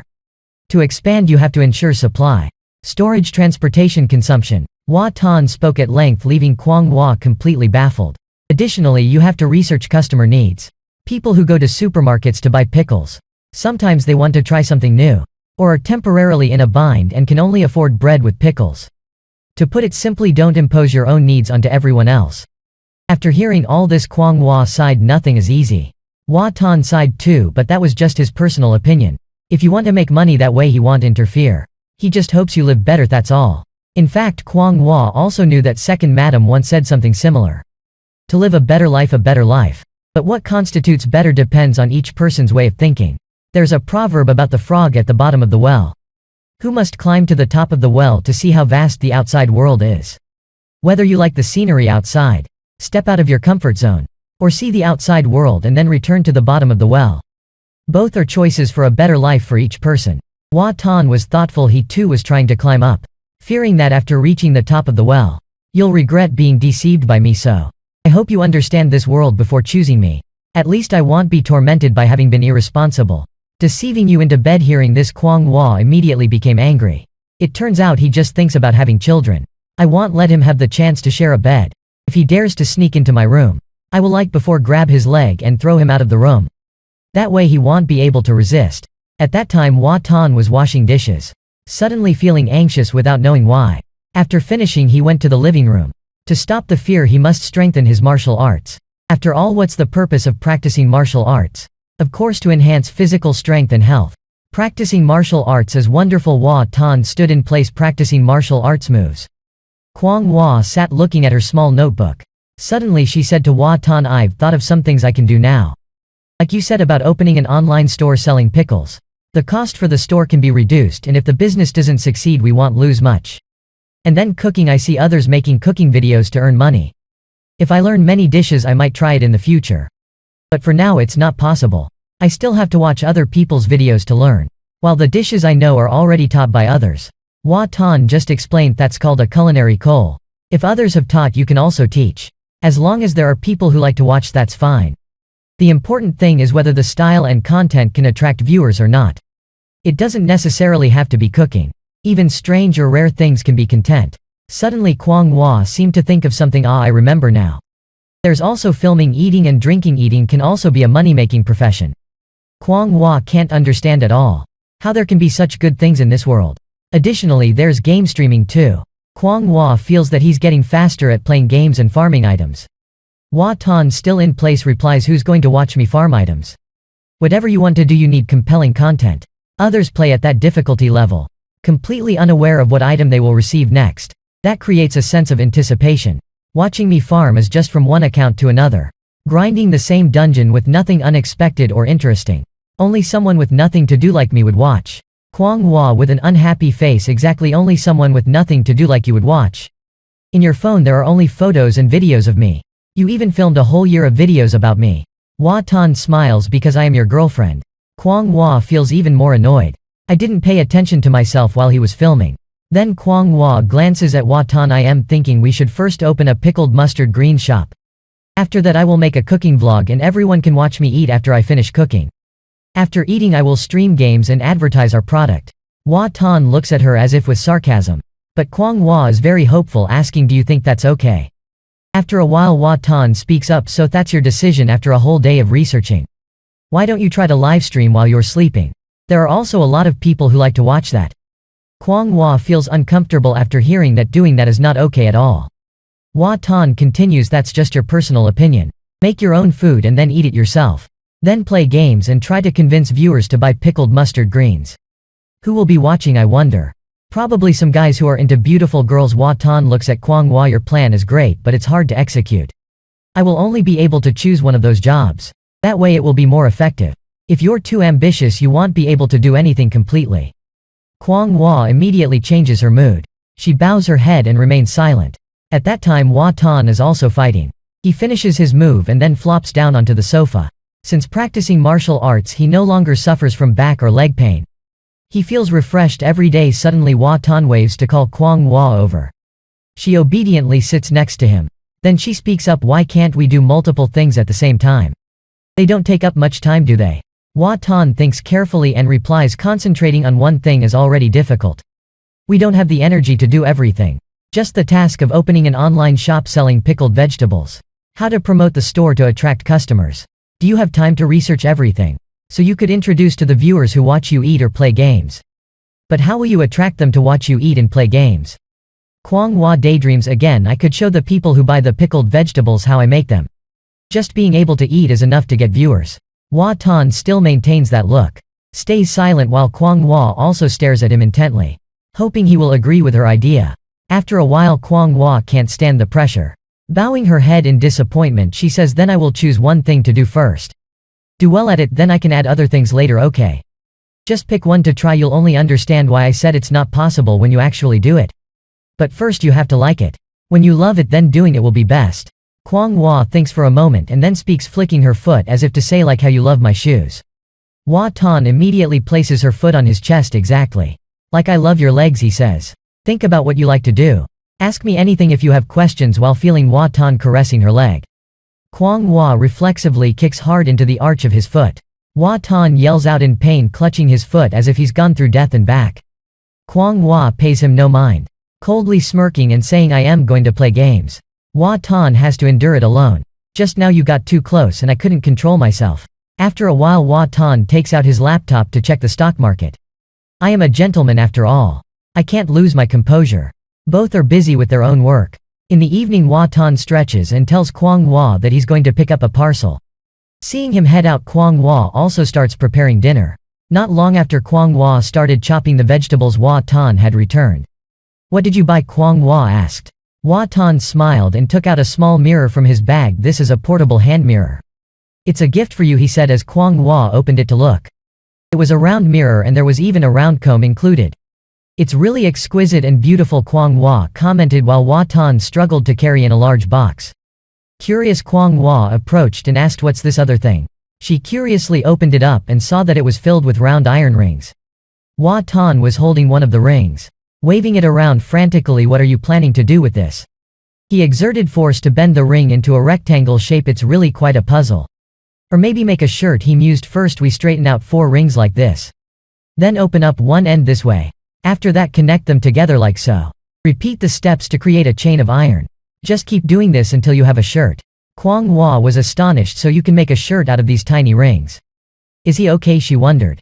"Why would anyone think to make clothes out of these things?" Suddenly Kwang Hua remembered their dating days. Hua Tan had once said that everything should have meaning before it's worth doing. With that thought she asked, "How long do you plan to take to make it?" "Whenever I am free. I'll do it. If I don't feel like it then I won't. So I also don't know how long it will take." She was curious. "But will you wear it once it's done?" Perhaps he's making it for self-defense. "But if he wears this maybe he can withstand 2 more punches from me." But Hua Tan said very generously, "If you like it I can make one for you too. But the bottom part has to be made like a skirt." Kwang Hua felt a bit regretful. "So does this thing you're making have any meaning?" Hua Tan suddenly leaned back, collapsing onto the chair. "Just consider it as something to keep myself amused after eating too much. When you have free time the mind tends to wander. Like wanting to fiddle with something or play around. Eating and playing are basic human needs. After snacking and getting full you'll want to play. If you don't let me play, I'll just have to find something else to do to divert my attention. Otherwise it will be very uncomfortable." After hearing that, Kwang Hua was slightly surprised. Her big eyes shone with a spark of intelligence. "This Hua Tan is already thinking about that." Kwang Hua bowed her head. Her face flushed red. "Then I'll take off my shoes for you to play with, okay?" Hua Tan suddenly became enthusiastic. "No. I don't want to play with your shoes. I want to play with your feet." Kwang Hua looked at him intently. After a moment of silence she stammered, "Can I hug you while we watch the movie?" Like the last time, Hua Tan agreed absent-mindedly. But he was thinking every day seeing her sitting there. It's easy to have random thoughts occasionally. Indeed, it's necessary to find something to divert his attention. Otherwise it will be very uncomfortable. Fortunately now going out less and living a regular life, so there's more free time to do things he likes. Hua Tan continued working, while Kwang Hua was still kneeling in front of him saying nothing. After a while Hua Tan curiously asked, "Why are you still here? Aren't you going to play games? The dinner has been prepared, right?" Kwang Hua hesitated then spoke softly, "Didn't you say we're watching a movie?" Hua Tan was clearly confused. "What? Now you want to watch it?" Kwang Hua, like a cat with its tail, stepped on. Her face turned red hot. "No, didn't you say you wanted to watch?" "Not at all. I said we wait to be clean and fresh.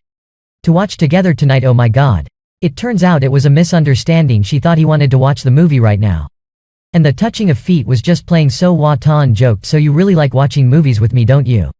"That's fine by me right now." Kwang Hua felt she was about to die of embarrassment. "He only knows how to bully me." Kwang Hua, both embarrassed and angry, yelled out, "No way." Then she turned around and headed straight to the computer desk. "I am going to play games."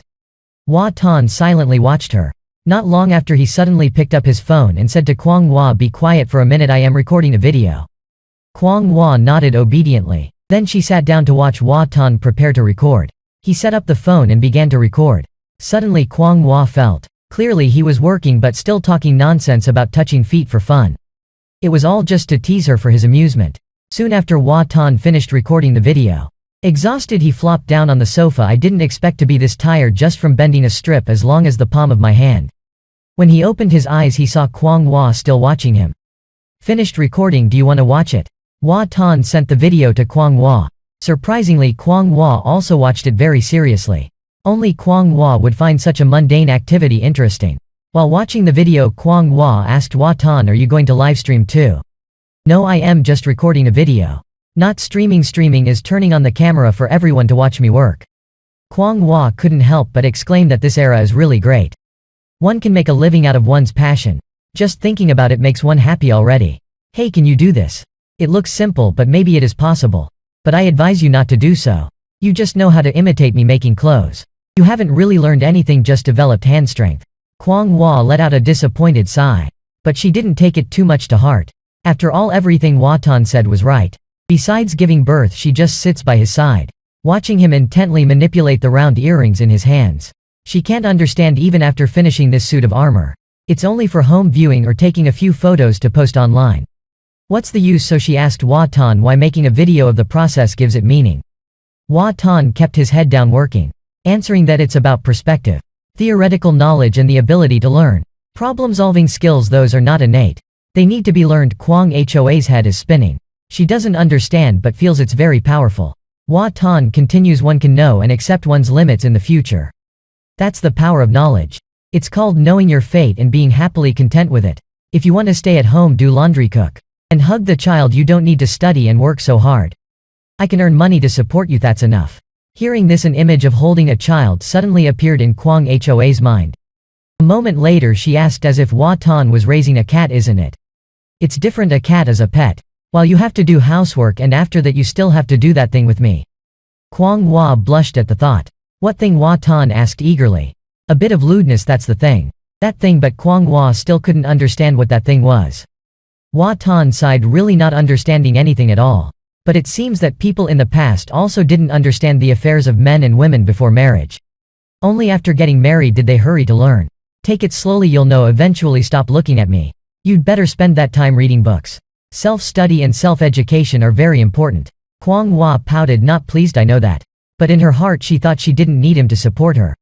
She should support herself, that's right. The pumpkin doesn't care what they are thinking. It has its own personality, just finds a comfortable spot and lies down to sleep, waiting for the owner to call it to eat. Kwang Hua doesn't want to become the pumpkin. She held the book that she had read many times but didn't understand, questioning whether reading these books was truly useful or not. Hua Tan laughed, just keep reading. The important thing is to develop the habit of reading. The biggest difference between reading and not reading is that if you don't read you only blame yourself. But if you read you blame heaven and earth. Blame society and not oneself. It wasn't until the sun set that Hua Tan finally heaved a sigh of relief. Finally he finished making a large piece. It was as big as his hand. At that moment Hua Tan's phone rang. It was Tan Hao calling. Wow, you're really making armor, huh? Make it a bit bigger and let me try it on. Awesome. Hua Tan sighed, this kid is too excited. At first I even planned to make a suit of armor like Iron Man's. But it seemed too difficult, so I gave up. You've been following my channel all this time, haven't you? Tan Hao replied, I just got home and saw my dad holding his phone watching your video. He even asked me what I was doing too. Hua Tan wondered, why is your dad watching my videos? Don't tell me he spends all day holding his phone watching my channel. He's old and still finding new joys. Tan Hao wanted to laugh, my dad's teaching your dad, you know. Now you have to be careful when you post videos. Those two old men frequently watch your videos. I didn't expect that either. Hua Tan suddenly remembered that there was also that person who commented nonsense. So it turns out to be my father, huh? Hearing that, Hua Tan suddenly thought of an idea. He decided to send the video of making the armor to his father to see. To show him what true idleness and messing around looks like. That way later on he wouldn't have to ask me what I made this for. Once it's done, I'll wear it and wander around the house for father to see. That's the product of being full and bored. Then he glanced at Kwang Hua, who was busy in the kitchen. She could only understand the part of the book that she could grasp. But that was enough already. It's possible to understand one's own world. To have a concept of the earth and the universe. This is the first step to becoming smarter. Who knows, one day in the future, she might also boast to her mother that there will be a Copernicus proposing the heliocentric theory. A Newton inventing the law of universal gravitation. A Watt improving the steam engine. And a leisurely but very kind boss to her. Not long after, Kwang Hua brought out a big plate of hot steaming buns. Delicious, she told Hua Tan. These have chicken filling, minced meat and vegetables. The buns for vegetarians will be marked with a spiral shape on top. While eating the buns, Kwang Hua pondered, do you think about a few things? When humans have met their basic needs, and then they can achieve anything they want. At this time humans will be able to freely do the meaningless things they like and create all these things. I still don't understand the importance of these actions. Hua Tan patted her head gently and then smiled. Have you started to think about these things? Congratulations on evolving from a tiny foolish Zhang He to becoming a slightly smarter girl now. Kwang Hua just stepped out of the kitchen and saw Hua Tan doing something with the ginger she had taken from his mother's house. She curiously asked what he was doing. I am checking if it will bloom, he said. Usually ginger is very difficult to bloom. It needs suitable soil and temperature. It might not bloom, what a pity. But Kwang Hua thought that it's beautiful as it is now. Hua Tan laughed heartily. Exactly. Just like you just add a little water and you'll sprout. Kwang Hua snorted. What do you mean? I am not like that. What water are you talking about? I have to eat a lot to be like this. After finishing, Hua Tan researched the uses of ginger. It turns out it also helps with male virility. I have to give a hand to the brothers. He immediately sent it to Tan Hao to look at. Tan Hao also replied immediately with a picture saying don't need it. Then Hua Tan sat down next to Kwang Hua. But he was thinking that ginger cannot be eaten. One's life should not be just for adding to hot pot. To make it fragrant only to reach the prince level like his friend, even eating onions and oysters and training every day would be in vain. At that moment Hua Tan glanced and saw Kwang Hua hugging a winter melon. Looking really peaceful and happy. He suddenly felt that he was even less lively than a cat. Kwang Hua quickly asked him what's wrong. Hua Tan moaned, I also want to be like the winter melon. Lying snug on your lap. Kwang Hua thought it would not cost anything and said no way. You're too big, how could you fit? Hearing this Hua Tan was a bit surprised. Then he smiled again with a scheming look, what if I could fit? Hua Tan quickly moved closer even though it was a tight fit. But he could still put his head on her lap as a pillow, right? He imagined the moment she had taken her bath, put on her pajamas and sat on the couch. Then he would rest his head on her lap, adding 100% warmth and 100% happiness. Seeing the sly expression on Hua Tan's face, Kwang Hua suddenly moved away. No way. You must be thinking something weird again. Hua Tan smiled craftily. Sooner or later it will happen. Do you want to take a shower first? After the shower we're fresh and we can watch a movie together. Kwang Hua was a bit embarrassed. Why should I have to take a shower? I don't want to take a shower. It's alright, it's alright. If not taking a shower then let it be. Hua Tan knew this girl was afraid of wearing sleep dresses and clinging to him like the last time. Even if she knew that he would not touch her, she was still afraid because accidental incidents could still happen. Forget it, just watching the movie is fine. A moment later Hua Tan chose a movie. Today let's watch the movie Once Upon a Time in China. The two of them started watching intently. But not long after Hua Tan looked over at Kwang Hua. While she was still focusing on watching Wang Feiheng practicing martial arts. Suddenly he asked, do you want to turn off the lights to watch? Upon hearing this Kwang Hua felt as if her body had frozen. Why should we turn off the lights? He made an excuse, of course, because it will create more atmosphere. It helps to focus on the movie. Being immersed, isn't it dark like in a movie theater? Turning on the lights is for working, turning off the lights is for enjoying. Hearing this Kwang Hua didn't want to argue anymore. She stood up abruptly, turned off the light, then came back and sat down close to Hua Tan. Hua Tan understood her thoughts clearly. He then reached out his hand, grabbed Kwang Hoa's delicate foot and gently placed it on his thigh. What's the matter? Just keep watching the movie. Seeing Hua Tan's feigned calmness, Kwang Hua could only sneer coldly and continue watching the movie.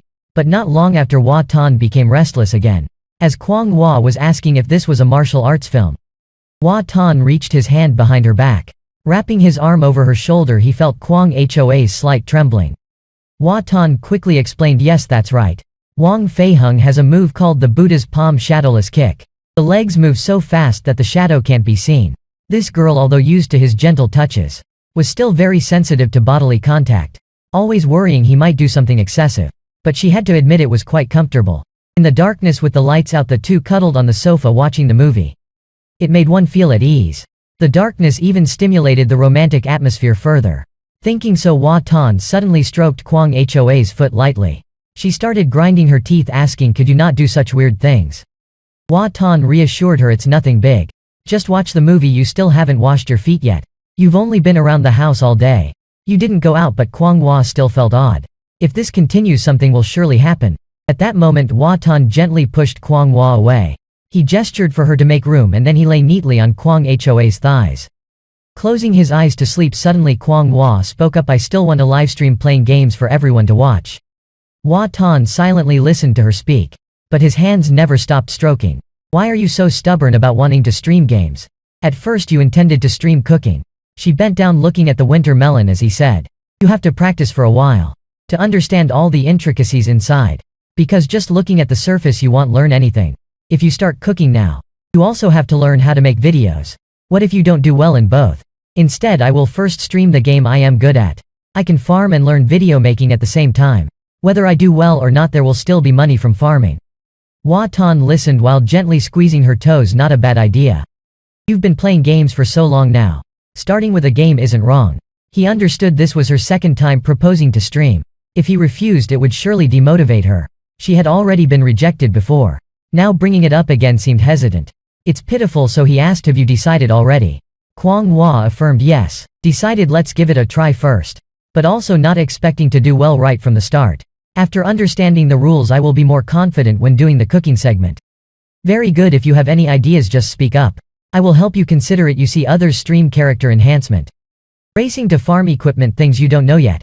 So you will start farming first and learn more. Hwa Tan asked him, do you want to try playing PvP? What is PvP? Hwa Tan explained, it means you will control your character in the game to fight against other characters that are also controlled by players like you. You can switch to another game if you want. Tomorrow try playing a fighting game genre to see if you can beat other players, then after that you can decide which game to stream. Kwang Hwa was excited. I will try now, Kwang Hwa said. And was about to stand up but was pulled back down by Hwa Tan. Don't move. Let's watch a movie first. He was still not satisfied with stroking her smooth legs. How could he let her go just like that? Hwa Tan stroked Kwang Hwa's legs for a while. Then lifted them to his nose to sniff. Kwang Hwa felt her hair stand on end at first. Then wanted to punch him. Hwa Tan hurriedly explained, the more advanced the civilization, the less important basic needs become. Just like in prehistoric times with apes. Humans liked large bodies because they guaranteed reproduction. But then when civilization developed, people liked faces, thin waists, big buttocks. Those are the products of the era. From a certain perspective, your legs and face are no different. Distinguishing between high and low, noble and base is a mistake. Do you understand now? Kwang Hwa still looked at him with angry eyes. Hwa Tan continued, in fact, every part of the body is the same. When labor productivity increases, material needs are met, individuals will liberate their spirit and become more diverse. A beautiful body, each part is attractive in its own way. It has nothing to do with being weird or not.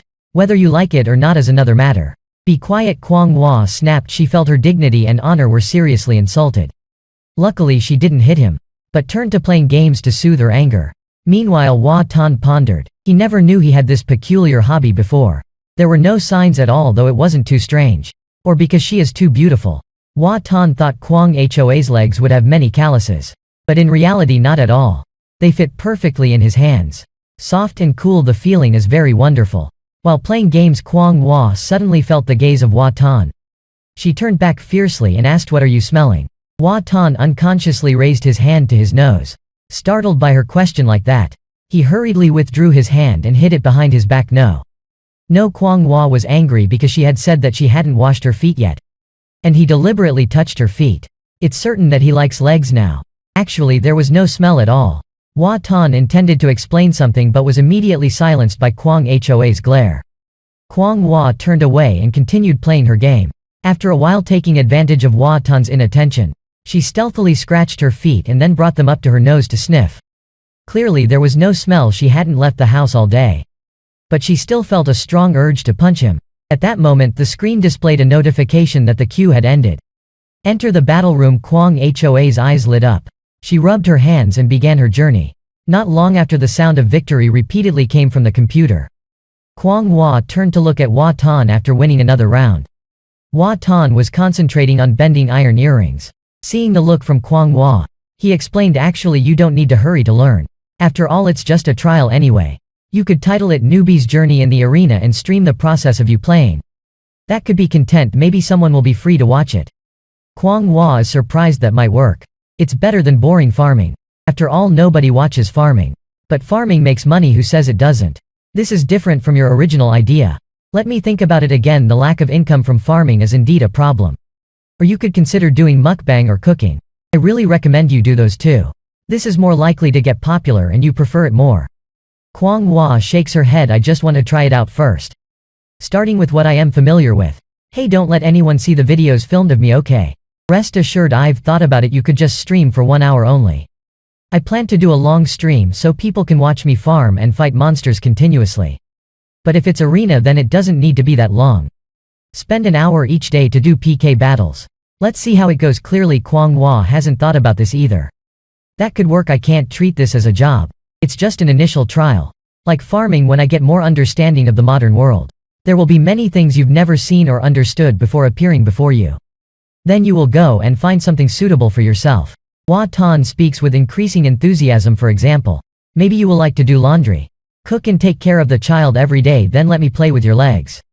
As soon as it comes to children, Kwang Hwa immediately gets angry and starts the next match. Looking at the image on the screen, that swordsman looks unimpressive, just like Hwa Tan, filled with resentment towards Hwa Tan. Kwang Hwa shows no mercy, defeating him in just 3 strikes. With the victory, her anger also dissipates. She excitedly tells Hwa Tan it really feels good. I won again. Hwa Tan is not at all surprised, just usual. Your elo is low, so you only meet newbies. What is a newbie? It's someone who is much less skilled than you. Sometimes they have equipment that looks very impressive but is useless. Kwang Hwa nods, but her eyes are full of hidden meanings looking at Hwa Tan. This newbie probably implies him too. She quickly secures 8 consecutive victories. Hwa Tan also doesn't understand whether the opponents are too bad or she really has talent. After that, Kwang Hwa turns off the machine and decides to go get clothes for a bath. But just as she reached the door, she stopped and turned back. Hwa Tan was still smiling at her. Kwang Hwa stepped back a few steps and then turned into another room. Hwa Tan's grin was wide, not knowing what he was thinking. In the room, Kwang Hwa leaned against the door, feeling a bit awkward with the change of living place. But Hwa Tan's bed was indeed very wide and comfortable. Not long after Kwang Hwa finished bathing and came out, her face still flushed, she walked up to Hwa Tan, hesitantly saying, I've finished bathing. Now very clean. Her evasive eyes clearly had some intentions. But Hwa Tan was still focused on his work. I will bathe later. However, after a while, Kwang Hwa still did not budge. Hwa Tan had to lift his head to look at her. Kwang Hwa's face was blushing, not daring to look directly into Hwa Tan's eyes. Hwa Tan could only smile. You are already very clean. Absolutely no smell at all. Really, Kwang Hwa still couldn't accept it, even though she hadn't bathed earlier and he had already smelled her feet. What should she do now? Should she let him smell them again? Why did he do such a thing? After a long mental struggle, Kwang Hwa decided to run away. She just quickly said a sentence wishing good night and then violently shut the door. Returning to her room, in his heart Hwa Tan also understood. The act of smelling unwashed feet would certainly make her embarrassed, even though it was still fragrant. But seeing her care like that, he was certain that she had started to pay attention to him. Otherwise she would have just been angry, instead of bathing cleanly and then coming back to talk to him about this matter. Compared to when they first met, cold and distant, or the recent time when she was still unfamiliar with this world, now her expressions may be because she felt secure coming to an entirely strange environment, and subconsciously relying on him nevertheless. Expecting her to show intimacy towards him might still be too soon. Or to demand hugs easily, she surely would never do that. Afterward, Hwa Tan continued his work with the iron rings. Within 10 days he must complete an arm tube, then film the second video to update the progress for fans, not allowing too much time to pass. Otherwise people would forget about this matter. It's unclear how much time had passed when Kwang Hwa's door suddenly opened. Why haven't you slept yet? Hwa Tan replied, in a bit I will go to sleep. What about you? Why haven't you gone to sleep? I am just getting some water. Here, let me help you, don't stay up too late. Hwa Tan still bowed his head to work. Don't be too beautiful, it's already helping me. I am just shifting my attention. If I don't watch you bustle around in your pajamas, I will be very uncomfortable, you know. Kwang Hwa felt her head spinning. What's this about not allowing to be too beautiful? After pouring the water she immediately returned to her room, until she heard the door of Kwang Hwa's room close. Hwa Tan then lifted his head to look. At 11 o'clock at night, when the pumpkin was sleeping soundly, Hwa Tan stretched and started to feel sleepy. After showering, Hwa Tan intended to return to his room, but he went to the door of Kwang Hwa's room and eavesdropped. Hearing no sound of snoring, he returned to his room. Lying on the bed, a day also passed just like that. Hwa Tan blankly watched the rainfall outside the window. Around the same time last year there was still no rain, but it's also closed the next day. After finishing breakfast, Hwa Tan dressed up ready to go outside. I'll go out for a bit. You can play games freely. Kwang Hwa nodded obediently. Hwa Tan did not take an umbrella but walked straight to the waiting taxi and got in. A really refreshing rain. Next time I must take Kwang Hwa out fishing. After the rain, the sound of the waves is really interesting. Normally there are so many things to enjoy that she doesn't know about.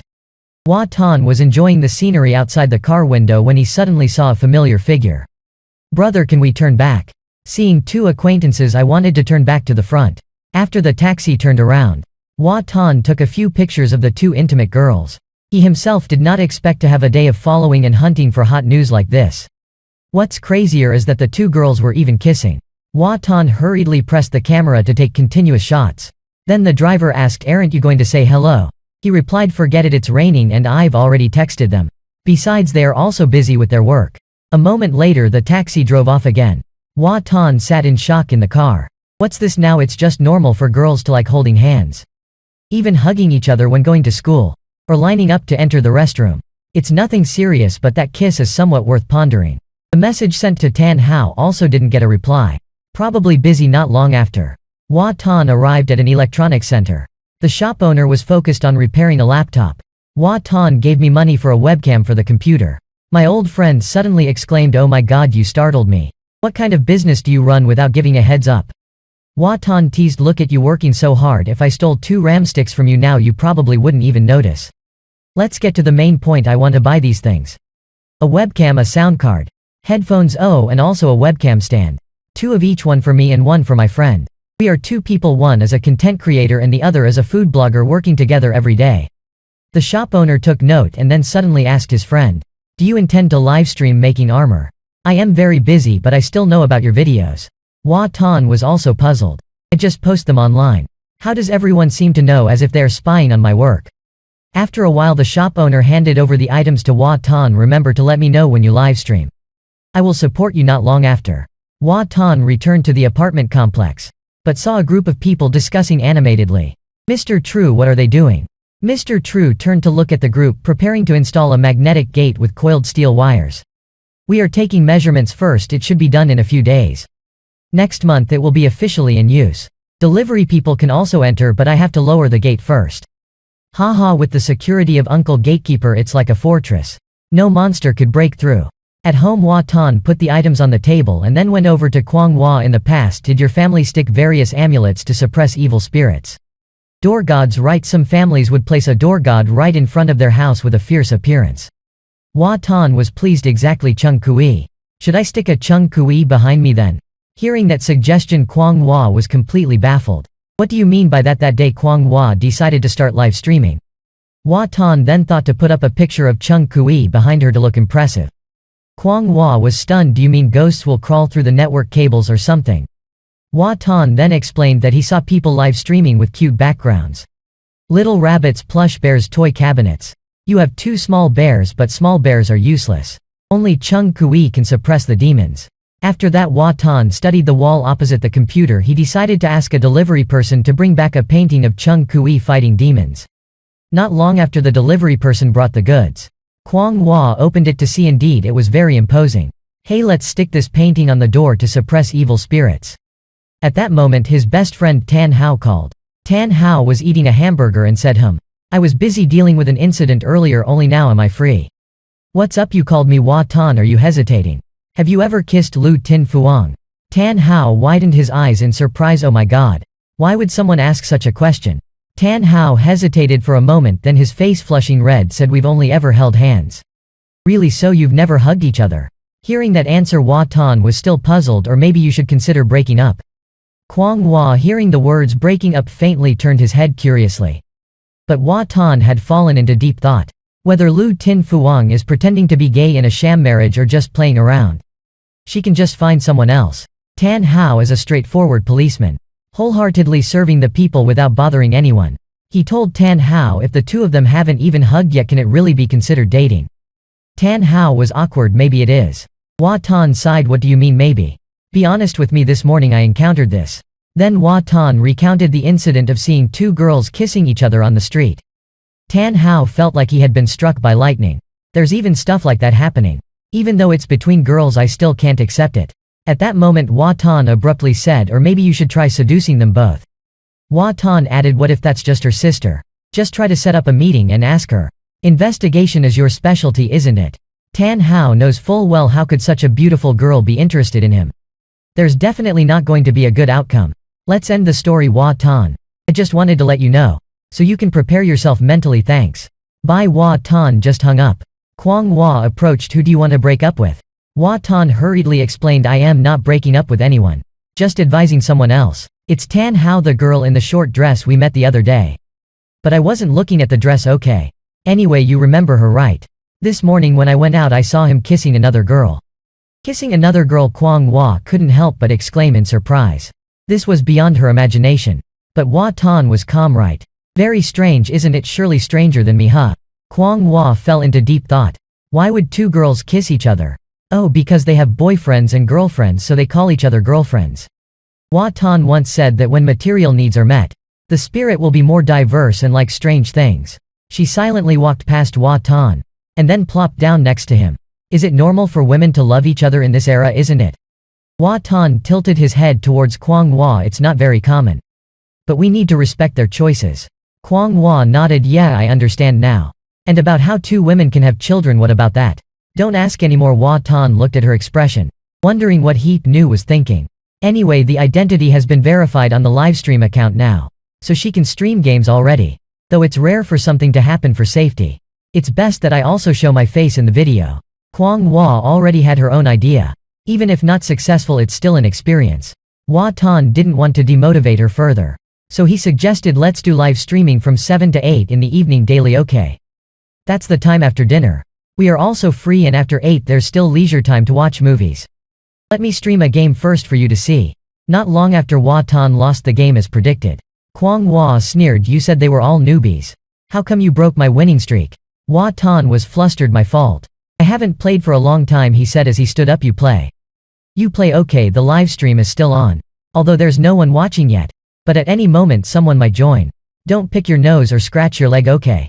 It won't look good, Kwang Hua shouted out. I don't do that, you know. Immediately Kwang Hua eagerly controlled her character to fight, while Hua Tan sat beside watching. He felt something was not quite right. A girl from the Tang dynasty sitting live streaming games in the modern era. How surreal reality is. He thought since the livestream channel was registered under his name, he should also appear in the video. Just now he filmed a video making armor that needs editing. Looking at Kwang Hoa's content, the character she is playing in Sword of Legends has no good equipment, but still can fight on par with the opponent. It seems the knightess really has a knack for it. Suddenly Kwang Hua turned her head and asked, why don't you sit on that sofa over there? Hua Tan looked up. This is my channel after all. I should be in the video. At that moment Hua Tan suddenly had an idea. He pulled a chair over, stood up and announced, from now on I will exercise in the evening instead of the morning. Standing for an hour while catching half an hour of the evening news broadcast. How convenient. Kwang Hua listened in bewilderment. Suddenly she saw someone enter her stream. She excitedly told Hua Tan that someone was watching. But just a second later that person left. Kwang Hua wondered why they had left. Before she could think further, that person entered again. Kwang Hua was happy again, but before she could speak they left. She felt puzzled as to why every time she opened her mouth to speak they would leave. This time that person appeared again unexpectedly. Kwang Hua decided to keep her mouth shut. This time she would say nothing. Silence is golden, and then she continued playing her arena game.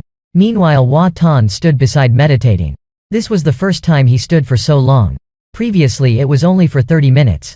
Now standing for nearly 40 minutes he started to feel a bit tired. But he had to endure a little longer. A man must be persistent. Then at that moment the viewer suddenly spoke up. What is that thing behind you? Kwang Hua paid close attention and explained that it was a painting of Zhang Kui subduing demons. Meanwhile in front of the computer screen, a man shouted frantically, who doesn't know that's Zhang Kui? I want to ask what that motionless thing there is. After a while Hua Tan finally couldn't stand it anymore. He lowered his stance and sighed with relief. Then he went to Kwang Hua and said, that's enough. Let's end the livestream here today. Kwang Hua had also just finished a match, so she listened to him and turned it off. Then she excitedly told Hua Tan about the person who had come to watch her stream earlier. Hua Tan smiled. I saw it. And you even introduced Zhang Kui too. That's right, just need one more viewer each day. After a year there will be 365 viewers. Kwang Hua calculated excitedly. 365 people will surely buy a lot of my pickles. Oh wait, I haven't opened a store yet. At that moment Hua Tan suddenly said, let's not count our chickens before they hatch. 1 or 2 viewers won't make any difference. Tomorrow's stream might not bring them back. The higher your elo, the lower your win rate becomes. If you lose too much, no one will watch anymore. Kwang Hua stood up indifferently. Maybe they'll come back to watch tomorrow. That's also true, so let's make steamed buns tonight. Hua Tan was delighted. That would be perfect. Eating steamed buns in this season is the best. Not long after, Kwang Hua was struggling with making the dough, while Hua Tan stood beside mixing the filling. Suddenly Hua Tan glanced at Kwang Hua and stealthily kissed her on the cheek when she wasn't paying attention. Then he quickly turned away, pretending as if nothing happened and whistling. Kwang Hua pondered for a moment and then said, I never thought I would be like this. You're curious how like now? I am holding a wooden dowel to make delicious pillow cakes. You help me stuff the filling and then stealthily kiss me. While Kwang Hua was making the dough for the steamed buns, she suddenly remembered the old days of biting on tree bark to stave off hunger. Back then she held not a kitchen knife but a sword ready to kill. Now she only needed to be in the kitchen, in this house, comfortably enjoying life. It seemed like everything had completely changed in the blink of an eye. The past was left behind. "What are you thinking about?" Hua Tan suddenly asked, startling Kwang Hua into turning back. "I was thinking. Back then our homes were made of mud bricks. Put clay in the kiln, dry it and it becomes brick. Build a house on top, cover it with a thick layer of tree bark and straw. Those things rot easily if not repaired regularly. The house would collapse." Hua Tan then recited, "In August the monsoon winds blow strong, sweeping away 3 layers of straw from my house." Kwang Hua listened in surprise. "You right, try too." "No, that's from Du Fu. He also lived during the Tang dynasty. A great TA, very skilled tea indeed. Of course he was very famous during my time. Later in the 14th year of Tianbao, which is the year 755, Du Fu served as an official overseeing the army under the command of Chancellor Guo Ziyi. In November he returned home, and as soon as he stepped through the door he heard crying. His young son had starved to death. Then he composed 2 immortal lines of Try the Pork Butcher's Smoke-Filled Tavern. On the road bones of those who died of cold biting frost. Hearing this, Kwang Hua also pondered such beautiful lines of Try. Indeed, that same year in November, the An-Lushan rebellion broke out when An-Lushan and Shi Siming raised their troops. Internal strife and external calamities. Although the Kaiyuan era was prosperous, it also led to the increased seizure of land, destruction of army farms, causing peasants to lose their lands and become displaced. Wandering everywhere, these 2 rebels also rose up. Eventually chaos ensued. Hearing this, Kwang Hua abruptly interrupted, "Stop, let's not talk about it anymore. If I hadn't come here, what would have become of me by the age of 40? During times of chaos, what would the people in the village have to do to survive?" Suddenly she grabbed Hua Tan's shoulder, looked up at him with a mix of worry and deep affection. "Kiss me." Hua Tan didn't ask anything, nor did he hesitate to lean down and gently kiss Kwang Hua on the lips. She also hastily stood up straight, intoxicated by the acceptance of a kiss of love transcending 1,000 years between them. Actually, for each other they are the most precious gifts. After a while they reluctantly parted from each other. Hua Tan looked at her affectionately. "Those times have passed. Whether good or bad, it's all 1,000 years ago." Kwang Hua felt his warm hand stroking her hair.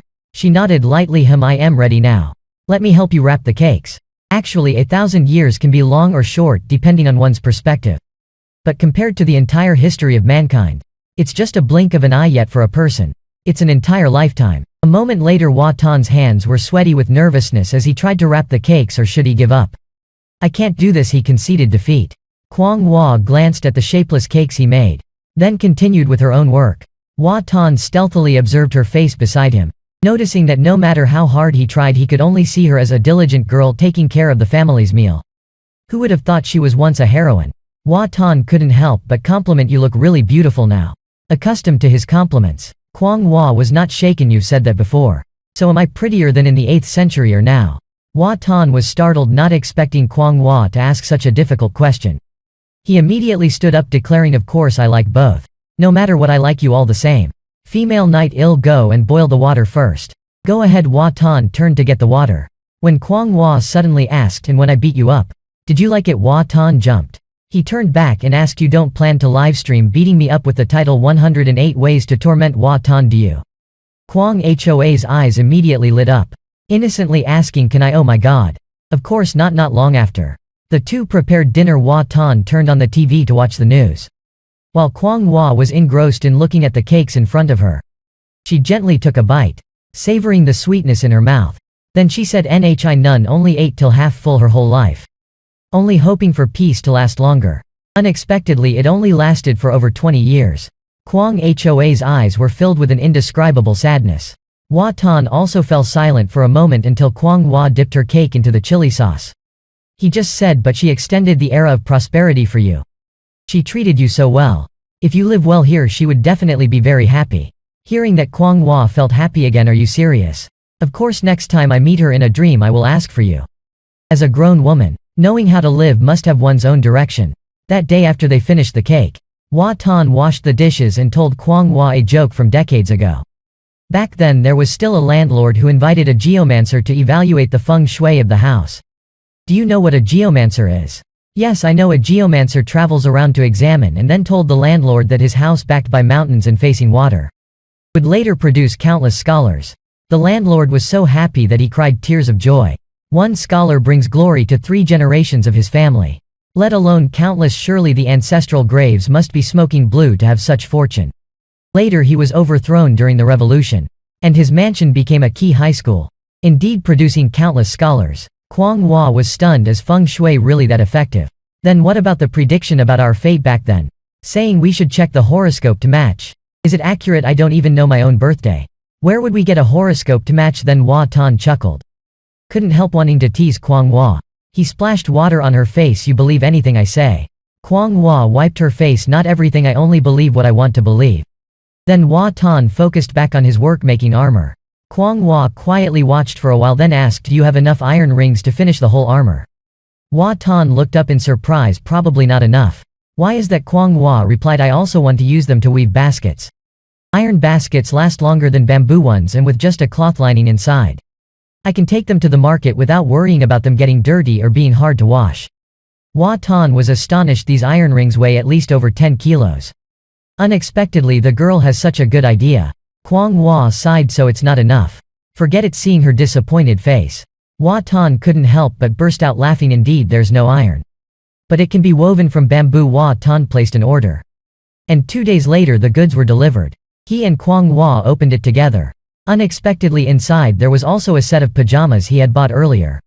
Hua Tan handed the pajamas to Kwang Hua. Pajamas must be washed before wearing. In his heart he thought that one only needs to buy one set of pajamas. Anyway, this summer I will also move into the main room. At that time buying a new set will do. Suddenly Kwang Hua asked, does it suit me? Hua Tan turned around. My goodness. How should this description be? Truly a virtuous wife.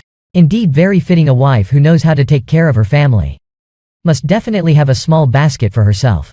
Great, taking this to the market would be wonderful. Not long after both of them went for a walk together. Hand in hand they passed by a basketball court. Hua Tan suddenly recognized someone familiar. It was the nephew of Mr. True named True Vu.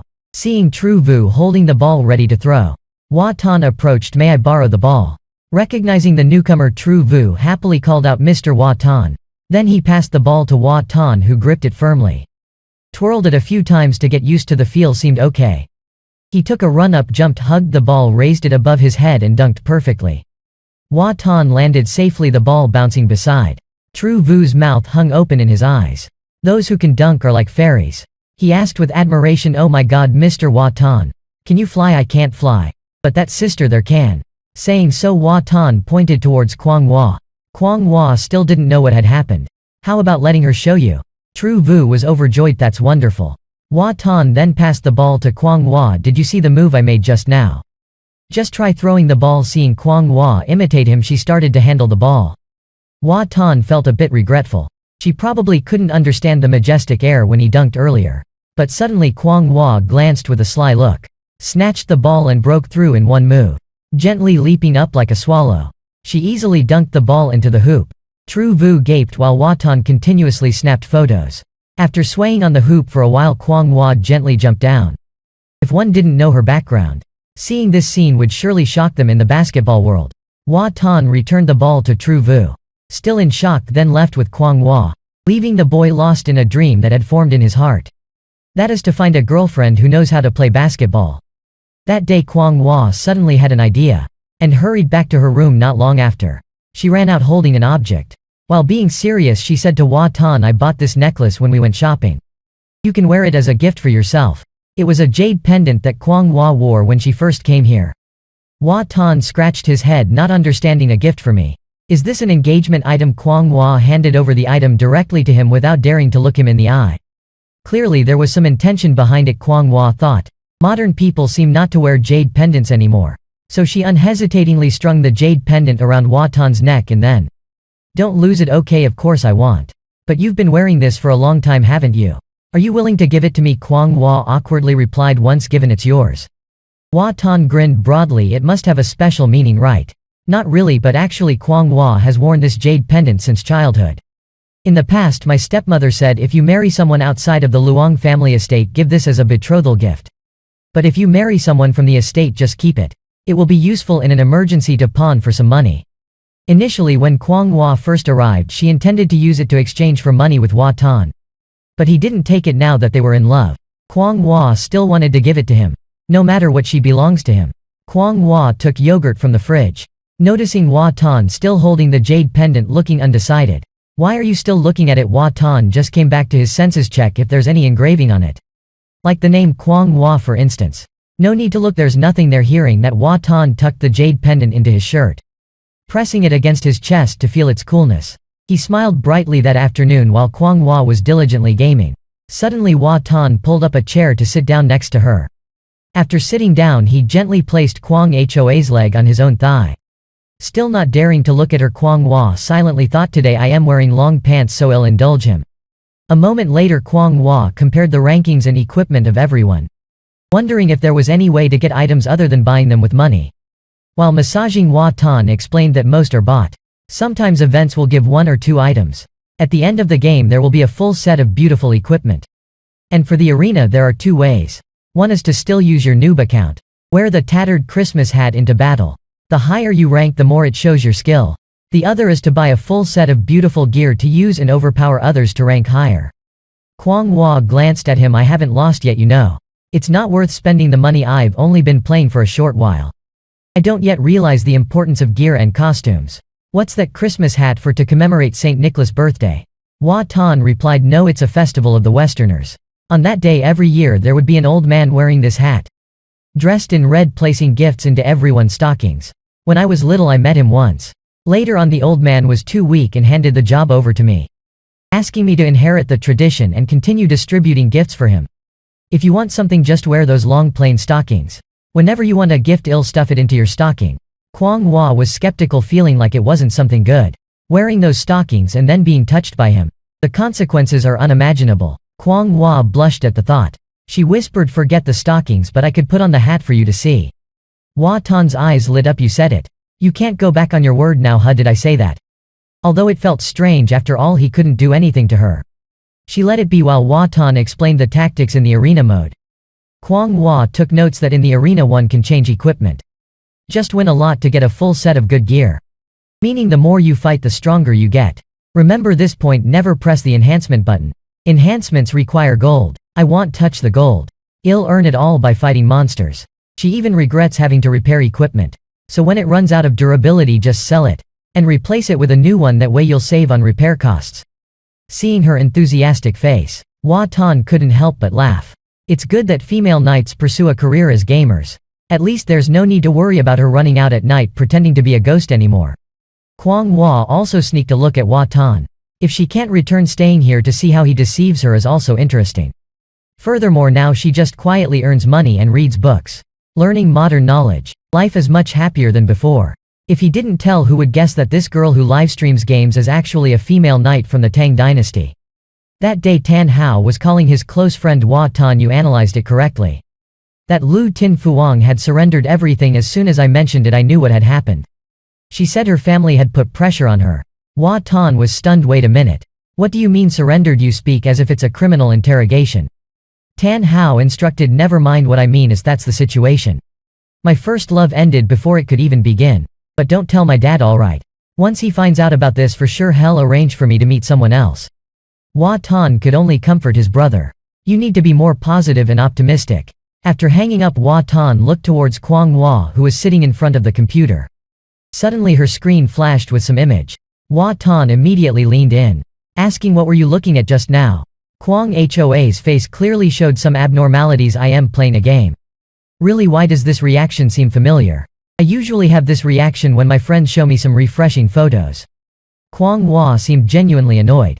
I am playing a game. Hua Tan quickly raised his hands. Alright. I am playing a game, just playing a game. Don't talk to me. Focus on your game. Then Hua Tan walked away and suddenly his expression was like being enchanted, whether angry, confused, happy or annoyed. The female knight was still too beautiful even when pretending to be serious. At exactly 7 o'clock in the evening Kwang Hua tied her hair up, sitting proudly in front of the computer preparing to livestream. Just started and already a few people tuned in. Kwang Hua focused on playing an arena game, while Hua Tan was practicing martial arts behind her. Suddenly someone called Basketball Dai Dai entered the room. But as soon as he entered he sensed something was not normal. The girl said nothing while the boy did not move. He couldn't help but ask, is there a lag? Kwang Hua replied while playing, I am playing the game. I know you are playing a game. I am asking what that guy standing behind is doing. Another viewer explained, that's Chung kneeling. A few minutes later Kwang Hua cheered joyfully won again. Meanwhile Hua Tan stood still like a statue. That viewer turned back, seemingly unable to contain his curiosity to find out the truth. No talking, no background music. Only one person playing the game. Behind is the fierce image of Chung kneeling. And one person standing in a strange posture. Or is it a wax statue too lifelike? At that moment Hua Tan suddenly winked. Did you guys see that? The person behind just winked. Everyone laughed and then Kwang Hua explained, the person behind me is a human. He's been told to stand still and not move. Hua Tan said, if anyone asks just answer like that. Someone requested to turn on the background music. Kwang Hua didn't know and turned to look at Hua Tan. Hua Tan said nothing, just winked. Kwang Hua understood he wanted her to decide for herself. So she told everyone, let me find a way to turn on the music. You guys wait for me a bit, okay? Behind him Hua Tan felt very happy. It seems like the interaction has already started. A small stream with few people has its advantages, it's not chaotic. It's like friends gathering around to chat. Just watching the game, this kind of relaxed feeling is also good. The most important thing is to be happy. 1 hour later Kwang Hua turned off the stream. Hua Tan also stopped practicing and came closer. Very good. Today's peak viewership has crossed into double digits. That's a significant improvement. Kwang Hua untied her hair tie. Letting her tightly pulled hair loose, she excitedly told Hua Tan that today someone gave her a soda. Yeah, that's a good omen, congratulations on earning a few cents. Saying that he took a bottle of Coca-Cola from the fridge. He threw it to Kwang Hua. I am also giving you a bottle of Coca-Cola. But Kwang Hua was still a bit disappointed. They were mostly just curious about what he was doing. No one was watching her play the game. That's normal now, your elo is still low. Not many people like to watch you standing there, can help me attract viewers. Keep them when they ask, just say you are being punished to stand still. Anyway, I would also be curious about what a strange stream like this is doing. Right, next time in the arena remember to record the video. In the future when you become famous for winning consecutive games, people will look back at your match history. If there are viewers there will be income. If you're lucky to defeat famous streamers. It's even more wonderful. Around 1,500 elo points is quite high already. At that time it will be difficult to bully the novices. If the female knight can easily win at that elo without buying skins. Wearing shabby clothes will truly show off her skills. But winning consecutively is almost impossible. The power of money is hard to compensate with skills. She must make full use of opportunities and cannot afford to make mistakes. Kwang Hua took a big sip of Coca-Cola and clenched her fist. Loudly declaring, if I meet a famous streamer I will defeat them for you to see. At that moment Hua Tan was thinking that it had been a long time since he updated his movie channel. Just do it. Moreover now he can even invite Kwang Hua to watch movies together. How wonderful. He patted the sofa beside him. It's 8 o'clock already. Do you want to cuddle and watch a movie? Kwang Hua skeptically replied, watch the movie then watch the movie. Why do we have to cuddle? Hua Tan smiled, that's how boyfriends and girlfriends usually watch movies. Kwang Hua slowly moved closer to Hua Tan. Her face blushed, whispering, are we watching in the dark? First I want to take a shower. Okay, I'll wait for you. The sound of splashing water could be heard. Kwang Hua never takes too long to shower. It's a habit she has had since childhood. She slowly turns on the water. And then puts on the new pajamas she bought previously. Wearing this, no fear that Hua Tan, this jerk, will suddenly lift up her skirt. He definitely knows she wouldn't dare hit for real. That's why he teases even more. But these are too short, aren't they? Even shorter than the old set. What if he bites as a joke? He has said before that he would bite. Now that she's freshly showered, he'll surely go through with it. Hua Tan sees her coming out of the bathroom but just stands still, not moving. He calls out, why are you standing there, dazed? Come here. Kwang Hua hesitantly replies, I am thinking whether to hold the winter melon to watch or not. Thus the winter melon cat, unaware of what was going on, was held by Kwang Hua. But she didn't hold it to herself. Instead she handed the winter melon to Hua Tan. Hua Tan, taken aback, why are you giving it to me? Didn't you want to hold? No. I just took it out for you to hold.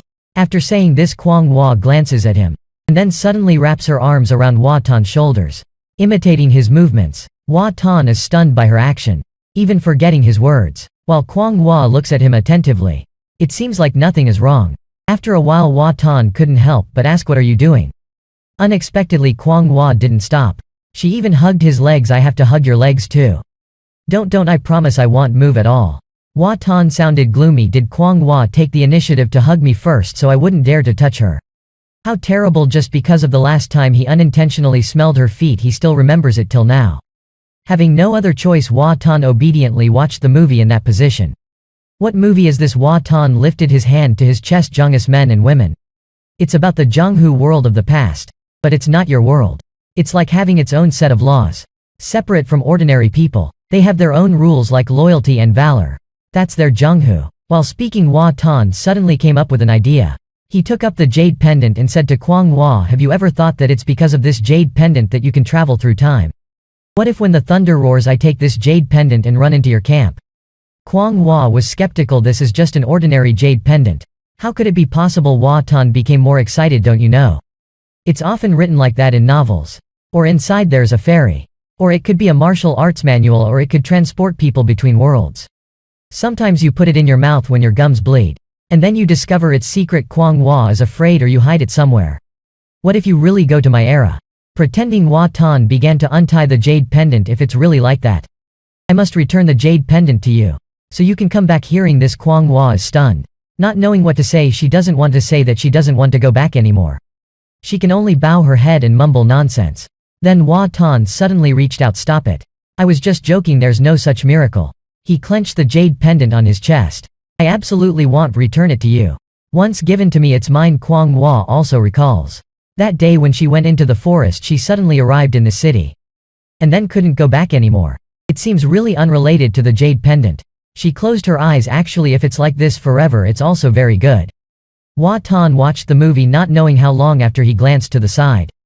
Oh, this girl is asleep, and sleeping very soundly too. This female knight even dares to say she practices martial arts. But is completely unguarded. He gently pulls her to lean on his shoulder. Smelling the elegant fragrance of her. Suddenly his face turned red, his eyes became bizarre.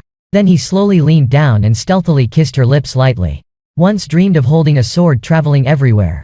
Seeing the prosperity of life. Now with a warm girl in his arms. He just wants to hold her at home, but now seeing her sleeping so soundly. Should he carry her into the room tomorrow when she wakes up? She will surely be touched and cry.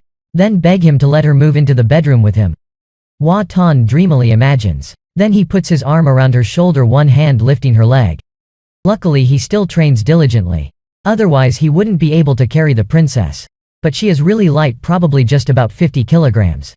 Meanwhile Kwang Hua silently recites in her head, I am sleeping. I am sleeping. Hua Tan holds Kwang Hua. Walking step by step into his own bedroom. He carefully places her down on the bed. But Kwang Hua holds her breath until her face changes color. Suddenly Hua Tan says, are you trying to set me up? Kwang Hua then opens her eyes and sits up. What trap? You pretend to sleep, then I take advantage of that to do something. After which you catch me red-handed, says Hua Tan, placing his hand on her knee. Then takes advantage when she is not paying attention. To stroke along her calf. Kwang Hoa's face turns bright red. She intended to pull her leg back, but Hua Tan quickly grabbed her foot. Annoyed, Kwang Hua kicked as he was up to something. Hua Tan then satisfied left the room. As he reached the door he said, that's not taking advantage of others, okay? Sleep well, Hua Tan said while Kwang Hua clenched her fists in frustration. But she could do nothing. Only to complain to the heavens about mortals not understanding the meaning of intimate friendship. Meanwhile Hua Tan's face was smug, as if he had just won a petty victory. Fine, can't sleep, might as well write a movie review. After a while Kwang Hua sneaked out. And spied on Hua Tan still working. You're not sleeping yet, about to go to sleep. She saw his can of Coke on the table. She had asked him before if he wanted a straw, but he said men using straws looked too feminine. Hua Tan stood up, stretching. You woke up after a short sleep. Can't you sleep anymore? Kwang Hua bowed her head and muttered no. I can't sleep, then turned back to her room. She whispered, go to sleep early. Hua Tan scoffed. Isn't this just like a virtuous wife? Worrying about her husband's sleeping habits. Exercise and eat in moderation. Surely I will live healthily until 80. So young people should often read stories or play games past midnight, okay? Go wash your face, brush your teeth, and then sleep. The next day Hua Tan sat on the sofa, admiring Kwang Hoa's graceful sword practice. Suddenly he asked, do you know the evil sword technique? Kwang Hua turned around. What's this evil technique? I don't know. Hua Tan took out his phone to show her. But her eyes clearly showed jealousy. He really is never nice. How would I know such a flattering sword technique? She glanced at Hua Tan. That's in the game. I can't even split a mountain in half. Can you perform this move then? Kwang Hua surprised. Without performing the sword technique, where's the evil? I don't know. And then she turned away. But Hua Tan was determined to see that posture of clamping the balloon with both hands. It's very simple, just try it. I'll go cook rice. Kwang Hua firmly refused. I don't need it. I'll cook myself. Hua Tan immediately knelt down as a man living under the heavens. How can I let my request be rejected? I'll cry, I'll wash clothes, do dishes, mop the floor, help you earn game money. Perhaps seeing me so pitiful. Or because your heart is too soft. Anyway, Kwang Hua was just going to try it out. Alright, I'll practice a bit. Hua Tan joyfully jumped up and down. Then took out his phone ready to record. But Kwang Hua snatched his phone away, stuffed it into her pocket and then walked out to the kitchen. Why are you going so far? Kwang Hua didn't reply. Struck a pose following the video she had just seen. Tears fell from Hua Tan. Maybe Kwang Hua didn't know what this meant to him. It was a dream that made men unable to stand straight. Immediately his face turned red and his heart raced. He had to turn away, not daring to look at her. Kwang Hua quickly asked if he was alright. Hua Tan, while wiping his nose with a tissue, said it was nothing, just a small issue. But such a flattering sword technique. Who would have thought up such a charming skill? Hua Tan was now extremely embarrassed, not knowing whether to stand up or sit down. He could only tell Kwang Hua that he wasn't feeling well today. If you're cooking rice, go ahead, tomorrow I will do it. Kwang Hua sheathed the sword and saw him stuff tissue into his nose to stop the nosebleed. Asking her to cook was really cruel. Not long after Kwang Hua finished preparing breakfast. While eating, Hua Tan reminded himself that he must be more careful in the future. My own emotions become a mess when I have depraved thoughts. After finishing eating, Hua Tan helped Kwang Hua earn money in the game so she could read books in peace. After all, reading books is better than letting her be exposed to the chaotic content on the internet. This is a gift from heaven for me. She is my treasure. But not long afterwards, Hua Tan, while slaying monsters, remembered he had to go out for work. He will be back soon. Hastily wearing flip-flops, Hua Tan ran to the gate to greet the security guard. I am here to get the magnetic card for the electronic gate. First fill in your name and also your girlfriend's. Okay. I will help her fill it out too.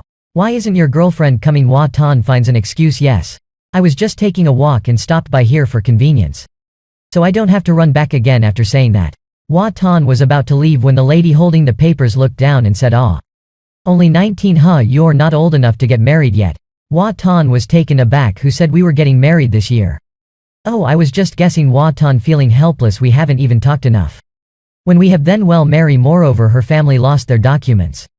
They can't be reissued back in the countryside. When I am free, I will go with her to fix the papers. Good luck. Bringing this girl home is a good thing. She knows how to take care of things. Hua Tan took the card. Thank you for your blessings. I'll be going now. Excuse me. A while later, Hua Tan again shuffled in flip-flops to the house. He gave a card to Kwang Hua. Outside there is a newly installed device. Next month you must use this card to exit the gate. Tie it to your key. Aunt Chang helped me with it. She even praised you for being thoughtful. She even said we should get married this year. I asked who said that and she said she just thought so herself. You're only 19. By law you're not allowed to marry. Kwang Hua blushed but still puzzled. 19 and not allowed to marry? That's right, but in your time, getting married at this age is already considered late. Hearing that, Kwang Hua immediately objected. What are you talking about? Who's past the age? Hua Tan hurriedly explained. Not at all. I didn't mean that. Suddenly he saw the sword Kwang Hua usually used for practice. Picked it up and rubbed it against the female knight's face. Can you teach me a few sword dance moves? Kwang Hua was stunned. Are you sure? Hua Tan coquettishly said, if I truly had no martial arts talent, then I wouldn't be able to grasp the martial arts secrets in historical dramas. Kwang Hua thought for a moment, then spoke. Let's eat first. After the meal, Hua Tan posed as Kwang Hua described, wrists as the axis. Swords on both sides close to the body continuously circling. While listening, Hua Tan couldn't help but recall. I once looked up how to use a sword. It's really embarrassing. Kwang Hua continued. When you've mastered the technique, you'll learn other basic moves. Practice until it becomes an instinct, reacting faster than thinking. With your random flailing, I could defeat you with a single move without thinking. Hua Tan terrified. Don't say something so scary. I am practicing for fun. I have no intention of stabbing or slashing anyone. I bet even with a sword you couldn't beat me with bare hands.